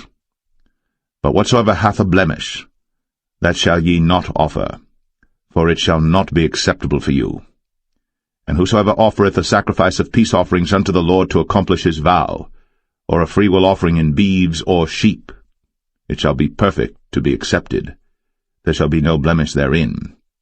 Blind, or broken, or maimed, or having a wen, or scurvy, or scabbed, ye shall not offer these unto the Lord, nor make an offering by fire of them upon the altar unto the Lord, either a bullock, or a lamb that hath anything superfluous or lacking in his parts, that mayest thou offer for a freewill offering, but for a vow it shall not be accepted.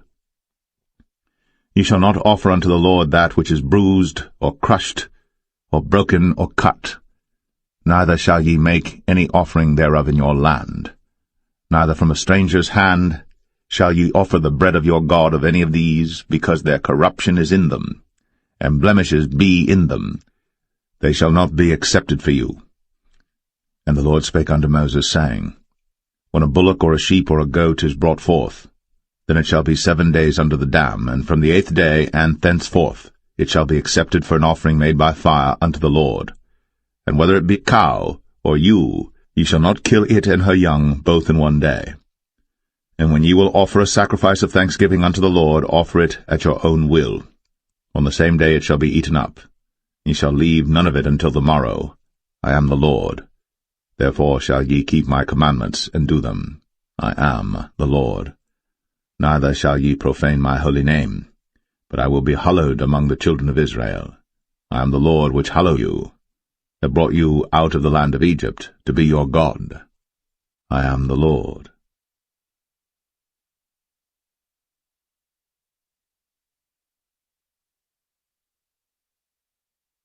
Leviticus 23.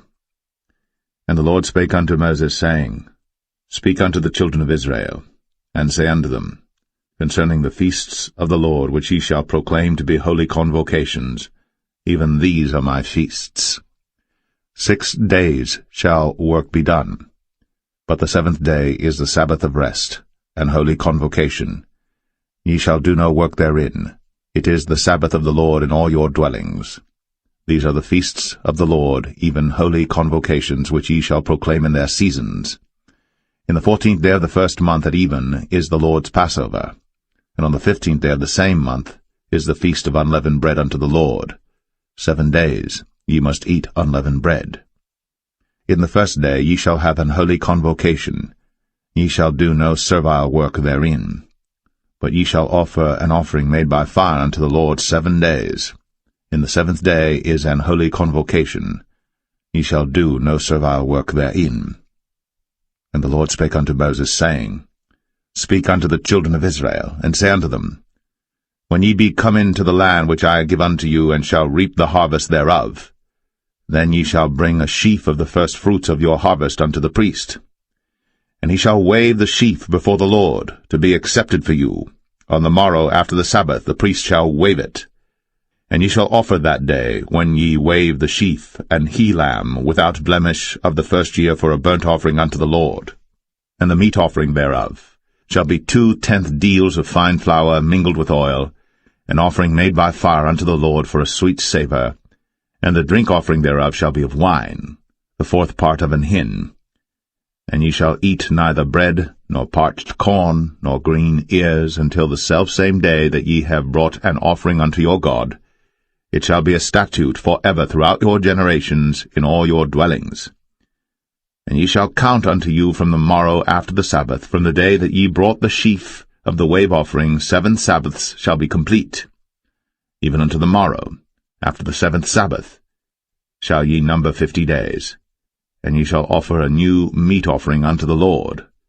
Ye shall bring out of your habitations 2 wave loaves of 2/10 deals.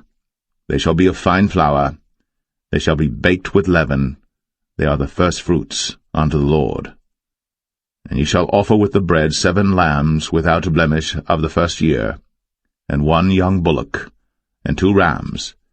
They shall be for a burnt offering unto the Lord, with their meat offering, and their drink offerings, even an offering made by fire of sweet savour unto the Lord. Then ye shall sacrifice 1 kid of the goats for a sin offering, and 2 lambs of the first year for a sacrifice of peace offerings. And the priest shall wave them with the bread of the firstfruits for a wave offering before the Lord. With the 2 lambs they shall be holy to the Lord for the priests. And ye shall proclaim on the selfsame day that it may be an holy convocation unto you. Ye shall do no servile work therein. It shall be a statute for ever in all your dwellings throughout your generations. And when ye reap the harvest of your land, thou shalt not make clean riddance of the corners of thy field when thou reapest, neither shalt thou gather any gleanings of thy harvest. Thou shalt leave them unto the poor, and to the stranger. I am the Lord your God. And the Lord spake unto Moses, saying, Speak unto the children of Israel, saying, In the 7th month, in the 1st day of the month, shall ye have a Sabbath, a memorial of blowing of trumpets, and holy convocation. Ye shall do no servile work therein, but ye shall offer an offering made by fire unto the Lord. And the Lord spake unto Moses, saying, Also on the 10th day of this 7th month there shall be a day of atonement. It shall be an holy convocation unto you. And ye shall afflict your souls, and offer an offering made by fire unto the Lord. And ye shall do no work in that same day. For it is a day of atonement, to make an atonement for you before the Lord your God. For whatsoever soul it be that shall not be afflicted in that same day, he shall be cut off from among his people. And whatsoever soul it be that doeth any work in that same day, the same soul will I destroy from among his people. He shall do no manner of work. It shall be a statute for ever throughout your generations in all your dwellings. It shall be unto you a Sabbath of rest, and ye shall afflict your souls. In the 9th day of the month at even, from even unto even shall ye celebrate your Sabbath. And the Lord spake unto Moses, saying, Speak unto the children of Israel, saying, The 15th day of this 7th month shall be the Feast of Tabernacles for 7 days unto the Lord. On the 1st day shall be an holy convocation. Ye shall do no servile work therein. 7 days ye shall offer an offering made by fire unto the Lord. On the 8th day shall be an holy convocation unto you. And ye shall offer an offering made by fire unto the Lord. It is a solemn assembly. And ye shall do no servile work therein.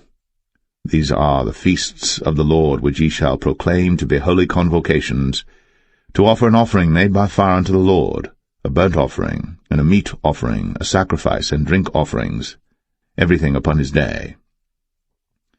Beside the Sabbaths of the Lord, and beside your gifts, and beside all your vows, and beside all your free will offerings which ye give unto the Lord, also in the 15th day of the 7th month, when ye have gathered in the fruit of the land, ye shall keep a feast unto the Lord 7 days. On the 1st day shall be a Sabbath, and on the 8th day shall be a Sabbath. And ye shall take you on the 1st day the boughs of goodly trees, branches of palm trees, and the boughs of thick trees, and willows of the brook. And ye shall rejoice before the Lord your God 7 days. And ye shall keep it a feast unto the Lord 7 days in the year. It shall be a statute for ever in your generations. Ye shall celebrate it in the 7th month. Ye shall dwell in booths 7 days. All that are Israelites born shall dwell in booths. That your generations may know that I made the children of Israel to dwell in booths, when I brought them out of the land of Egypt. I am the Lord your God. And Moses declared unto the children of Israel the feasts of the Lord.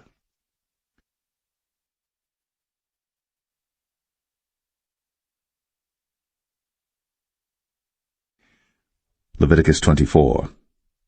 And the Lord spake unto Moses, saying, Command the children of Israel, that they bring unto thee pure oil olive beaten for the light, to cause the lamps to burn continually. Without the veil of the testimony, in the tabernacle of the congregation, shall Aaron order it from the evening unto the morning before the Lord continually. It shall be a statute for ever in your generations. He shall order the lamps upon the pure candlestick before the Lord continually. And thou shalt take fine flour, and bake 12 cakes thereof. 2/10 deals shall be in one cake. And thou shalt set them in 2 rows, 6 in a row, upon the pure table before the Lord. And thou shalt put pure frankincense upon each row, that it may be on the bread for a memorial, even an offering made by fire unto the Lord. Every Sabbath he shall set it in order before the Lord continually, being taken from the children of Israel by an everlasting covenant. And it shall be Aaron's and his sons, and they shall eat it in the holy place. For it is most holy unto him of the offerings of the Lord made by fire, by a perpetual statute.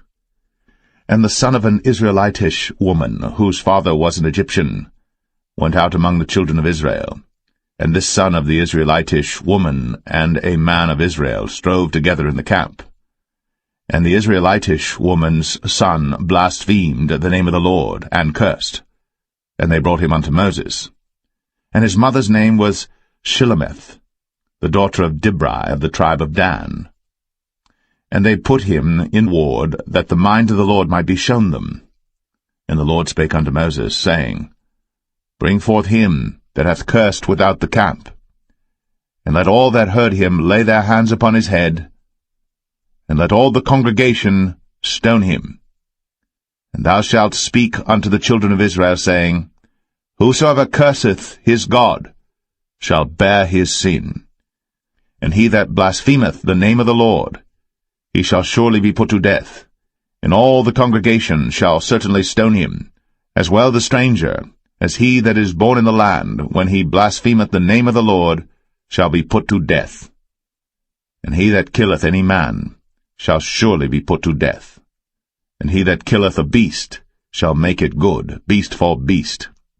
And if a man cause a blemish in his neighbor, as he hath done, so shall it be done to him. Breach for breach, eye for eye, tooth for tooth. As he hath caused a blemish in a man, so shall it be done to him again. And he that killeth a beast, he shall restore it. And he that killeth a man, he shall be put to death. Ye shall have one manner of law, as well for the stranger as for one of your own country. For I am the Lord your God. And Moses spake to the children of Israel, that they should bring forth him that had cursed out of the camp, and stone him with stones. And the children of Israel did as the Lord commanded Moses.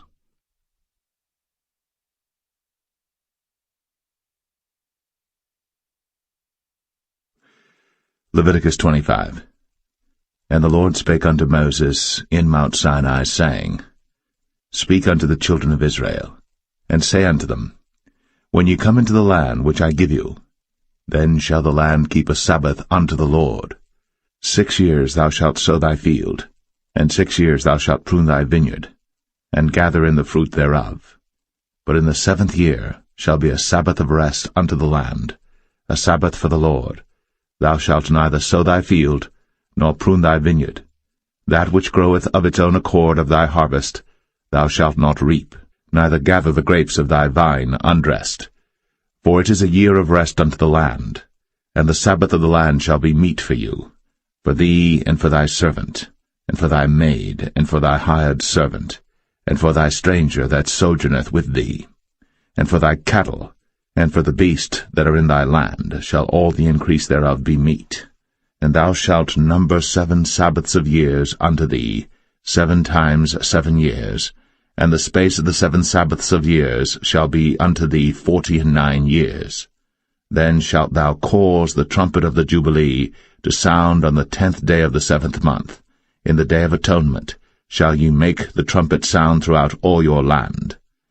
And ye shall hallow the 50th year, and proclaim liberty throughout all the land unto all the inhabitants thereof.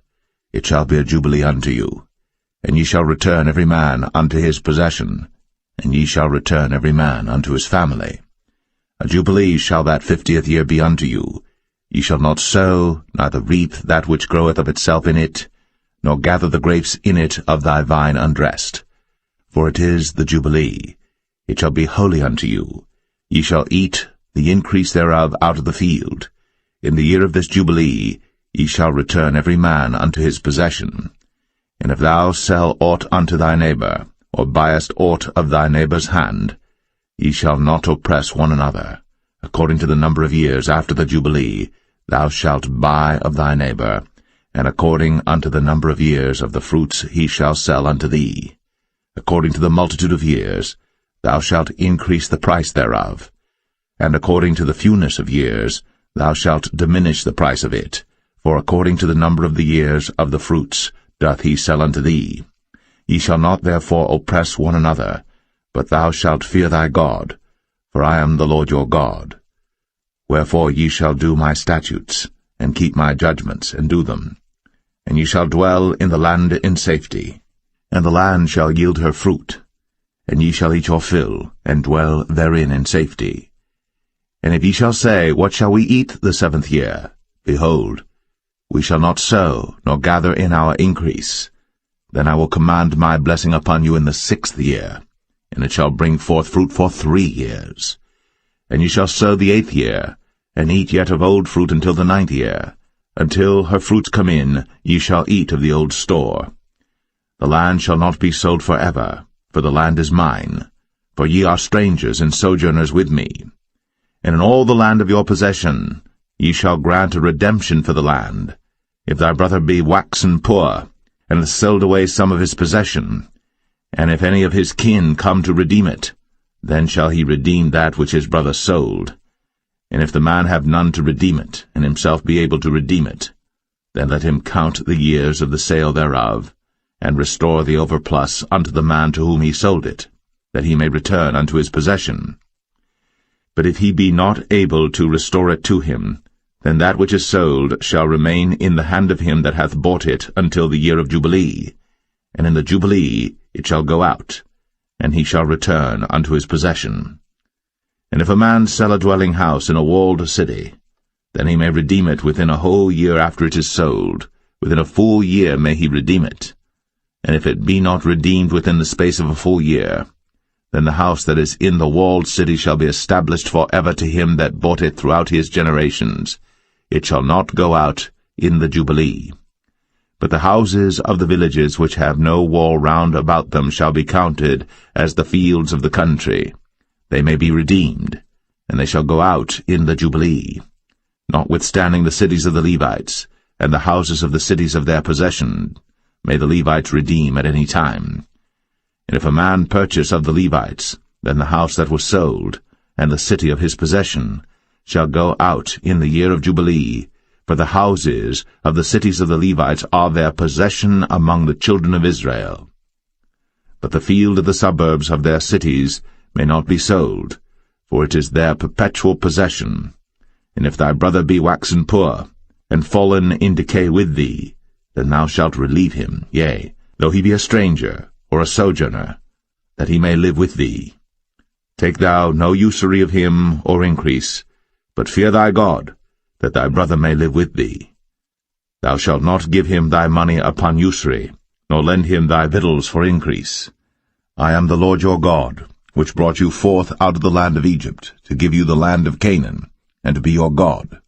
And if thy brother that dwelleth by thee be waxen poor, and be sold unto thee, thou shalt not compel him to serve as a bondservant, but as an hired servant, and as a sojourner. He shall be with thee, and shall serve thee unto the year of Jubilee. And then shall he depart from thee, both he and his children with him, and shall return unto his own family, and unto the possession of his fathers shall he return. For they are my servants, which I brought forth out of the land of Egypt. They shall not be sold as bondmen. Thou shalt not rule over him with rigor, but shalt fear thy God. Both thy bondmen and thy bondmaids, which thou shalt have, shall be of the heathen that are round about you. Of them shall ye buy bondmen and bondmaids. Moreover, of the children of the strangers that do sojourn among you, of them shall ye buy, and of their families that are with you, which they begat in your land, and they shall be your possession. And ye shall take them as an inheritance for your children after you, to inherit them for a possession. They shall be your bondmen for ever. But over your brethren the children of Israel, Ye shall not rule one over another with rigor. And if a sojourner or stranger wax rich by thee, and thy brother that dwelleth by him wax poor, and sell himself unto the stranger or sojourner by thee, or to the stock of the stranger's family, after that he is sold, he may be redeemed again. One of his brethren may redeem him. Either his uncle or his uncle's son may redeem him, or any that is nigh of kin unto him of his family may redeem him, or if he be able, he may redeem himself. And he shall reckon with him that bought him from the year that he was sold to him unto the year of Jubilee. And the price of his sale shall be according unto the number of years, according to the time of an hired servant shall it be with him. If there be yet many years behind, according unto them, he shall give again the price of his redemption out of the money that he was bought for. And if there remain but few years unto the year of Jubilee, then he shall count with him, and according unto his years shall he give him again the price of his redemption. And as a yearly hired servant shall he be with him, and the other shall not rule with rigor over him in thy sight. And if he be not redeemed in these years, then he shall go out in the year of Jubilee, both he and his children with him. For unto me the children of Israel are servants. They are my servants whom I brought forth out of the land of Egypt. I am the Lord your God.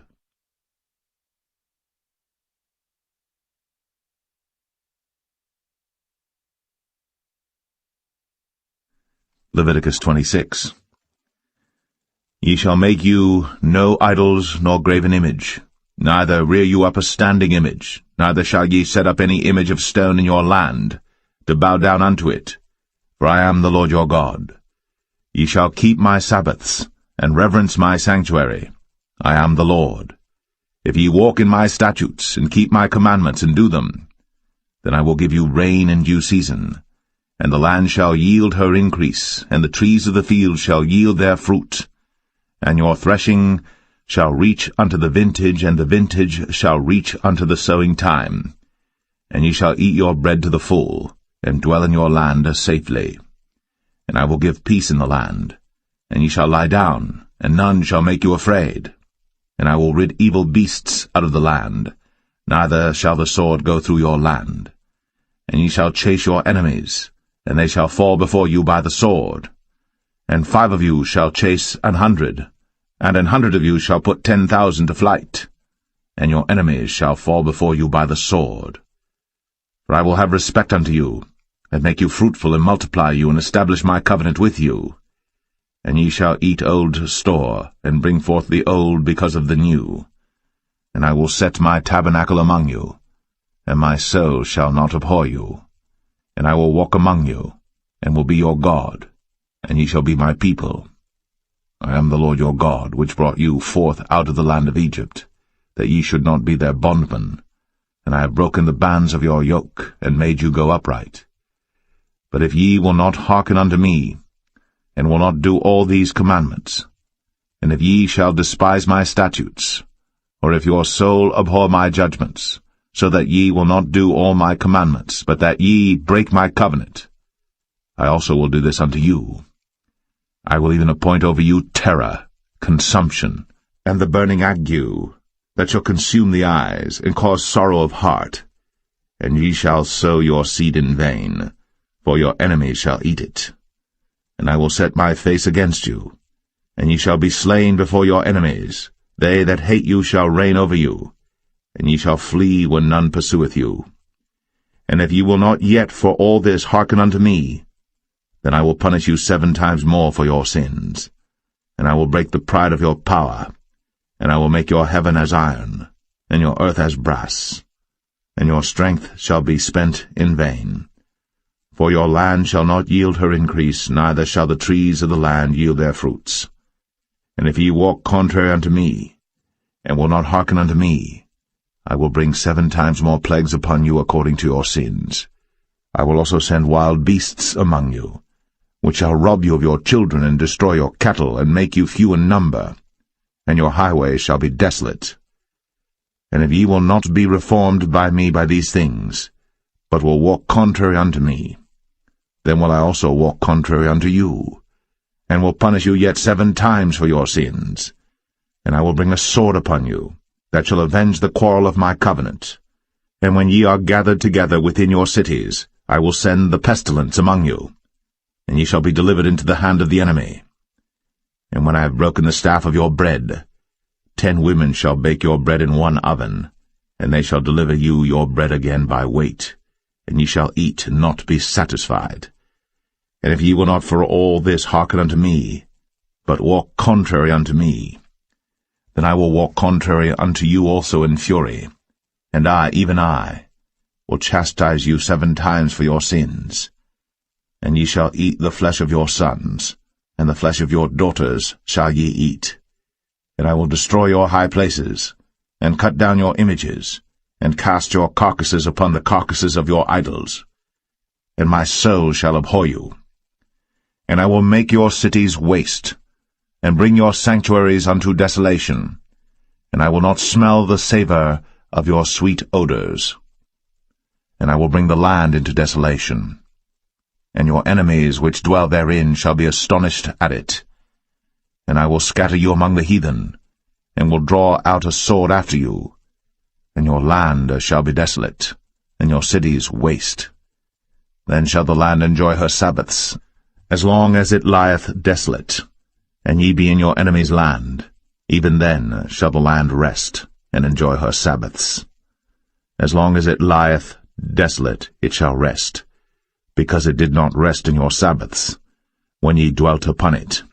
And upon them that are left alive of you I will send a faintness into their hearts in the lands of their enemies, and the sound of a shaken leaf shall chase them, and they shall flee, as fleeing from a sword, and they shall fall when none pursueth.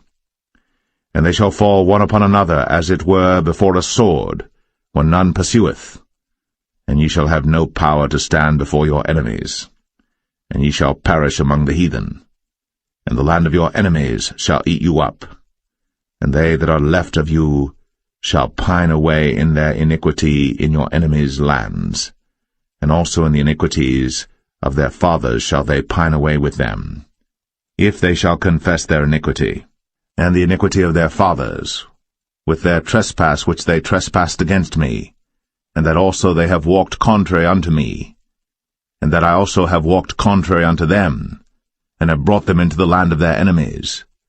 If then their uncircumcised hearts be humbled, and they then accept of the punishment of their iniquity, then will I remember my covenant with Jacob, and also my covenant with Isaac, and also my covenant with Abraham will I remember, and I will remember the land. The land also shall be left of them, and shall enjoy her Sabbaths, while she lieth desolate without them, and they shall accept of the punishment of their iniquity, even because they despised my judgments, and because their soul abhorred my statutes.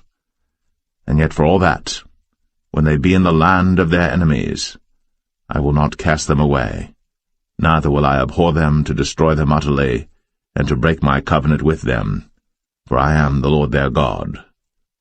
But I will for their sakes remember the covenant of their ancestors whom I brought forth out of the land of Egypt, in the sight of the heathen, that I might be their God. I am the Lord. These are the statutes and judgments and laws which the Lord made between him and the children of Israel in Mount Sinai by the hand of Moses.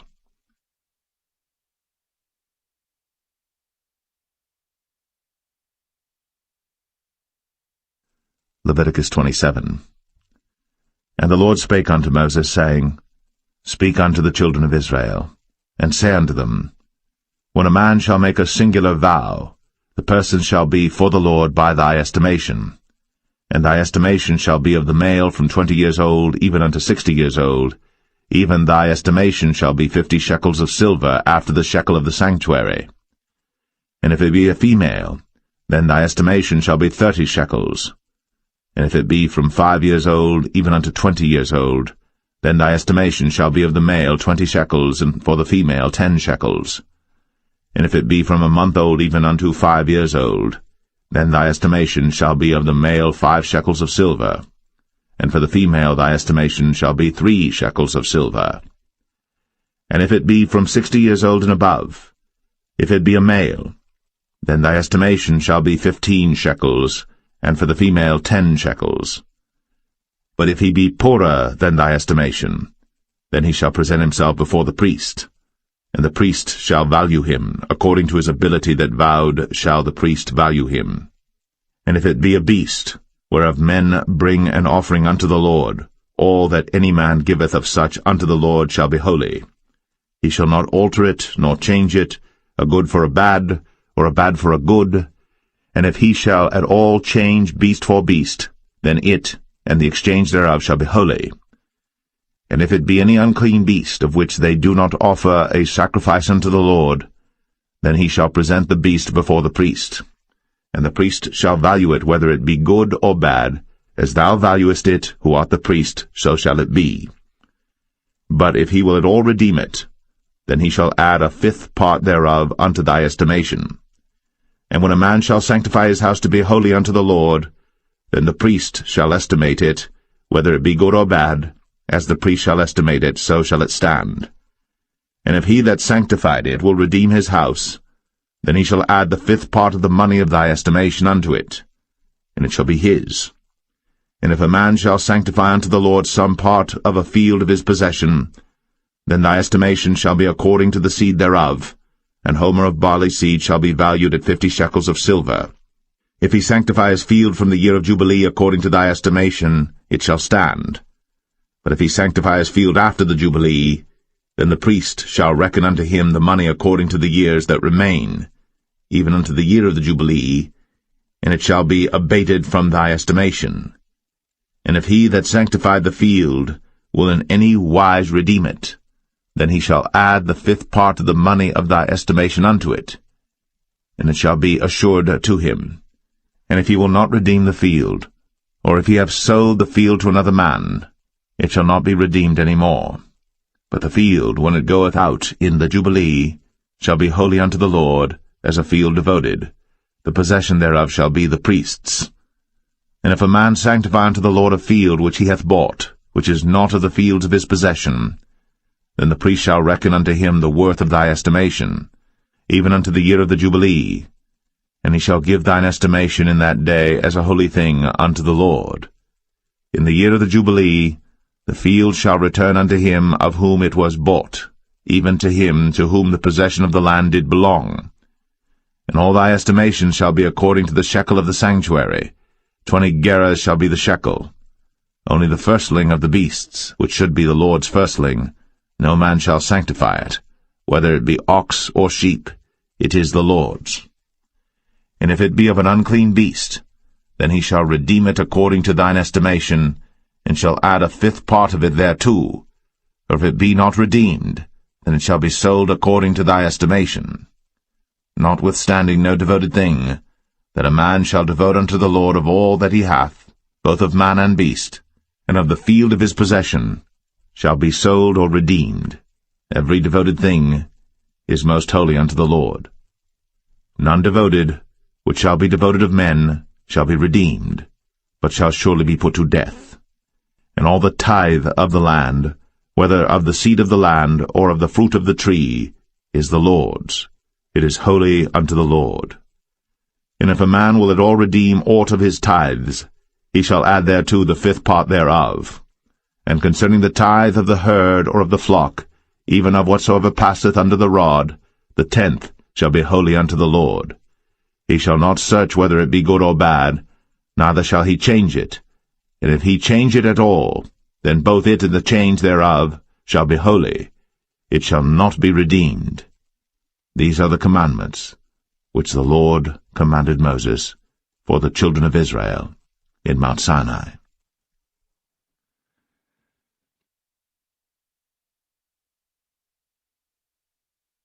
The Book of Numbers, Chapter 1.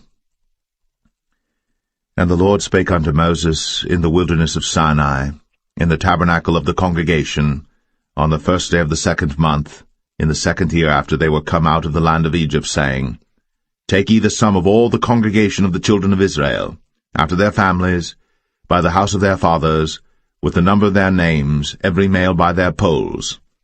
From 20 years old and upward, all that are able to go forth to war in Israel, thou and Aaron shall number them by their armies. And with you there shall be a man of every tribe, every one head of the house of his fathers. And these are the names of the men that shall stand with you. Of the tribe of Reuben, Elizur the son of Shadur. Of Simeon, Shelumiel the son of Zurishaddai. Of Judah, Nahshon the son of Amminadab. Of Issachar, Nethanel the son of Zuar. Of Zebulun, Eliab the son of Helon. Of the children of Joseph, of Ephraim, Elishama the son of Ammihud. Of Manasseh, Gamaliel the son of Pedazur. Of Benjamin, Abidan the son of Gideoni. Of Dan, Ahiezer the son of Ammishaddai. Of Asher, Pagiel the son of Ochran. Of Gad, Eliasaph the son of Duel. Of Naphtali, Ahira the son of Enan. These were the renowned of the congregation, princes of the tribes of their fathers, heads of thousands in Israel. And Moses and Aaron took these men, which are expressed by their names, and they assembled all the congregation together on the first day of the 2nd month, and they declared their pedigrees after their families by the house of their fathers according to the number of the names, from 20 years old and upward by their polls. As the Lord commanded Moses, so he numbered them in the wilderness of Sinai. And the children of Reuben, Israel's eldest son, by their generations, after their families, by the house of their fathers according to the number of the names, by their polls, every male from 20 years old and upward, all that were able to go forth to war. Those that were numbered of them, even of the tribe of Reuben, were 46,500. Of the children of Simeon by their generations, after their families, by the house of their fathers, those that were numbered of them, according to the number of the names, by their polls, every male from 20 years old and upward, all that were able to go forth to war. Those that were numbered of them, even of the tribe of Simeon, were 59,300. Of the children of Gad, by their generations, after their families, by the house of their fathers according to the number of the names, from 20 years old and upward, all that were able to go forth to war. Those that were numbered of them, even of the tribe of Gad, were 45,650. Of the children of Judah, by their generations, after their families, by the house of their fathers, according to the number of the names, from 20 years old and upward, all that were able to go forth to war. Those that were numbered of them, even of the tribe of Judah, were 314,600. Of the children of Issachar, by their generations, after their families, by the house of their fathers, according to the number of the names, from 20 years old and upward, all that were able to go forth to war.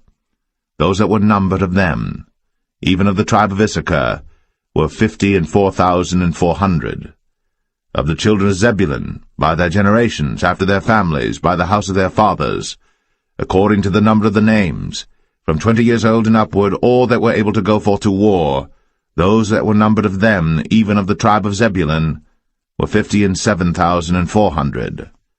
Of the children of Joseph, namely of the children of Ephraim, by their generations, after their families, by the house of their fathers, according to the number of the names, from 20 years old and upward, all that were able to go forth to war. Those that were numbered of them, even of the tribe of Ephraim, were 40,500. Of the children of Manasseh, by their generations, after their families, by the house of their fathers, according to the number of the names, from 20 years old and upward, all that were able to go forth to war. Those that were numbered of them, even of the tribe of Manasseh, were 32,200. Of the children of Benjamin, by their generations, after their families, by the house of their fathers, according to the number of the names, from 20 years old and upward, all that were able to go forth to war, those that were numbered of them, even of the tribe of Benjamin, were 35,400. Of the children of Dan, by their generations after their families, by the house of their fathers, according to the number of the names, from 20 years old and upward, all that were able to go forth to war, those that were numbered of them, even of the tribe of Dan, were 62,700. Of the children of Asher, by their generations, after their families, by the house of their fathers, according to the number of the names, from 20 years old and upward, all that were able to go forth to war, those that were numbered of them, even of the tribe of Asher, were 41,500. Of the children of Naphtali, throughout their generations, after their families, by the house of their fathers, according to the number of the names, from 20 years old and upward, all that were able to go forth to war, those that were numbered of them, even of the tribe of Naphtali, were 53,400. These are those that were numbered, which Moses and Aaron numbered. And the princes of Israel, being 12 men, each one was for the house of his fathers. So were all those that were numbered of the children of Israel, by the house of their fathers, from 20 years old and upward, all that were able to go forth to war in Israel. Even all they that were numbered were 600,000 and 3,550. But the Levites after the tribe of their fathers were not numbered among them. For the Lord had spoken unto Moses, saying, Only thou shalt not number the tribe of Levi, neither take the sum of them among the children of Israel. But thou shalt appoint the Levites over the tabernacle of testimony, and over all the vessels thereof, and over all things that belong to it. They shall bear the tabernacle, and all the vessels thereof, and they shall minister unto it, and shall encamp round about the tabernacle. And when the tabernacle setteth forward, the Levites shall take it down. And when the tabernacle is to be pitched, the Levites shall set it up, and the stranger that cometh nigh shall be put to death. And the children of Israel shall pitch their tents, every man by his own camp, and every man by his own standard throughout their hosts. But the Levites shall pitch round about the tabernacle of testimony, that there be no wrath upon the congregation of the children of Israel. And the Levites shall keep the charge of the tabernacle of testimony. And the children of Israel did, according to all that the Lord commanded Moses. So did they.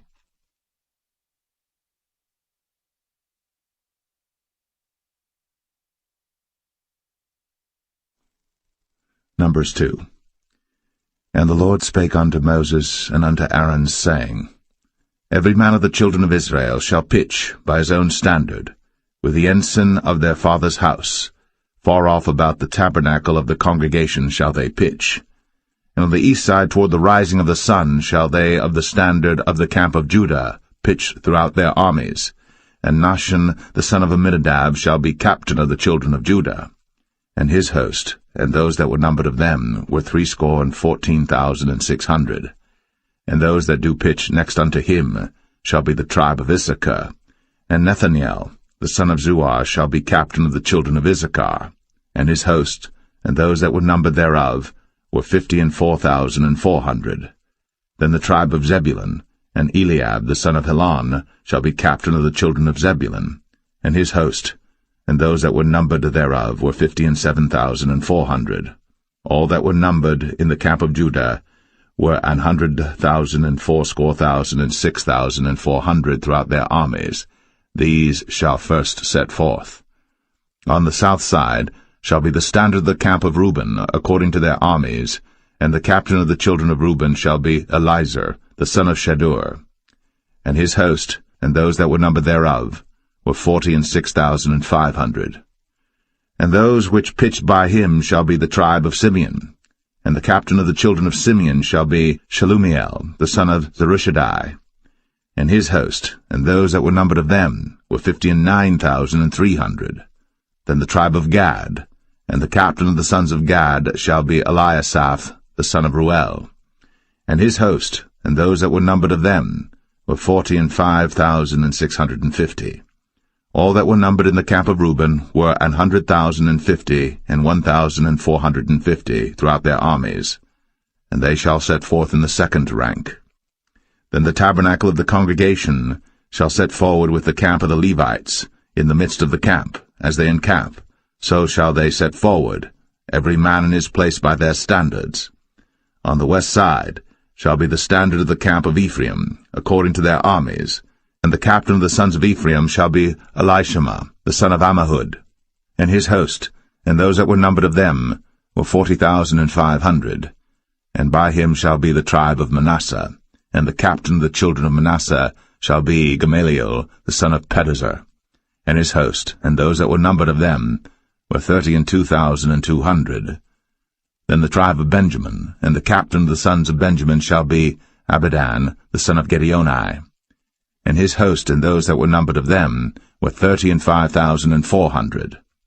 All that were numbered of the camp of Ephraim were 100,000 and 8,000 and 100 throughout their armies, and they shall go forward in the third rank. The standard of the camp of Dan shall be on the north side by their armies, and the captain of the children of Dan shall be Ahiezer, the son of Ammishaddai, and his host, and those that were numbered of them, were 62,700. And those that encamp by him shall be the tribe of Asher, and the captain of the children of Asher shall be Pagiel, the son of Ochran, and his host, and those that were numbered of them were 41,500. Then the tribe of Naphtali, and the captain of the children of Naphtali shall be Ahira, the son of Enan, and his host, and those that were numbered of them were 53,400. All they that were numbered in the camp of Dan were 100,050 and 7,600. They shall go hindmost with their standards. These are those which were numbered of the children of Israel, by the house of their fathers. All those that were numbered of the camps throughout their hosts were 600,000 and 3,550. But the Levites were not numbered among the children of Israel, as the Lord commanded Moses. And the children of Israel did according to all that the Lord commanded Moses.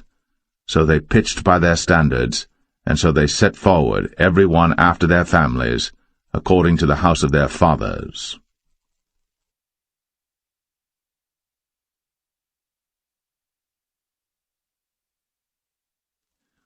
Numbers 3. These also are the generations of Aaron and Moses in the day that the Lord spake with Moses in Mount Sinai. And these are the names of the sons of Aaron, Nadab the firstborn, and Abihu, Eleazar, and Ithamar. These are the names of the sons of Aaron, the priests which were anointed, whom he consecrated to minister in the priest's office. And Nadab and Abihu died before the Lord, when they offered strange fire before the Lord in the wilderness of Sinai, and they had no children. And Eleazar and Ithamar ministered in the priest's office in the sight of Aaron their father. And the Lord spake unto Moses, saying, Bring the tribe of Levi near, and present them before Aaron the priest, that they may minister unto him. And they shall keep his charge, and the charge of the whole congregation before the tabernacle of the congregation, to do the service of the tabernacle. And they shall keep all the instruments of the tabernacle of the congregation, and the charge of the children of Israel, to do the service of the tabernacle. And thou shalt give the Levites unto Aaron, and to his sons. They are wholly given unto him out of the children of Israel. And thou shalt appoint Aaron and his sons, and they shall wait on their priest's office, and the stranger that cometh nigh shall be put to death. And the Lord spake unto Moses, saying, And I, behold, I have taken the Levites from among the children of Israel, instead of all the firstborn that openeth the matrix among the children of Israel. Therefore the Levites shall be mine. Because all the firstborn are mine, for on the day that I smote all the firstborn in the land of Egypt, I hallowed unto me all the firstborn in Israel, both man and beast. Mine shall they be. I am the Lord. And the Lord spake unto Moses in the wilderness of Sinai, saying, Number the children of Levi after the house of their fathers by their families. Every male from a month old and upward shalt thou number them. And Moses numbered them according to the word of the Lord, as he was commanded. And these were the sons of Levi by their names, Gershon and Kohath and Merari. And these are the names of the sons of Gershon by their families, Libni and Shimei. And the sons of Kohath by their families, Amram, and Izahar, Hebron, and Uzziel. And the sons of Merari by their families, Malai and Mushai. These are the families of the Levites according to the house of their fathers. Of Gershon was the family of the Libnites, and the family of the Shimites. These are the families of the Gershonites. Those that were numbered of them, according to the number of all the males, from a month old and upward, even those that were numbered of them, were 7,500. The families of the Gershonites shall pitch behind the tabernacle westward. And the chief of the house of the father of the Gershonites shall be Eliasaph the son of Lael. And the charge of the sons of Gershon in the tabernacle of the congregation shall be the tabernacle, and the tent, the covering thereof, and the hanging for the door of the tabernacle of the congregation, and the hangings of the court, and the curtain for the door of the court which is by the tabernacle, and by the altar round about, and the cords of it for all the service thereof. And of Kohath was the family of the Amramites, and the family of the Isharites, and the family of the Hebronites, and the family of the Uzzielites. These are the families of the Kohathites. In the number of all the males from a month old and upward were 8,600, keeping the charge of the sanctuary. The families of the sons of Kohath shall pitch on the side of the tabernacle southward. And the chief of the house of the father of the families of the Kohathites shall be Elizaphan the son of Uzziel. And their charge shall be the ark, and the table, and the candlestick, and the altars, and the vessels of the sanctuary wherewith they minister, and the hanging, and all the service thereof. And Eleazar the son of Aaron the priest shall be chief over the chief of the Levites, and have the oversight of them that keep the charge of the sanctuary. Of Merari was the family of the Mahlites, and the family of the Mushites. These are the families of Merari. And those that were numbered of them, according to the number of all the males, from a month old and upward, were 6,200. And the chief of the house of the father of the families of Merari was Zuriel, the son of Abihail. These shall pitch on the side of the tabernacle northward. And under the custody and charge of the sons of Merari shall be the boards of the tabernacle, and the bars thereof, and the pillars thereof, and the sockets thereof, and all the vessels thereof, and all that serveth thereto, and the pillars of the court round about, and their sockets, and their pins, and their cords. But those that encamp before the tabernacle toward the east, even before the tabernacle of the congregation eastward, shall be Moses and Aaron and his sons, keeping the charge of the sanctuary for the charge of the children of Israel, and the stranger that cometh nigh shall be put to death. All that were numbered of the Levites, which Moses and Aaron numbered at the commandment of the Lord, throughout their families, all the males from a month old and upward, were 22,000. And the Lord said unto Moses, Number all the firstborn of the males of the children of Israel from a month old and upward, and take the number of their names. And thou shalt take the Levites for me, I am the Lord, instead of all the firstborn among the children of Israel, and the cattle of the Levites instead of all the firstlings among the cattle of the children of Israel. And Moses numbered, as the Lord commanded him, all the firstborn among the children of Israel, and all the firstborn males by the number of names, from a month old and upward, of those that were numbered of them, were 22,213. And the Lord spake unto Moses, saying, Take the Levites instead of all the firstborn among the children of Israel, and the cattle of the Levites instead of their cattle, and the Levites shall be mine. I am the Lord. And for those that are to be redeemed of the 213 of the firstborn of the children of Israel, which are more than the Levites, thou shalt even take 5 shekels apiece by the poll. After the shekel of the sanctuary shalt thou take them. The shekel is 20 gerahs. And thou shalt give the money wherewith the odd number of them is to be redeemed, unto Aaron and to his sons. And Moses took the redemption money of them that were over and above them that were redeemed by the Levites. Of the firstborn of the children of Israel took he the money, 1,365 shekels, after the shekel of the sanctuary. And Moses gave the money of them that were redeemed unto Aaron and to his sons, according to the word of the Lord, as the Lord commanded Moses.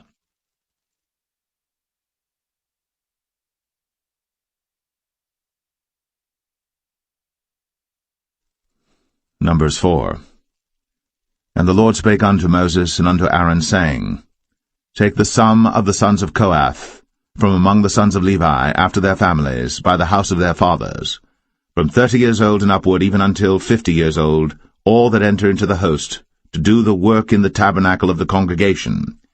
This shall be the service of the sons of Kohath, in the tabernacle of the congregation, about the most holy things. And when the camp setteth forward, Aaron shall come, and his sons, and they shall take down the covering veil, and cover the ark of the testimony with it, and shall put thereon the covering of badgers' skins, and shall spread over it a cloth wholly of blue, and shall put in the staves thereof. And upon the table of showbread they shall spread a cloth of blue, and put thereon the dishes, and the spoons, and the bowls, and covers to cover withal, and the continual bread shall be thereon.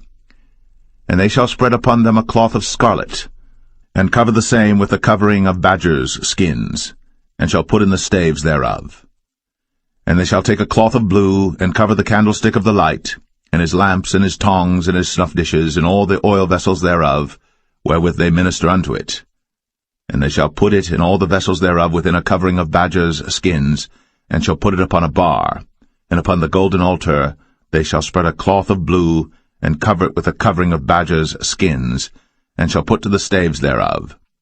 And they shall take all the instruments of ministry, wherewith they minister in the sanctuary, and put them in a cloth of blue, and cover them with a covering of badgers' skins, and shall put them on a bar.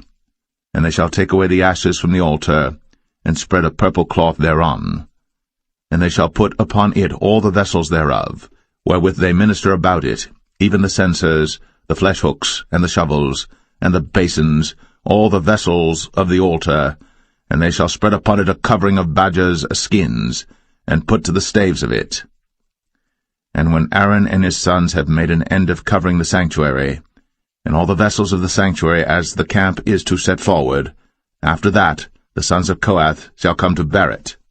But they shall not touch any holy thing, lest they die. These things are the burden of the sons of Kohath in the tabernacle of the congregation. And to the office of Eleazar the son of Aaron the priest pertaineth the oil for the light, and the sweet incense, and the daily meat offering, and the anointing oil, and the oversight of all the tabernacle, and of all that therein is, in the sanctuary, and in the vessels thereof. And the Lord spake unto Moses and unto Aaron, saying, Cut ye not off the tribe of the families of the Kohathites from among the Levites, but thus do unto them, that they may live and not die, when they approach unto the most holy things.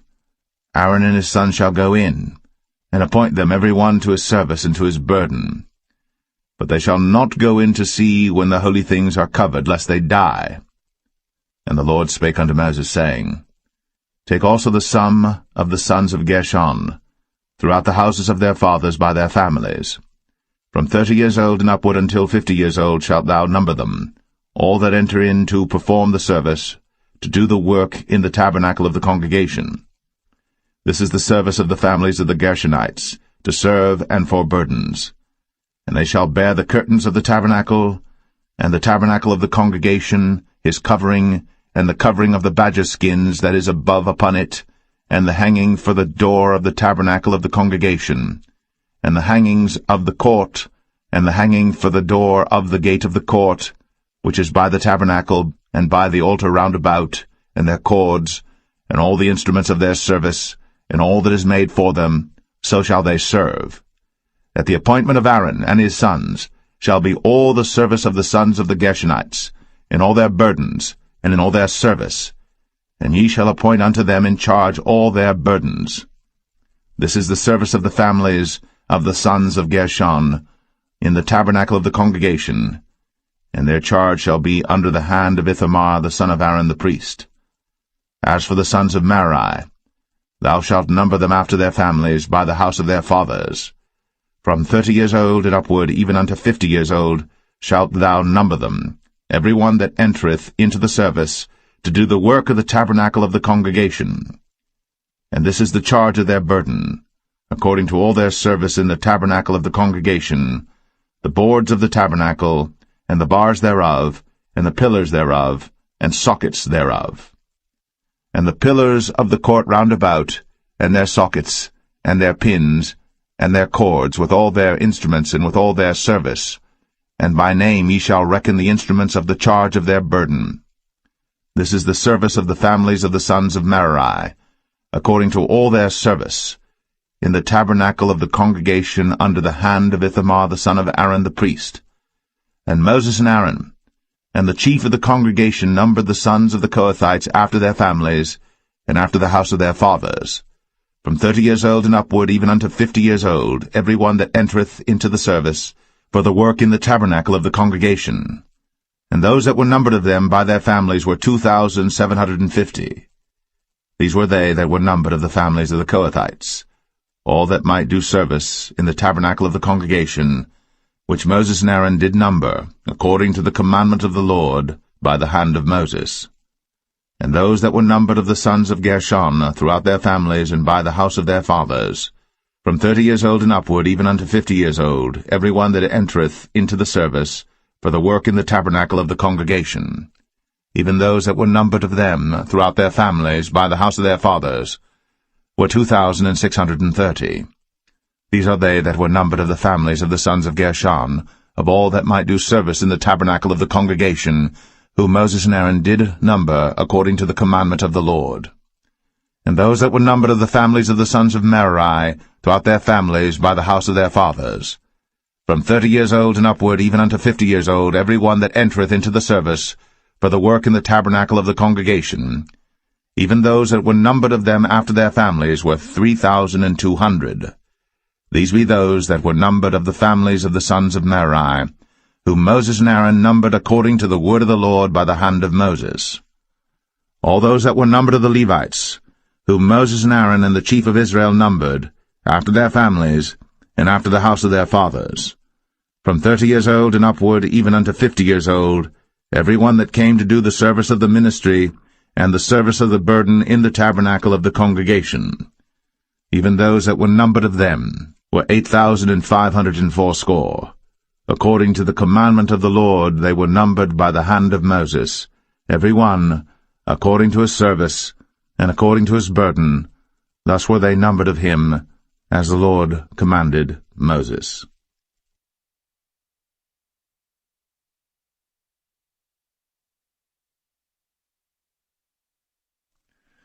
Numbers 5. And the Lord spake unto Moses, saying, Command the children of Israel, that they put out of the camp every leper, and every one that hath an issue, and whosoever is defiled by the dead. Both male and female shall ye put out, without the camp shall ye put them, that they defile not their camps, in the midst whereof I dwell. And the children of Israel did so, and put them out without the camp, as the Lord spake unto Moses, so did the children of Israel. And the Lord spake unto Moses, saying, Speak unto the children of Israel, when a man or woman shall commit any sin that men commit, to do a trespass against the Lord, and that person be guilty, then they shall confess their sin which they have done, and he shall recompense his trespass with the principal thereof, and add unto it the 5th part thereof, and give it unto him against whom he hath trespassed. But if the man have no kinsman to recompense the trespass unto, let the trespass be recompensed unto the Lord, even to the priest, beside the ram of the atonement, whereby an atonement shall be made for him. And every offering of all the holy things of the children of Israel, which they bring unto the priest, shall be his. And every man's hallowed things shall be his. Whatsoever any man giveth the priest, it shall be his. And the Lord spake unto Moses, saying, Speak unto the children of Israel, and say unto them, If any man's wife go aside and commit a trespass against him, and a man lie with her carnally, and it be hid from the eyes of her husband, and be kept close, and she be defiled, and there be no witness against her, neither she be taken with the manner, and the spirit of jealousy come upon him, and he be jealous of his wife, and she be defiled, or if the spirit of jealousy come upon him, and he be jealous of his wife, and she be not defiled, then shall the man bring his wife unto the priest, and he shall bring her offering for her, the 10th part of an ephah of barley meal. He shall pour no oil upon it, nor put frankincense thereon, for it is an offering of jealousy, an offering of memorial, bringing iniquity to remembrance. And the priest shall bring her near, and set her before the Lord. And the priest shall take holy water in an earthen vessel, and of the dust that is in the floor of the tabernacle the priest shall take, and put it into the water. And the priest shall set the woman before the Lord, and uncover the woman's head, and put the offering of memorial in her hands, which is the jealousy offering. And the priest shall have in his hand the bitter water that causeth the curse. And the priest shall charge her by an oath, and say unto the woman, If no man have lain with thee, and if thou hast not gone aside to uncleanness with another instead of thy husband, be thou free from this bitter water that causeth the curse. But if thou hast gone aside to another instead of thy husband, and if thou be defiled, and some man have lain with thee beside thine husband, then the priest shall charge the woman with an oath of cursing, and the priest shall say unto the woman, The Lord make thee a curse, and an oath among thy people, when the Lord doth make thy thigh to rot, and thy belly to swell. And this water that causeth the curse shall go into thy bowels, to make thy belly to swell, and thy thigh to rot. And the woman shall say, Amen, Amen. And the priest shall write these curses in a book, and he shall blot them out with the bitter water. And he shall cause the woman to drink the bitter water that causeth the curse, and the water that causeth the curse shall enter into her, and become bitter. Then the priest shall take the jealousy offering out of the woman's hand, and shall wave the offering before the Lord, and offer it upon the altar. And the priest shall take an handful of the offering, even the memorial thereof, and burn it upon the altar, and afterward shall cause the woman to drink the water. And when he hath made her to drink the water, then it shall come to pass that if she be defiled, and have done trespass against her husband, that the water that causeth the curse shall enter into her, and become bitter, and her belly shall swell, and her thigh shall rot. And the woman shall be a curse among her people. And if the woman be not defiled, but be clean, then she shall be free, and shall conceive seed. This is the law of jealousy, when a wife goeth aside to another instead of her husband, and is defiled. Or when the spirit of jealousy cometh upon him, and he be jealous over his wife, and shall set the woman before the Lord, and the priest shall execute upon her all this law. Then shall the man be guiltless from iniquity, and this woman shall bear her iniquity.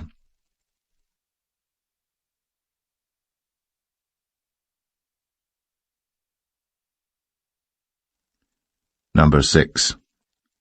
And the Lord spake unto Moses, saying, Speak unto the children of Israel, and say unto them, When either man or woman shall separate themselves to vow a vow of a Nazarite, to separate themselves unto the Lord, he shall separate himself from wine and strong drink, and shall drink no vinegar of wine, or vinegar of strong drink. Neither shall he drink any liquor of grapes, nor eat moist grapes or dried. All the days of his separation shall he eat nothing that is made of the vine tree, from the kernels even to the husk. All the days of the vow of his separation there shall no razor come upon his head, until the days be fulfilled, in the which he separateth himself unto the Lord. He shall be holy, and shall let the locks of the hair of his head grow. All the days that he separateth himself unto the Lord, he shall come at no dead body. He shall not make himself unclean for his father, or for his mother, for his brother, or for his sister, when they die, because the consecration of his God is upon his head. All the days of his separation he is holy unto the Lord. And if any man die very suddenly by him, and he hath defiled the head of his consecration, then he shall shave his head in the day of his cleansing. On the 7th day shall he shave it. And on the 8th day he shall bring 2 turtles, or 2 young pigeons, to the priest, to the door of the tabernacle of the congregation, and the priest shall offer the one for a sin offering, and the other for a burnt offering, and make an atonement for him, for that he sinned by the dead, and shall hallow his head that same day. And he shall consecrate unto the Lord the days of his separation, and shall bring a lamb of the first year for a trespass offering, but the days that were before shall be lost, because his separation was defiled. And this is the law of the Nazarite.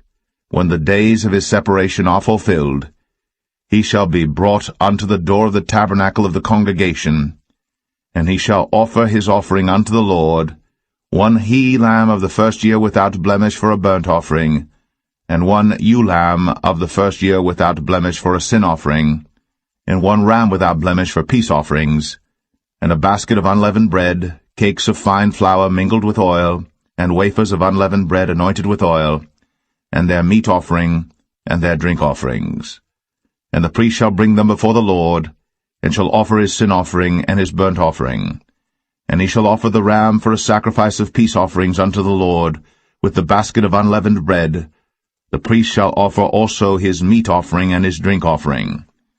And the Nazarite shall shave the head of his separation at the door of the tabernacle of the congregation, and shall take the hair of the head of his separation, and put it in the fire which is under the sacrifice of the peace offerings.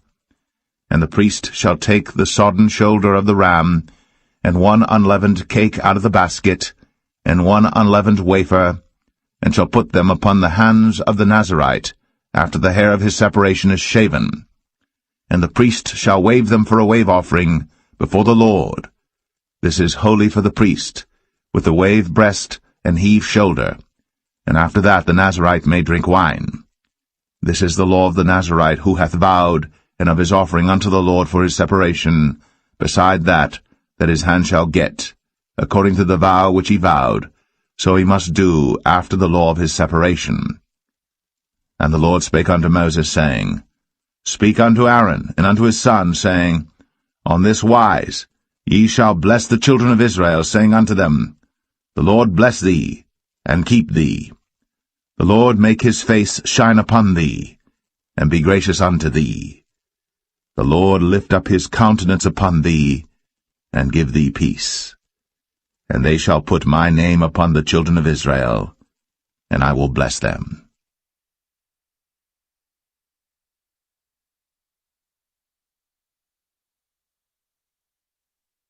Number 7. And it came to pass on the day that Moses had fully set up the tabernacle, and had anointed it, and sanctified it, and all the instruments thereof, both the altar and all the vessels thereof, and had anointed them and sanctified them, that the princes of Israel, heads of the house of their fathers, who were the princes of the tribes, and were over them that were numbered, offered. And they brought their offering before the Lord, 6 covered wagons, and 12 oxen, a wagon for 2 of the princes, and for each one an ox. And they brought them before the tabernacle. And the Lord spake unto Moses, saying, Take it of them, that they may be to do the service of the tabernacle of the congregation, and thou shalt give them unto the Levites, to every man according to his service. And Moses took the wagons and the oxen, and gave them unto the Levites. 2 wagons and 4 oxen he gave unto the sons of Gershon, according to their service. And 4 wagons and 8 oxen he gave unto the sons of Merari, according unto their service, under the hand of Ithamar the son of Aaron the priest. But unto the sons of Kohath he gave none, because the service of the sanctuary belonging unto them was that they should bear upon their shoulders. And the princes offered for dedicating of the altar in the day that it was anointed, even the princes offered their offering before the altar. And the Lord said unto Moses, They shall offer their offering, each prince on his day, for the dedicating of the altar. And he that offered his offering the first day was Nahshon the son of Amminadab of the tribe of Judah. And his offering was 1 silver charger, the weight thereof was 130 shekels, 1 silver bowl of 70 shekels after the shekel of the sanctuary. Both of them were full of fine flour, mingled with oil, for a meat offering. 1 spoon of 10 shekels of gold, full of incense. 1 young bullock, 1 ram, 1 lamb of the first year, for a burnt offering. 1 kid of the goats for a sin offering, and for a sacrifice of peace offerings. 2 oxen, 5 rams, 5 he-goats, 5 lambs of the first year. This was the offering of Nahshon the son of Amminadab. On the 2nd day, Nathanael the son of Zuar, prince of Issachar, did offer. He offered for his offering 1 silver charger, the weight whereof was 130 shekels, 1 silver bowl of 70 shekels after the shekel of the sanctuary, both of them full of fine flour, mingled with oil, for a meat offering. 1 spoon of gold of 10 shekels, full of incense. 1 young bullock, 1 ram, 1 lamb of the first year, for a burnt offering. 1 kid of the goats for a sin offering, and for a sacrifice of peace offerings 2 oxen, 5 rams, 5 he-goats, 5 lambs of the first year. This was the offering of Nathanael the son of Zuar. On the 3rd day Eliab the son of Helon, prince of the children of Zebulun, did offer. His offering was 1 silver charger, the weight whereof was 130 shekels, 1 silver bowl of 70 shekels after the shekel of the sanctuary, both of them full of fine flour, mingled with oil, for a meat offering. 1 golden spoon of 10 shekels, full of incense. 1 young bullock, 1 ram, 1 lamb of the first year, for a burnt offering. 1 kid of the goats for a sin offering, and for a sacrifice of peace offerings 2 oxen, 5 rams, 5 he-goats, 5 lambs of the first year. This was the offering of Eliab the son of Helon. On the 4th day Eleazar the son of Shadur, prince of the children of Reuben, did offer.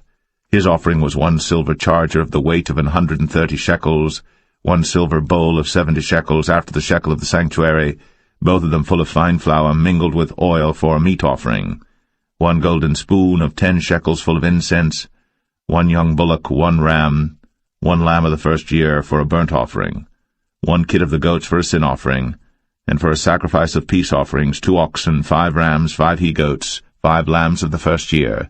This was the offering of Eliezer, the son of Shadur. On the 5th day, Shelumiel, the son of Zerushadai, prince of the children of Simeon, did offer. His offering was 1 silver charger, the weight whereof was 130 shekels, 1 silver bowl of 70 shekels, after the shekel of the sanctuary, both of them full of fine flour mingled with oil for a meat offering, 1 golden spoon of 10 shekels full of incense, 1 young bullock, 1 ram, 1 lamb of the first year for a burnt offering, 1 kid of the goats for a sin offering, and for a sacrifice of peace offerings 2 oxen, 5 rams, 5 he-goats, 5 lambs of the first year. This was the offering of Shelumiel, the son of Zerushadai. On the 6th day, Eliasaph, the son of Deuel, prince of the children of Gad, offered. His offering was 1 silver charger of the weight of 130 shekels, a silver bowl of 70 shekels, after the shekel of the sanctuary, both of them full of fine flour mingled with oil for a meat offering, 1 golden spoon of 10 shekels full of incense, 1 young bullock, 1 ram, 1 lamb of the first year for a burnt offering, 1 kid of the goats for a sin offering, and for a sacrifice of peace offerings 2 oxen, 5 rams, 5 he-goats, 5 lambs of the first year. This was the offering of Eliasaph, the son of Deuel. On the 7th day, Elishama, the son of Ammihud, prince of the children of Ephraim, offered. His offering was 1 silver charger, the weight whereof was 130 shekels, 1 silver bowl of 70 shekels, after the shekel of the sanctuary, both of them full of fine flour mingled with oil for a meat offering, 1 golden spoon of 10 shekels full of incense, 1 young bullock, 1 ram, 1 lamb of the first year for a burnt offering, 1 kid of the goats for a sin offering, and for a sacrifice of peace offerings 2 oxen, 5 rams, 5 he-goats, 5 lambs of the first year. This was the offering of Elishama, the son of Ammihud. On the 8th day offered Gamaliel, the son of Pedahzur, prince of the children of Manasseh. His offering was 1 silver charger of the weight of 130 shekels, 1 silver bowl of 70 shekels, after the shekel of the sanctuary, both of them full of fine flour, mingled with oil for a meat offering, 1 golden spoon of 10 shekels full of incense, 1 young bullock, 1 ram, 1 lamb of the first year for a burnt offering, 1 kid of the goats for a sin offering, and for a sacrifice of peace offerings 2 oxen, 5 rams, 5 he-goats, 5 lambs of the first year. This was the offering of Gamaliel, the son of Pedahzur. On the 9th day, Abidan, the son of Gideoni, prince of the children of Benjamin, offered. His offering was 1 silver charger, the weight whereof was 130 shekels, 1 silver bowl of 70 shekels, after the shekel of the sanctuary, both of them full of fine flour mingled with oil for a meat offering, 1 golden spoon of 10 shekels full of incense, 1 young bullock, 1 ram, 1 lamb of the first year for a burnt offering, 1 kid of the goats for a sin offering, and for a sacrifice of peace offerings 2 oxen, 5 rams, 5 he-goats, 5 lambs of the first year. This was the offering of Abidan, the son of Gideoni. On the 10th day, Ahiezer, the son of Ammishaddai, prince of the children of Dan, offered. His offering was 1 silver charger, the weight whereof was 130 shekels, 1 silver bowl of 70 shekels, after the shekel of the sanctuary, both of them full of fine flour mingled with oil for a meat offering, 1 golden spoon of 10 shekels full of incense, 1 young bullock, 1 ram, 1 lamb of the first year for a burnt offering, 1 kid of the goats for a sin offering, and for a sacrifice of peace offerings 2 oxen, 5 rams, 5 he-goats, 5 lambs of the first year. This was the offering of Ahiezer, the son of Ammishaddai. On the 11th day, Pagiel, the son of Ochran, prince of the children of Asher, offered. His offering was 1 silver charger, the weight whereof was 130 shekels, 1 silver bowl of 70 shekels, after the shekel of the sanctuary, both of them full of fine flour mingled with oil for a meat offering, 1 golden spoon of 10 shekels full of incense, 1 young bullock, 1 ram, 1 lamb of the first year for a burnt offering, 1 kid of the goats for a sin offering, and for a sacrifice of peace offerings 2 oxen, 5 rams, 5 he-goats, 5 lambs of the first year. This was the offering of Pagiel, the son of Ochran. On the 12th day, Ahira, the son of Anan, prince of the children of Naphtali, offered. His offering was 1 silver charger, the weight whereof was 130 shekels, 1 silver bowl of 70 shekels, after the shekel of the sanctuary, both of them full of fine flour mingled with oil for a meat offering, 1 golden spoon of 10 shekels full of incense, 1 young bullock, 1 ram, 1 lamb of the first year for a burnt offering, 1 kid of the goats for a sin offering, And for a sacrifice of peace offerings 2 oxen, 5 rams, 5 he-goats, 5 lambs of the first year. This was the offering of Ahira the son of Enan. This was the dedication of the altar in the day when it was anointed by the princes of Israel. 12 chargers of silver, 12 silver bowls, 12 spoons of gold, each charger of silver weighing 130 shekels, each bowl 70, all the silver vessels weighed 2,400 shekels after the shekel of the sanctuary. The golden spoons were 12, full of incense, weighing 10 shekels apiece, after the shekel of the sanctuary. All the gold of the spoons was 120 shekels. All the oxen for the burnt offering were 12 bullocks, the rams 12, the lambs of the first year 12, with their meat offering, and the kids of the goats for sin offering 12. And all the oxen for the sacrifice of the peace offerings were 20 and 4 bullocks, the rams 60, the he-goats 60, the lambs of the first year 60. This was the dedication of the altar. After that it was anointed. And when Moses was gone into the tabernacle of the congregation to speak with him, then he heard the voice of one speaking unto him from off the mercy seat, that was upon the ark of testimony, from between the 2 cherubims, and he spake unto him.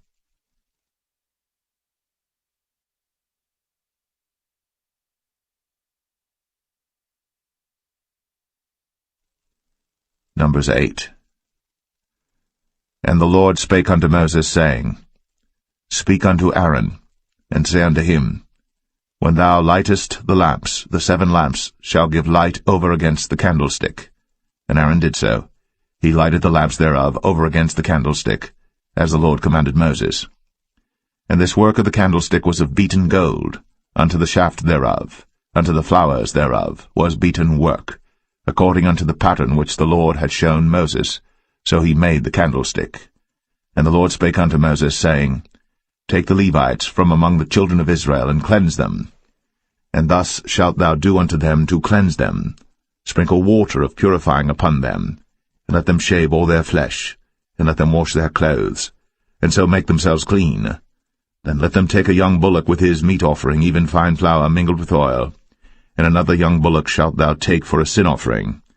And thou shalt bring the Levites before the tabernacle of the congregation, and thou shalt gather the whole assembly of the children of Israel together.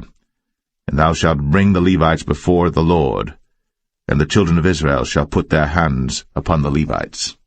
And Aaron shall offer the Levites before the Lord for an offering of the children of Israel, that they may execute the service of the Lord.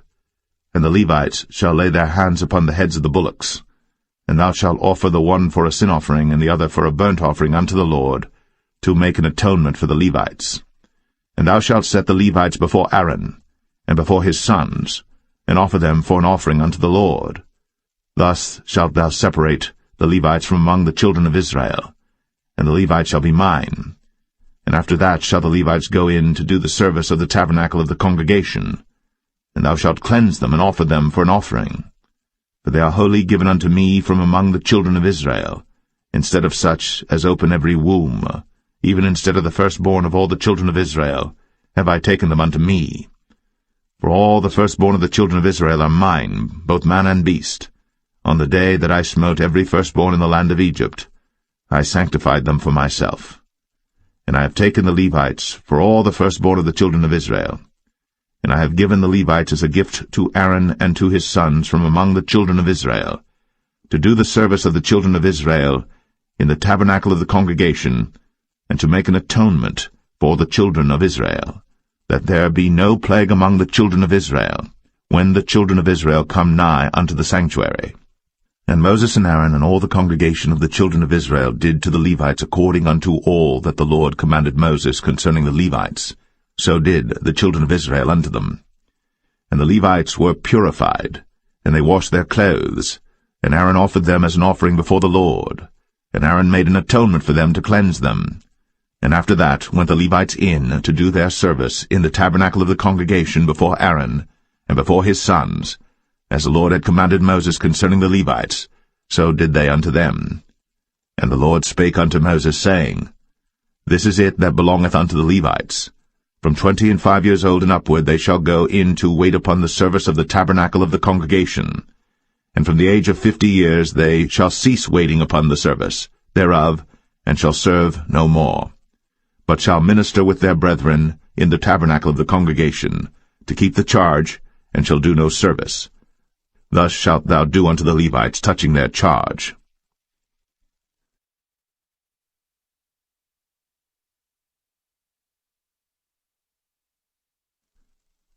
Numbers 9.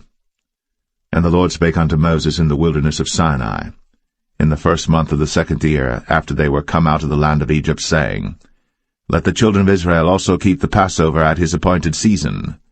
In the 14th day of this month, at even, ye shall keep it in his appointed season, according to all the rites of it, and according to all the ceremonies thereof, shall ye keep it. And Moses spake unto the children of Israel, that they should keep the Passover. And they kept the Passover on the 14th day of the 1st month, at even, in the wilderness of Sinai, according to all that the Lord commanded Moses, so did the children of Israel. And there were certain men who were defiled by the dead body of a man, that they could not keep the Passover on that day. And they came before Moses and before Aaron on that day. And those men said unto him, We are defiled by the dead body of a man. Wherefore are we kept back, that we may not offer an offering of the Lord in his appointed season among the children of Israel? And Moses said unto them, Stand still, and I will hear what the Lord will command concerning you. And the Lord spake unto Moses, saying, Speak unto the children of Israel, saying, If any man of you or of your posterity shall be unclean by reason of a dead body, or be in a journey afar off, yet he shall keep the Passover unto the Lord. The 14th day of the 2nd month at even they shall keep it, and eat it with unleavened bread and bitter herbs. They shall leave none of it unto the morning, nor break any bone of it. According to all the ordinances of the Passover they shall keep it. But the man that is clean, and is not in a journey, and forbeareth to keep the Passover, even the same soul shall be cut off from among his people, because he brought not the offering of the Lord in his appointed season. That man shall bear his sin. And if a stranger shall sojourn among you, and will keep the Passover unto the Lord, according to the ordinance of the Passover, and according to the manner thereof, so shall he do. Ye shall have one ordinance, both for the stranger and for him that was born in the land. And on the day that the tabernacle was reared up, the cloud covered the tabernacle, namely, the tent of the testimony. And at even there was upon the tabernacle as it were the appearance of fire until the morning. So it was always. The cloud covered it by day, and the appearance of fire by night. And when the cloud was taken up from the tabernacle, then after that the children of Israel journeyed. In the place where the cloud abode, there the children of Israel pitched their tents. At the commandment of the Lord the children of Israel journeyed, and at the commandment of the Lord they pitched. As long as the cloud abode upon the tabernacle they rested in their tents. And when the cloud tarried long upon the tabernacle many days, then the children of Israel kept the charge of the Lord, and journeyed not. And so it was, when the cloud was a few days upon the tabernacle, according to the commandment of the Lord, they abode in their tents, and according to the commandment of the Lord they journeyed. And so it was, when the cloud abode from even unto the morning, and that the cloud was taken up in the morning, then they journeyed. Whether it was by day or by night that the cloud was taken up, they journeyed. Or whether it were 2 days, or a month, or a year, that the cloud tarried upon the tabernacle, remaining thereon, the children of Israel abode in their tents, and journeyed not. But when it was taken up, they journeyed.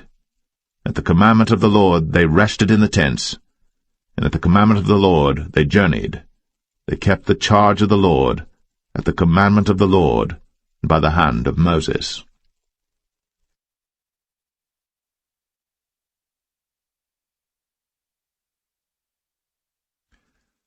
Numbers 10. And the Lord spake unto Moses, saying, Make thee 2 trumpets of silver.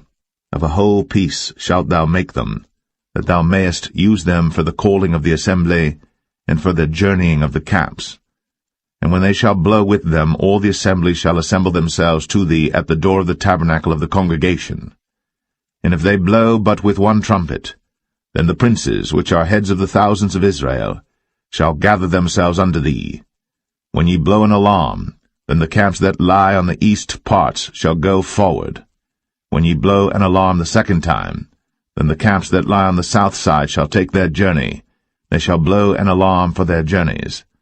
But when the congregation is to be gathered together, ye shall blow, but ye shall not sound an alarm. And the sons of Aaron the priests shall blow with the trumpets, and they shall be to you for an ordinance forever throughout your generations. And if ye go to war in your land against the enemy that oppresseth you, then ye shall blow an alarm with the trumpets, and ye shall be remembered before the Lord your God, and ye shall be saved from your enemies.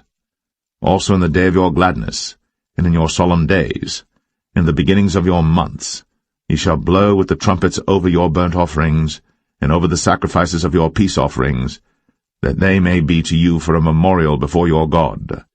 I am the Lord your God.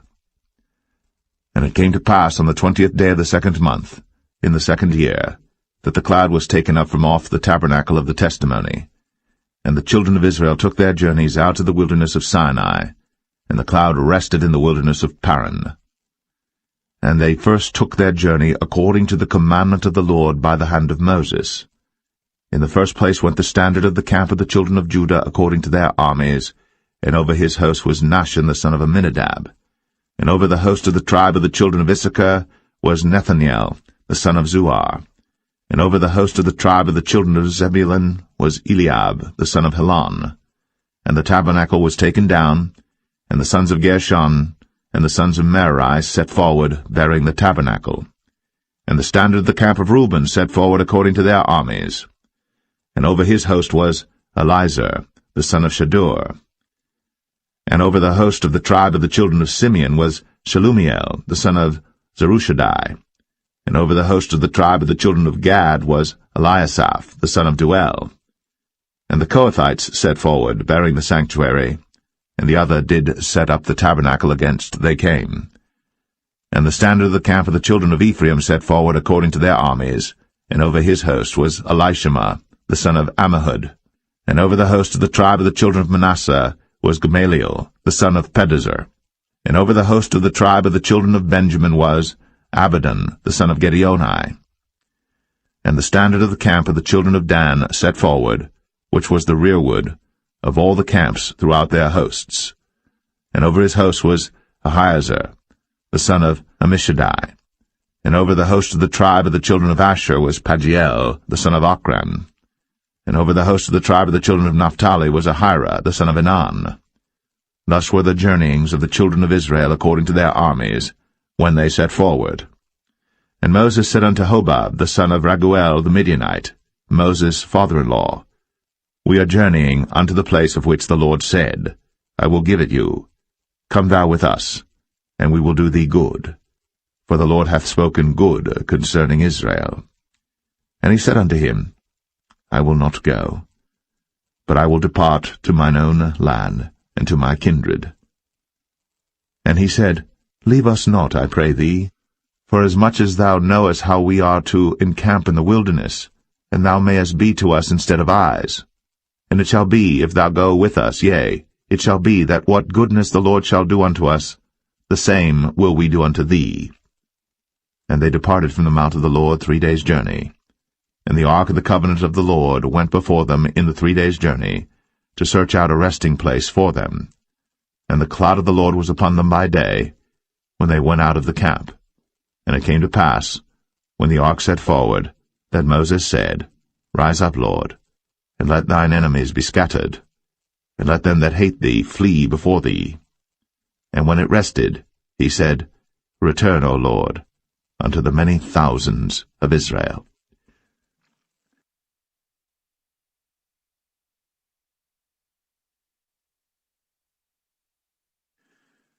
Numbers 11.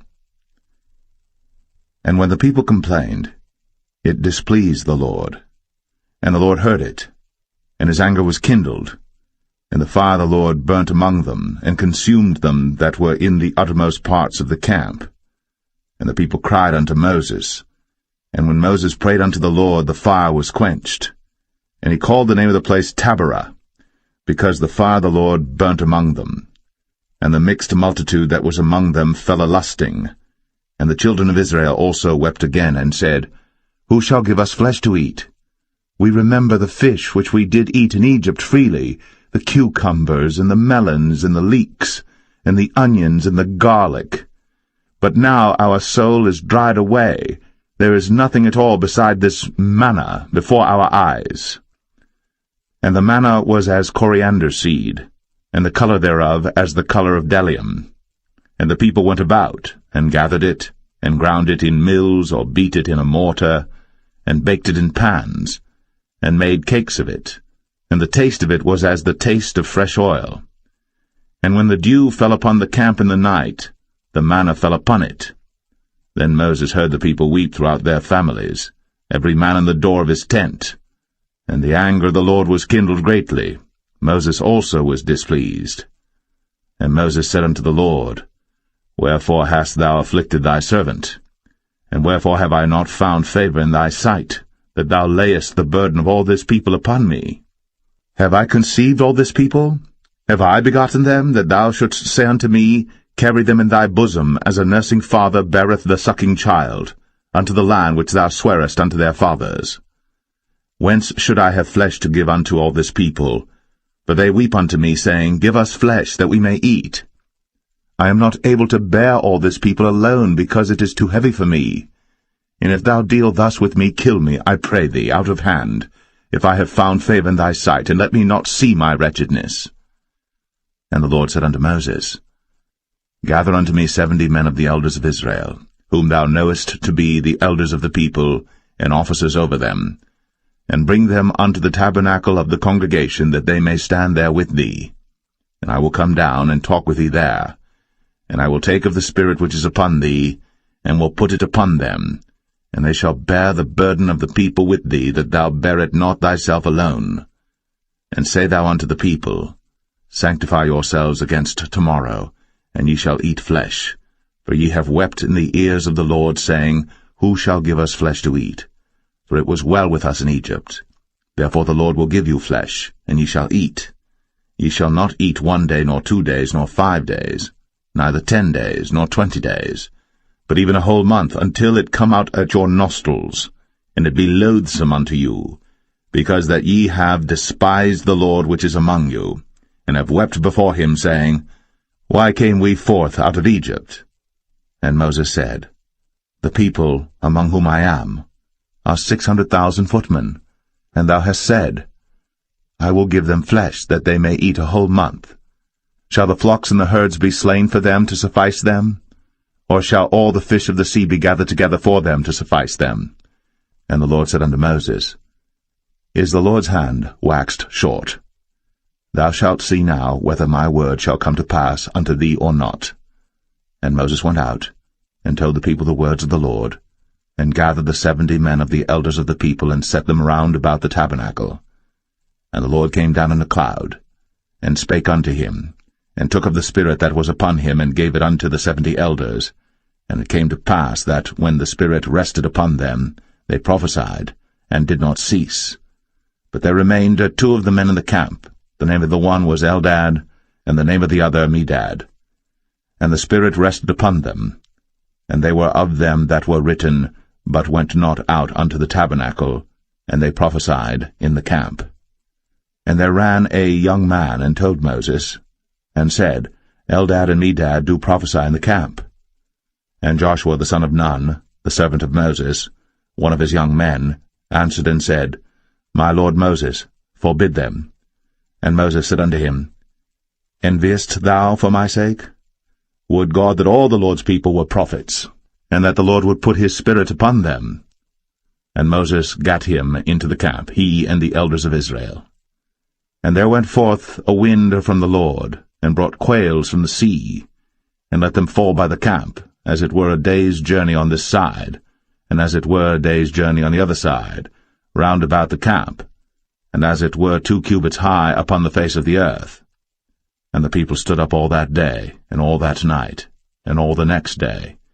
And they gathered the quails, he that gathered least gathered 10 homers, and they spread them all abroad for themselves round about the camp.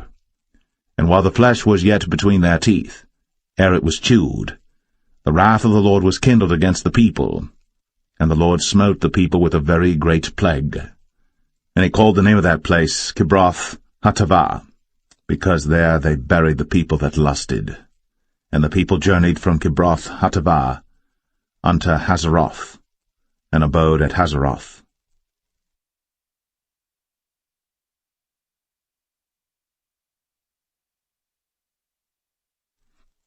Numbers 12. And Miriam and Aaron spake against Moses because of the Ethiopian woman whom he had married, for he had married an Ethiopian woman. And they said, Hath the Lord indeed spoken only by Moses? Hath he not spoken also by us? And the Lord heard it. Now the man Moses was very meek, above all the men which were upon the face of the earth. And the Lord spake suddenly unto Moses, and unto Aaron, and unto Miriam, Come out ye three unto the tabernacle of the congregation. And they three came out. And the Lord came down in the pillar of the cloud, and stood in the door of the tabernacle, and called Aaron and Miriam, and they both came forth. And he said, Hear now my words. If there be a prophet among you, I the Lord will make myself known unto him in a vision, and will speak unto him in a dream. My servant Moses is not so, who is faithful in all mine house. With him will I speak mouth to mouth, even apparently, and not in dark speeches. And the similitude of the Lord shall he behold. Wherefore then were ye not afraid to speak against my servant Moses? And the anger of the Lord was kindled against them, and he departed. And the cloud departed from off the tabernacle, and behold, Miriam became leprous, white as snow. And Aaron looked upon Miriam, and behold, she was leprous. And Aaron said unto Moses, Alas, my Lord, I beseech thee, lay not the sin upon us, wherein we have done foolishly, and wherein we have sinned. Let her not be as one dead, of whom the flesh is half consumed, when he cometh out of his mother's womb.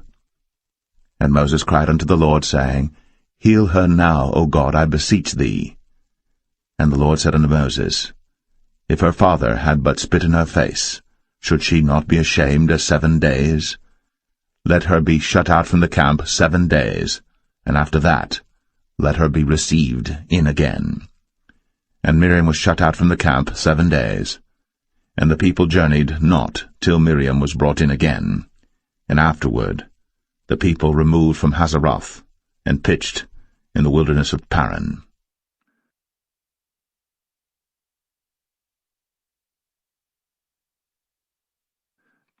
Numbers 13. And the Lord spake unto Moses, saying, Send thou men, that they may search the land of Canaan, which I give unto the children of Israel. Of every tribe of their fathers shall ye send a man, every one a ruler among them. And Moses, by the commandment of the Lord, sent them from the wilderness of Paran. All those men were heads of the children of Israel.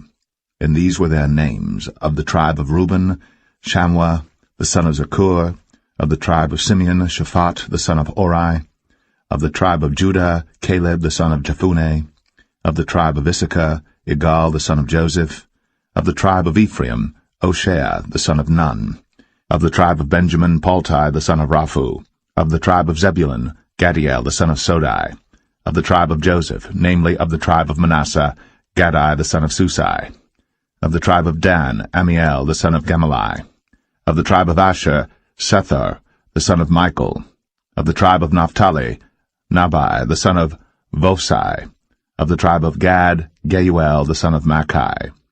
These are the names of the men which Moses sent to spy out the land. And Moses called Hoshea, the son of Nun, Jehoshua. And Moses sent them to spy out the land of Canaan, and said unto them, Get you up this way southward, and go up into the mountain, and see the land what it is, and the people that dwelleth therein, whether they be strong or weak, few or many, and what the land is that they dwell in, whether it be good or bad, and what cities they be that they dwell in, whether in tents or in strongholds, and what the land is, whether it be fat or lean, whether there be wood therein or not. And be ye of good courage, and bring of the fruit of the land. Now the time was the time of the first ripe grapes. So they went up and searched the land from the wilderness of Zin unto Rehob, as men come to Hamath. And they ascended by the south, and came unto Hebron, where Ahiman, Sheshai, and Talmai, the children of Anak, were. Now Hebron was built 7 years before Zoan in Egypt. And they came unto the brook of Eshcol, and cut down from thence a branch, with one cluster of grapes, and they bare it between two upon a staff. And they brought of the pomegranates and of the figs. The place was called the brook Eshcol, because of the cluster of grapes which the children of Israel cut down from thence. And they returned from searching of the land after 40 days. And they went, and came to Moses, and to Aaron, and to all the congregation of the children of Israel, unto the wilderness of Paran, to Kadesh, and brought back word unto them, and unto all the congregation, and showed them the fruit of the land. And they told him, and said, We came unto the land whither thou sentest us, and surely it floweth with milk and honey, and this is the fruit of it. Nevertheless the people be strong that dwell in the land, and the cities are walled and very great. And moreover, we saw the children of Anak there. The Amalekites dwell in the land of the south, and the Hittites, and the Jebusites, and the Amorites dwell in the mountains, and the Canaanites dwell by the sea, and by the coast of Jordan. And Caleb stilled the people before Moses, and said, Let us go up at once, and possess it, for we are well able to overcome it. But the men that went up with him said, We be not able to go up against the people, for they are stronger than we. And they brought up an evil report of the land, which they had searched unto the children of Israel, saying, The land, through which we have gone to search it, is a land that eateth up the inhabitants thereof, and all the people that we saw in it are men of a great stature. And there we saw the giants, the sons of Anak, which come of the giants. And we were in our own sight as grasshoppers, and so we were in their sight.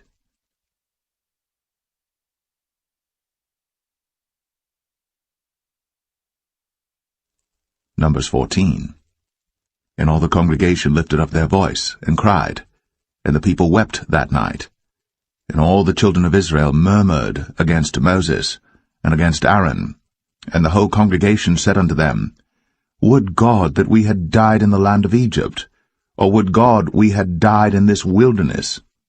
And wherefore hath the Lord brought us unto this land, to fall by the sword, that our wives and our children should be a prey? Were it not better for us to return into Egypt? And they said one to another, Let us make a captain, and let us return into Egypt. Then Moses and Aaron fell on their faces before all the assembly of the congregation of the children of Israel. And Joshua, the son of Nun, and Caleb, the son of Jephunneh, which were of them that searched the land, rent their clothes. And they spake unto all the company of the children of Israel, saying, The land, which we passed through to search it, is an exceeding good land. If the Lord delight in us, then he will bring us into this land, and give it us, a land which floweth with milk and honey.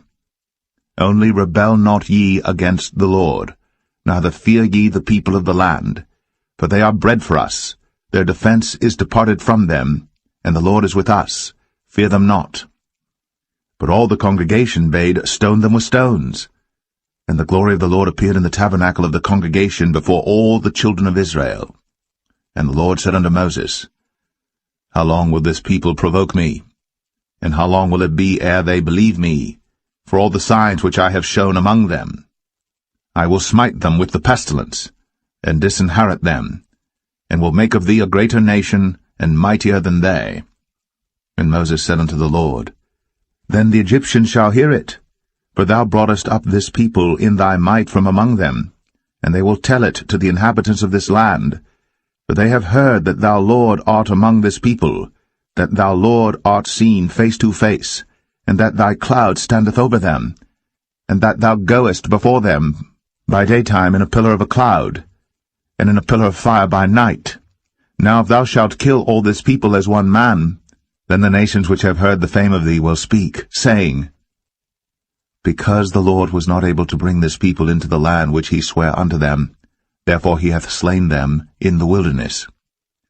And now I beseech thee, let the power of my Lord be great, according as thou hast spoken, saying, The Lord is long-suffering, and of great mercy, forgiving iniquity and transgression, and by no means clearing the guilty, visiting the iniquity of the fathers upon the children unto the third and fourth generation. Pardon, I beseech thee, the iniquity of this people according unto the greatness of thy mercy, and as thou hast forgiven this people from Egypt even until now. And the Lord said, I have pardoned according to thy word. But as truly as I live, all the earth shall be filled with the glory of the Lord, because all those men which have seen my glory and my miracles, which I did in Egypt and in the wilderness, and have tempted me now these 10 times, and have not hearkened to my voice, surely they shall not see the land which I swear unto their fathers, neither shall any of them that provoked me see it. But my servant Caleb, because he had another spirit with him, and hath followed me fully, him will I bring into the land whereinto he went, and his seed shall possess it. Now the Amalekites and the Canaanites dwelt in the valley. Tomorrow turn you, and get you into the wilderness by the way of the Red Sea. And the Lord spake unto Moses and unto Aaron, saying, How long shall I bear with this evil congregation, which murmur against me? I have heard the murmurings of the children of Israel, which they murmur against me. Say unto them, As truly as I live, saith the Lord, as ye have spoken in mine ears, so will I do to you. Your carcasses shall fall in this wilderness, and all that were numbered of you according to your whole number, from 20 years old and upward, which have murmured against me. Doubtless ye shall not come into the land, concerning which I swear to make you dwell therein, save Caleb the son of Jephunneh, and Joshua the son of Nun. But your little ones, which he said should be a prey, them will I bring in, and they shall know the land which ye have despised. But as for you, your carcasses, they shall fall in this wilderness, and your children shall wander in the wilderness 40 years, and bear your whoredoms until your carcasses be wasted in the wilderness. After the number of the days in which ye searched the land, even 40 days, each day for a year, shall ye bear your iniquities, even 40 years, and ye shall know my breach of promise. I the Lord have said, I will surely do it unto all this evil congregation that are gathered together against me. In this wilderness they shall be consumed, and there they shall die. And the men which Moses sent to search the land, who returned, and made all the congregation to murmur against him, by bringing up a slander upon the land, even those men that did bring up the evil report upon the land, died by the plague before the Lord. But Joshua, the son of Nun, and Caleb, the son of Jephunneh, which were of the men that went to search the land, lived still. And Moses told these sayings unto all the children of Israel, and the people mourned greatly. And they rose up early in the morning, and gat them up into the top of the mountain, saying, Lo, we be here, and will go up unto the place which the Lord hath promised, for we have sinned. And Moses said, Wherefore now do ye transgress the commandment of the Lord? But it shall not prosper. Go not up, for the Lord is not among you, that ye be not smitten before your enemies. For the Amalekites and the Canaanites are there before you, and ye shall fall by the sword, because ye are turned away from the Lord. Therefore the Lord will not be with you. But they presumed to go up unto the hilltop.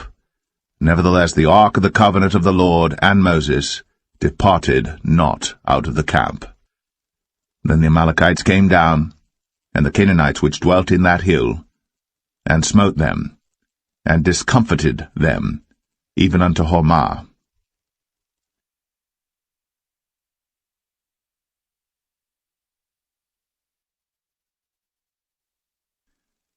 Numbers 15.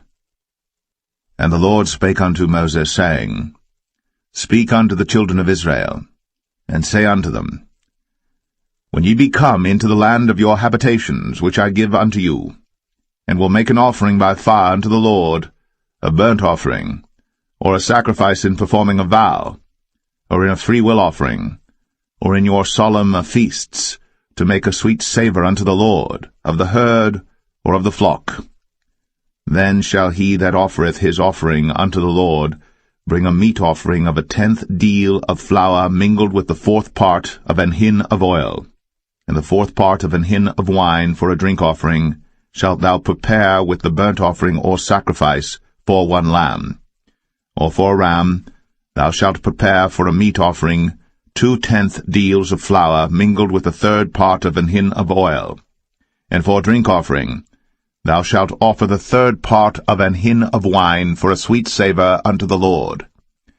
And when thou preparest a bullock for a burnt offering, or for a sacrifice in performing a vow, or peace offerings unto the Lord, then shall he bring with a bullock a meat offering of 3/10 deals of flour mingled with half an hin of oil.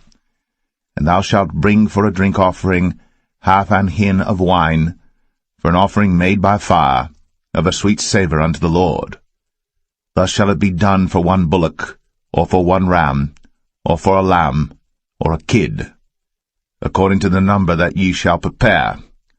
So shall ye do to every one according to their number. All that are born of the country shall do these things after this manner, in offering an offering made by fire, of a sweet savour unto the Lord. And if a stranger sojourn with you, or whosoever be among you in your generations, and will offer an offering made by fire, of a sweet savour unto the Lord, as ye do, so he shall do.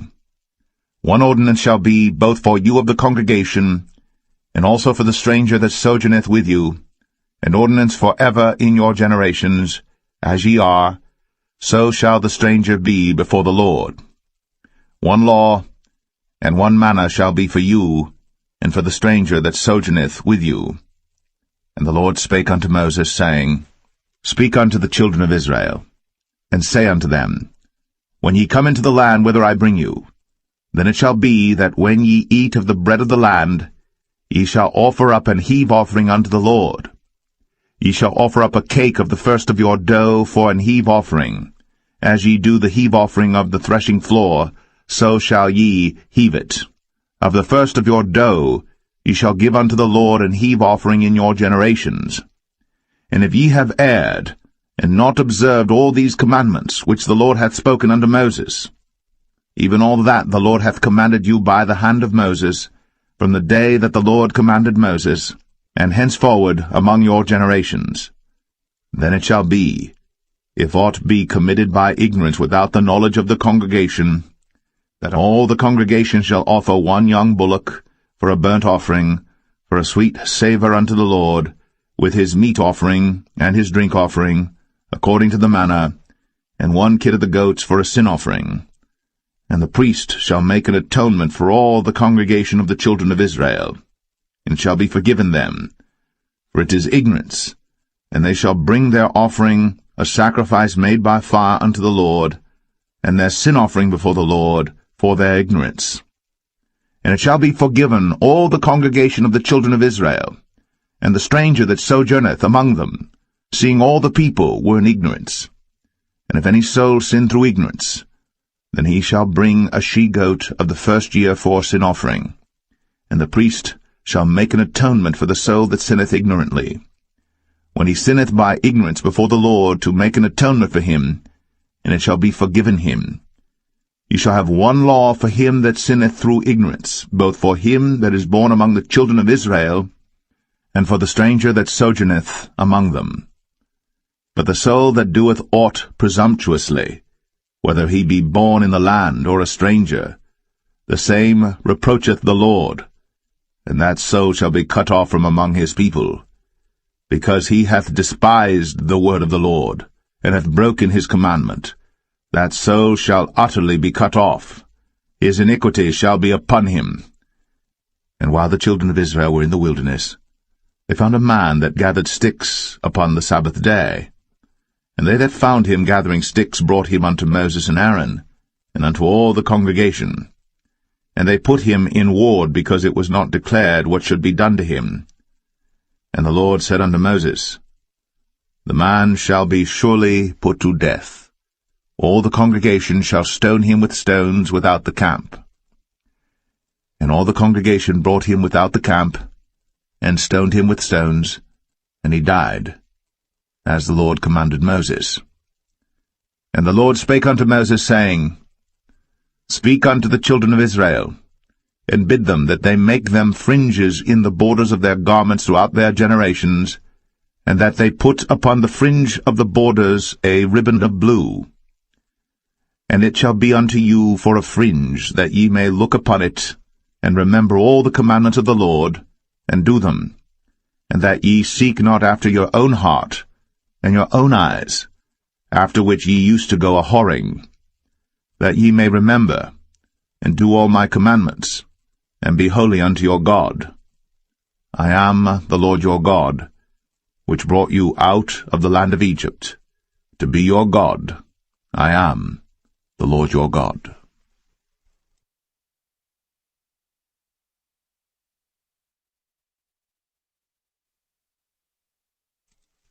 Numbers 16.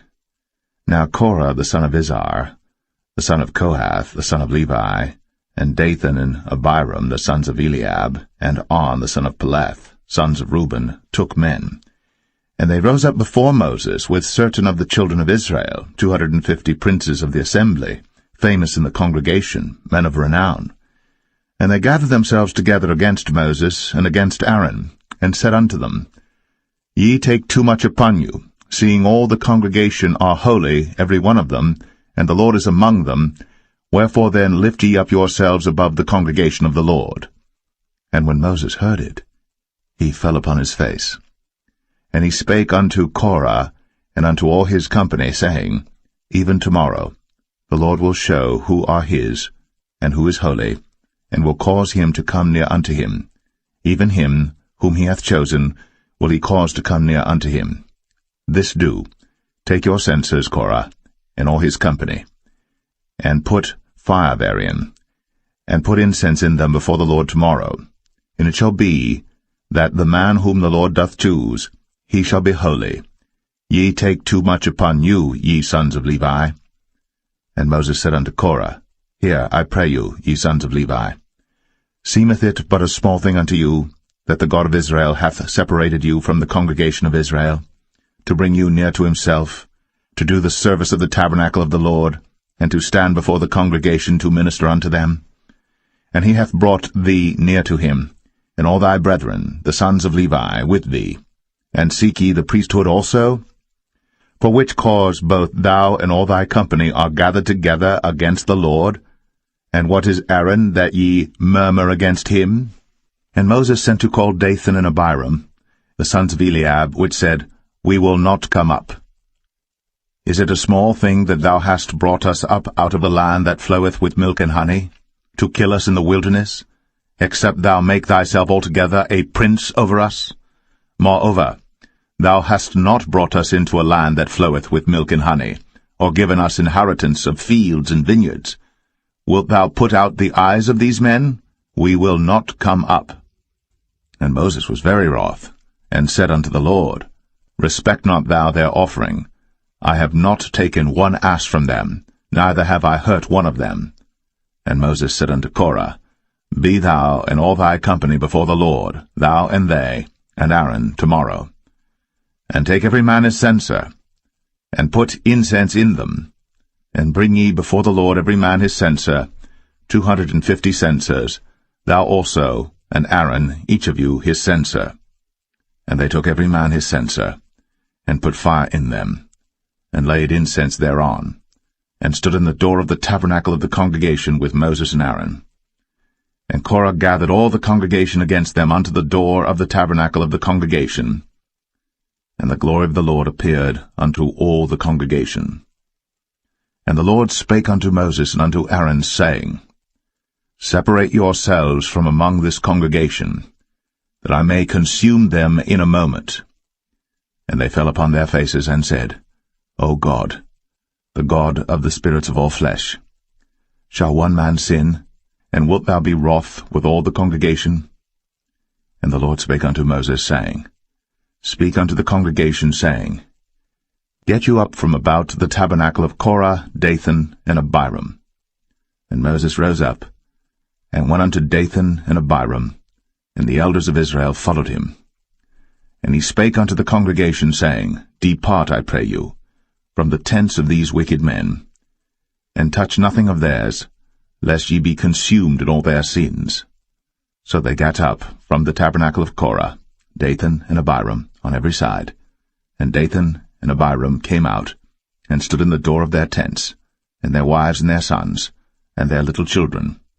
And Moses said, Hereby ye shall know that the Lord hath sent me to do all these works, for I have not done them of mine own mind. If these men die the common death of all men, or if they be visited after the visitation of all men, then the Lord hath not sent me. But if the Lord make a new thing, and the earth open her mouth, and swallow them up with all that appertain unto them, and they go down quick into the pit, then ye shall understand that these men have provoked the Lord. And it came to pass, as he had made an end of speaking all these words, that the ground clave asunder that was under them, and the earth opened her mouth, and swallowed them up, and their houses, and all the men that appertained unto Korah, and all their goods. They and all that appertained to them went down alive into the pit, and the earth closed upon them, and they perished from among the congregation. And all Israel that were round about them fled at the cry of them, for they said, Lest the earth swallow us up also. And there came out a fire from the Lord, and consumed the 250 men that offered incense. And the Lord spake unto Moses, saying, Speak unto Eleazar, the son of Aaron the priest, that he take up the censers out of the burning, and scatter thou the fire yonder, for they are hallowed. The censers of these sinners against their own souls, let them make them broad plates for a covering of the altar, for they offered them before the Lord. Therefore they are hallowed, and they shall be a sign unto the children of Israel. And Eleazar the priest took the brazen censers wherewith they that were burnt had offered, and they were made broad plates for a covering of the altar, to be a memorial unto the children of Israel, that no stranger which is not of the seed of Aaron come near to offer incense before the Lord, that he be not as Korah, and as his company, as the Lord said to him by the hand of Moses. But on the morrow all the congregation of the children of Israel murmured against Moses, and against Aaron, saying, Ye have killed the people of the Lord. And it came to pass, when the congregation was gathered against Moses and against Aaron, that they looked toward the tabernacle of the congregation, and behold, the cloud covered it, and the glory of the Lord appeared. And Moses and Aaron came before the tabernacle of the congregation. And the Lord spake unto Moses, saying, Get you up from among this congregation, that I may consume them as in a moment. And they fell upon their faces. And Moses said unto Aaron, Take a censer, and put fire therein from off the altar, and put on incense, and go quickly unto the congregation, and make an atonement for them, for there is wrath gone out from the Lord, the plague is begun. And Aaron took as Moses commanded, and ran into the midst of the congregation, and behold, the plague was begun among the people. And he put on incense, and made an atonement for the people. And he stood between the dead and the living, and the plague was stayed. Now they that died in the plague were 14,700 beside them that died about the matter of Korah. And Aaron returned unto Moses, unto the door of the tabernacle of the congregation, and the plague was stayed.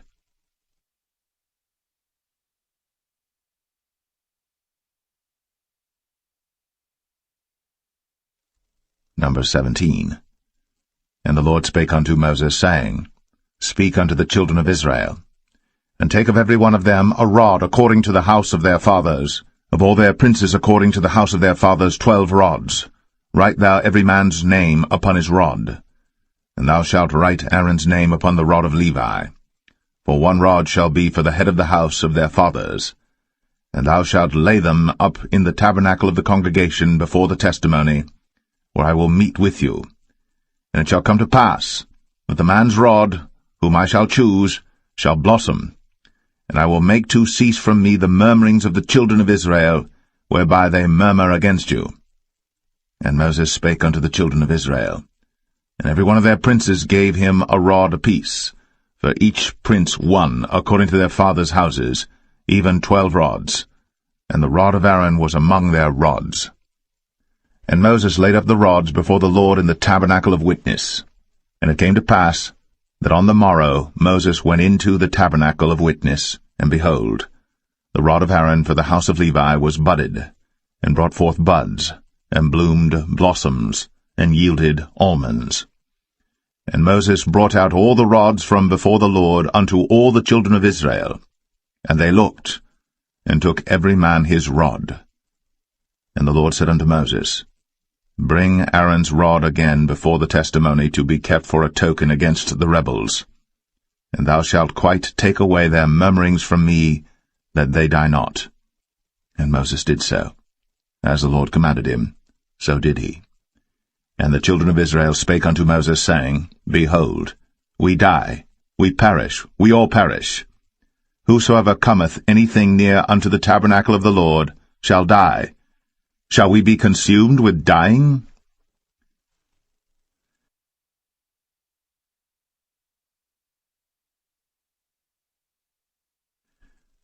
Numbers 18. And the Lord said unto Aaron, Thou and thy sons, and thy father's house with thee shall bear the iniquity of the sanctuary, and thou and thy sons with thee shall bear the iniquity of your priesthood. And thy brethren also of the tribe of Levi, the tribe of thy father, bring thou with thee, that they may be joined unto thee, and minister unto thee. But thou and thy sons with thee shall minister before the tabernacle of witness. And they shall keep thy charge, and the charge of all the tabernacle, only they shall not come nigh the vessels of the sanctuary and the altar, that neither they nor ye also die.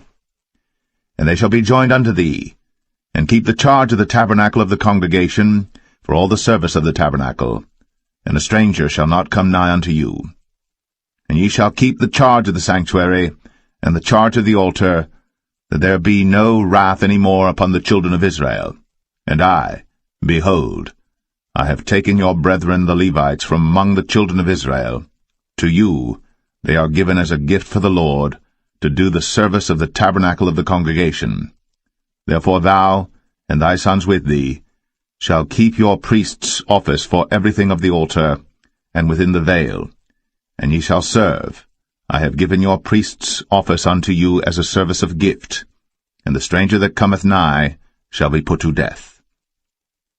And the Lord spake unto Aaron, Behold, I also have given thee the charge of mine heave offerings of all the hallowed things of the children of Israel. Unto thee have I given them by reason of the anointing, and to thy sons by an ordinance for ever. This shall be thine of the most holy things, reserved from the fire, every oblation of theirs, every meat offering of theirs, and every sin offering of theirs, and every trespass offering of theirs which they shall render unto me, shall be most holy for thee, and for thy sons. In the most holy place shalt thou eat it, every male shall eat it. It shall be holy unto thee. And this is thine, the heave offering of their gift, with all the wave offerings of the children of Israel. I have given them unto thee, and to thy sons and to thy daughters with thee, by a statute for ever. Every one that is clean in thy house shall eat of it. All the best of the oil, all the best of the wine, and of the wheat, the first fruits of them which they shall offer unto the Lord, them have I given thee. And whatsoever is first ripe in the land, which they shall bring unto the Lord, shall be thine. Every one that is clean in thine house shall eat of it. Everything devoted in Israel shall be thine. Everything that openeth the matrix in all flesh, which they bring unto the Lord, whether it be of men or beasts, shall be thine. Nevertheless, the firstborn of man shalt thou surely redeem, and the firstling of unclean beasts shalt thou redeem. And those that are to be redeemed from a month old shalt thou redeem, according to thine estimation, for the money of 5 shekels, after the shekel of the sanctuary, which is 20 gerahs. But the firstling of a cow, or the firstling of a sheep, or the firstling of a goat, thou shalt not redeem. They are holy. Thou shalt sprinkle their blood upon the altar, and shalt burn their fat for an offering made by fire, for a sweet savour unto the Lord. And the flesh of them shall be thine, as the wave breast and as the right shoulder are thine. All the heave offerings of the holy things which the children of Israel offer unto the Lord have I given thee, and thy sons and thy daughters with thee, by a statute for ever. It is a covenant of salt for ever before the Lord unto thee, and to thy seed with thee. And the Lord spake unto Aaron, Thou shalt have no inheritance in their land, neither shalt thou have any part among them. I am thy part, and thine inheritance among the children of Israel. And behold, I have given the children of Levi all the tenth in Israel for an inheritance, for their service which they serve, even the service of the tabernacle of the congregation. Neither must the children of Israel henceforth come nigh the tabernacle of the congregation, lest they bear sin and die. But the Levites shall do the service of the tabernacle of the congregation, and they shall bear their iniquity. It shall be a statute for ever throughout your generations, that among the children of Israel they have no inheritance. But the tithes of the children of Israel, which they offer as an heave offering unto the Lord, I have given to the Levites to inherit. Therefore I have said unto them, Among the children of Israel they shall have no inheritance. And the Lord spake unto Moses, saying, Thus speak unto the Levites, and say unto them, When ye take of the children of Israel the tithes which I have given you from them for your inheritance, then ye shall offer up an heave offering of it for the Lord, even a tenth part of the tithe. And this your heave offering shall be reckoned unto you, as though it were the corn of the threshing floor, and as the fullness of the winepress. Thus ye also shall offer an heave offering unto the Lord of all your tithes, which ye receive of the children of Israel, and ye shall give thereof of the Lord's heave offering to Aaron the priest. Out of all your gifts ye shall offer every heave offering of the Lord of all the best thereof, even the hallowed part thereof out of it. Therefore thou shalt say unto them, When ye have heaved the best thereof from it, then it shall be counted unto the Levites as the increase of the threshing floor, and as the increase of the winepress. And ye shall eat it in every place, ye and your households. For it is your reward for your service in the tabernacle of the congregation, and ye shall bear no sin by reason of it, when ye have heaved from it the best of it, neither shall ye pollute the holy things of the children of Israel, lest ye die.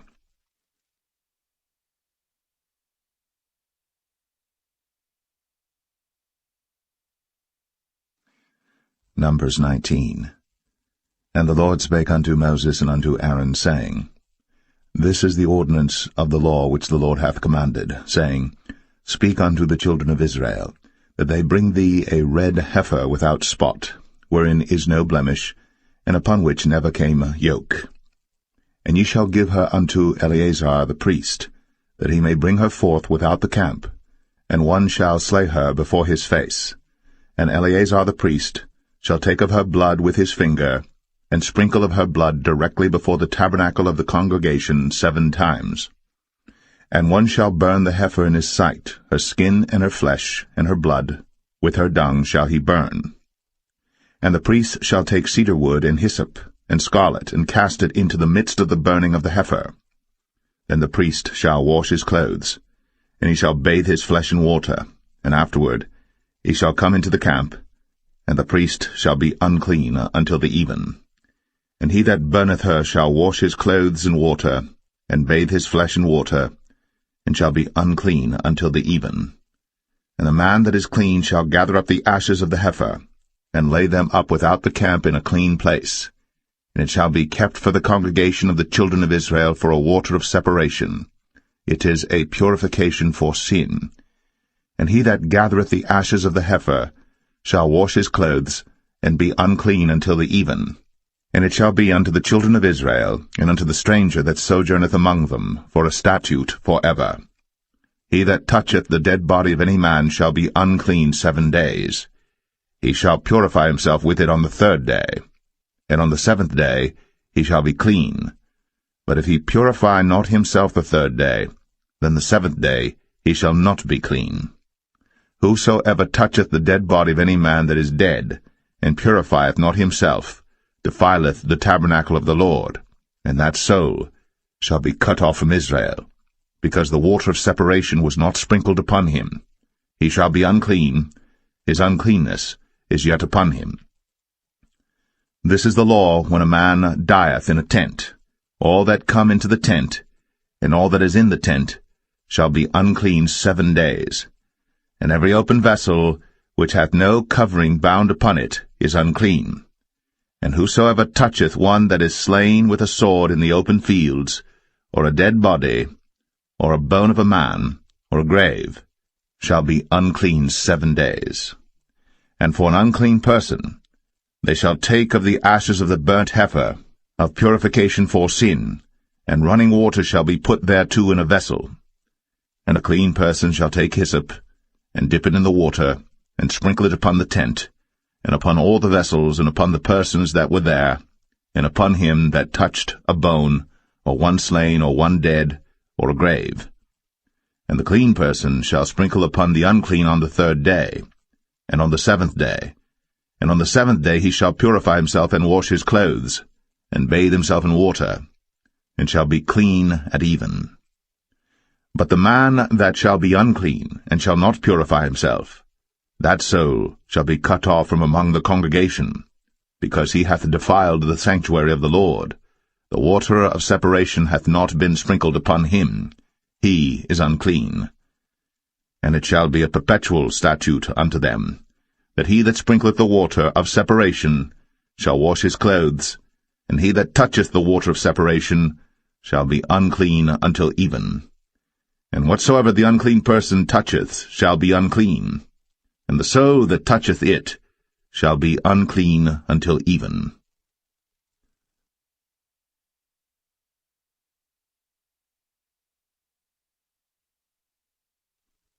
Numbers 20.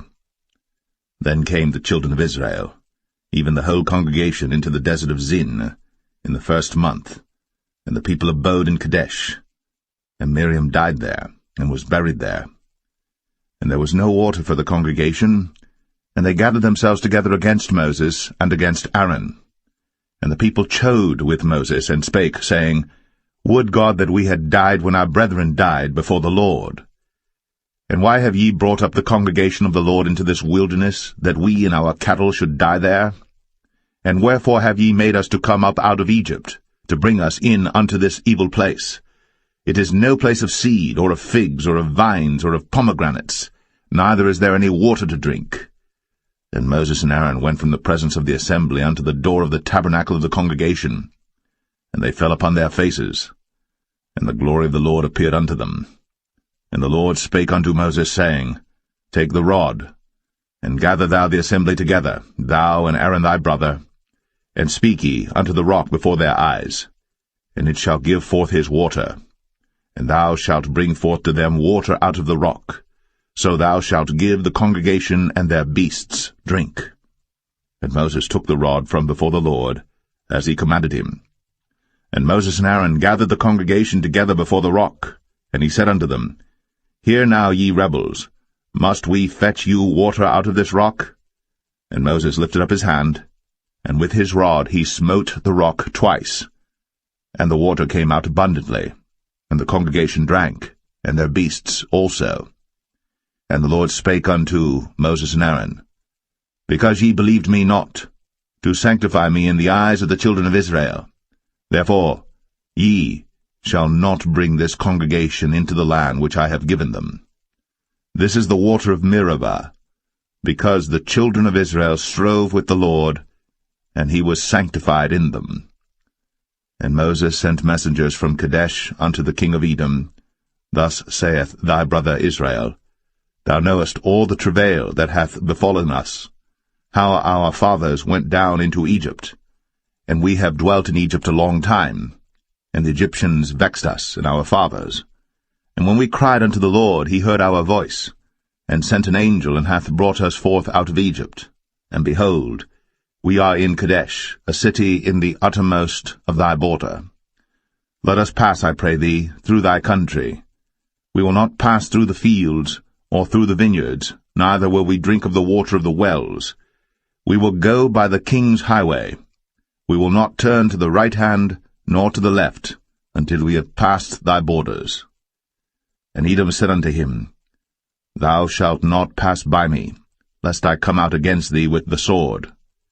And the children of Israel said unto him, We will go by the highway, and if I and my cattle drink of thy water, then I will pay for it.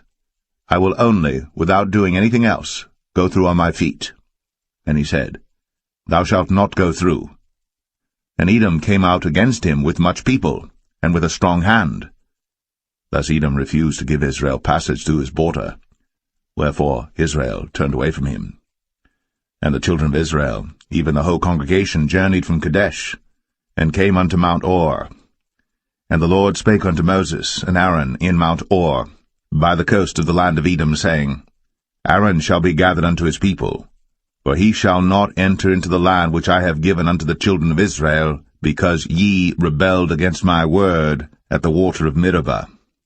Take Aaron and Eleazar his son, and bring them up unto Mount Or, and strip Aaron of his garments, and put them upon Eleazar his son, and Aaron shall be gathered unto his people, and shall die there.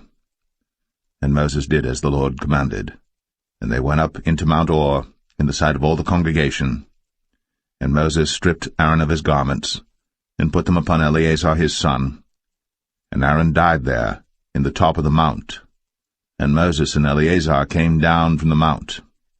And when all the congregation saw that Aaron was dead, they mourned for Aaron 30 days, even all the house of Israel.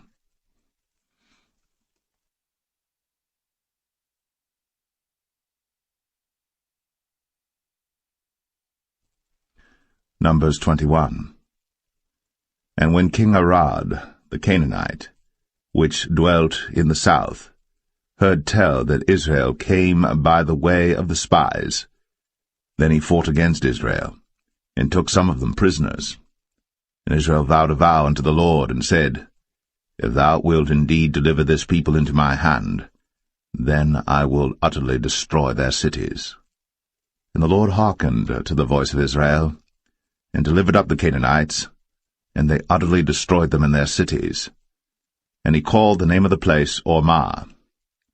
And they journeyed from Mount Or by the way of the Red Sea to compass the land of Edom. And the soul of the people was much discouraged because of the way. And the people spake against God, and against Moses.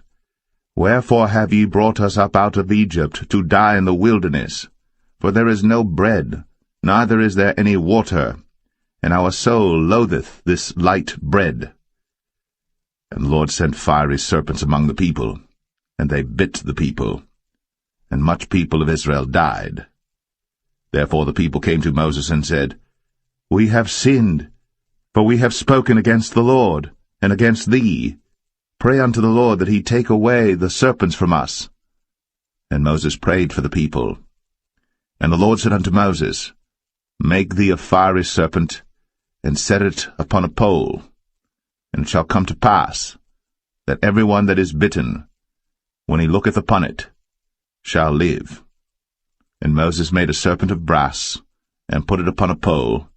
And it came to pass, that if a serpent had bitten any man, when he beheld the serpent of brass, he lived. And the children of Israel set forward, and pitched in Oboth. And they journeyed from Oboth, and pitched at Abarim, in the wilderness which is before Moab, toward the sunrising. From thence they removed, and pitched in the valley of Zered. From thence they removed, and pitched on the other side of Arnon, which is in the wilderness that cometh out of the coasts of the Amorites. For Arnon is the border of Moab, between Moab and the Amorites. Wherefore it is said in the book of the wars of the Lord, what he did in the Red Sea, and in the brooks of Arnon, and at the stream of the brooks that goeth down to the dwelling of Ar, and lieth upon the border of Moab. And from thence they went to Beer, that is the well whereof the Lord spake unto Moses, Gather the people together, and I will give them water. Then Israel sang this song, Spring up, O well, sing ye unto it.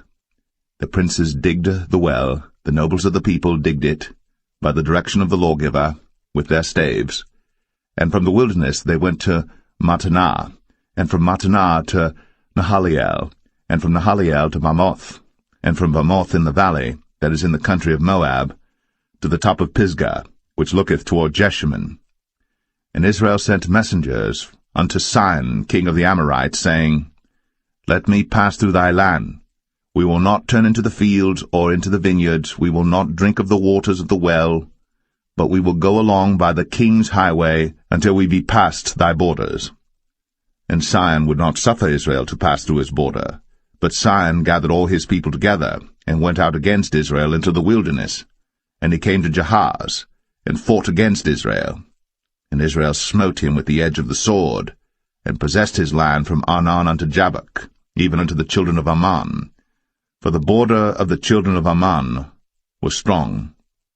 And Israel took all these cities, and Israel dwelt in all the cities of the Amorites, in Heshbon, in all the villages thereof. For Heshbon was the city of Sihon the king of the Amorites, who had fought against the former king of Moab, and taken all his land out of his hand even unto Arnon.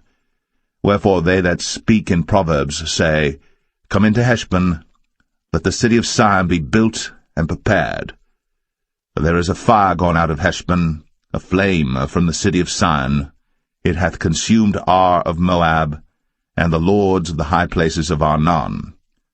Woe to thee, Moab! Thou art undone, O people of Chemosh. He hath given his sons that escaped, and his daughters, into captivity unto Sihon king of the Amorites. We have shot at them. Heshbon is perished even unto Dibon, and we have laid them waste even unto Nephah, which reacheth unto Medeba. Thus Israel dwelt in the land of the Amorites. And Moses sent to spy out Jazer, and they took the villages thereof, and drove out the Amorites that were there. And they turned, and went up by the way of Bashan, and Og the king of Bashan went out against them, he and all his people, to the battle at Edrei. And the Lord said unto Moses, Fear him not, for I have delivered him into thy hand, and all his people and his land. And thou shalt do to him as thou didst unto Sihon king of the Amorites, which dwelt at Heshbon. So they smote him, and his sons, and all his people, until there was none left him alive, and they possessed his land.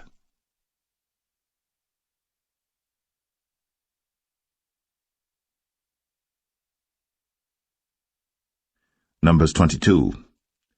And the children of Israel set forward, and pitched in the plains of Moab, on this side Jordan, by Jericho. And Balak the son of Zippor saw all that Israel had done to the Amorites. And Moab was sore afraid of the people, because they were many. And Moab was distressed because of the children of Israel. And Moab said unto the elders of Midian, Now shall this company lick up all that are round about us, as the ox licketh up the grass of the field. And Balak the son of Zippor was king of the Moabites at that time. He sent messengers, therefore, unto Balaam the son of Beor to Pethor, which is by the river of the land of the children of his people, to call him, saying, Behold, there is a people come out from Egypt. Behold, they cover the face of the earth, and they abide over against me. Come now, therefore, I pray thee, curse me this people, for they are too mighty for me. Peradventure I shall prevail, that we may smite them, and that I may drive them out of the land.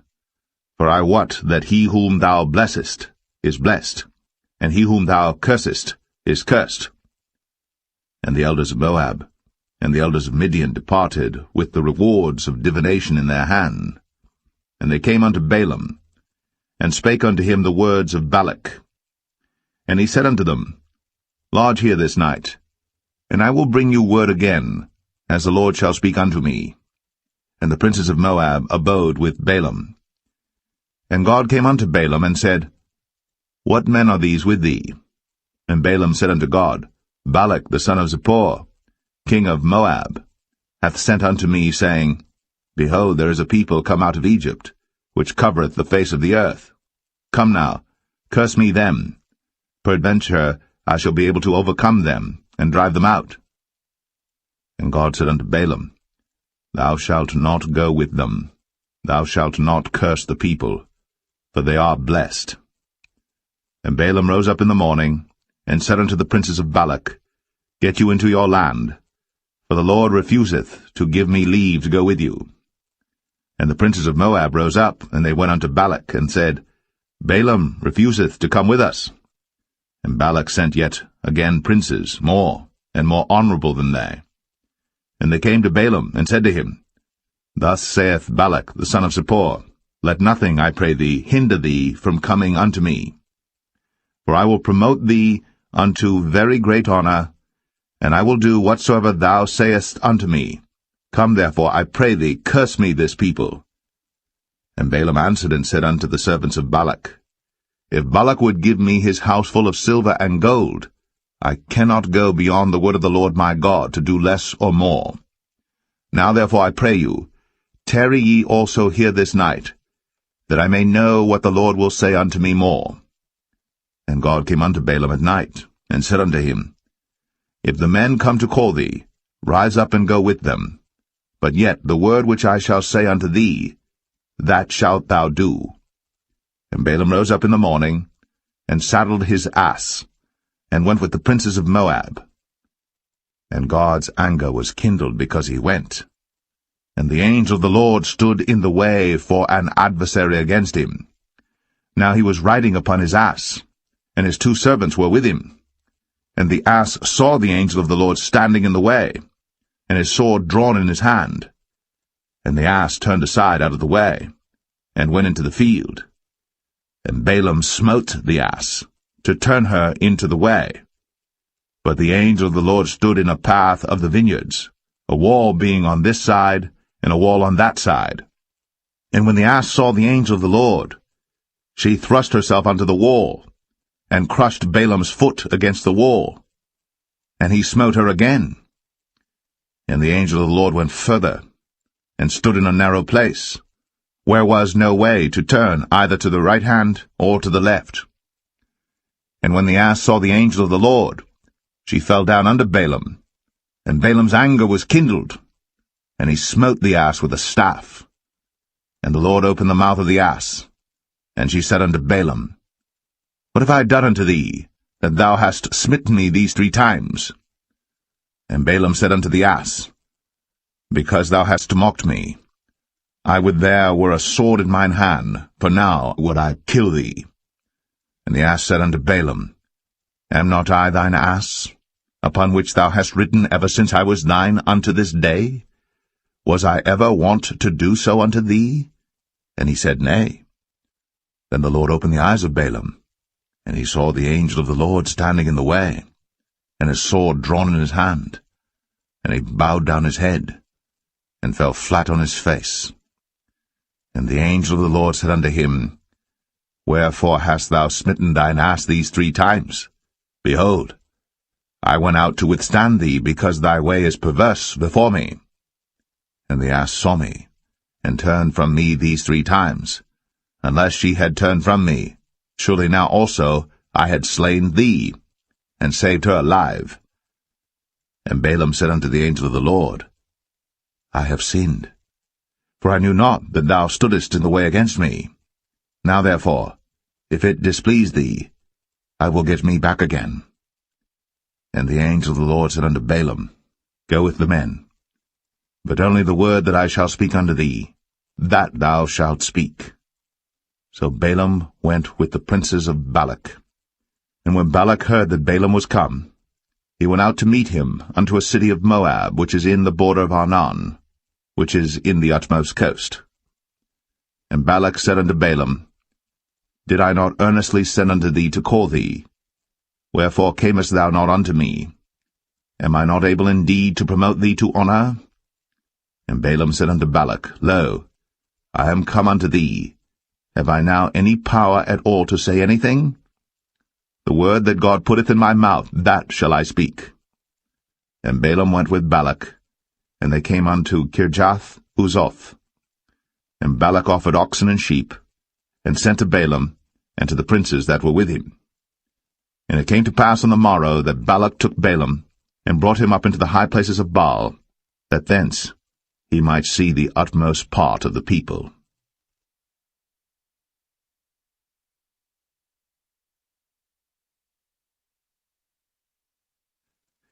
Numbers 23. And Balaam said unto Balak, Build me here 7 altars, and prepare me here 7 oxen and 7 rams. And Balak did as Balaam had spoken. And Balak and Balaam offered on every altar a bullock and a ram.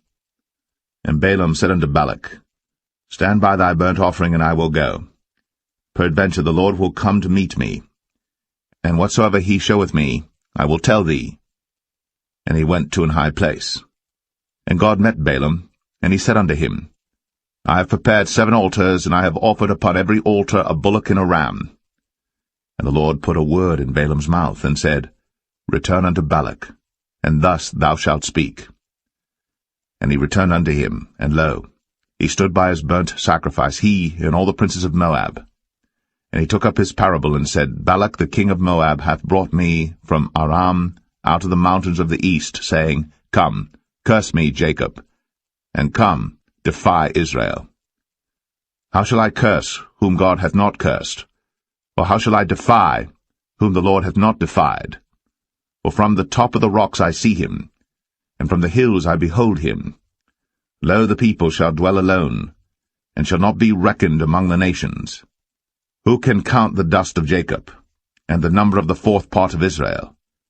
Let me die the death of the righteous, and let my last end be like his.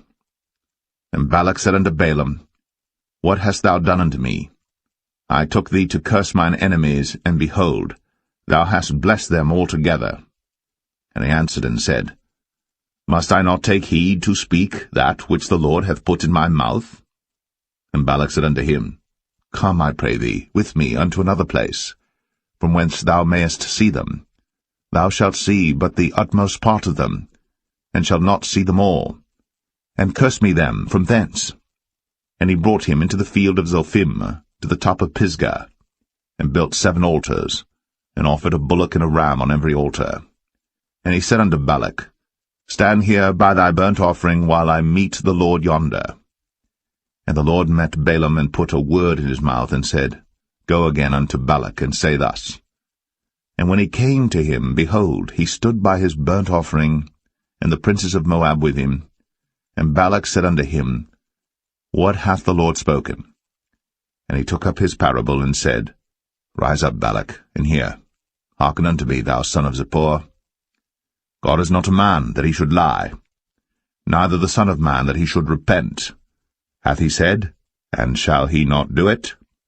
Or hath he spoken, and shall he not make it good? Behold, I have received commandment to bless, and he hath blessed, and I cannot reverse it. He hath not beheld iniquity in Jacob, neither hath he seen perverseness in Israel. The Lord his God is with him, and the shout of a king is among them. God brought them out of Egypt. He hath, as it were, the strength of an unicorn. Surely there is no enchantment against Jacob, neither is there any divination against Israel. According to this time it shall be said of Jacob and of Israel, What hath God wrought?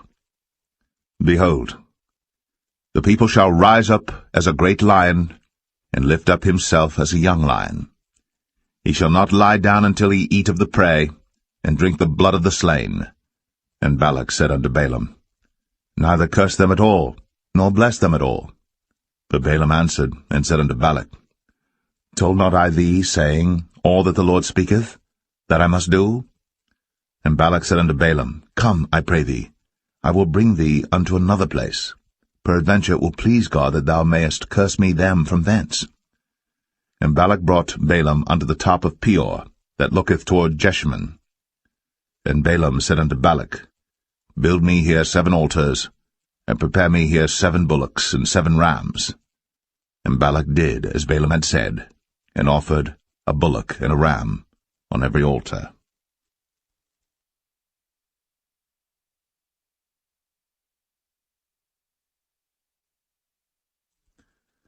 Numbers 24. And when Balaam saw that it pleased the Lord to bless Israel, he went not, as at other times, to seek for enchantments, but he set his face toward the wilderness. And Balaam lifted up his eyes, and he saw Israel abiding in his tents according to their tribes. And the Spirit of God came upon him. And he took up his parable, and said, Balaam the son of Beor hath said, and the man whose eyes are open hath said. He hath said, which heard the words of God, which saw the vision of the Almighty, falling into a trance, but having his eyes open. How goodly are thy tents, O Jacob, and thy tabernacles, O Israel! As the valleys are they spread forth, as gardens by the river's side, as the trees of lign aloes which the Lord hath planted, and as cedar trees beside the waters. He shall pour the water out of his buckets, and his seed shall be in many waters, and his king shall be higher than Agag, and his kingdom shall be exalted. God brought him forth out of Egypt. He hath, as it were, the strength of an unicorn. He shall eat up the nations, his enemies, and shall break their bones and pierce them through with his arrows. He couched, he lay down as a lion, and as a great lion. Who shall stir him up? Blessed is he that blesseth thee, and cursed is he that curseth thee. And Balak's anger was kindled against Balaam. And he smote his hands together. And Balak said unto Balaam, I called thee to curse mine enemies, and behold, thou hast altogether blessed them these 3 times. Therefore now flee thou to thy place. I thought to promote thee unto great honour, but lo, the Lord hath kept thee back from honour. And Balaam said unto Balak, Spake I not also to thy messengers which thou sentest unto me, saying, If Balak would give me his house full of silver and gold, I cannot go beyond the commandment of the Lord, to do either good or bad of mine own mind. But what the Lord saith, that will I speak. And now behold, I go unto my people. Come therefore, and I will advertise thee what this people shall do to thy people in the latter days. And he took up his parable and said, Balaam the son of Beor hath said, and the man whose eyes are open hath said. He hath said, which heard the words of God, and knew the knowledge of the Most High, which saw the vision of the Almighty, falling into a trance, but having his eyes open. I shall see him, but not now. I shall behold him, but not nigh. There shall come a star out of Jacob, and a scepter shall rise out of Israel, and shall smite the corners of Moab, and destroy all the children of Sheth. And Edom shall be a possession, Sire also shall be a possession for his enemies. And Israel shall do valiantly. Out of Jacob shall come he that shall have dominion, and shall destroy him that remaineth of the city. And when he looked on Amalek, he took up his parable and said, Amalek was the first of the nations, but his latter end shall be that he perish for ever. And he looked on the Kenites, and took up his parable, and said, Strong is thy dwelling place, and thou puttest thy nest in a rock. Nevertheless, the Kenites shall be wasted, until Ashur shall carry thee away captive. And he took up his parable and said, Alas, who shall live when God doeth this? And ships shall come from the coast of Chittim, and shall afflict Ashur, and shall afflict Eber, and he also shall perish for ever. And Balaam rose up, and went, and returned to his place, and Balak also went his way.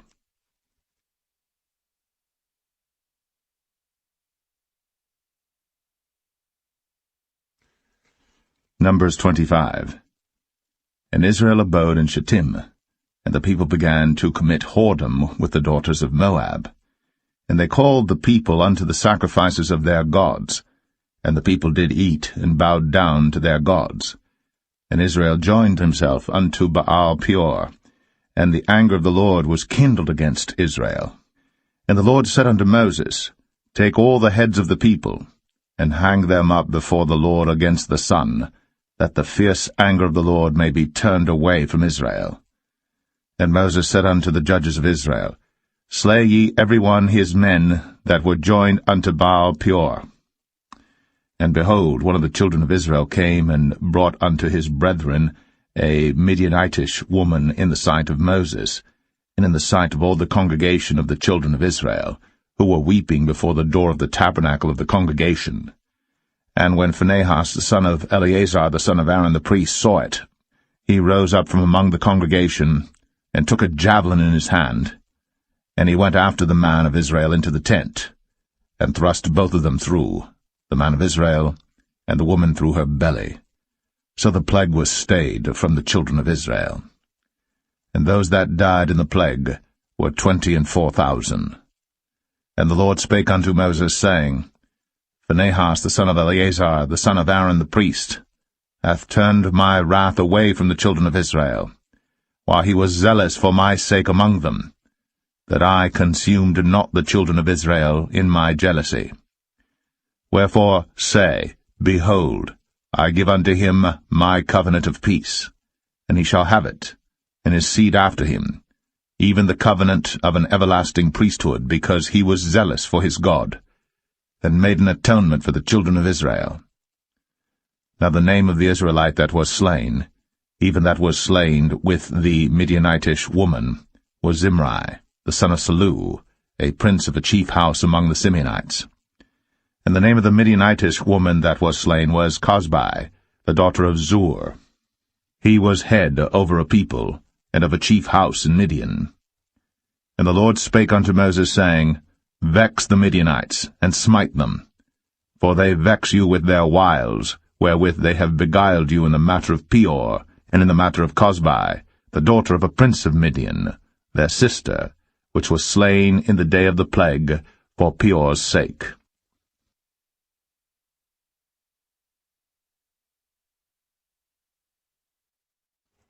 Numbers 26. And it came to pass after the plague, that the Lord spake unto Moses and unto Eleazar the son of Aaron the priest, saying, Take the sum of all the congregation of the children of Israel, from 20 years old and upward, throughout their father's house, all that are able to go to war in Israel. And Moses and Eleazar the priest spake with them in the plains of Moab by Jordan near Jericho, saying, Take the sum of the people from 20 years old and upward, as the Lord commanded Moses and the children of Israel, which went forth out of the land of Egypt. Reuben, the eldest son of Israel, the children of Reuben, Hanok, of whom cometh the family of the Hanokites, of Palu, the family of the Paluites, of Hezron, the family of the Hezronites, of Carmi, the family of the Carmites. These are the families of the Reubenites, and they that were numbered of them were 43,730. And the sons of Palu, Eliab, and the sons of Eliab, Nemuel, and Dathan, and Abiram. This is that Dathan and Abiram which were famous in the congregation, who strove against Moses and against Aaron in the company of Korah, when they strove against the Lord. And the earth opened her mouth, and swallowed them up together with Korah, when that company died, what time the fire devoured 250 men, and they became a sign. Notwithstanding, the children of Korah died not. The sons of Simeon after their families, of Nemuel, the family of the Nemuelites, of Jamin, the family of the Jaminites, of Jachin, the family of the Jachinites, of Zerah, the family of the Zarhites, of Shaul, the family of the Shaulites. These are the families of the Simeonites, 22,200. The children of Gad after their families, of Zephan, the family of the Zephanites, of Haggai, the family of the Haggites, of Shuni, the family of the Shunites, of Ozni, the family of the Oznites, of Eri, the family of the Erites, of Arod, the family of the Arodites, of Areli, the family of the Arelites.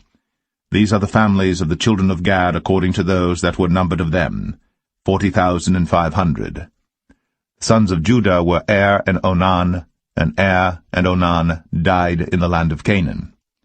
And the sons of Judah after their families were, of Shelah, the family of the Shelonites, of Pharez, the family of the Pharzites, of Zerah, the family of the Zarhites. And the sons of Pharez were, of Hezron, the family of the Hezronites, of Hamul, the family of the Hamulites. These are the families of Judah according to those that were numbered of them, 16,500. Of the sons of Issachar after their families, of Tola, the family of the Tolaites, of Pua, the family of the Punites, of Jashub, the family of the Jashubites, of Shimron, the family of the Shimronites. These are the families of Issachar according to those that were numbered of them, 64,300. Of the sons of Zebulun after their families, of Sered, the family of the Sardites, of Elon, the family of the Elonites, of Jaleel, the family of the Jaleelites. These are the families of the Zebulunites, according to those that were numbered of them, 60,500. The sons of Joseph, after their families, were Manasseh and Ephraim. Of the sons of Manasseh, of Machir, the family of the Machirites, and Machir begat Gilead. Of Gilead come the family of the Gileadites. These are the sons of Gilead. Of Jezer, the family of the Jezerites. Of Helek, the family of the Helekites. And of Azriel, the family of the Azrielites. And of Shechem, the family of the Shechemites. And of Shemida, the family of the Shemidites. And of Hepher, the family of the Hepherites. And Zelophehad, the son of Hepher, had no sons, but daughters. And the names of the daughters of Zelophehad were Mahlah and Noah, Hoglah, Milcah, and Tirzah. These are the families of Manasseh, and those that were numbered of them, 52,700. These are the sons of Ephraim after their families. Of Shuthelah, the family of the Shuthelites. Of Becher, the family of the Bachrites. Of Tahan, the family of the Tahanites. And these are the sons of Shuthelah. Of Iran, the family of the Iranites. These are the families of the sons of Ephraim, according to those that were numbered of them, 32,500. These are the sons of Joseph after their families. The sons of Benjamin after their families, of Bela, the family of the Belites. Of Ashbel, the family of the Ashbelites. Of Ahiram, the family of the Ahiramites. Of Shepham, the family of the Shuphamites. Of Hupham, the family of the Huphamites. And the sons of Bela were Ard and Naaman. Of Ard, the family of the Ardites. And of Naaman, the family of the Naamites. These are the sons of Benjamin after their families. And they that were numbered of them were 45,600. These are the sons of Dan after their families. Of Shuham, the family of the Shuhamites. These are the families of Dan after their families. All the families of the Shuhamites, according to those that were numbered of them, were 64,400. Of the children of Asher after their families. Of Jimnah, the family of the Jimnites. Of Jesui, the family of the Jesuites. Of Beriah, the family of the Berites. Of the sons of Beriah, of Heber, the family of the Heberites. Of Malchiel, the family of the Malchielites. And the name of the daughter of Asher was Sarah. These are the families of the sons of Asher, according to those that were numbered of them, who were 53,400. Of the sons of Naphtali after their families, of Jaziel, the family of the Jazielites. Of Gunai, the family of the Gunites. Of Jezer, the family of the Jezerites. Of Shalem, the family of the Shalemites. These are the families of Naphtali according to their families, and they that were numbered of them were 45,400. These were the numbered of the children of Israel, 600,000, and 1,730. And the Lord spake unto Moses, saying, Unto these the land shall be divided for an inheritance according to the number of names. To many thou shalt give the more inheritance, and to few thou shalt give the less inheritance. To every one shall his inheritance be given according to those that were numbered of him. Notwithstanding the land shall be divided by lot. According to the names of the tribes of their fathers they shall inherit. According to the lot shall the possession thereof be divided between many and few. And these are they that were numbered of the Levites after their families. Of Gershon, the family of the Gershonites. Of Kohath, the family of the Kohathites. Of Merari, the family of the Merarites. These are the families of the Levites, the family of the Libnites, the family of the Hebronites, the family of the Mahlites, the family of the Mushites, the family of the Korathites, and Kohath begat Amram. And the name of Amram's wife was Jochebed, the daughter of Levi, whom her mother bare to Levi in Egypt. And she bare unto Amram Aaron and Moses, and Miriam their sister. And unto Aaron was born Nadab and Abihu, Eleazar and Ithamar. And Nadab and Abihu died when they offered strange fire before the Lord. And those that were numbered of them were 23,000, all males, from a month old and upward. But they were not numbered among the children of Israel, because there was no inheritance given them among the children of Israel. These are they that were numbered by Moses and Eleazar the priest, who numbered the children of Israel in the plains of Moab by Jordan near Jericho. But among these there was not a man of them whom Moses and Aaron the priest numbered, when they numbered the children of Israel in the wilderness of Sinai. For the Lord had said of them, They shall surely die in the wilderness. And there was not left a man of them, save Caleb the son of Jephunneh, and Joshua, the son of Nun.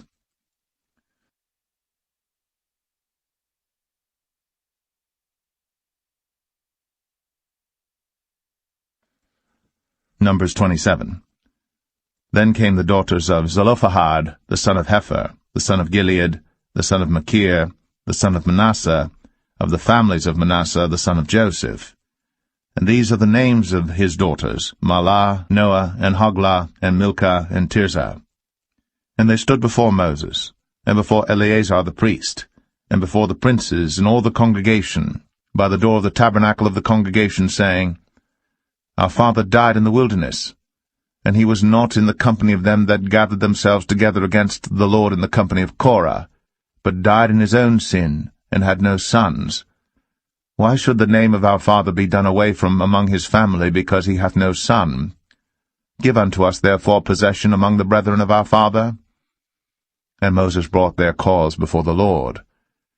And the Lord spake unto Moses, saying, The daughters of Zelophehad speak right. Thou shalt surely give them a possession of an inheritance among their father's brethren, and thou shalt cause the inheritance of their father to pass unto them. And thou shalt speak unto the children of Israel, saying, If a man die, and have no son, then ye shall cause his inheritance to pass unto his daughter. And if he have no daughter, then ye shall give his inheritance unto his brethren. And if he have no brethren, then ye shall give his inheritance unto his father's brethren. And if his father have no brethren, then ye shall give his inheritance unto his kinsman that is next to him of his family, and he shall possess it. And it shall be unto the children of Israel a statute of judgment, as the Lord commanded Moses. And the Lord said unto Moses, Get thee up into this Mount Abarim, and see the land which I have given unto the children of Israel. And when thou hast seen it, thou also shalt be gathered unto thy people, as Aaron thy brother was gathered. For ye rebelled against my commandment in the desert of Zin, in the strife of the congregation, to sanctify me at the water before their eyes, that is, the water of Meribah and Kadesh, in the wilderness of Zin. And Moses spake unto the Lord, saying, Let the Lord, the God of the spirits of all flesh, set a man over the congregation, which may go out before them, and which may go in before them, and which may lead them out, and which may bring them in, that the congregation of the Lord be not as sheep which have no shepherd. And the Lord said unto Moses, Take thee Joshua the son of Nun, a man in whom is the Spirit, and lay thine hand upon him, and set him before Eleazar the priest, and before all the congregation, and give him a charge in their sight. And thou shalt put some of thine honor upon him, that all the congregation of the children of Israel may be obedient. And he shall stand before Eleazar the priest, who shall ask counsel for him after the judgment of Urim before the Lord. At his word shall they go out, and at his word they shall come in, both he and all the children of Israel with him, even all the congregation. And Moses did as the Lord commanded him. And he took Joshua, and set him before Eleazar the priest, and before all the congregation. And he laid his hands upon him, and gave him a charge, as the Lord commanded by the hand of Moses.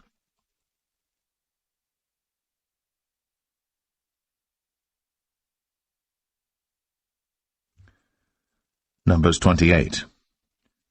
And the Lord spake unto Moses, saying, Command the children of Israel, and say unto them, My offering, and my bread for my sacrifices made by fire for a sweet savour unto me, shall ye observe to offer unto me in their due season. And thou shalt say unto them, This is the offering made by fire, which ye shall offer unto the Lord, 2 lambs of the first year without spot day by day, for a continual burnt offering. The 1 lamb shalt thou offer in the morning, and the other lamb shalt thou offer at even, and a 10th part of an ephah of flour for a meat offering, mingled with the 4th part of an hin of beaten oil. It is a continual burnt offering which was ordained in Mount Sinai for a sweet savour, a sacrifice made by fire unto the Lord. And the drink offering thereof shall be the 4th part of an hin for the 1 lamb, In the holy place shalt thou cause the strong wine to be poured unto the Lord for a drink offering. And the other lamb shalt thou offer at even, as the meat offering of the morning, and as the drink offering thereof. Thou shalt offer it, a sacrifice made by fire, of a sweet savour unto the Lord. And on the Sabbath day 2 lambs of the first year without spot, and 2/10 deals of flour for a meat offering mingled with oil, and the drink offering thereof. This is the burnt offering of every Sabbath, beside the continual burnt offering, and his drink offering. And in the beginnings of your months ye shall offer a burnt offering unto the Lord, 2 young bullocks and 1 ram, 7 lambs of the first year without spot, and 3/10 deals of flour for a meat offering mingled with oil for 1 bullock, and 2/10 deals of flour for a meat offering mingled with oil for 1 ram, and a several 10th deal of flour mingled with oil for a meat offering unto 1 lamb, for a burnt offering of a sweet savour, a sacrifice made by fire unto the Lord. And their drink offering shall be 1/2 an hin of wine unto a bullock, and the 1/3 part of an hin unto a ram, and a 1/4 part of an hin unto a lamb. This is the burnt offering of every month throughout the months of the year. And 1 kid of the goats for a sin offering unto the Lord shall be offered, beside the continual burnt offering and his drink offering. And the 14th day of the first month is the Passover of the Lord. And the 15th day of this month is the feast. 7 days shall unleavened bread be eaten. In the first day shall be an holy convocation. Ye shall do no manner of servile work therein. But ye shall offer a sacrifice made by fire for a burnt offering unto the Lord, 2 young bullocks and 1 ram, and 7 lambs of the first year. They shall be unto you without blemish. And their meat offering shall be of flour mingled with oil. 3/10 deals shall ye offer for a bullock, and 2/10 deals for a ram. A several 10th deal shalt thou offer for every lamb, throughout the 7 lambs, and 1 goat for a sin offering, to make an atonement for you. Ye shall offer these beside the burnt offering in the morning, which is for a continual burnt offering. After this manner ye shall offer daily throughout the 7 days the meat of the sacrifice made by fire, of a sweet savour unto the Lord. It shall be offered beside the continual burnt offering, and his drink offering. And on the 7th day ye shall have an holy convocation. Ye shall do no servile work. Also in the day of the firstfruits, when ye bring a new meat offering unto the Lord, after your weeks be out, ye shall have an holy convocation. Ye shall do no servile work. But ye shall offer the burnt offering for a sweet savour unto the Lord, 2 young bullocks, 1 ram, 7 lambs of the first year, and their meat offering of flour mingled with oil, 3/10 deals unto 1 bullock, 2/10 deals unto 1 ram, a several 10th deal unto 1 lamb, throughout the 7 lambs, and 1 kid of the goats to make an atonement for you. You shall offer them beside the continual burnt offering and his meat offering. They shall be unto you without blemish, and their drink offerings.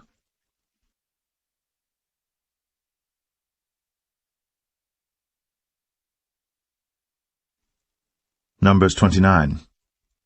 And in the 7th month, on the 1st day of the month, ye shall have an holy convocation. Ye shall do no servile work. It is a day of blowing the trumpets unto you. And ye shall offer a burnt offering for a sweet savour unto the Lord, 1 young bullock, 1 ram, and 7 lambs of the first year without blemish. And their meat offering shall be of flour mingled with oil, 3/10 deals for a bullock, and 2/10 deals for a ram, and 1/10 deal for 1 lamb throughout the 7 lambs, and 1 kid of the goats for a sin offering, to make an atonement for you, beside the burnt offering of the month, and his meat offering, and the daily burnt offering and his meat offering, and their drink offerings, according unto their manner, for a sweet savour, a sacrifice made by fire unto the Lord. And ye shall have on the 10th day of this 7th month an holy convocation, and ye shall afflict your souls. Ye shall not do any work therein. But ye shall offer a burnt offering unto the Lord for a sweet savour, 1 young bullock, 1 ram, and 7 lambs of the first year. They shall be unto you without blemish, and their meat offering shall be of flour mingled with oil, 3/10 deals to a bullock, and 2/10 deals to 1 ram. A several tenth deal for 1 lamb throughout the 7 lambs. 1 kid of the goats for a sin offering, beside the sin offering of atonement, and the continual burnt offering, and the meat offering of it, and their drink offerings.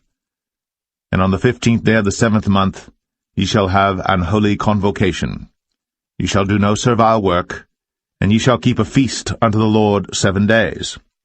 And ye shall offer a burnt offering, a sacrifice made by fire, of a sweet savour unto the Lord, 13 young bullocks, 2 rams, and 14 lambs of the first year. They shall be without blemish. And their meat offering shall be of flour mingled with oil, 3/10 deals unto every bullock of the 13 bullocks, 2/10 deals to each ram of the 2 rams, and a several tenth deal to each lamb of the 14 lambs.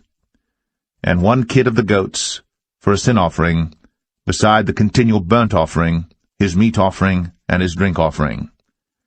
And on the 2nd day ye shall offer 12 young bullocks, 2 rams, 14 lambs of the first year without spot. And their meat offering and their drink offerings for the bullocks, for the rams, and for the lambs shall be according to their number, after the manner. And 1 kid of the goats for a sin offering, beside the continual burnt offering, and the meat offering thereof, and their drink offerings. And on the 3rd day 11 bullocks, 2 rams, 14 lambs of the first year without blemish. And their meat offering and their drink offerings for the bullocks, for the rams, and for the lambs shall be according to their number, after the manner. And 1 goat for a sin offering, beside the continual burnt offering, and his meat offering, and his drink offering. And on the 4th day 10 bullocks, 2 rams, and 14 lambs of the first year without blemish. Their meat offering and their drink offerings for the bullocks, for the rams, and for the lambs shall be according to their number, after the manner.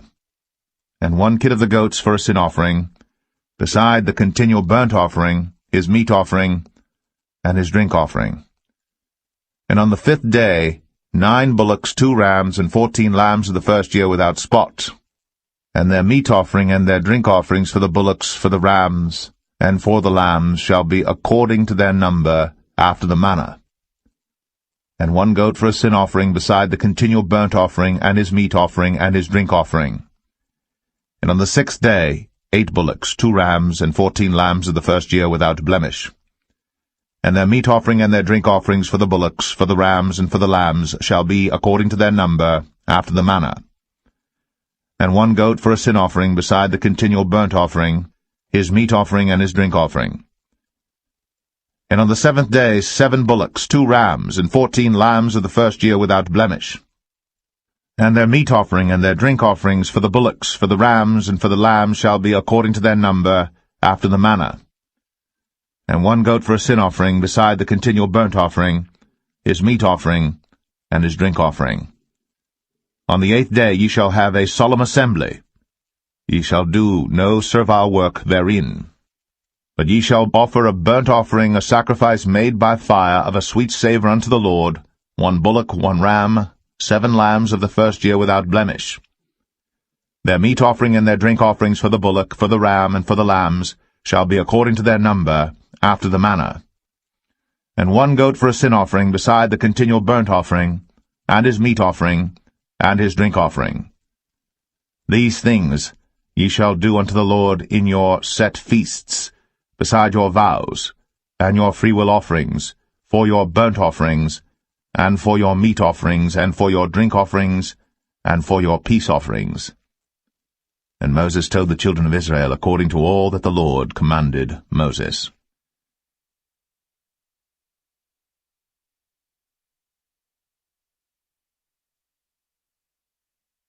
Numbers 30.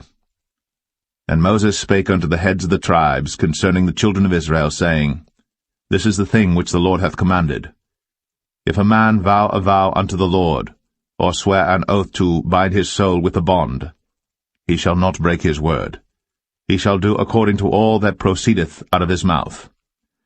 If a woman also vow a vow unto the Lord, and bind herself by a bond, being in her father's house in her youth, and her father hear her vow, and her bond wherewith she hath bound her soul, and her father shall hold his peace at her. Then all her vows shall stand, and every bond wherewith she hath bound her soul shall stand. But if her father disallow her in the day that he heareth, not any of her vows, or of her bonds wherewith she hath bound her soul, shall stand, and the Lord shall forgive her, because her father disallowed her.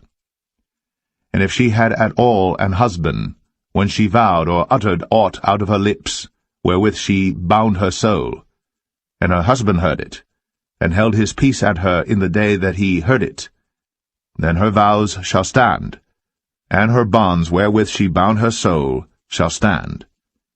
But if her husband disallowed her on the day that he heard it, then he shall make her vow which she vowed, and that which she uttered with her lips, wherewith she bound her soul, of none effect, and the Lord shall forgive her. But every vow of a widow, and of her that is divorced, wherewith they have bound their souls, shall stand against her. And if she vowed in her husband's house, or bound her soul by a bond with an oath, and her husband heard it, and held his peace at her, and disallowed her not, then all her vows shall stand, and every bond wherewith she bound her soul shall stand. But if her husband hath utterly made them void on the day he heard them, then whatsoever proceeded out of her lips concerning her vows, or concerning the bond of her soul, shall not stand. Her husband hath made them void, and the Lord shall forgive her. Every vow, and every binding oath to afflict the soul, her husband may establish it, or her husband may make it void. But if her husband altogether hold his peace at her from day to day, then he establisheth all her vows, or all her bonds which are upon her. He confirmeth them, because he held his peace at her in the day that he heard them.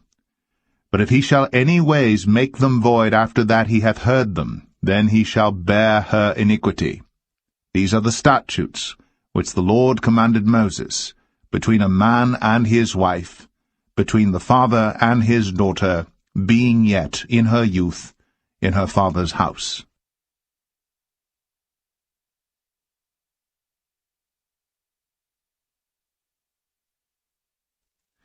Numbers 31. And the Lord spake unto Moses, saying, Avenge the children of Israel of the Midianites. Afterward shalt thou be gathered unto thy people. And Moses spake unto the people, saying, Arm some of yourselves unto the war, and let them go against the Midianites, and avenge the Lord of Midian. Of every tribe 1,000 throughout all the tribes of Israel shall ye send to the war. So there were delivered out of the thousands of Israel 1,000 of every tribe, 12,000 armed for war. And Moses sent them to the war, 1,000 of every tribe, them and Phinehas the son of Eleazar the priest, to the war, with the holy instruments, and the trumpets to blow in his hand.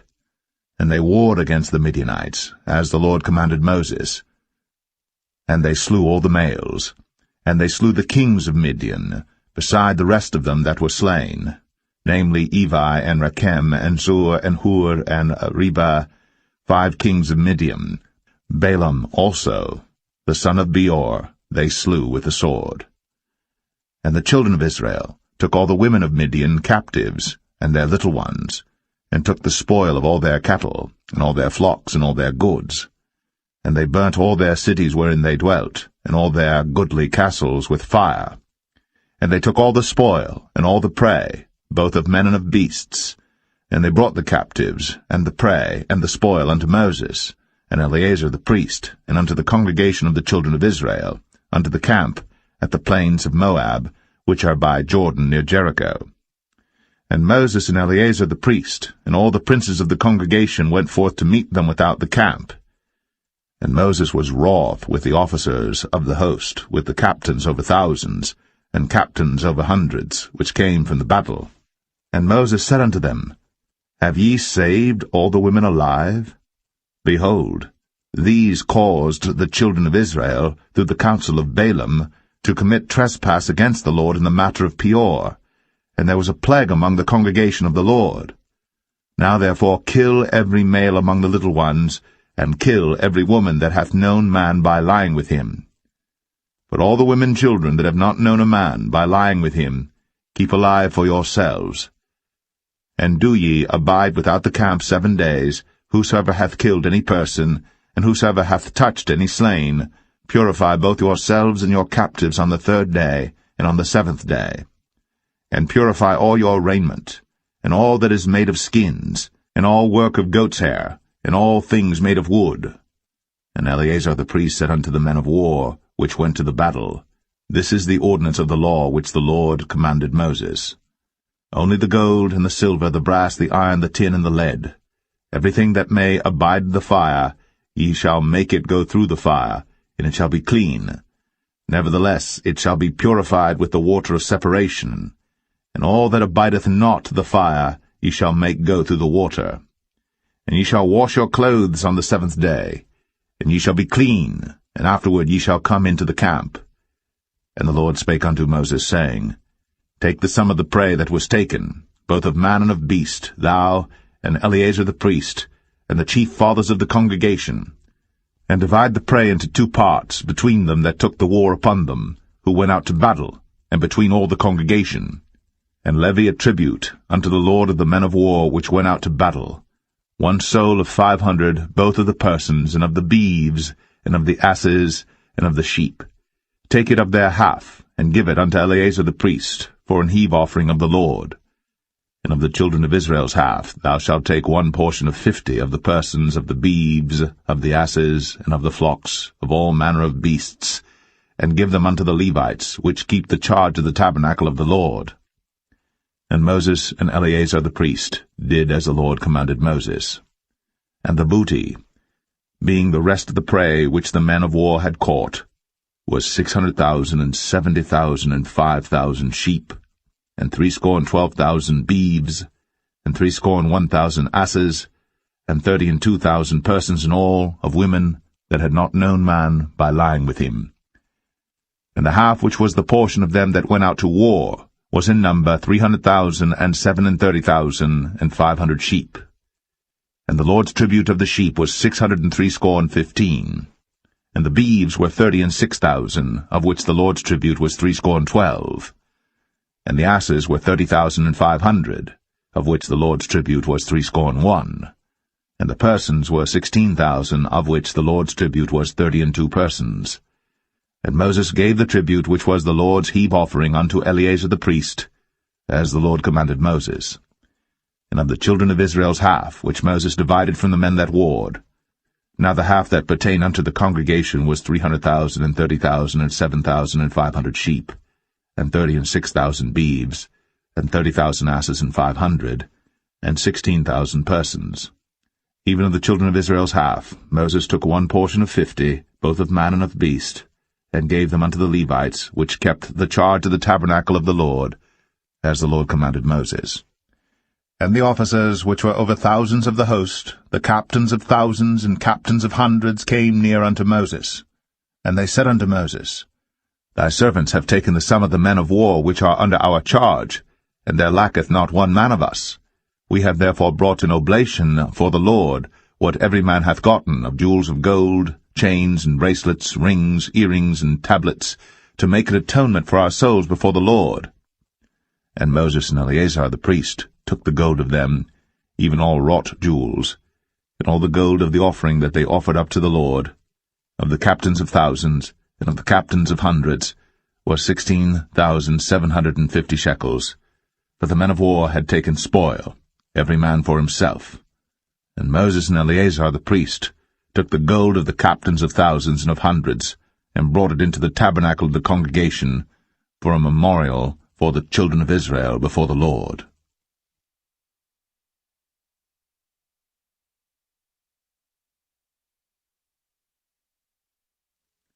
Numbers 32. Now the children of Reuben and the children of Gad had a very great multitude of cattle. And when they saw the land of Jazer, and the land of Gilead, that, behold, the place was a place for cattle, the children of Gad and the children of Reuben came and spake unto Moses, and to Eleazar the priest, and unto the princes of the congregation, saying, Adareth, and Dibon, and Jazer, and Nimrah, and Heshbon, and Elealeh, and Shebam, and Nebo, and Beon. Even the country which the Lord smote before the congregation of Israel is a land for cattle, and thy servants have cattle. Wherefore said they, If we have found grace in thy sight, let this land be given unto thy servants for a possession, and bring us not over Jordan. And Moses said unto the children of Gad, and to the children of Reuben, Shall your brethren go to war, and shall ye sit here? And wherefore discourage ye the heart of the children of Israel from going over into the land which the Lord hath given them? Thus did your fathers when I sent them from Kadesh-barnea to see the land.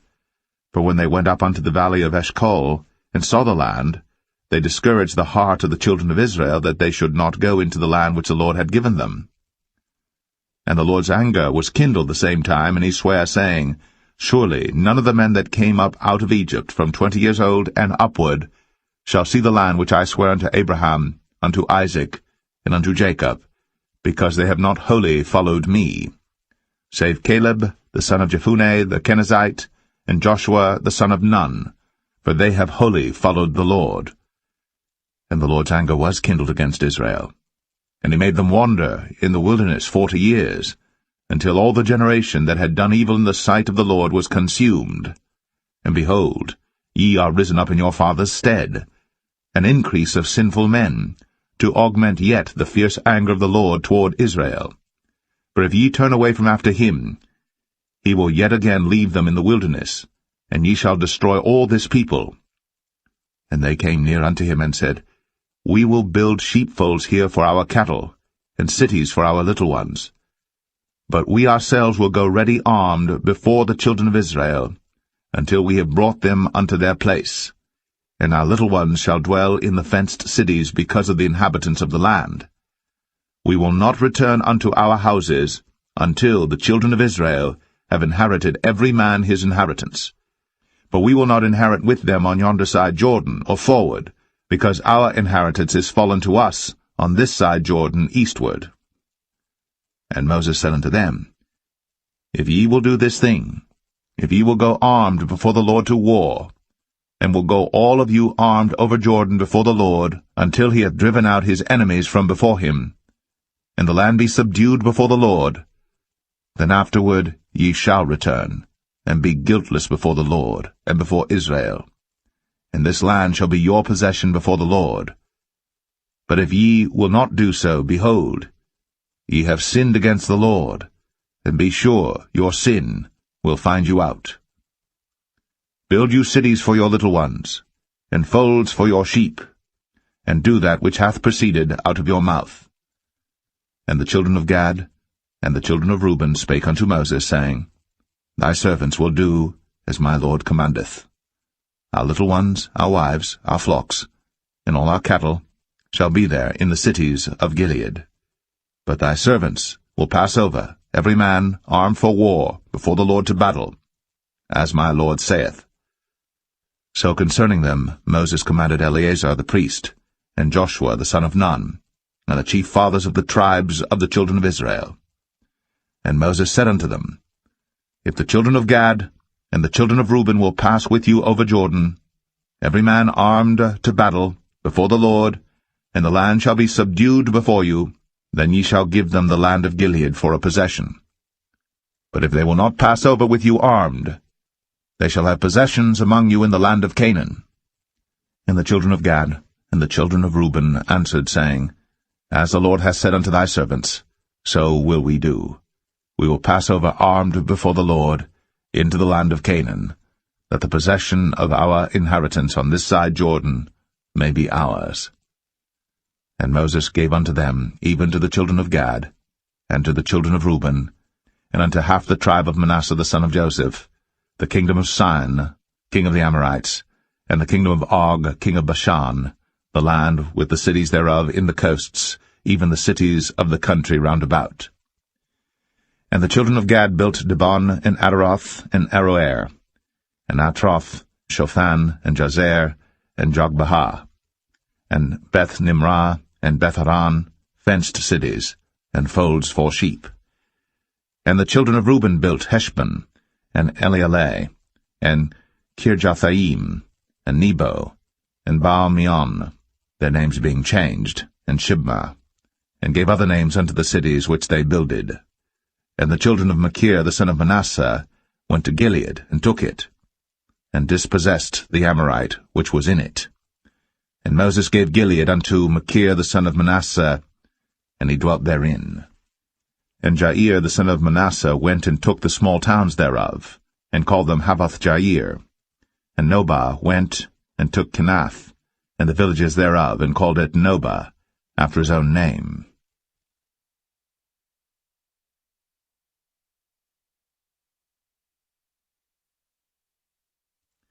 Numbers 33.